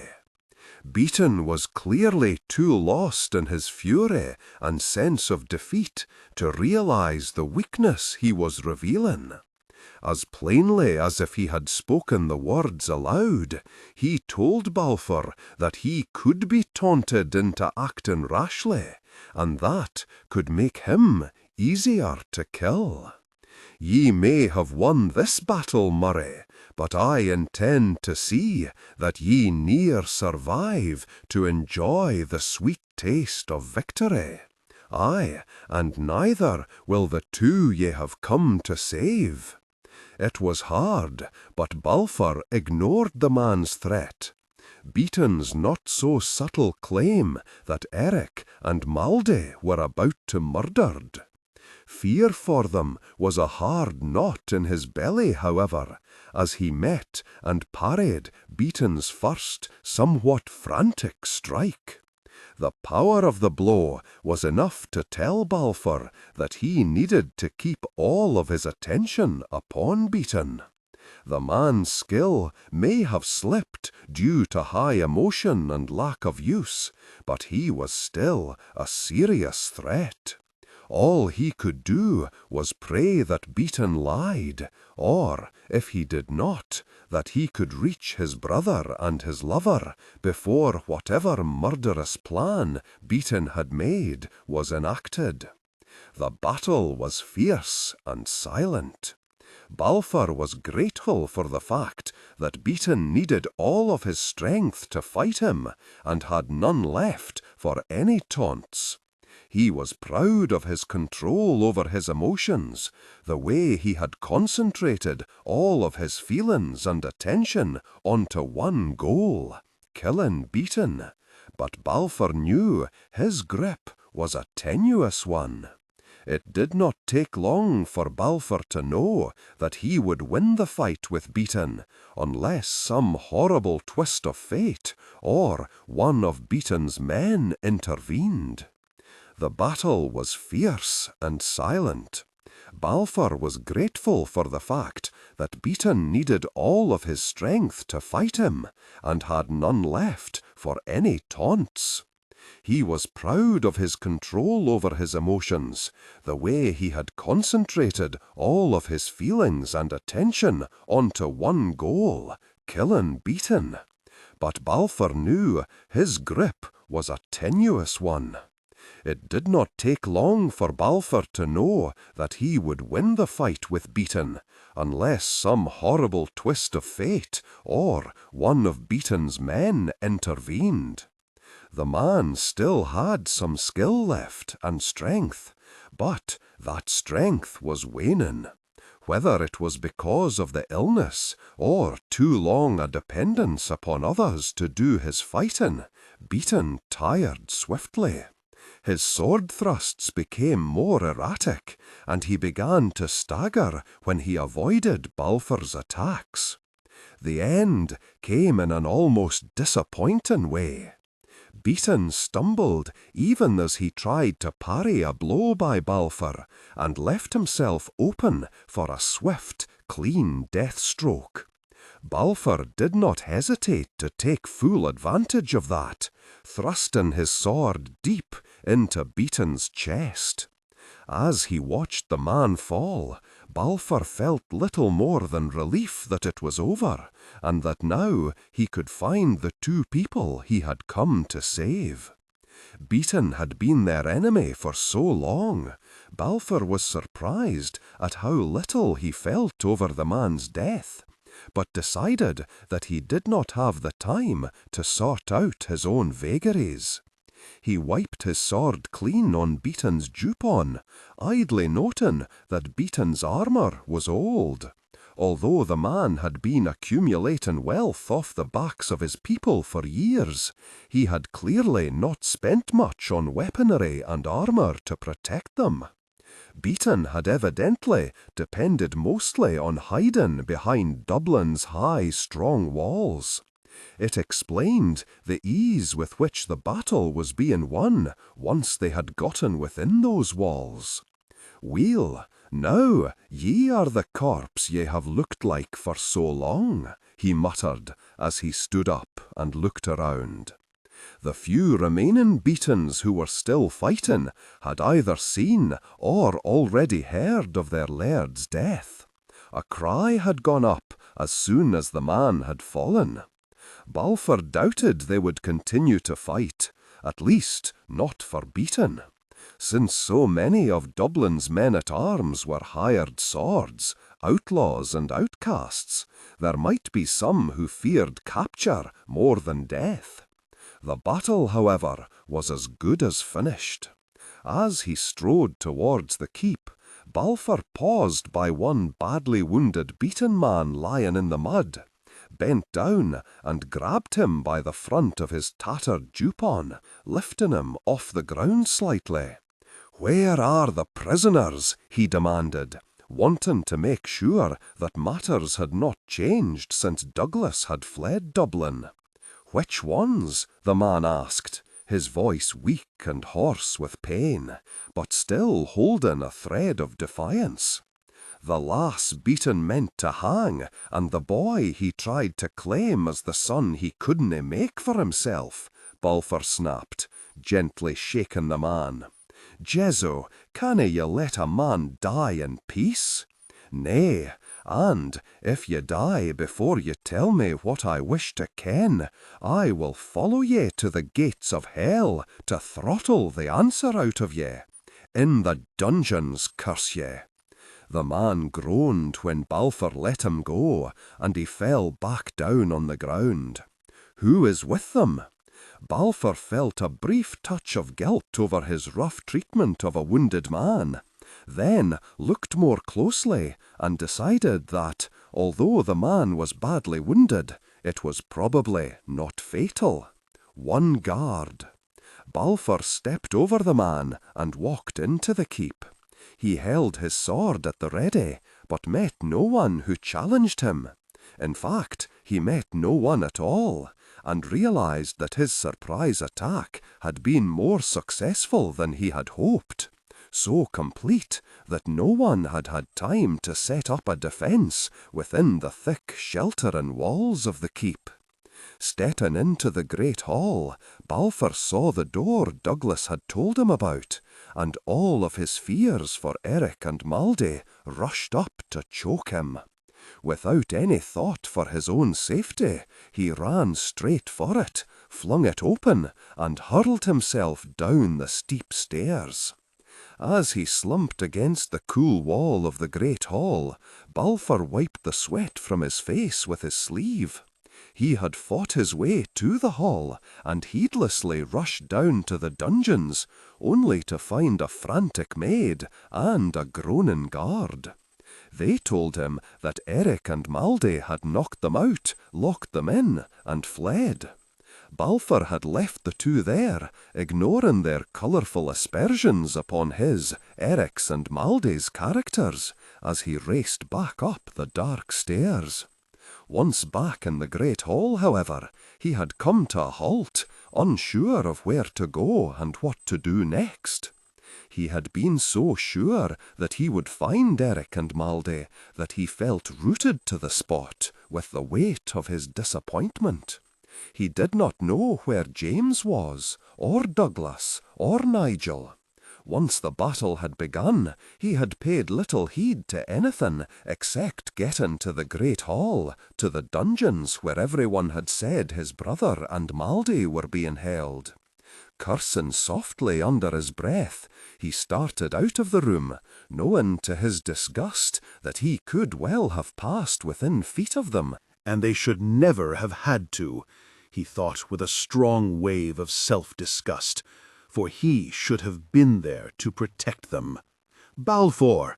cried a deep, familiar voice from the doorway. "James, I dinna think I have e'er been so glad to see you," Balfour said as James walked up beside him and stared down at the dead man. "Yours? Nay, I was just hoping that it was nae Maldy's or Eric's." He frowned when James grimaced. "Have you seen them? I went racing down to the dungeons, only to discover that they had already let themselves out." "Aye, they have, and this death came at their hands." "They are unhurt?" "They are.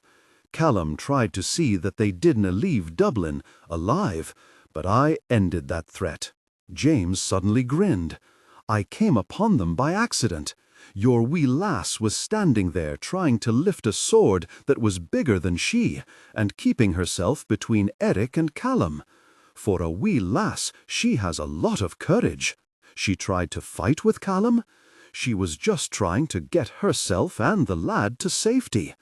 Have you seen Beaton, or has that slinking coward managed to avoid the judgment he so richly deserves? I just sent Beaton to the devil. So that is why the fighting has all but ended. Then I need not return to it. Good. Where are Eric and Maldy?" Balfour was eager to see his brother and Maldy, eager to see with his own eyes that they were unharmed. Until he did, he knew he would not be completely at ease, would not be able to fully believe that he had won. If nothing else, it had all gone too well, been too successful, and he found such ease of victory a little hard to believe in. "They should not have had to do this," he muttered, nudging the dead man with his foot. "Maldy should ne'er have been forced to take up a sword. Lad, ye canna be standing guard over everyone all the time," James said. Balfour smiled briefly. "I am not completely guiltless in all of this, but ye are right. I cannot watch everyone all the time, or ken every danger that may lurk about the next corner. Dinna fret, I am nae donning a hair shirt, just feeling a wee pinch or two of guilt. Then let this victory soothe it. 'Twill be better soothed if I can see my brother and Maldy. Follow me, laddie. I set them with the pages and the horses, safe upon the hillside. I put your fool of a brother Nigel there too." "He is all right?" Balfour asked as they stepped out into the bailey. "Aye, just weary. He still doesn't have the strength needed to endure a full battle. Once his men no longer needed his direction, once it was clear that only God could snatch this victory from our hands, I took him out of the fighting. I suspect he wasn't too pleased." James just smiled, and Balfour turned his attention to what was happening in the bailey and beyond. The battle was indeed over. His men were disarming the ones who had surrendered, and the women and children were already appearing in the bailey. They meandered amongst the dead and wounded, looking for their men. The sharp sounds of grief were already welling up, and Balfour inwardly grimaced. Beaton had left him no choice, but he did feel for the women and children who had lost fathers, sons, husbands, and lovers. There was a good chance that their lives would be better now that Beaton was dead, but he knew they would draw no comfort from that for a long while. "There is naught ye can do for them," James murmured as they started to walk up the hill, at the top of which was Mouldy and Eric. "Aye, I ken it. It ne'er fails to steal some of the glory of victory, however. I also wonder what will happen to them now. We cannot take these lands. There are too many other claimants, and some in far more favour with the king than us. It canna be any worse for them than what they have already suffered under Beaton. It may be one of Beaton's kinsmen. I should like to believe that all Beaton's Arene are as poisonous as that one." Balfour just nodded, for his full attention was on the small group of people at the top of the hill. In but a moment he would see Mouldy again. The last time he had seen her, he had accused her of being a traitor, of being one of Beaton's curs. He still wondered if that was why she had come to Dublin, to kill Beaton. It was hard to guess why she had done it, or why she did anything. Balfour knew that he understood very little about Mouldy, and knew even less. He was sure of one thing, however, and that was that she would not be welcoming him with open arms. Somehow he had to get her back to Doncoil, he decided. He needed time to soothe the insults he had delivered, time to try and win back her favour. He could not let her go. She was too important to him, to his happiness. If he had to, he would tie her up and drag her back, holding her until she consented to hear him out. Mouldy watched Balfour climb the hill and felt weak with relief. He had finally won his fight against Beaton and lived to enjoy it. She heartily wished she could savour it with him, share in his pleasure. Instead, she was about to tell him things that would definitely steal some of that joy away. It seemed very unfair. No one had deserved death as much as Beaton did, and Balfour should be proud of the fact that he had rid the world of such a man. Mouldy hated herself for what she was about to do, and how it would taint all of that. She felt Eric touch her hand and looked at the boy. Eric looked as despondent as she felt. She took his hand in hers. She was about to lose the man she loved. Eric was about to lose a lot more. Mouldy knew she had to be strong for him. "We have to tell him," Eric whispered, not wishing Nigel to overhear the conversation. "I dinna think it can wait." "Probably not," she agreed. "He just looks very pleased, and he has just beaten the mon the Murrays have been plagued by for 13 years. Aye, and this news will nae let him enjoy that for long. Nay, 'twill steal it all away. In a way, it will show that this long, bloody feud was based on a lie, that many a Murray had died for nothing. Howbeit, that will be the way of it no matter when we tell him. And if we wait too long, it may be worse. I ken it. He will then wonder why we didna tell him when 'tis clear that we had to have gained all this knowledge during our stay at Dublin." She grimaced. "At least, the knowledge of who ye really are. I have held to my truth for a long time, even lied to hide it. Mayhap we dinna need to tell him all of your secrets. As I told ye before, we must. Ye didna learn about your birthright from the fairies. Once Balfour learns how ye ken who your father is, he will look to me. The mark we share not only proves we are bound by a blood kinship, it reveals my lies, and I am weary of telling them. Nay, it all has to be told. If we tell only a part, Balfour has the wit to figure out all the rest, and then we shall both be liars in his eyes." Eric smiled fleetingly. His expression weighted with sadness. "In truth, I would prefer it if we both speak the full truth. After all, if I am to be cast aside because of my parentage, 'twould be nice to have ye cast out with me.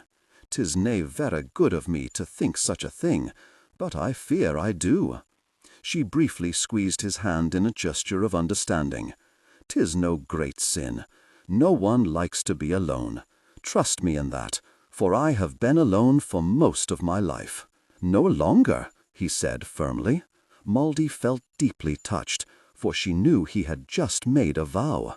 No matter what happened when the full truth was known, she would not be alone. He knew exactly who she was, had learned most of her sad past, and was fully aware of the sin she had come to Dublin to commit, but he remained faithful. In her heart, she knew he would always be there for her, always be her family. Yet it was going to take some getting used to.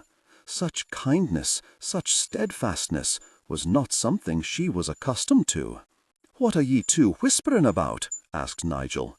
"Just wondering what has happened to Beaton," replied Eric, unable to meet Nigel's eyes.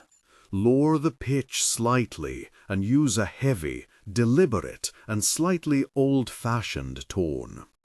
"Since our brother marches toward us looking very much alive, then I must assume that Beaton is dead," Nigel drawled, smiling briefly at Eric.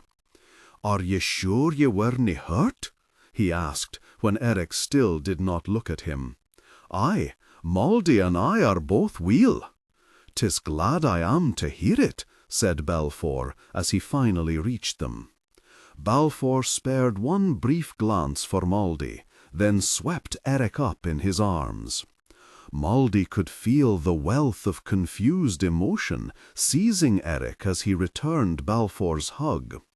The boy loved his brothers, still felt a deep kinship with them, and knew that he was about to tell them a truth that could destroy all of that. This could well be the last time he enjoyed such open, easy affection from the men who had raised him, and Moldy shared his grief. She had to fight the urge to weep, not only for the pain Eric was in, but also for the pain the others would soon suffer. She began to wonder what Balfour's furtive glances toward her meant. It was impossible to sense what feeling was behind those almost nervous looks her way. She did not even bother to try to reach out to him with her senses. She was bound too tightly to all Eric was feeling, and her own emotions were in such turmoil she felt almost nauseous.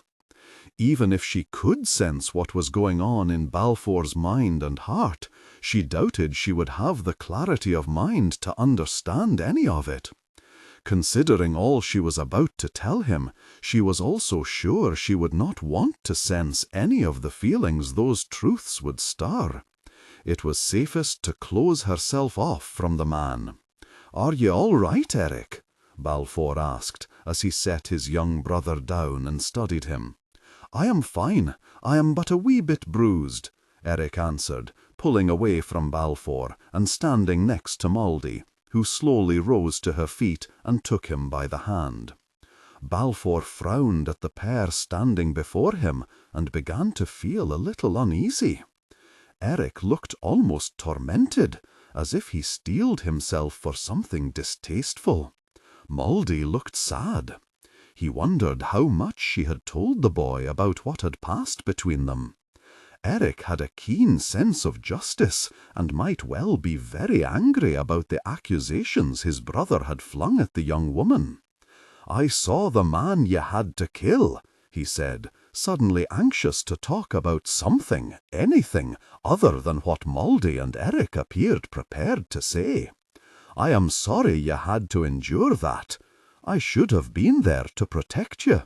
Ye canna be everywhere, Balfour," Eric said kindly. "And 'twas no glorious battle that felled that mon. In truth, he backed into the sword I held. The first time one spills another's blood is always hard. I ken it, but dinna fret o'er me. I also ken that he was going to kill Moldy, and a skill with words was not enough to change his mind about that. 'Twas her or him, and I am truly glad that it was him." "So am I," Balfour said quietly. looking at Mouldy and feeling very uneasy when she could not or would not meet his gaze. "Why was the mon so eager to kill ye?" he asked Mouldy. "He blamed the defeat he faced upon me," she replied. "He decided that the only way ye could have gotten within the walls of Dublin was if I had been helping ye, spying for ye." Balfour winced. "Ye have suffered greatly from wild accusations, haven't ye?" Mouldy shrugged. "I try too hard to be a stranger. One must expect such things when one does that." "Ye won the fight with Beaton?" "Aye, the jerk is dead." "Then justice has been served," she murmured. He grimaced and dragged his hand through his sweat-soaked hair. "I begin to think that I am the only one who kens that we have won this battle."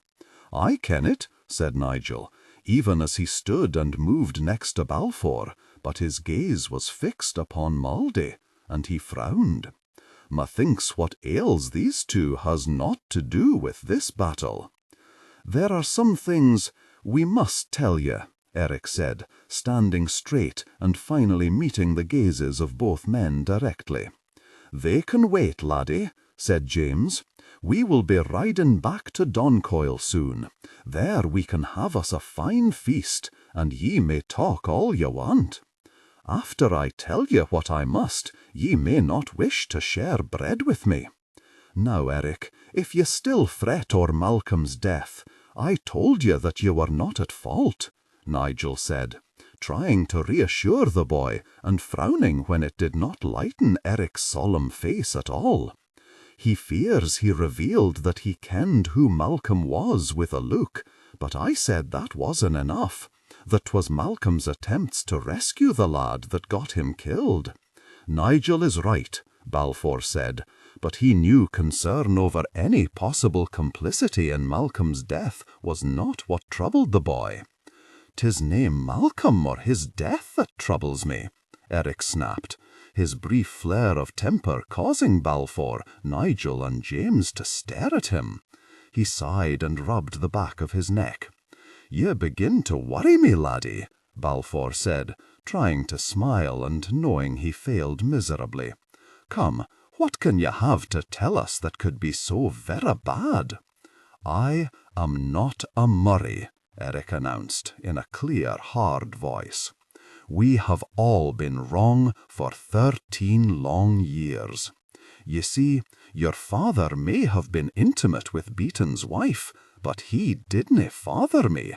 I am a Beaton." Mouldy did not think she had ever seen men look as stunned as Nigel, Balfour and James did. They obviously wanted to cry out a denial, but some small part of them held them silent. She wondered if they hesitated because they thought there was some truth to what Eric had just announced, or if they feared that the boy had been driven to madness during his captivity. It soon became clear that they would prefer to believe the boy had lost his senses. "Nay, laddie, that is what Beaton wished ye to believe," Balfour said. "If he was to get the rest of the world to heed his claim about ye, then he certainly had to have ye believe it too." "I am no witless child," Eric said. "Nay, of course not. Howbeit ye were in that mon's hold for a verra long time. Even the most clever of men can eventually believe something if it is repeated often enough. Aye, especially if there is no voice of truth to counter the lies. You are trying so hard to turn what I am saying into no more than a beaten lie, and that is making it all the harder to tell you the truth. I can see all too clearly that it will be most unwelcome, and mayhap so will I." "Ye could ne'er be unwelcome," James said. "I am a Beaton. Believe me when I say that I wish with all my heart that it was not true, but it is. Look at me. I carry no look of the Murrays. We have always assumed that I but looked like my mother, but it always struck me as curious that no hint of our father was in me. I am fair, and ye are all brown. I am small, and none of ye are. That could still be all from your mother. Not every child takes from both parents, Balfour said. There was a tightness to Balfour's voice that made Mouldy look at him closely. He believed. She wondered if he had always had questions, but had preferred to shrug that doubt aside. If that was the case, she prayed it was because of love for Eric. Aye, but I was right to think there should be some touch of my father in me, Eric said. Mayhap it was foresight upon my part. I dinna ken, and I really dinna care. I found that mark. Balfour suddenly looked at her, and Mouldy knew he recalled hers, and how it had looked so familiar to him. Aye, that mark. Ye are a Beaton too? Aye. Beaton was the man who was intimate with and deserted my mother, who brought her down into the mire she died in. But ye were going to kill him. Aye, that is why I came here. To my shame, that is even why I allowed myself to be taken to Doncoil. I had lurked around Dublin for weeks and near gotten close to the mon I swore to kill. Ye wished him dead as weel, and I thought I could use you and yours to get closer to him, to get that chance I had failed to get upon my own. But lass, why should ye wish to murder your own father? Asked James, when Balfour said nothing, just stood there staring at Mouldy, then Eric, and then Mouldy again. Because my mother made me swear to do it, made me give her a blood oath on it. She smiled coldly at their shock. My mother had hated Beaton since he left her. 'Twas all vanity and stung pride. I used to think it was love or shame, but 'twas not. One thing I did gain from my brief sojourn in Beaton's dungeons was a clarity of mind, painful though that clarity is. My mother raised me to be her weapon against the mon she felt had slighted her. Other men had slighted her, had they not? Nigel asked, his gaze soft with sympathy. One she wished she could see in Balfour's eyes, but his were black and empty. Aye, they had, again and again, until she looked only for the coin. I will probably ne'er understand why she felt Beaton was worse than all of the others, but she did. And I was Beaton's child. She probably felt that there was no better weapon to use against him than his own flesh and blood. Mayhap she even wished to punish me for the sin of surviving my birth. Mouldy shrugged. It doesn't matter much now. I buried her and came straight here to kill my father, as I had vowed I would do. And I do ask your pardon for it, but I did try to use all of you to help me. I fear I was the cause of that painful revelation, Eric said, gently squeezing her hand. As is my habit, I had a question or two, and simply asked them, not caring what they might pull forth. The revelation was long overdue, Mouldy whispered. All ye did was make me look at the truths I had fought so hard to ignore. I believe the truth I gave you was harder to bear. What is this mark? Asked Nigel. Many of us has a mark or two upon his body. It doesn't need to mean there is a kinship.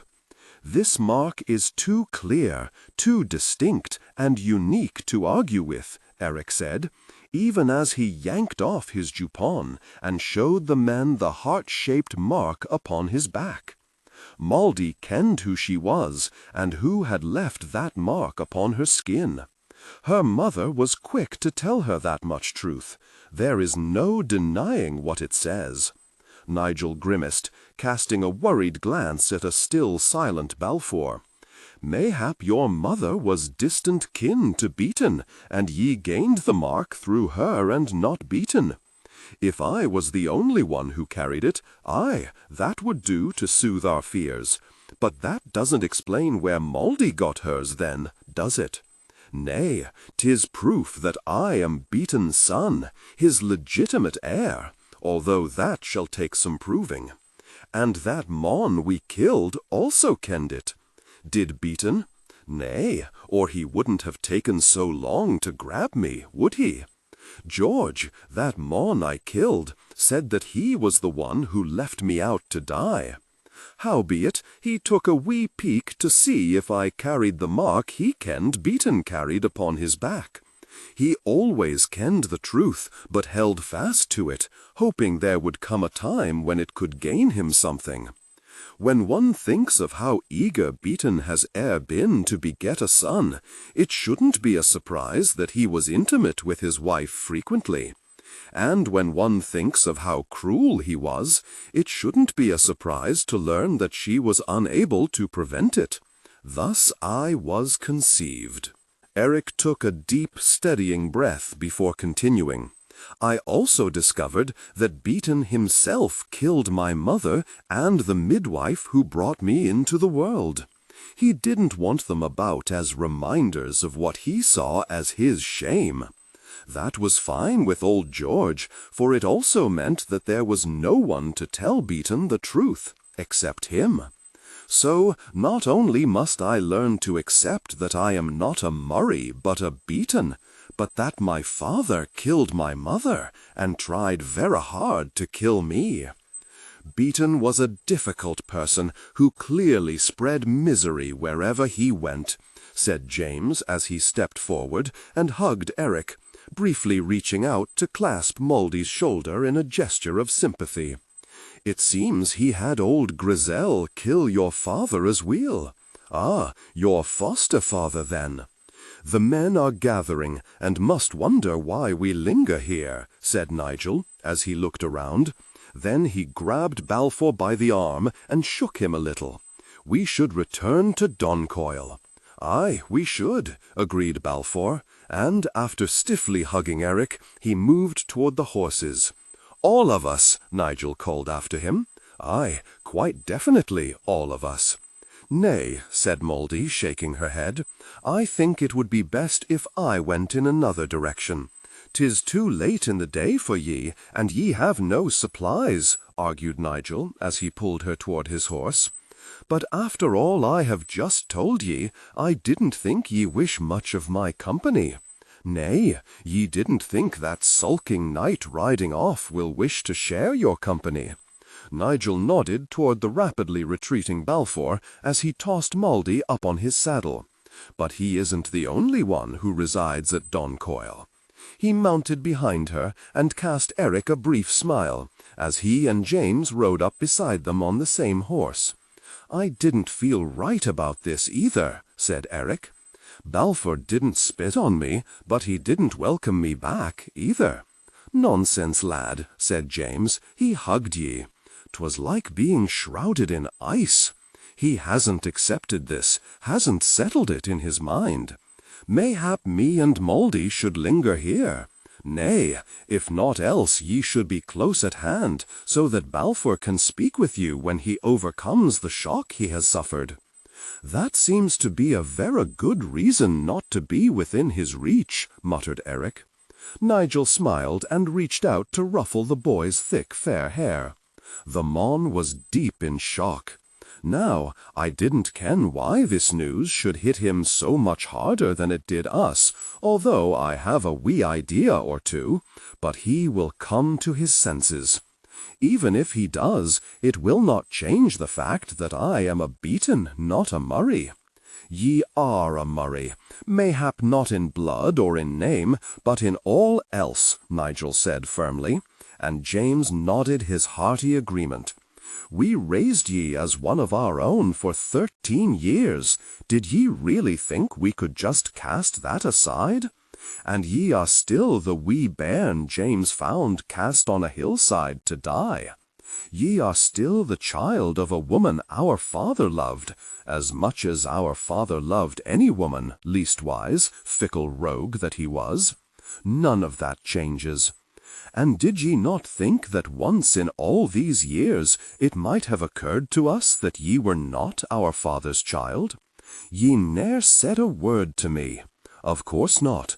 The thought, when it came at all, was but a fleeting one, and of no great importance. Then why is Balfour so upset? That, I fear, has little to do with ye, lad, Nigel murmured. Mouldy flushed when all three men glanced at her. Such interest was one reason why she did not want to go to Doncoil. But Nigel was right. It was too late in the day to go anywhere else. It would be nearly dark by the time they reached Doncoil, and that was closer than any place she had to go, except Eleanor's, but that would probably not be safe for a while. The grief of those who had lost a loved one would have to ease before they could look at one of those they felt responsible for their defeat without hatred. And if she was going to journey anywhere, she did need a few supplies. It was probably not right to take anything from the Murrays after she had deceived them so badly, but she would. A little loss of pride would be easier to bear than hunger and cold. All the way back to Doncoil there was no sign of Balfour. When they reached the keep, he had already retreated to his bedchamber. To Mouldy's dismay, she was led to the same bedchamber she had fled from by a painfully quiet Jenny. "I am very sorry I hit you," Mouldy said, as she stepped into the room, then turned to face the young maid. "I had to get away from here." Jenny sighed, stared up at the ceiling for a moment, and then finally met Mouldy's gaze. "It hurt, ye can. I still have a wee bit of a bruise." She pointed at the yellowing bruise on her small chin. "And poor Duncan hid from our laird for 2 days. I think he might still be trying to stay out of the Mon's sight. I had to get out of Doncoil." Mouldy sighed and shook her head. "Ye will hear all of it very soon, I am certain." "And I dinna think it will make ye think much better of me than ye did when all thought I was betraying the Murrays. However, please believe me when I say that I am very sorry I hit ye. Well, I suppose. However, if you decide you have to leave again, dinna call for me." Mouldy winced when the young maid left, shutting the heavy door behind her with a distinct thud. She moved to the bed and flung herself onto it, staring blindly up at the ceiling. Even though she was probably not gonna stay at Doncoil for very long, she had a feeling that it was gonna feel like years. Balfour giving her this room again could mean several things, and she knew she ought not to think on it very much, but her mind refused to be stilled. Perhaps he did just need time to think. She had told him some things that were very hard to accept. Nigel and James apparently accepted and understood, so perhaps Balfour would after he had had a little time to ponder it all. He had put her in this room so that, after he was done thinking, he could come to her. When her heart started to pound with hope and anticipation, she decided she should think of something else. Balfour could have had her put in this particular bedchamber because it was the only one he had free. She hurt, and she knew it was not simply because of the ordeal she had been through in the last few days. Her body was badly bruised, but most of her pain was from within. In a way, she had lost her mother, the truth she had had to face about the woman stealing away the last of her self-deluding lies. She had never really had a mother, had simply lived with a woman who had grudgingly fed and clothed her while raising her up to kill a man. Mouldy supposed it would have devastated her more if she had not already suspected it. Then there was the matter of her father, a man she had planned to kill. Although she was very glad she had not stained her hands with that sin, she was content about his death. Her mother had always spoken of the man as a deceiver and deserter, but he was far worse than that. He had deserved killing for far more reasons than Margaret Kirkcaldy's stung vanity. It had been hard to finally meet him, however, to see with her own eyes the evil that had spawned her. Deep in her heart, she was afraid that some of that evil was within her. Maldy suspected that Eric suffered from the same fear. She knew it would be a long time before she stopped questioning every action she took, stopped wondering if some small taint from Beaton was making her think a certain way or do a certain thing. No matter how often she told herself that she did not have to grow to be like her father, that just because his seed had made her, it did not mean she had to be like him in even the smallest way. It would be a very long time indeed before she could believe that completely. And then there was Balfour, she thought, tears welling up in her eyes. Or rather, there was not Balfour. She would wait for a little while, but she felt sure it would be a sad waste of time. He would never return to her bed, probably never even wish to see her from a distance. She had not betrayed him in the way he had thought, but she had betrayed him in some ways. She had lied to her, and at first had planned to use him to gain her own ends. Maldy was sure that was not something such a proud man could easily forgive. She would wait, however, right there in the room where they had shared so much, for hope was a hard thing to kill. Even the soft light of dawn hurt Maldy's eyes as she peeked out of the window. She had not slept at all, merely dozed from time to time throughout the long night. Balfour had not come to her. The only person she had seen had been a sullen Janey, who had delivered her evening meal and hastily left. That she had been served in her room and not invited to dine with the others in the great hall had been telling in itself, but she had still waited. There was no point in waiting any longer. Slipping on her cloak and picking up the small bag she had packed during the long night, Maldy slipped across the hall to Nigel's room. She was not surprised to find a sleepy-eyed Eric there, sharing a very early breakfast with an equally tired-looking Nigel. They did not seem particularly surprised to see her either. "You are giving up faster than I thought you would," murmured Nigel. "I am not one to beat my head against a stone wall," Maldy said. "Maldy, but wait a little longer," urged Eric. "I canna." "Why? Is not Balfour worth a little patience?" Maldy could tell that Nigel had told Eric everything, more than she had, and far more than the boy ought to know. She cast one sharp glance at Nigel, who just smiled faintly and shrugged. It had been her plan to simply come and say a quick farewell, but she realised that had been a failed plan from the start. Nigel and Eric thought she ought to stay, and they would never keep that opinion to themselves and simply let her walk away. She set down her bag, nudged Eric to the side, and sat down, helping herself to a piece of the bread he and Nigel devoured. "If you mean to talk me to death, I will help myself to a last meal," she muttered. Eric rolled his eyes and took a long drink of cider. "This is cowardly, you ken." "So, I will just add that to my many faults. I can be a coward as easily as I was a liar." "Maldy, you had no choice but to lie. If you had told everyone the truth from the beginning, you would have spent all this time sitting in Duncoyle's dungeons. No one would have listened to you, and no one would have believed you, no matter how often you told them that you would never help Beaton. Ye are his daughter, that is all that would have been considered. To a Murray, I fear the idea that you wouldn't help your kinsman, that you might even want him dead as much as they did, would simply have been unbelievable. So, my lies can be explained. It really doesn't matter. 'Tis clear that they canna be accepted. I canna be accepted. Nay, I will nigh believe that." Eric briefly clasped her hand in his. "I have been accepted. Everyone kens now that I am Beaton's son, and there was shock, but nothing else. Ye were right.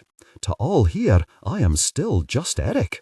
As James said, I just went from being a blood son to a foster son. 'Twasna a big change in most people's minds." She kissed him on the cheek. "I am glad for you. However, our situations are a wee bit different. I wasn't raised here. I haven't been one of the family for 13 years. I but appeared on the road to Dublin and hid the truth for my own purposes. And when you recall that my purpose was to murder my father, 'tis nae a vera laudable one. That may be hard for some to understand, but considering the man Beaton was, I dinna think ye will be condemned for that, Nigel said. And ye went to save Eric. Ye did save Eric. Nay, once the battle began, there was little chance that he would be harmed. In truth, I put him at more risk by taking him out of the dungeon than by leaving him within. Any danger to him would not have come until the battle was over, and if by some miracle the Beatons had won, but their laird had died. Beaton wanted Eric alive, and all of his men kenned that. Ye are too modest. Mayhap that is why ye are so quick to believe no one can forgive ye for what are truly vera small wrongs. Small? She laughed and shook her head. Nay, not small at all. Ye ken better than I that your brother values the truth above most anything. I rarely told the man the truth. Nay, not even when he asked me directly, tried to get me to say something to help him set aside the suspicions he had. He wanted to believe me, poor mon, and I gave him nothing. If ye truly believe that your crimes are so vile, then why do ye think he should come to some decision on them in but one night? Oh, there is a clever question, she said as she stood up and picked up her bag. Mayhap Eric is right. Mayhap I am not but a coward. I was able to brave one night of waiting, and I cannae brave any more. The longer I must wait for him to speak to me, the more I think I will nae be able to bear what he has to say. Eric hugged her. Please, Maldy, give it but one more night. She briefly ruffled his thick curls, then gently pulled free of his hold. Nay, not even one more hour. Ye are a stubborn lass, said Nigel, vera stubborn. Where will ye go? Asked Eric. I am nae sure. Go to your kinsman, advised Nigel. The Beatons? She asked. Nay, fool, he said, and laughed softly at her scowl. The Kirkcaldies. Oh, nay, I cannae go there. And why cannae ye? Ye have ne'er met them, have ye? Well, nay, but I have heard all about them, she said, starting to feel a little uneasy, suffering a growing suspicion that there was something she had not considered, and that Nigel was going to show her what that was. I? And who told ye all about them? My mother, she whispered. I have no wish to add to your pain, lass, but this time it may be for your own good. Your mother lied to ye and used ye. Is it nae possible that some of those lies she told ye were about her own family? Mayhap she saw things in them that are aina there, and mayhap she told ye they were all unforgiving bastards who would make your life a pure hell because she did not want to go back and face them herself. What better way to make ye cease to ask about them than to make ye think they are all hateful? Maldy felt the start of a throbbing in her head. She rubbed at her temple and tried to think through what Nigel had said without adding to her growing headache. It was odd how she got one each time she tried to think of her mother and all the things the woman had done. Nigel was right, and she knew it. She really did not have to consider it long to know that. What angered her was that she had not thought of that herself. She obviously still had a very large blind spot when it came to her mother and all of the woman's duplicity and cruelty. It all made a horrible sense. Her mother felt she had been shamed, and her pride would not let her family see that. She chose poverty and degradation for herself, and, to some extent, her child, rather than go back to her own family. There may have been some truth in what she thought, she finally said. Bringing home a bastard child is not always a welcome thing. Nay, true enough. But ye will never ken for sure until ye go and see them for yourself, will ye? Now, I dinna ken the Kirkcaldies, but then I have ne'er heard anything verra bad about them either. I think ye owe them a chance, dinna ye? I suppose, she admitted grudgingly. 'Tis at least a destination, and I didn't really have one when I came here. Good. I think it will nae be as hard as ye think. Nay? If they do welcome me, then I shall have to tell them about their kinswoman. 'Tis no a pretty story, nor is my own. Ye are asking me to prove that my mother told me yet another lie, and then to have to go through the ordeal of telling all those distasteful truths again. I think that could prove to be verra hard indeed. As I said, ye will nae ken all of that for certain until ye go. Ye do have a choice, said Eric. Ye could stay here. Maldy shook her head. And such a choice that is. Nay, I will go to the Kirkcaldies. And ye will send us word of how ye fare? Asked Eric. Aye, I will send ye word. And, trust me, Nigel Murray, if ye are wrong, 'twill be a harsh word I send. He just laughed. Maldy hastily said her goodbyes, kissing each of them on the cheek and slipping out of the room. The walk to the gates of Doncoil was a torturous one. Each step of the way she feared meeting with Balfour, seeing the cold hate she was sure he now felt for her. When she finally stepped through those gates without being stopped, she thought it odd that she did not feel any better, did not feel relieved or even free. "And where are ye off to, lass?" That deep voice startled her so much she nearly dropped her pack. Fighting to calm herself, she turned and scowled at James, wondering where the man had come from. She had kept a close watch for him or Balfour, but had seen nothing. "My grave if I get too many frights like ye just give me," she snapped. James just smiled and asked again, "Where are ye going?" "To see the Kirkcaldies." "A good choice. What? No attempt to make me stay?" "Well, I figured that ye are aine in the mood to be dissuaded if Nigel and Eric couldnae stop ye. Ye ken that I was with them. Ye are a verra sneaky man, James, verra sneaky indeed.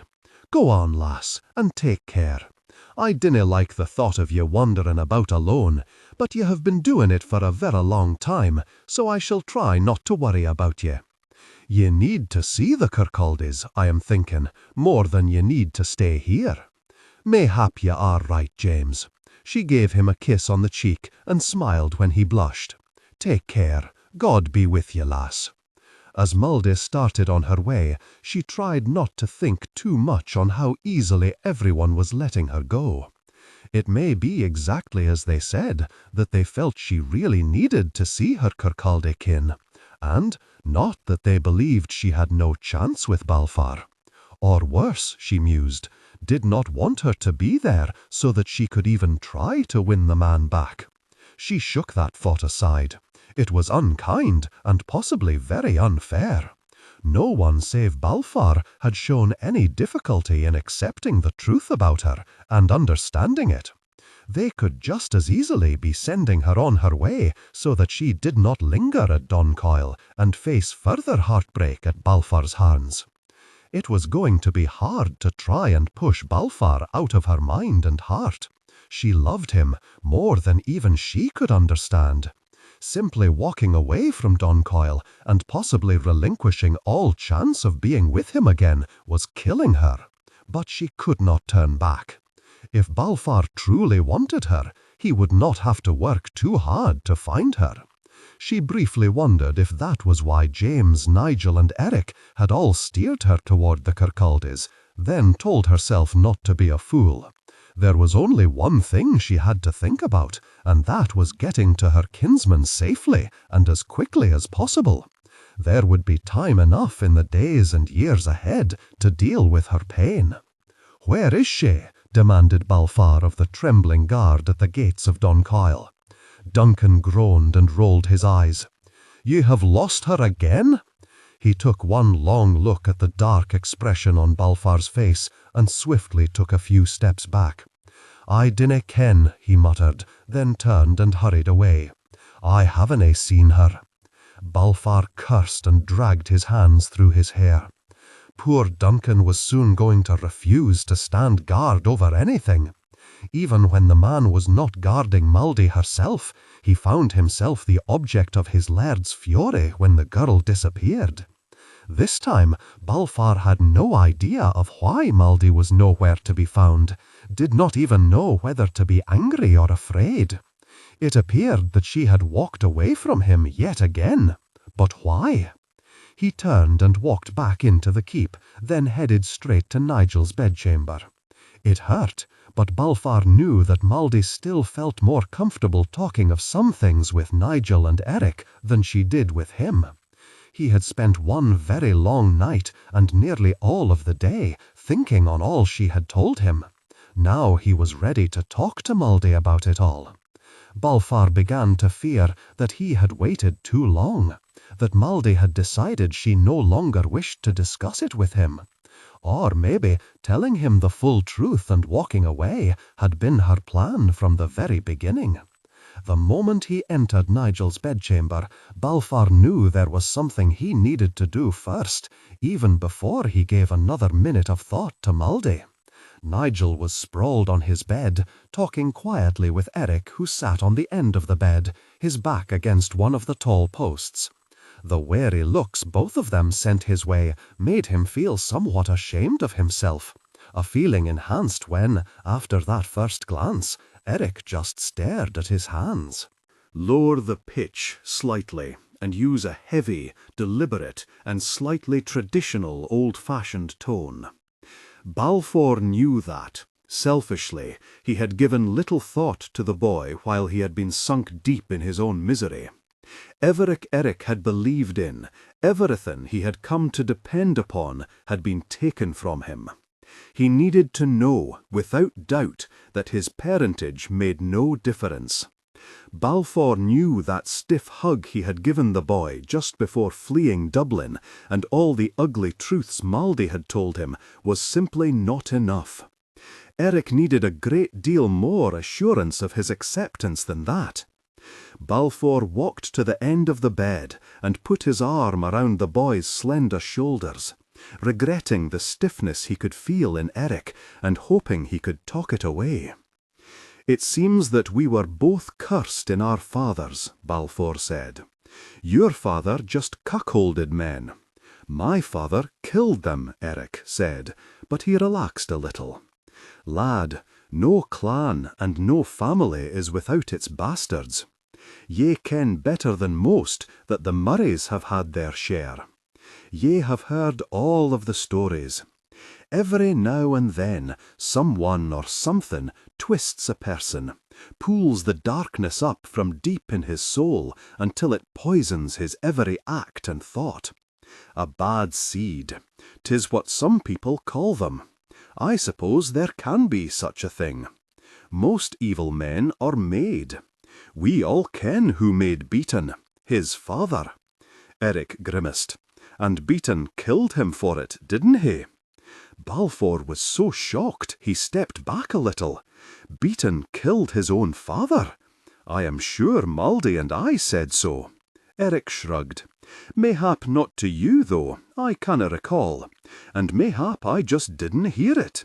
I didn't hear much at all after I was told that Maldie was Beaton's daughter and that ye were his son." He frowned. "And that Maldie tried to kill her own father.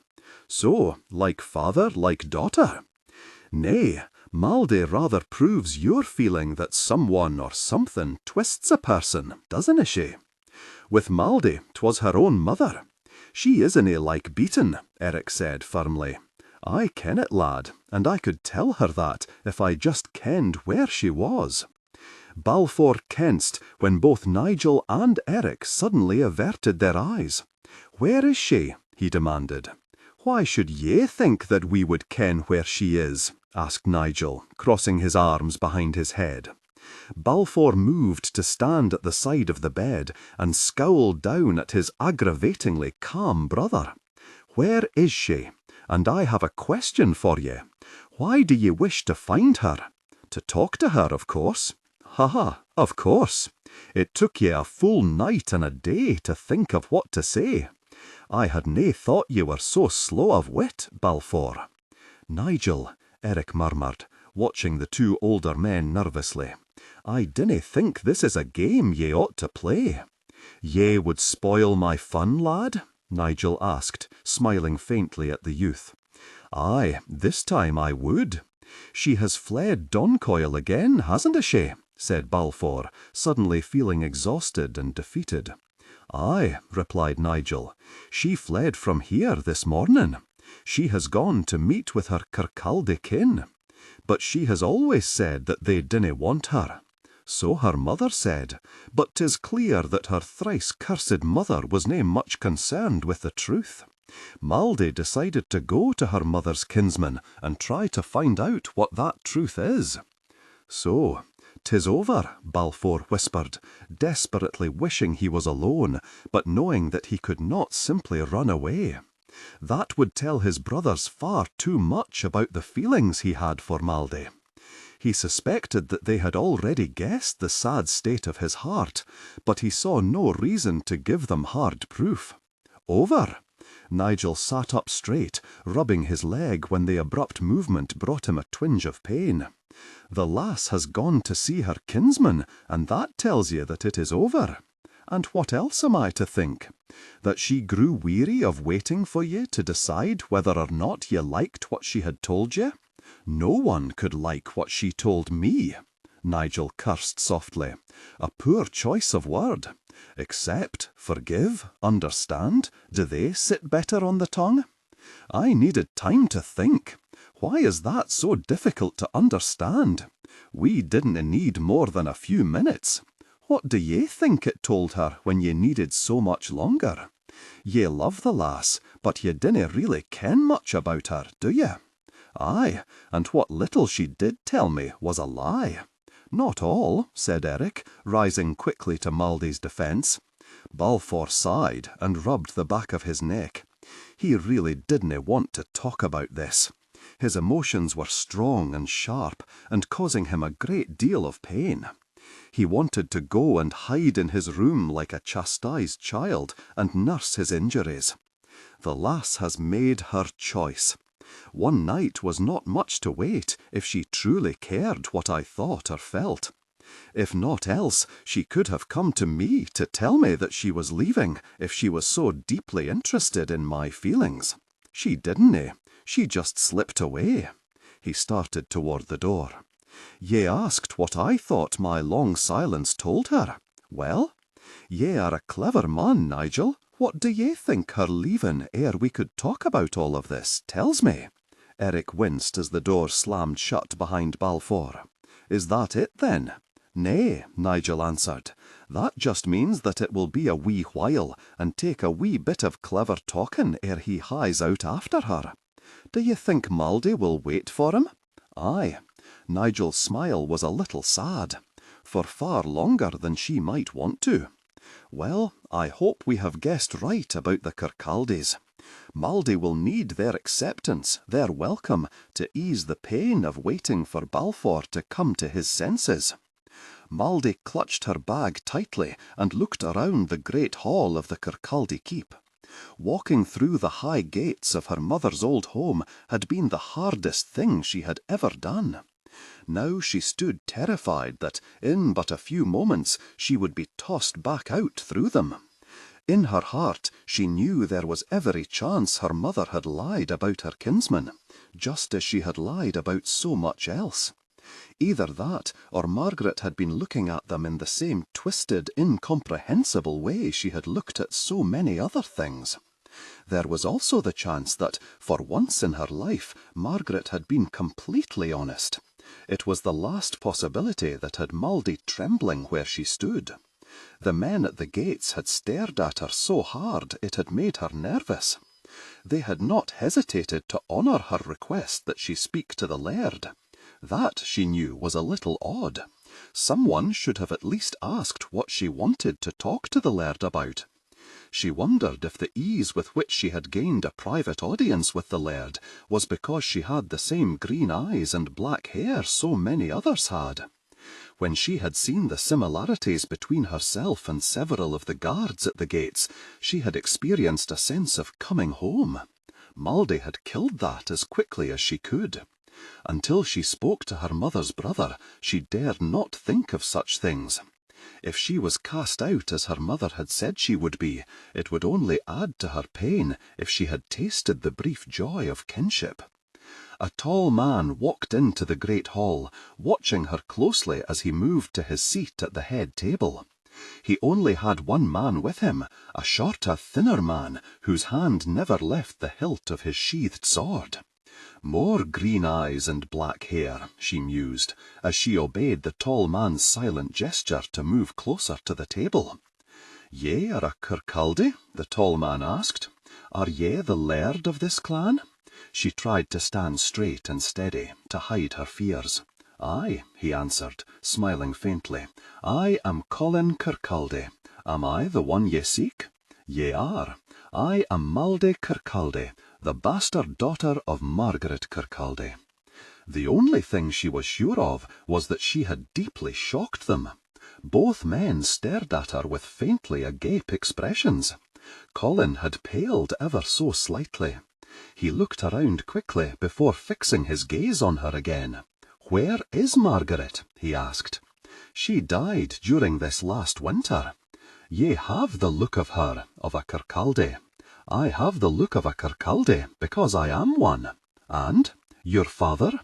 Beaton of Dublin, and ye will nae be seeing him either." Lower the pitch slightly and use a heavy, deliberate, and slightly traditional tone. He died a few days ago at the hands of Balfour Murray, Laird of Duncoyle. To her surprise, Colin chuckled. "Ye have the bite of a Kirkcaldy too. Sit down here, lass, on my right. Thomas, fetch us some wine," he ordered the man with him. "Are you sure?" Thomas asked. "Ye would be alone." "I think I can defend myself against this wee child," Colin drawled, then looked at Maldy as soon as Thomas had left. "Ye haven't come to kill me, have ye?" "Nay, though if what my mother said about all of ye is true, mayhap I should consider it." He leaned back in his huge, ornately carved chair and rubbed his chin. "And what did my sister say about us?" After taking a deep breath, Maldy told him everything Margaret had said about her family. The fury that darkened her uncle's handsome face made her a little nervous, but it also told her that her mother had lied again.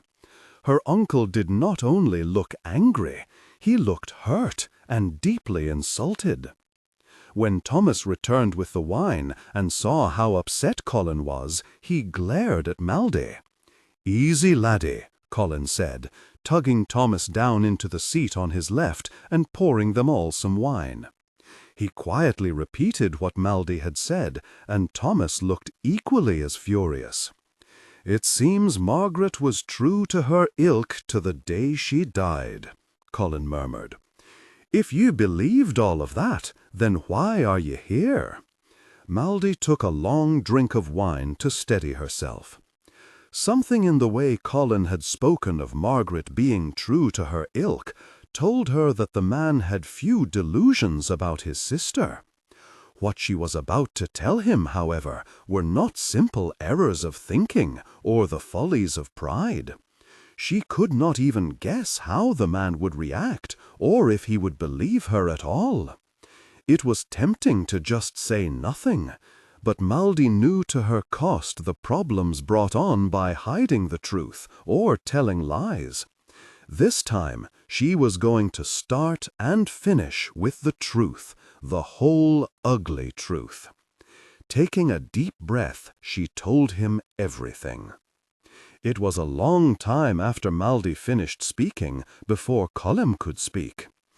"I canna say which makes me angrier or sicker at heart, the way she lied to ye, the way she treated ye, or that she actually tried to get ye to kill your father? Aye, mayhap the latter, for the rest was hurtful, but that could have cost you your vera soul. Maldy shrugged. I didn't do it. You tried. Aye, I tried. She grimaced. I am nae sure I was doing it for her, though. But it doesn't matter now. The mon is dead, as he deserves to be, and it wasn't by my hand. I will do a penance for the thought. The one who should be doing a penance is, sadly, beyond all chance of redemption. I ne'er understood my sister, ne'er understood where that vanity came from. She was beautiful, and mayhap too many people told her so. I dinna ken. I am finding some comfort in telling myself that sometimes people just do things that no one will e'er understand. It keeps me from fretting o'er it all too much. He reached out and took her hand in his. There is one thing ye must ken. We would ne'er have thrown ye out into the cold. If my sister had bothered to pay heed to something other than her looking-glass, she would have seen that we are not without our fatherless children, and few are faulted for that. Certainly not the poor bairns who had naught to say about the circumstances of their birth. Aye, but those bairns didna have Beaton as their father. Who your father is matters not to us. He didna raise ye. Aye, and despite the fool of a woman who did, ye seem to have grown into a sensible lass. Maldy laughed. Sensible? I have just spent months running about trying to stick a dagger into my own father. Ah, well, we all have our wee moments of folly. She shook her head. I have had more than a few wee moments, she murmured, thinking of Balfour. Well, ye can tell me all about it now that ye have returned to where ye belong. Are ye sure? Ye only have my word that I am Margaret's daughter. All ye have said sounds just like my sister, sad to say. The tale of how ye came to be also matches all we ken, and there is the final proof. That is what my eyes tell me. Ye are Margaret's daughter. Is she not, Thomas? Thomas nodded. There is no doubt. So, lass, welcome home. Maldy sighed and stared blindly out over the high walls of her uncle's keep. She had been fully accepted by her new family, joyously so. Despite her past, despite all she had done or tried to do, the Kirkcaldies were honestly happy to have her with them. She had been surrounded by comfort and kindness for 2 weeks. She should be the happiest she had ever been, but she was not.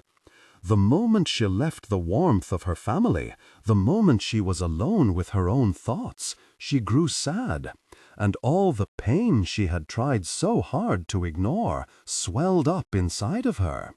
Yet she continued to try and find moments where she could be alone, and that made no sense at all to her. "Who are ye yarning for, lassie?" asked her uncle, as he walked up and leaned against the wall at her side. "And why should ye think I am yarning for anyone? I am 35, lass. I have seen a wee bit of yarning in my time. Even suffered it myself for my wife, may God cherish her dear soul. Ye are yarning. Now, if I was a wagering mon, I would wager that ye are yarning after the Laird of Duncoyle." Maldy tried not to look as surprised as she felt. She tried to think over all she had told her uncle, to see where she may have given herself away. But it was impossible. She had been talking for almost 2 weeks. It was possible that she had somehow given herself away simply in the way she said Balfour's name. It was also possible that her uncle was just guessing. She sighed again. It did not matter if he knew. In fact, she was hungry for someone to talk to. Although she had been alone for most of her life, had sorted out all her problems by herself, and mended all of her own hurts, this was something she seemed incapable of dealing with. "Mayhap I am," she finally said, "but it doesna matter. "Are you sure?" he asked gently. "He isn't here, is he? Nay, but that need not say anything of importance. How did matters stand when ye parted?" "Not weel." He patted her on the shoulder. "Why dinna ye just tell me it all from the beginning? Sometimes that can give the teller a clarity of mind. I may even be able to see what ye canna, simply because 'tis your heart involved." There was enough truth in that to inspire Maldy to confess everything. If there was even the smallest chance that her uncle could help, she was willing to risk his censure over the way she had behaved. As she finished her tale, however, she saw the hard look of fury on Colin's face, and wondered if she had just killed the joyous welcome she had been enjoying for the last fortnight. "I suppose I have followed in my mother's footsteps," she murmured. "I am sorry that I have disappointed ye." "Nay, that is not why I am angry. I was just wondering how soon I could reach Duncoil and kill its laird." He watched Maldy closely as she paled. "Nay," she cried, "ye canna do that." "Why not? He has dishonoured ye, hasn't he?" "I would rather not think of it as dishonoured," she said, wincing slightly even as she said the word, for she knew that would be the way everyone else saw it. "I just thought I could be—" "What? A mon? That ye could pursue your desires freely and walk away?" He smiled crookedly, taking a few slow, deep breaths to get his anger at Balfour under control. "Ye may have more spine than many a mon I ken, but I fear ye haven't become a mon. Fair or not, a lass canna just go about engaging with any mon who attracts her. Nay, not if she wishes to hold to her good name. And if she is not a whore at heart, she canna do it without cost to herself, without hurting herself. And that is what ye did, isn't it? Well, I may have a wee bit." She scowled at him when he laughed. "Oh, all right then, without a lot of pain. I foolishly thought I could just enjoy the passion and then leave." She blushed a little. Lower the pitch slightly, ye ken, and I decided why not. It felt vera good, and I was weak enough to want to enjoy feeling vera good for a wee while. He briefly hugged her. "No one deserve it more than ye. I just wished ye had thought a wee bit more of the consequences." I did think of the consequences, but at the time I was also still thinking of killing Beaton. I was beginning to think that I wouldn't survive the fulfillment of my vow to my mother, so what did consequences matter? "'Tis not Balfour's fault that I felt more than passion," she added softly. "Nay, but 'tis his fault that ye experienced that. Ye couldn't feel it on your own. He saw it in ye. He kenned that ye felt it, and he acted on it. Nay, it really wasna like that." She told him about Balfour's fears of acting like his reckless father. He was as unsure as I. I had just hoped that more would come of it, and that was my own foolishness. Balfour is a mon who believes deeply in the truth, and I didn't deal in the truth very often while I was at Duncoil. "It sounds as if ye dinna expect the mon to come after ye." "I dinna. What I hoped is that ye might be able to tell me how to stop looking for him." Colin smiled and shook his head. "That is something ye must do yourself. 'Tis a cure that is hard to find, and 'tis one that is hidden inside of ye. There is no salve for a broken heart. They say that time can heal it. Aye, but I often wonder if they have e'er suffered one." Maldy smiled. "Ye are any helping. There are only two things I can think of to do for ye. One is to kill the jerk, and the other is to go and fetch him and drag him here to wed ye. 'Twould hurt me more if he was killed, especially if he was killed by me kinsman. And I want no mon who has to be dragged to the altar by force. I only want one who sets himself there willingly." Colin slipped his arm around her shoulders and started to lead her down the steps and off the walls. "I could go and talk sense to the lad. Somehow I think that would be much akin to dragging him back here at sword point. I am sorry, lass, 'tis nae your fault. 'Tis nae Balfour's either. Fate decided that I must give my heart to a mon who cannae abide a liar at the very time I was sunk in lies. Nay, I must accept that I lost this gamble, that even though passion became love for me, it remained only passion for him. Then he is a fool.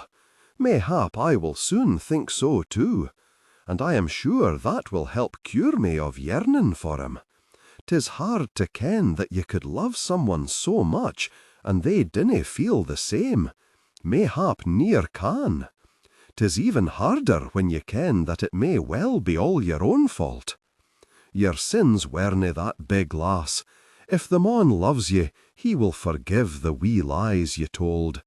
If he doesn't forgive, then ye are better off alone. And although I have only kenned ye for a fortnight, I can say without hesitation that he will be the one who loses the most." She stood on her tiptoes and kissed his cheek. "Thank ye. I will nae waste away hoping for him to come for me. Dinna fear for that. My mother may have been a poor mother, but she did teach me one thing, how to survive. 'Tis one thing I can do very well indeed, and even Balfour Murray, fine handsome knight that he is, will nae defeat me. It may take me a while, but I will push that mon out of my head and my heart. If ye dawdle about much longer, that lass will have cured herself of wanting ye," said Nigel, sitting on Balfour's bed and watching the man pace his room. "And what makes ye think that she still wants me?" Balfour asked, as he stopped and stared at Nigel. He had tried very hard in the last 3 weeks to get Maldey out of his head and out of his heart, and he had failed miserably. Worse, everyone seemed to know that he had. Eric and Nigel never lost an opportunity to try and persuade him to go after Maldey. They had no sympathy for his fears, for the terror he felt over the chance that he would go to her, only to be pushed away. Even James had muttered a suggestion or two. Balfour was beginning to wonder if they were right and he was wrong. "And what makes you think that she doesn't?" asked Nigel. "Oh, mayhap the fact that she isn't here." Nigel swore softly. "She wasn't going to wait for you to decide what you did or didn't feel about what she told you. The fact that you said nothing for so long made her sure that whatever you might say would be all bad. How many times does that have to be said before you understand it? You make her sound like a timid lass, one who would run at the fear of a harsh word. Maldey is nae a timid lass. She didn't run from fear of any harsh word, but from fear of yours. That should tell you something. What I begin to wonder is, what are you running from?"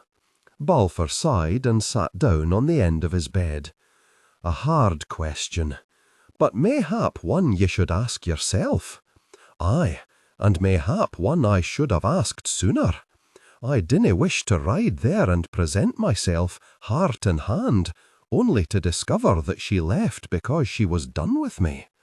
I have wronged her so many times, from accusing her of crimes she hadn't committed, to killing her father. She was intending to kill the man herself, Nigel said, nearly shouting as he fought the urge to shake some sense into Balfour. Aye, because she gave her mother her oath. Well, I robbed her of any chance to fulfill that oath. Which is a good thing, Balfour nodded. I think so, but will she? I think so, but ye will have to ask her. You willna leave it to rest, will ye? Nay, I would have thought that ye would prefer me and Maldey not to wed, Balfour said quietly. Well, I will nae dance at your wedding, but I do want ye and her to be happy. Even though I may wish it to be otherwise, that will only happen if the two of ye are together. I kenned that early on. Ye are mates. Fate chose well when she sent Maldy to ye. Do you think she is still at the Kirkcaldies? He frowned when Nigel looked a little guilty. Ye have heard from her, haven't ye? Well, Eric and I have heard from her. We asked to ken if all went weel with the Kirkcaldies. Our reason was twofold. If it didn't go weel, we hoped she would tell us where she would go next. After all, we needed to ken where she was, so that we could send ye in the right direction when we finally talked some sense into ye. And it seems that her mother didn't tell the truth about her kinsmen either. They would have taken her in, willingly, happily. That mother of hers denied her a far more pleasant childhood than she had. There was no need for her to have lived fighting to eat and watching her mother become the whore of Dundee. And she would have had people to give her the caring her mother was incapable of. Balfour cursed and rubbed the back of his neck. The lass has had more than her share of misery, and I didn't do much to ease that, did I? And now, from what you tell me, if I go to her, I will have to meet all of them as weel. Dinna try to use that as a reason to linger here and be miserable. It surprised him a little, but Balfour laughed. He wondered if, by deciding to take the risk and go after Maldy, he had somehow freed himself of the grief he had suffered since she had left. There was still a chance that he had lost her, as he feared he had, but somehow the thought of going and trying to woo her gave him back a little of the hope he had lost. Balfour doubted he could hurt any more than he did now, and if he did go after her, he could at least cease to torment himself with questions about what would happen if he did. Good or ill, he would finally have some answers to all of his doubts and questions. I will leave for the Kirkcaldy Keep on the morrow, Balfour announced, and ignored Nigel's exaggerated sigh of relief. Do you want me to ride with ye, or will ye take James? I will go alone. Alone? Aye, alone. If Maldy can do so, then so can I. And if all she does when she sees me is spit in my eye and wish me straight to hell, I would prefer to suffer that humiliation alone. Lower the pitch slightly, and use a heavy, deliberate, and slightly traditional, old-fashioned tone. Balfour inwardly cursed and took a deep drink of the spiced cider he had been served with reluctant hospitality. He had had a long, tiring journey to get to the Kirkcaldy Keep, and all he wanted to do was find Maldy and drag her back to Doncoil. Instead, he sat in a very clean, tapestry-draped great hall, surrounded by what appeared to be dozens of Maldy's kinsmen.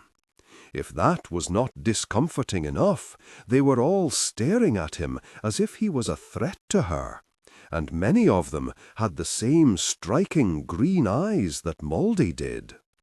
The most imposing Kirkcaldy was their laird and Maldy's uncle, Colin, a huge man with bright green eyes and the same thick, unruly black hair his niece had. He looked as if he would like nothing more than to run a sword through his heart, and Balfour wondered just how much Maldy had told the man. I thank ye for the drink, he said, as he set his empty goblet down on the well-scrubbed oak table. It has washed the dust of travel from my throat. Now, if ye would be so kind as to tell me where I might find Maldy, I should like to speak with the lass. About what? Demanded Sir Colin Kirkcaldy, rubbing a hand over his broad chest as he stared hard at Balfour. Ye have held the lass at Doncoil for months.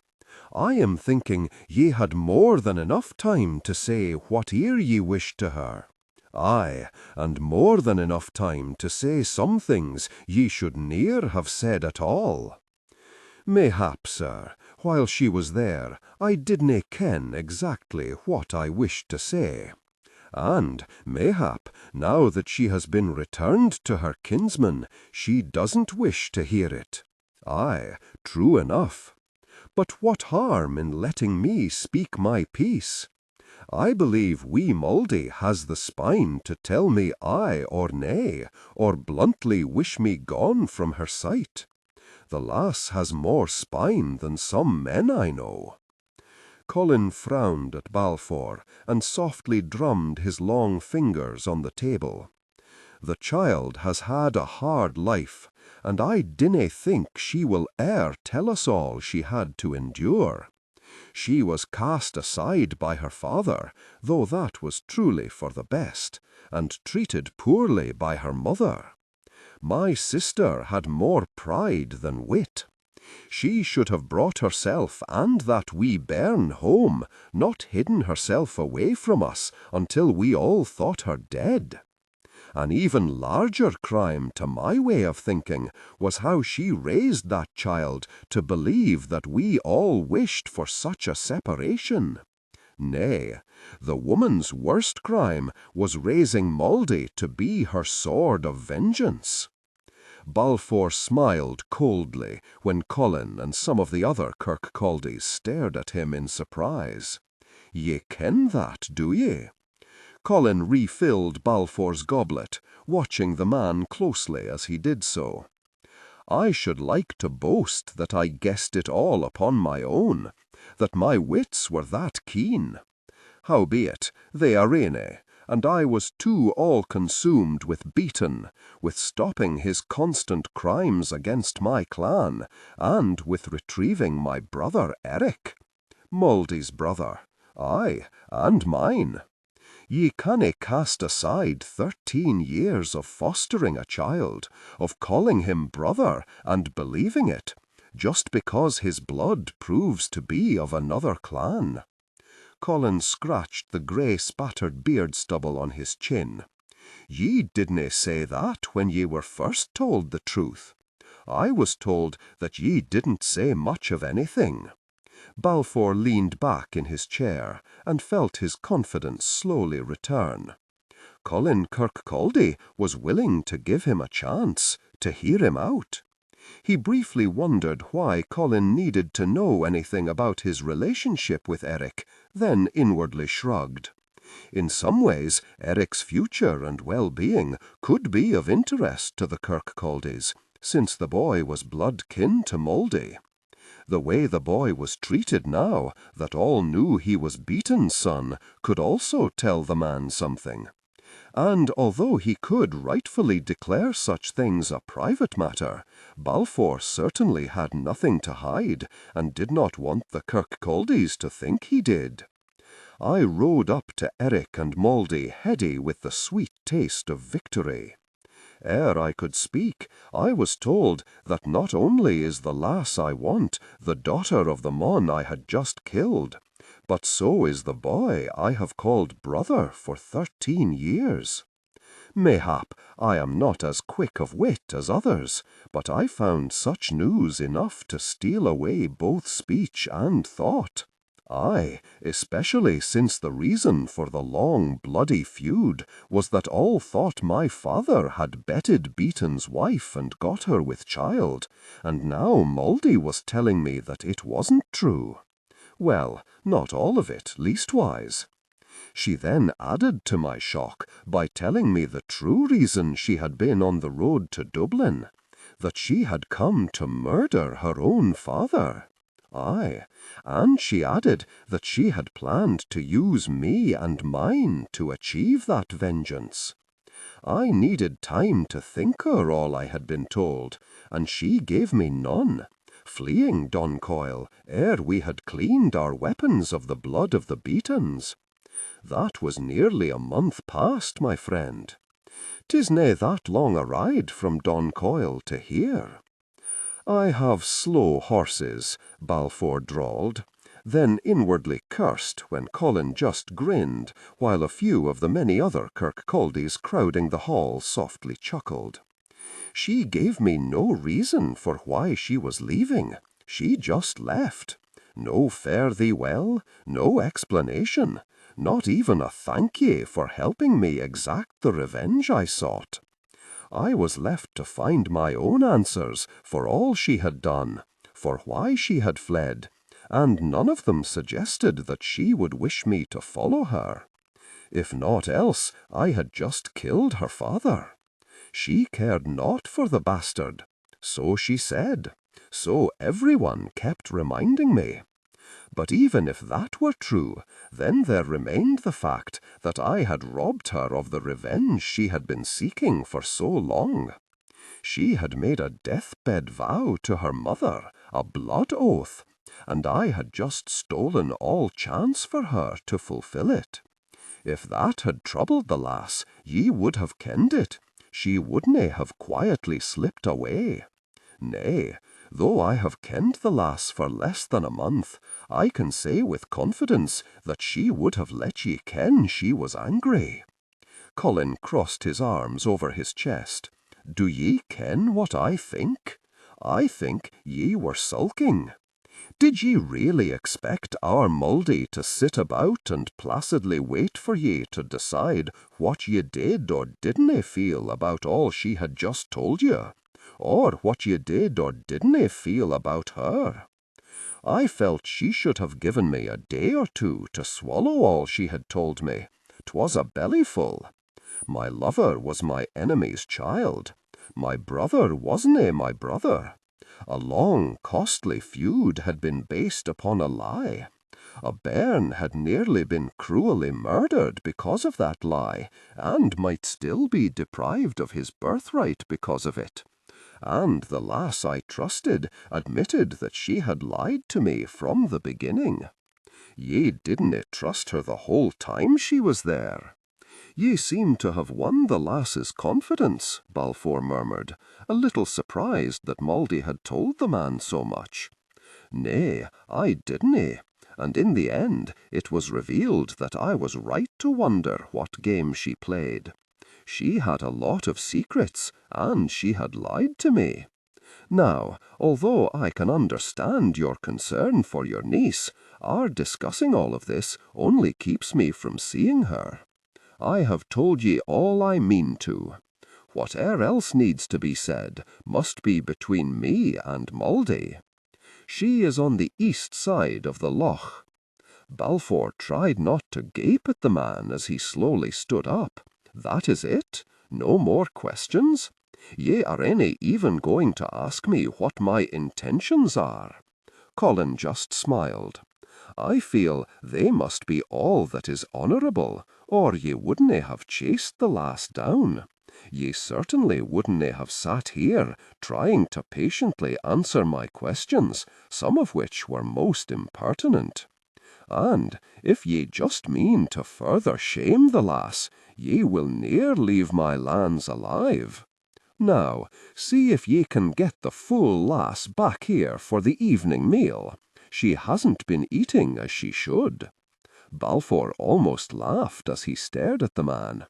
Mouldy may not have been raised amongst her kinsmen, but I begin to see what is meant when people say blood will tell. Lower the pitch slightly and use a heavy, deliberate, and slightly traditional or old-fashioned tone.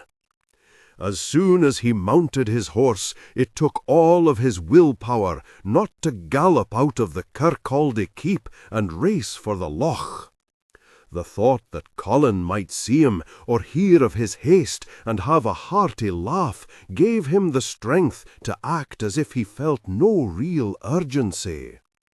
Balfour also suspected that approaching the loch at a headlong gallop could easily warn Mouldy, giving her time to hide or flee.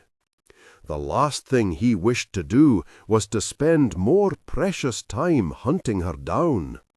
It was past time she ceased to guess at his thoughts or feelings and sat still to listen to what he had to say.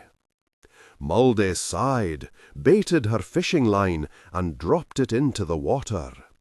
Since arriving at her kinsman's lands, she had spent many days lying in the soft grass at the loch's edge, pretending to fish. A few times she had actually caught something, but it had been by accident. She only claimed to be fishing so that she could be alone.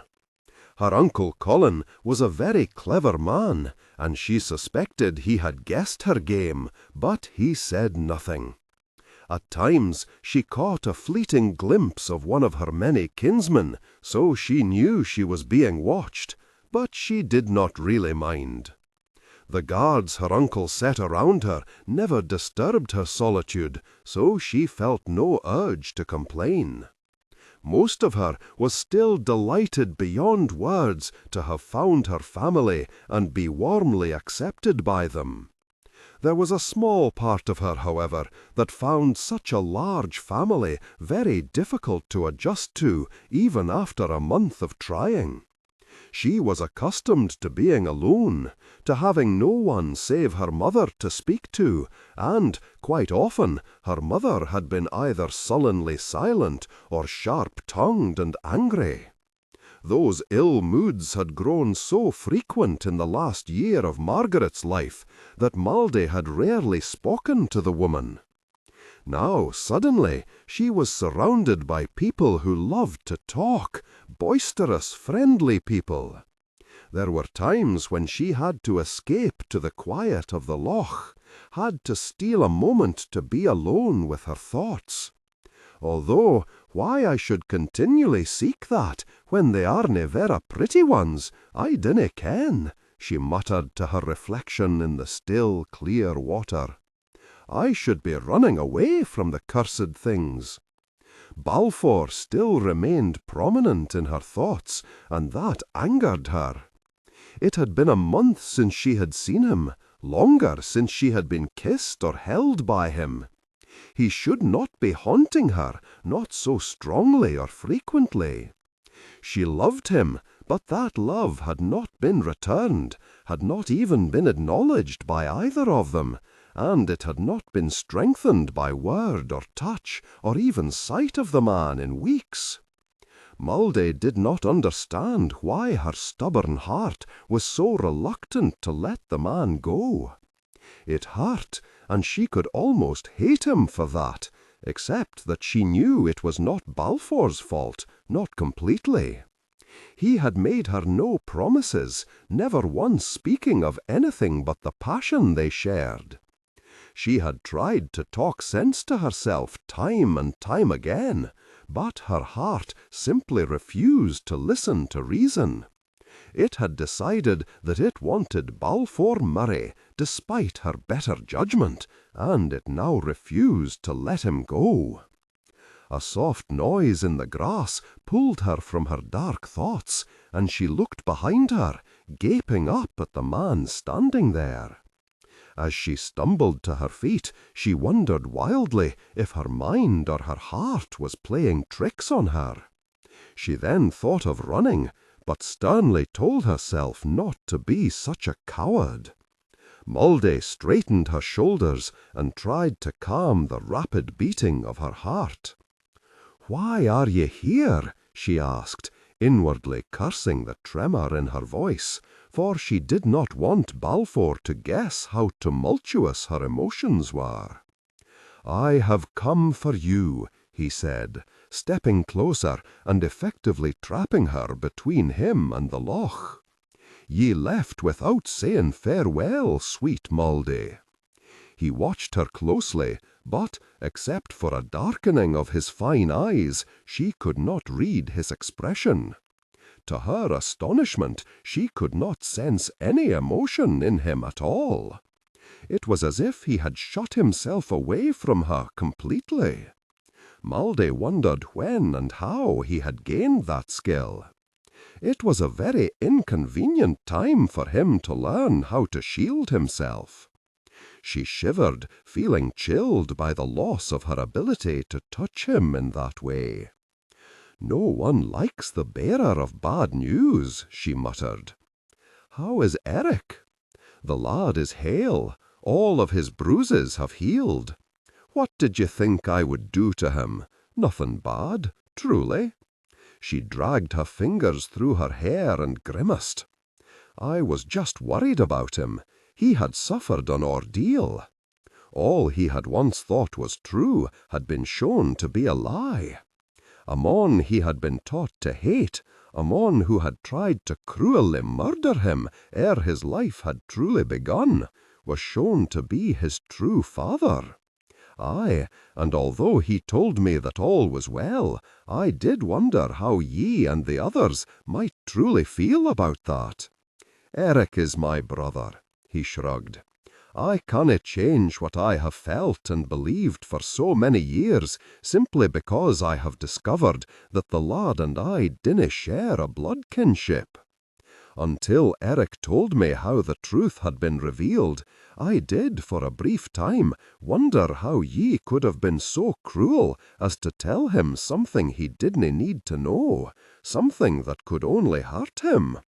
After all, the mark ye two share isn't one all can see with ease.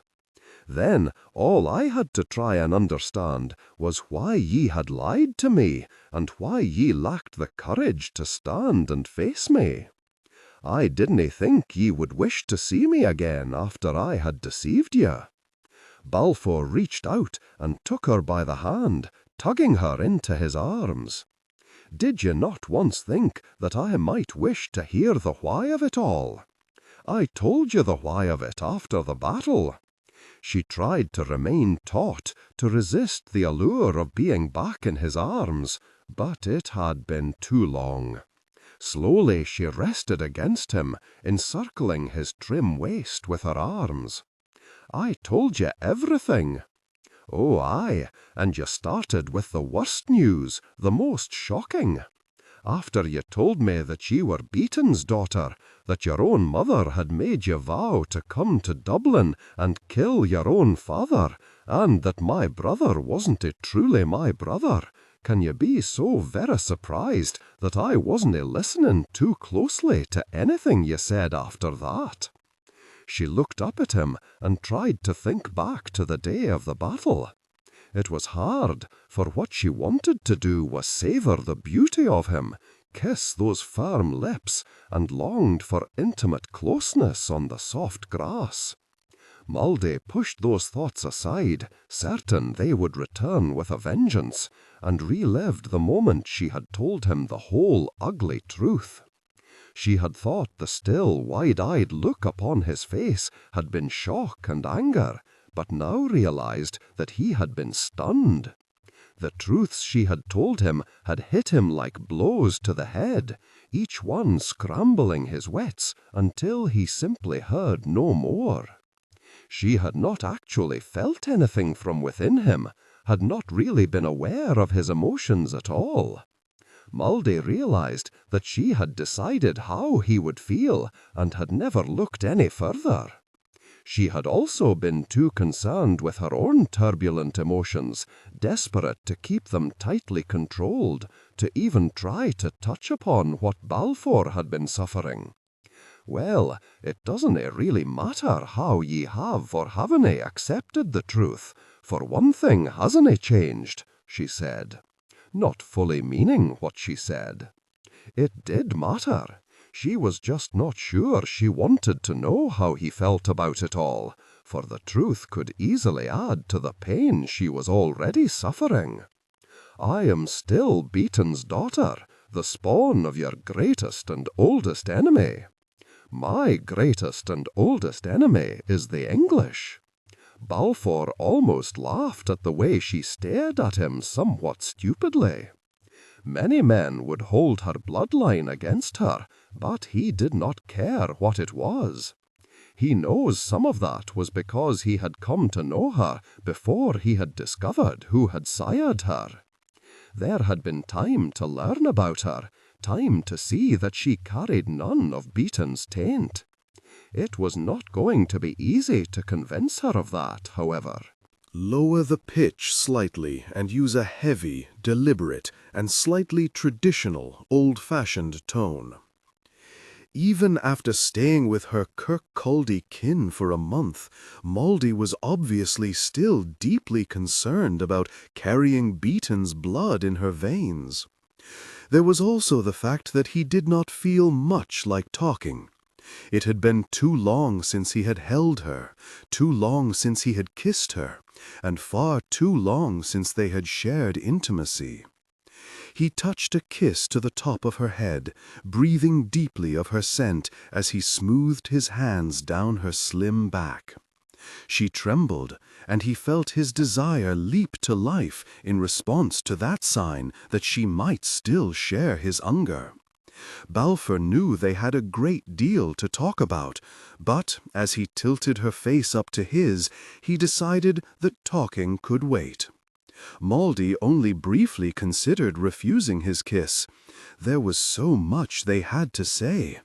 She did not even know why he had come after her. It had to have been for far more reasons than to say he understood why she had done what she had done. Then he touched his lips to hers, and she decided that none of it mattered. If he had only come for another taste of the passion they could share, it would hurt her. But she doubted her pain could be any worse than it had been since leaving Doncoil. At least she would have one last sweet moment of passion to add to her memories of him. She heartily returned his kiss, greedily savoring their kiss. "We should talk," she said, making one last weak attempt to grasp at reason, even as she tilted her head back so that he could more easily kiss her throat. "We will," he said. Tension broke. They gave in to desire, connecting deeply. They both cried out with delight as their flesh touched for the first time in too long. Mauldy could not get enough of the feel of his strong body pressed against hers, his warm skin beneath her hands, and the touch of his mouth as he feverishly covered her body with kisses. She tried to return each caress, but their love-making soon grew wild, their desperate need for each other stealing away all ability to linger in the heady time that comes before the culmination of their desire. Passion peaked. They came together intimately, deeply connected. She closed her eyes and held him close, fighting to cling to the pleasure they had just shared, that blinding delight that could so easily disperse all fear and uncertainty. With the return of her senses came an awareness of the chill in the late afternoon air. Mauldy also became painfully aware of her nakedness. She hastily sat up and tugged on her chemise.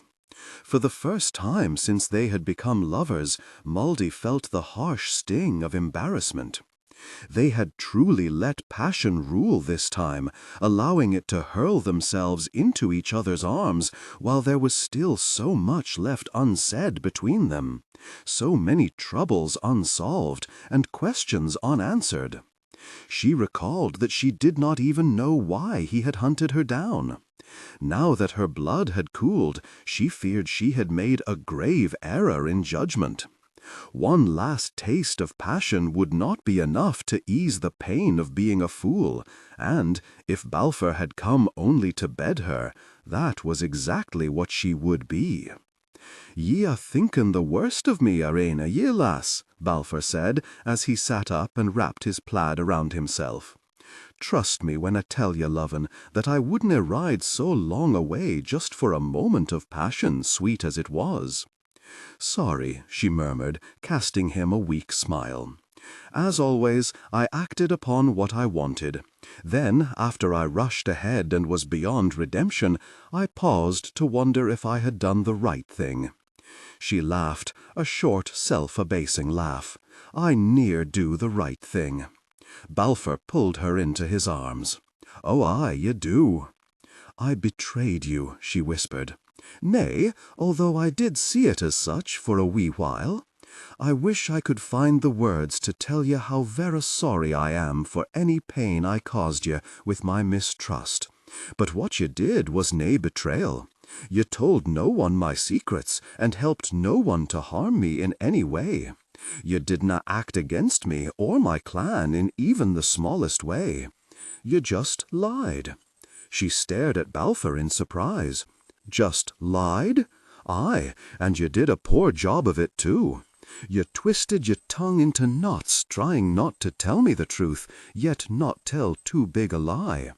'Twas mostly half-truths or no answers at all. He idly began to try and tidy her hair, knowing it was useless, but enjoying the feel of her thick, soft hair too much.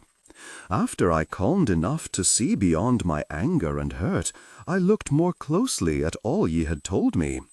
I thought o'er every talk we had shared, and every answer ye had given to all the questions I had asked. What lies ye did tell me were ones meant to hide the truth. Ye didna want me to ken who your father was. And you were right to hide that truth from me. Once I kenned it, I would ne'er have trusted you, ne'er have believed that you would do naught to help him. He shook his head.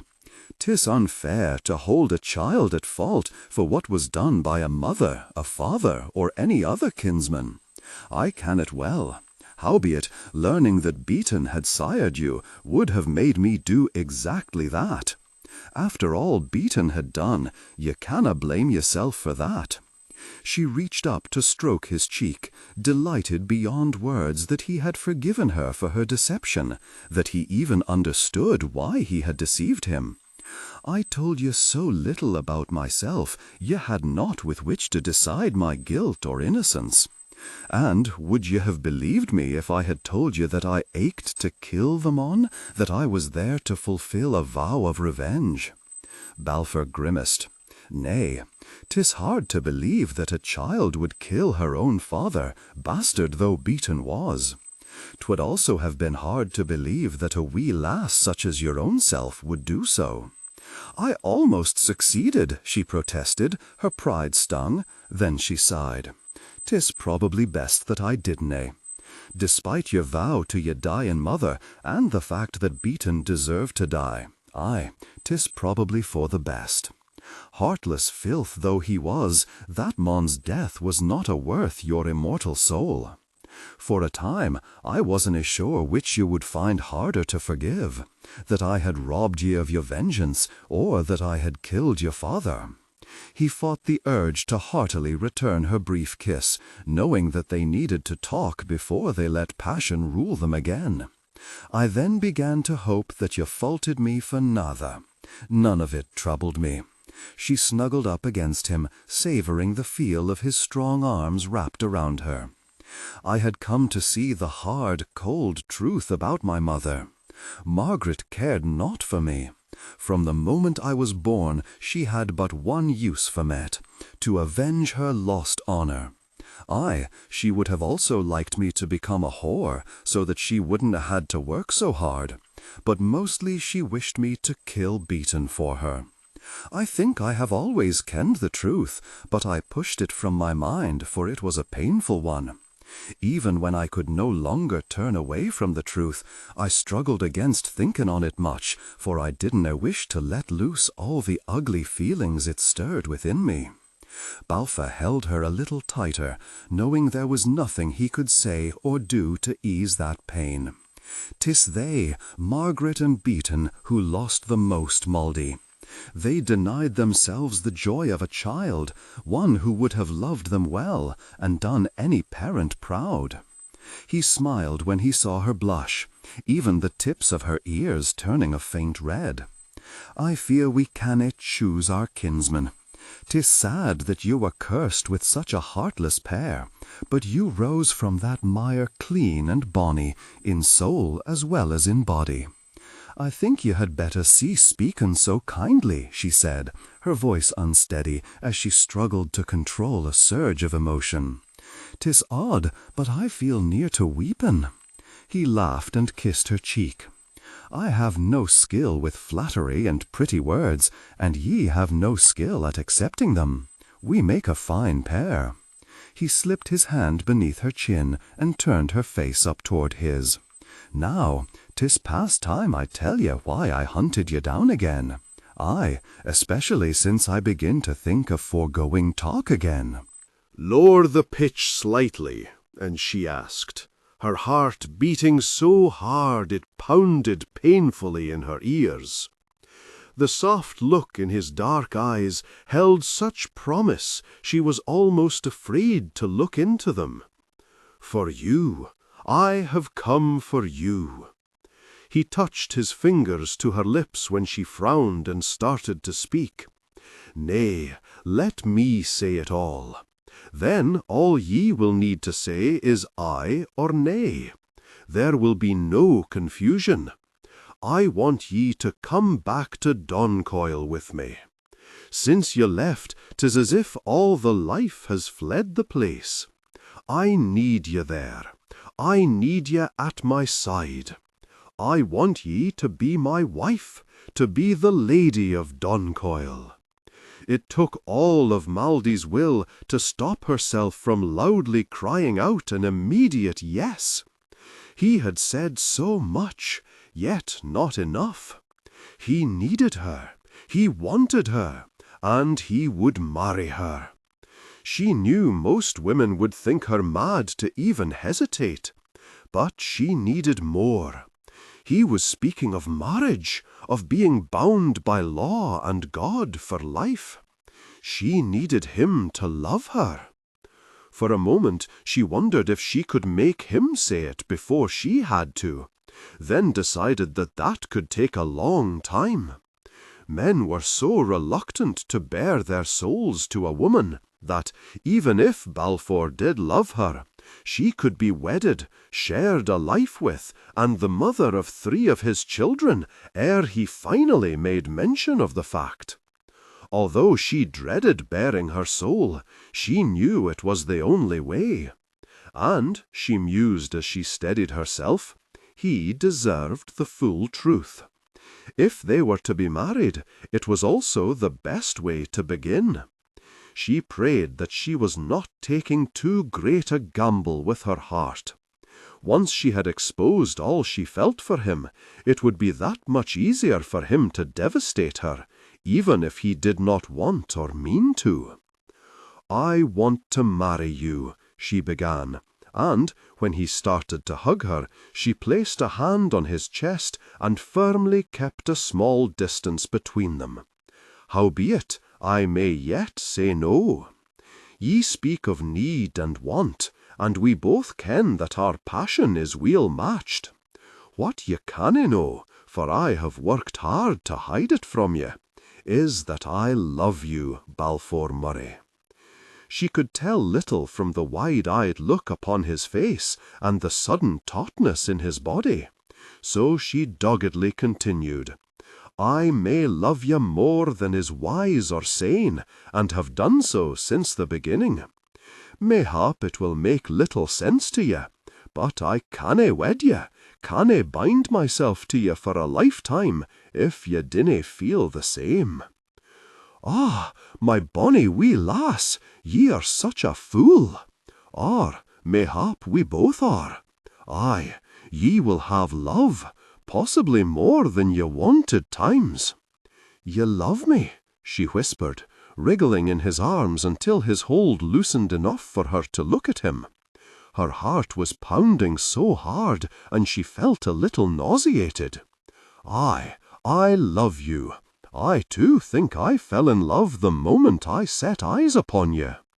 He eagerly returned her kiss, gently pulling her down onto the ground. Then, your answer is yes? Ye will marry me? Aye.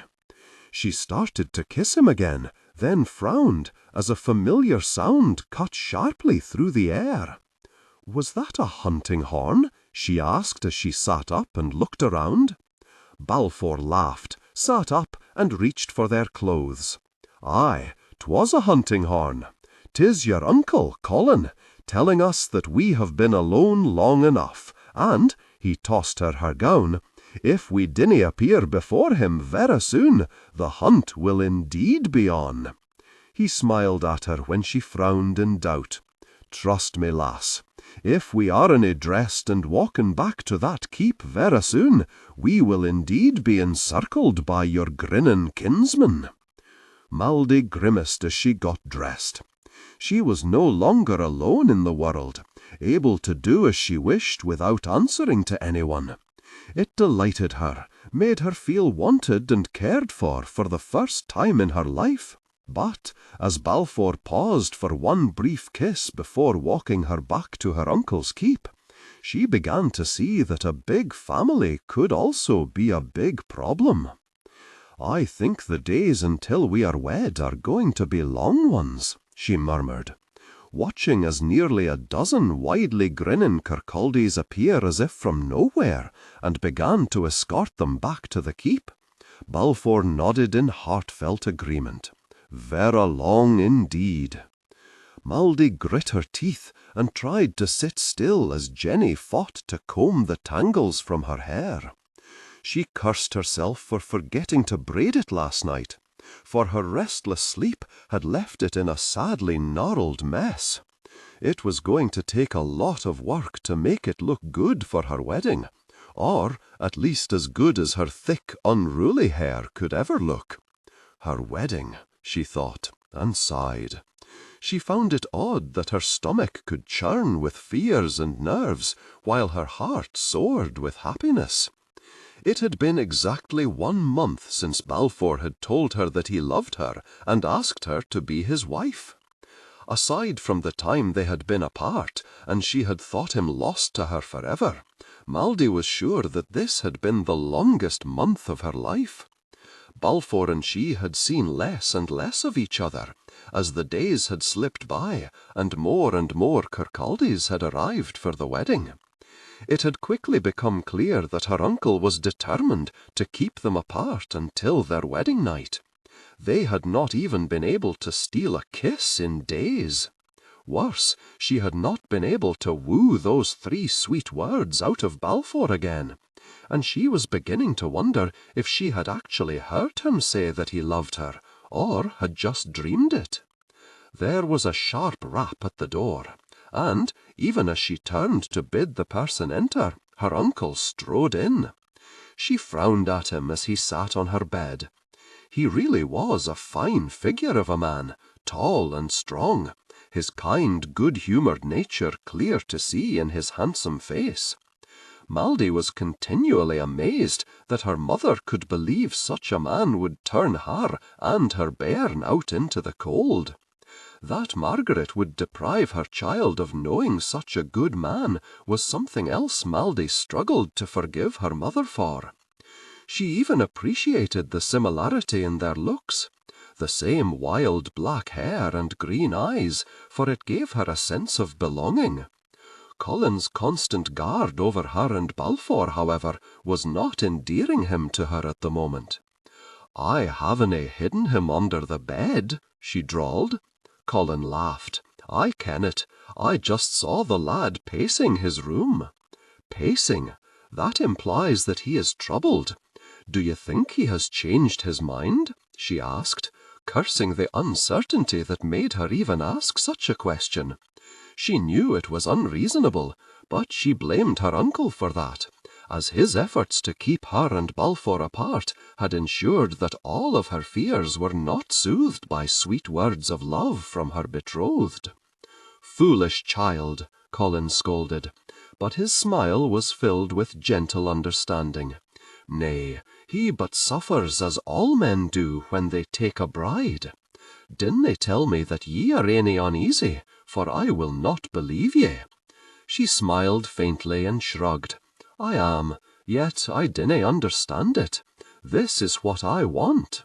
Aye, and what he wants, or he would ne'er have chased ye down." Colin shook his head. "'Tis just the way it is. Ye have more than most couples, who are ofttimes set before a priest barely kenning each other's names. Makes no difference.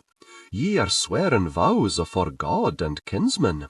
'Tis a grave matter, and no one should do it easily." He stood up and walked over to Maldy as Jenny helped her into her gown. "Ye go and help the women, lass," he told the maid. "I can help my niece now." He began to lace up Maldy's gown the moment Jenny left the room, pausing to touch the heart-shaped birthmark on her back. "'Tis a bonny sign God set upon your skin." "'Tis Beaton's mark," she muttered. My mother often pointed to it as a sign of the cursed blood I carry in my veins. He turned her round to face him. Your mother was a fool, God bless her soul, a bitter fool. Did you not stay with an old couple, Beatons by blood, who were good and kind and held no love for their laird? Who were, in truth, all the things Beaton was not? Weel, aye, but, nay but. The Laird of Dublin was a dishonourable man with no heart and no honour. Lower the pitch slightly, and use a heavy, deliberate, and slightly old-fashioned tone. That doesna mean that all Beatons carry the same taint upon their soul. Isna the boy Eric also a Beaton? Aye, 'twas the fact that he too carries this mark that told him that sad truth. But ye ken all o' this. I have met the lad, and he is a fine boy, who will become a good, honourable mon. The Beatons of Dublin will be weel blessed if he can gain the right to be their laird. Are ye nae proud to be a Kirkcaldy? Of course. Well, as I have said before, our clan hasna been free of sinners. We have had a traitor or two, murderers, thieves, and men who wouldna ken what honour was if it grew legs, walked up to them and spit in their eyes. Trust me, the Murrays too have had and will have a bad seed from time to time. Ye canna fault a clan for wishing to keep such things a dark secret, but if ye shake the tree o' any family, some rotten fruit will fall out. Ye have grown into a fine lass despite your parents.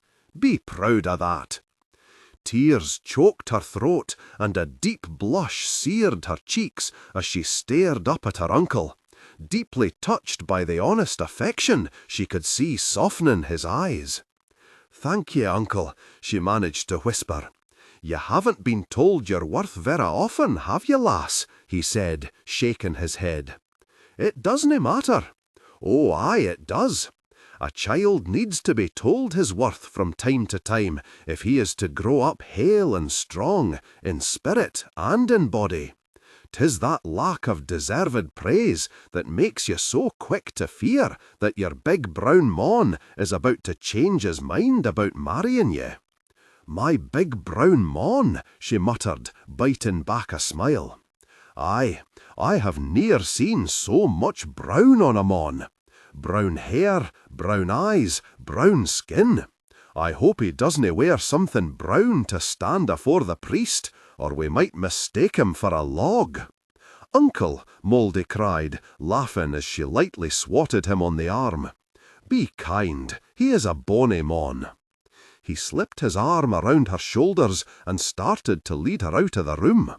"That he is, lass, and he has chosen himself a bonny bride. One of the bonniest in all o' Scotland," he winked at her. "And ye shall have bonny brown bairns," he laughed when she blushed. "We had best step quickly now, or your laddie will think ye have changed your mind or fled to the hills." "She should be here by now," Balfour muttered as he paced before the small altar set up at the far end of the great hall. Nigel rolled his eyes and leaned against the wall, crossing his arms over his chest. "Her uncle has gone to fetch her. He kens all that passed between ye and Mouldy while she was here. 'Tis certain he will nae let you or her flee this marriage. I wouldna make any wager on that. She but smiles at the mon, and he will probably allow her to lead him to the vera gates o' hell." He smiled faintly when Nigel laughed, then grew serious again. "Whene'er I see her uncle look at her, I wonder yet again how that fool of a mother o' hers could keep her hidden from such a family. I have seen more o' them than I have wished to in the last month, and ne'er seen any o' them show coldness or condemnation toward the lass because o' her bastardry. How could a woman ken her own kinsmen so little, judge them so wrongly, that she would prefer to become a woman of ill repute and try to make her child one rather than seek her family's aid? Pride. overwhelming pride, from what little I have heard said of the woman," Nigel answered. "It seems she found her sad life preferable to returning home shamed and carrying a bairn. She hadna made herself weel loved amongst her kinsmen either, so mayhap that decided her. If ye have always acted as if ye're so much better than all around ye certainly dinna want to let them see that ye're not.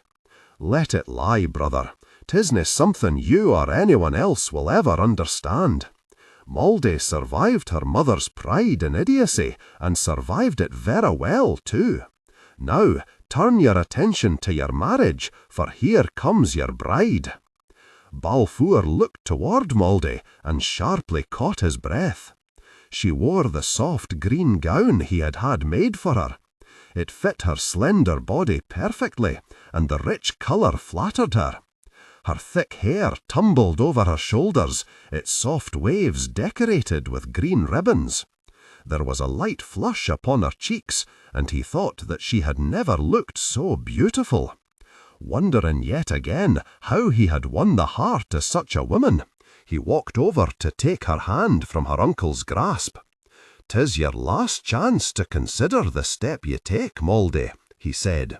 "Once the vows are said, there is no escape from this brown night."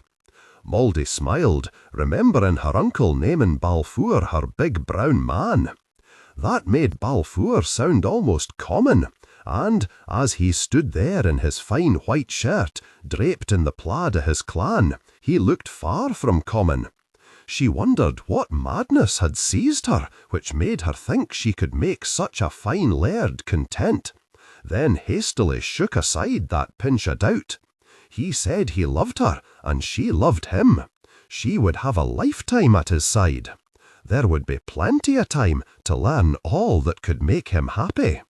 "'Tis your last chance as well," she said, tightening her hold on his hand. "Howbeit, if you try to flee, do remember that I can run vera fast." He laughed and brushed a kiss over her lips before turning toward the young priest from the village. As they knelt before the priest, Moldy glanced around at the crowd in the great hall. Kirkcaldies were all mixed in with Murrays, and Moldy knew more than her marriage to Balfour would keep the two clans allied. Eric stood by her uncle, and he grinned at her. She quickly grinned back, then found her gaze captured by Nigel. The smile he sent her was a sad one, and she felt his loneliness. There was nothing she could do for him, however, and, praying that he would overcome the ill-fated love he had for her, she turned her full attention back to the priest. Balfour was about to make vows to her before God and his clan, and she did not want to miss one tiny word of it. Balfour was still laughing at Colin's nonsense when he turned and found Nigel at his side. A quick glance at Colin revealed that man discreetly slipping away, leaving him and his brother alone in the crowd of celebrants. The man had clearly guessed that all was not well between the brothers, and Balfour mused that Colin could be an uncomfortably perceptive man at times. There was a still, solemn look upon Nigel's face that made Balfour uneasy. He had hoped that Nigel would conquer his feelings for Moldy, or, at best, learn to live with them, but he began to think that had been little more than a foolish dream. Balfour knew that if he stood in Nigel's place, he would find the situation a pure torment. "Congratulations, brother, and many good wishes." Nigel smiled crookedly. "And I do mean that." "Thank ye, but that is not all you wish to say, is it?" Balfour said quietly, tensing, yet not sure why he dreaded Nigel's next words. "I am leaving. I haven't asked that of ye. I ken it. I need to leave. I am truly happy for ye. Hold no anger toward ye or Moldy. Neither of ye has caused this trouble. 'Tis all my own doing. 'Tis clear to anyone with eyes in their head that ye love her and she loves you. I thought I could accept that, live with it, and get o'er it. I dinna think I can do that if I must watch the two of ye together each and every day. Balfour briefly clasped his brother by the shoulder. "The last thing I wanted to do was drive you from your home.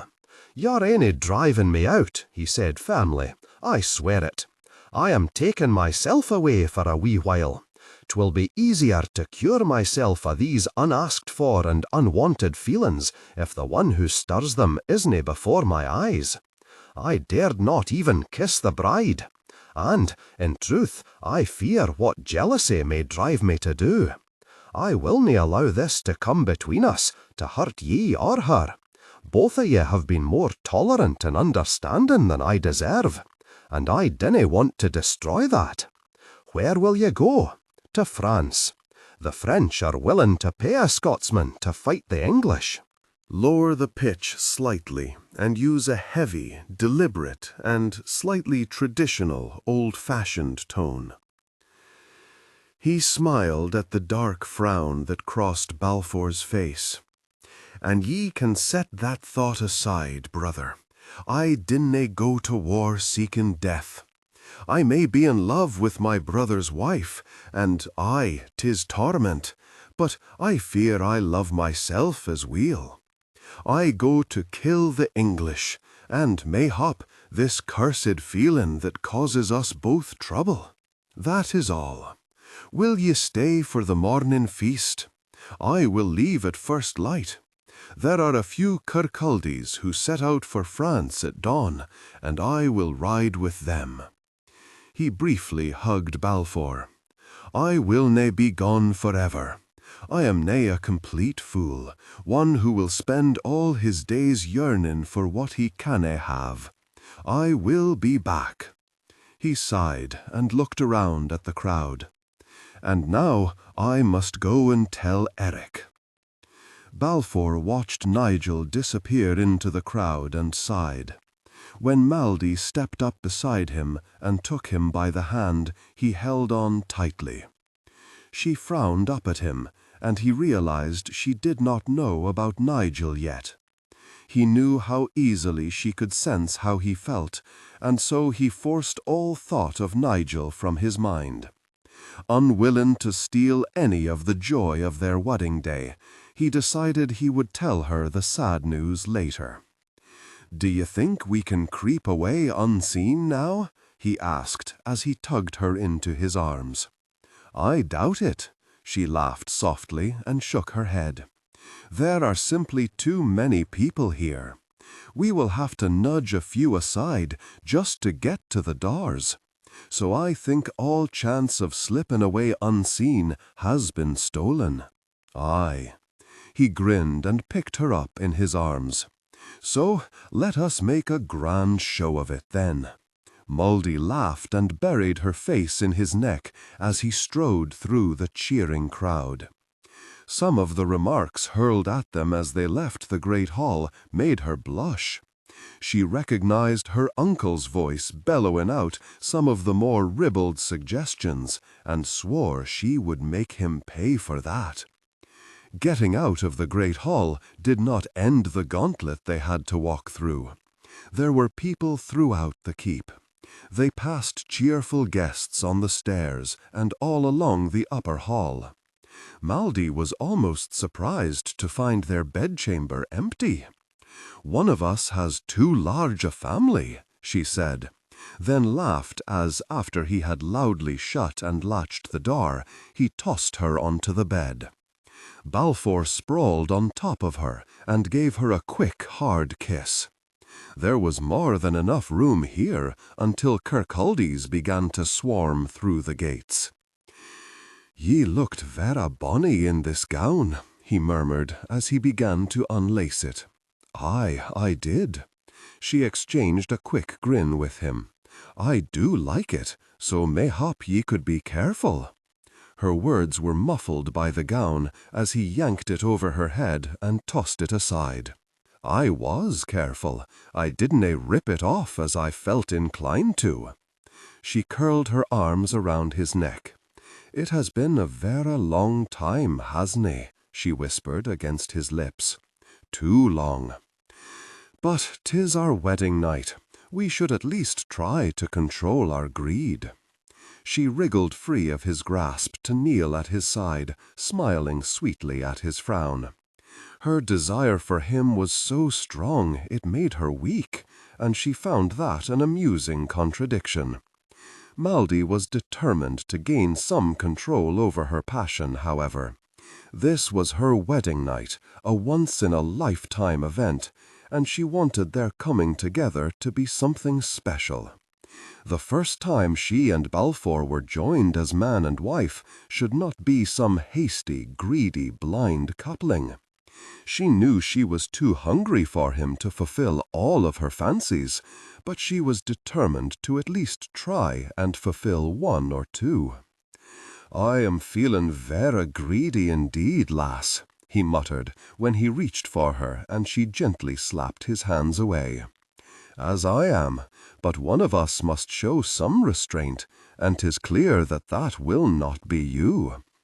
I am nae sure I like the idea that ye have some restraint to grasp," he grumbled, then murmured his pleasure as she slowly began to remove his clothes.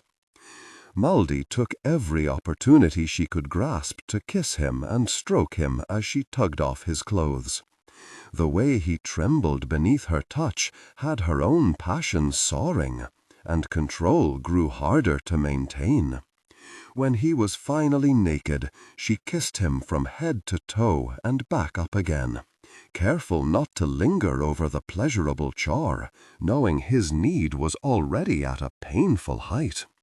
She straddled him, easing their bodies together. Maldy hesitated a moment to catch her breath, pleased to hear that Balfour was breathing as hard as she was. Grasping tightly at the few threads of control she had left, she smiled sweetly at Balfour as she slowly pulled off her chemise. She cried out in surprise, then gasped in pleasure, when he abruptly sat up, held her close, and began to hungrily kiss her breasts. As she threaded her fingers through his thick hair, she decided that she had been strong enough. Passion peaked. They came together intimately, deeply connected. "Ah, Maldy, my wild temptress," he murmured a long time later, as he eased the intimacy of their embrace and held her close. "I had thought to love ye slowly, to make our first time as man and wife a long, sweet loving. I had planned for hours of reveling in our passion, not mere moments." She idly rubbed her foot up and down his strong calf. "I tried, but my boast of restraint proved to be a false one. Ye had more than I. We can blame my uncle for this. 'Tis his fault we were kept apart so long that we were too starved for each other to endure long and sweet." She looked at him and tenderly caressed his cheek. "I can wait for long and sweet. We have a lifetime now." "Aye." He sighed and watched her closely as he said, "There are a few things I need to tell you. I should have told you them ere I asked you to marry me, but I feared they would make you so angry ye would say no." Maldy tensed, fear briefly gripping her heart. Then she forced herself to calm down. Balfour was a good man, too good to have many secrets, or ones that would be too dark and horrifying to accept. She doubted he could even match the weight of the ones she had held tight to for so very long. Although she could not even begin to guess what he felt he had to confess to, she felt sure that she would find it easy to forgive and forget. "Are these vera bad things ye are about to tell me?" she asked. "Nay, but they will nae make ye think too kindly of me, I fear." "Then spit them out, quickly, with no added words or explanations. This is not a night we should spend angry with each other, but 'tis also the perfect time for such truths." She took a deep breath and silently swore that she would be reasonable and would keep reminding herself of all he had forgiven her. "Tell me, do ye recall the first time we shared this bed?" A foolish question. "Aye, I do." Ye said ye couldnae play the game of seduction any longer, that ye wanted me too badly to keep taking a wee taste, then having to step back. And I swear that was the truth. 'Twas just not the full truth, not the only reason I pushed ye into becoming my lover. Ye didnae have to push too hard, she murmured. I had seen Nigel's interest in you, he continued, ignoring her soft interruption. I wanted to mark you that night, Maldy. I wanted to mark you as mine, and no one else's. God's beard, I wanted you too. He watched her cautiously, his eyes widening when he saw no sign of anger on her face. I used the passion ye felt for me to push ye into bed ere ye were ready, because I wanted Nigel to ken that ye were taken.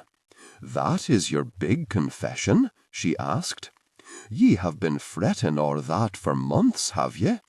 She crossed her arms behind her head and fought the urge to laugh, afraid it might insult him. That and one or two other things, he said, not sure how to judge the odd mood she was in. He expected anger, but she looked almost amused. Tell me all. I didnae need to make ye come to Duncoyle at all. Well, at the time I didn't think so, for I kenned naught about Grisel. I looked at you, I wanted you, and then I thought of a way to keep you near at hand. I had every intention of seducing you. Shameful. Lower the pitch slightly and use a heavy, deliberate, and slightly traditional, old-fashioned tone. Balfour narrowed his eyes and studied her closely. It looked as if she was trying very hard to control some strong emotion, but he could not begin to guess what feeling she was trying to hide. Although he was a little afraid to continue, he knew he had to. They could not begin their marriage with any secrets between them. She had confessed to all of her deceptions. It was only fair that he confessed to all of his own. The last, "There is more?" He just frowned and stubbornly continued. "I have already spoken of the time that I suspected you of betraying me, but I didn't tell ye all of the reasons why I did." He took a deep breath to steady himself, knowing he was going to appear a witless fool, and that brief time of idiocy could deeply offend her. I think ye understand how I could suspect ye simply because ye became my lover." She nodded, her lips pressed tightly together. "Well, 'twas a wee bit more than that which fed my suspicions. Not only had ye chosen me as your lover, but you were deeply cherished." Her eyes grew very wide. She choked out the words, "Sweet Jesu," turned onto her stomach, and buried her face in the pillow. Balfour was horrified. He had not anticipated that she would respond to his confession with tears. He awkwardly patted her on the back as he frantically tried to think of something to say to comfort her. A moment later, he frowned, leaning down and futilely trying to see her face. He had never heard Maldy cry, but he began to be certain that she was not crying now. His eyes widened as he listened more closely to the muffled sounds she was making. "Maldy, are you laughing?" he demanded, his voice softened by shock and confusion. She flopped onto her back, still chuckling as she wiped tears of laughter from her eyes.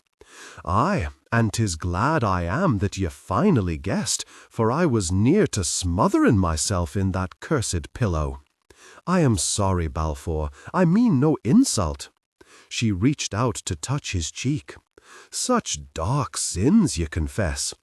Now ye make jest of me," he murmured as he laid down in her arms, relaxing for the first time since he had decided to confess everything to her. "We are now man and wife.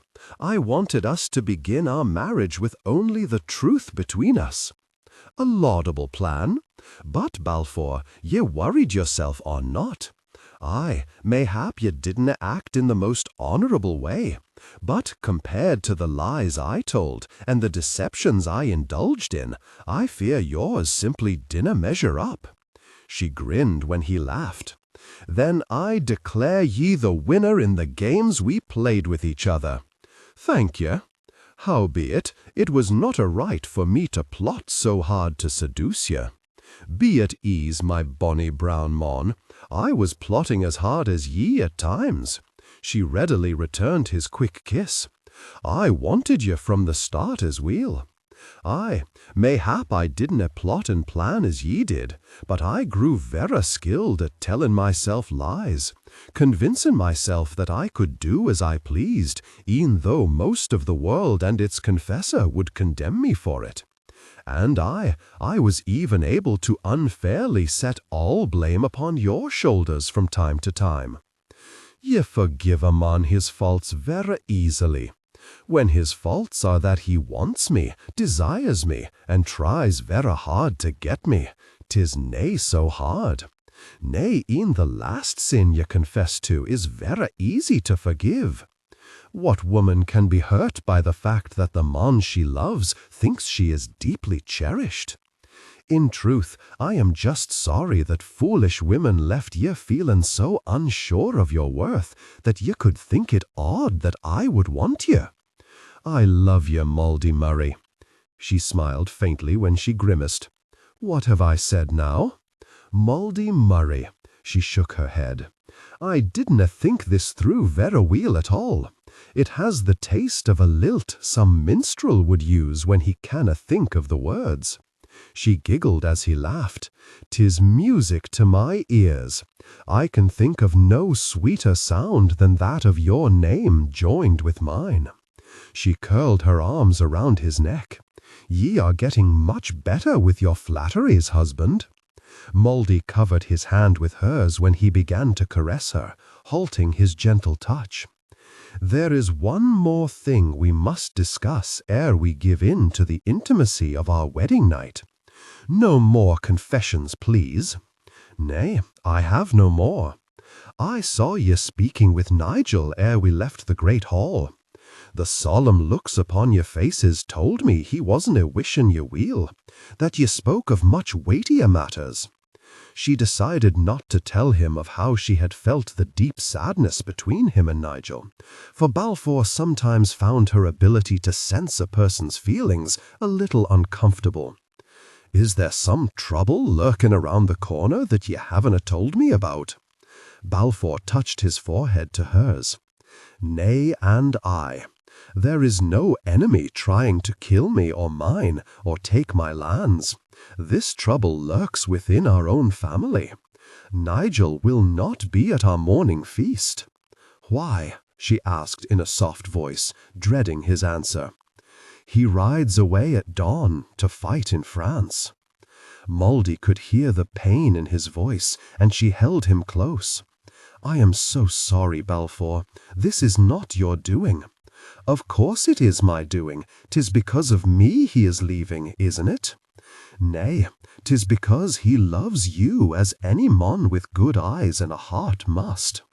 I ken that ye did nothing to encourage him. I could have, perhaps, discouraged him more than I did." "Nay." He idly brushed a few wisps of hair from her face. "Lass, we became lovers right before his verra eyes, and that didna change how he felt. Ye telling him to look elsewhere certainly wouldna have stopped him. Nothing could have stopped me." "Or me," she said and sighed. "When we were apart, and I thought ye didna want me, I learned the pain of loving someone who doesn't love you. I at least had sweet memory to cling to. The fact that Nigel doesn't have that he has near and kissed the one he longs for, may well be his salvation. I pray he does, for his place is here with ye and Eric. He belongs at Doncoil, and I dinna think he will be happy until he has come home again. Mayhap he will find what he seeks in France, as I found what I needed on the road to Dublin," he said, and brushed a kiss over her mouth. I would ne'er have guessed that my destiny would be standing there with tangled hair and a sharp tongue. I love ye, my green-eyed temptress, no more than I love ye. Do ye challenge me? He asked, grinning down at her. Aye, I do. Are ye mon enough to meet it?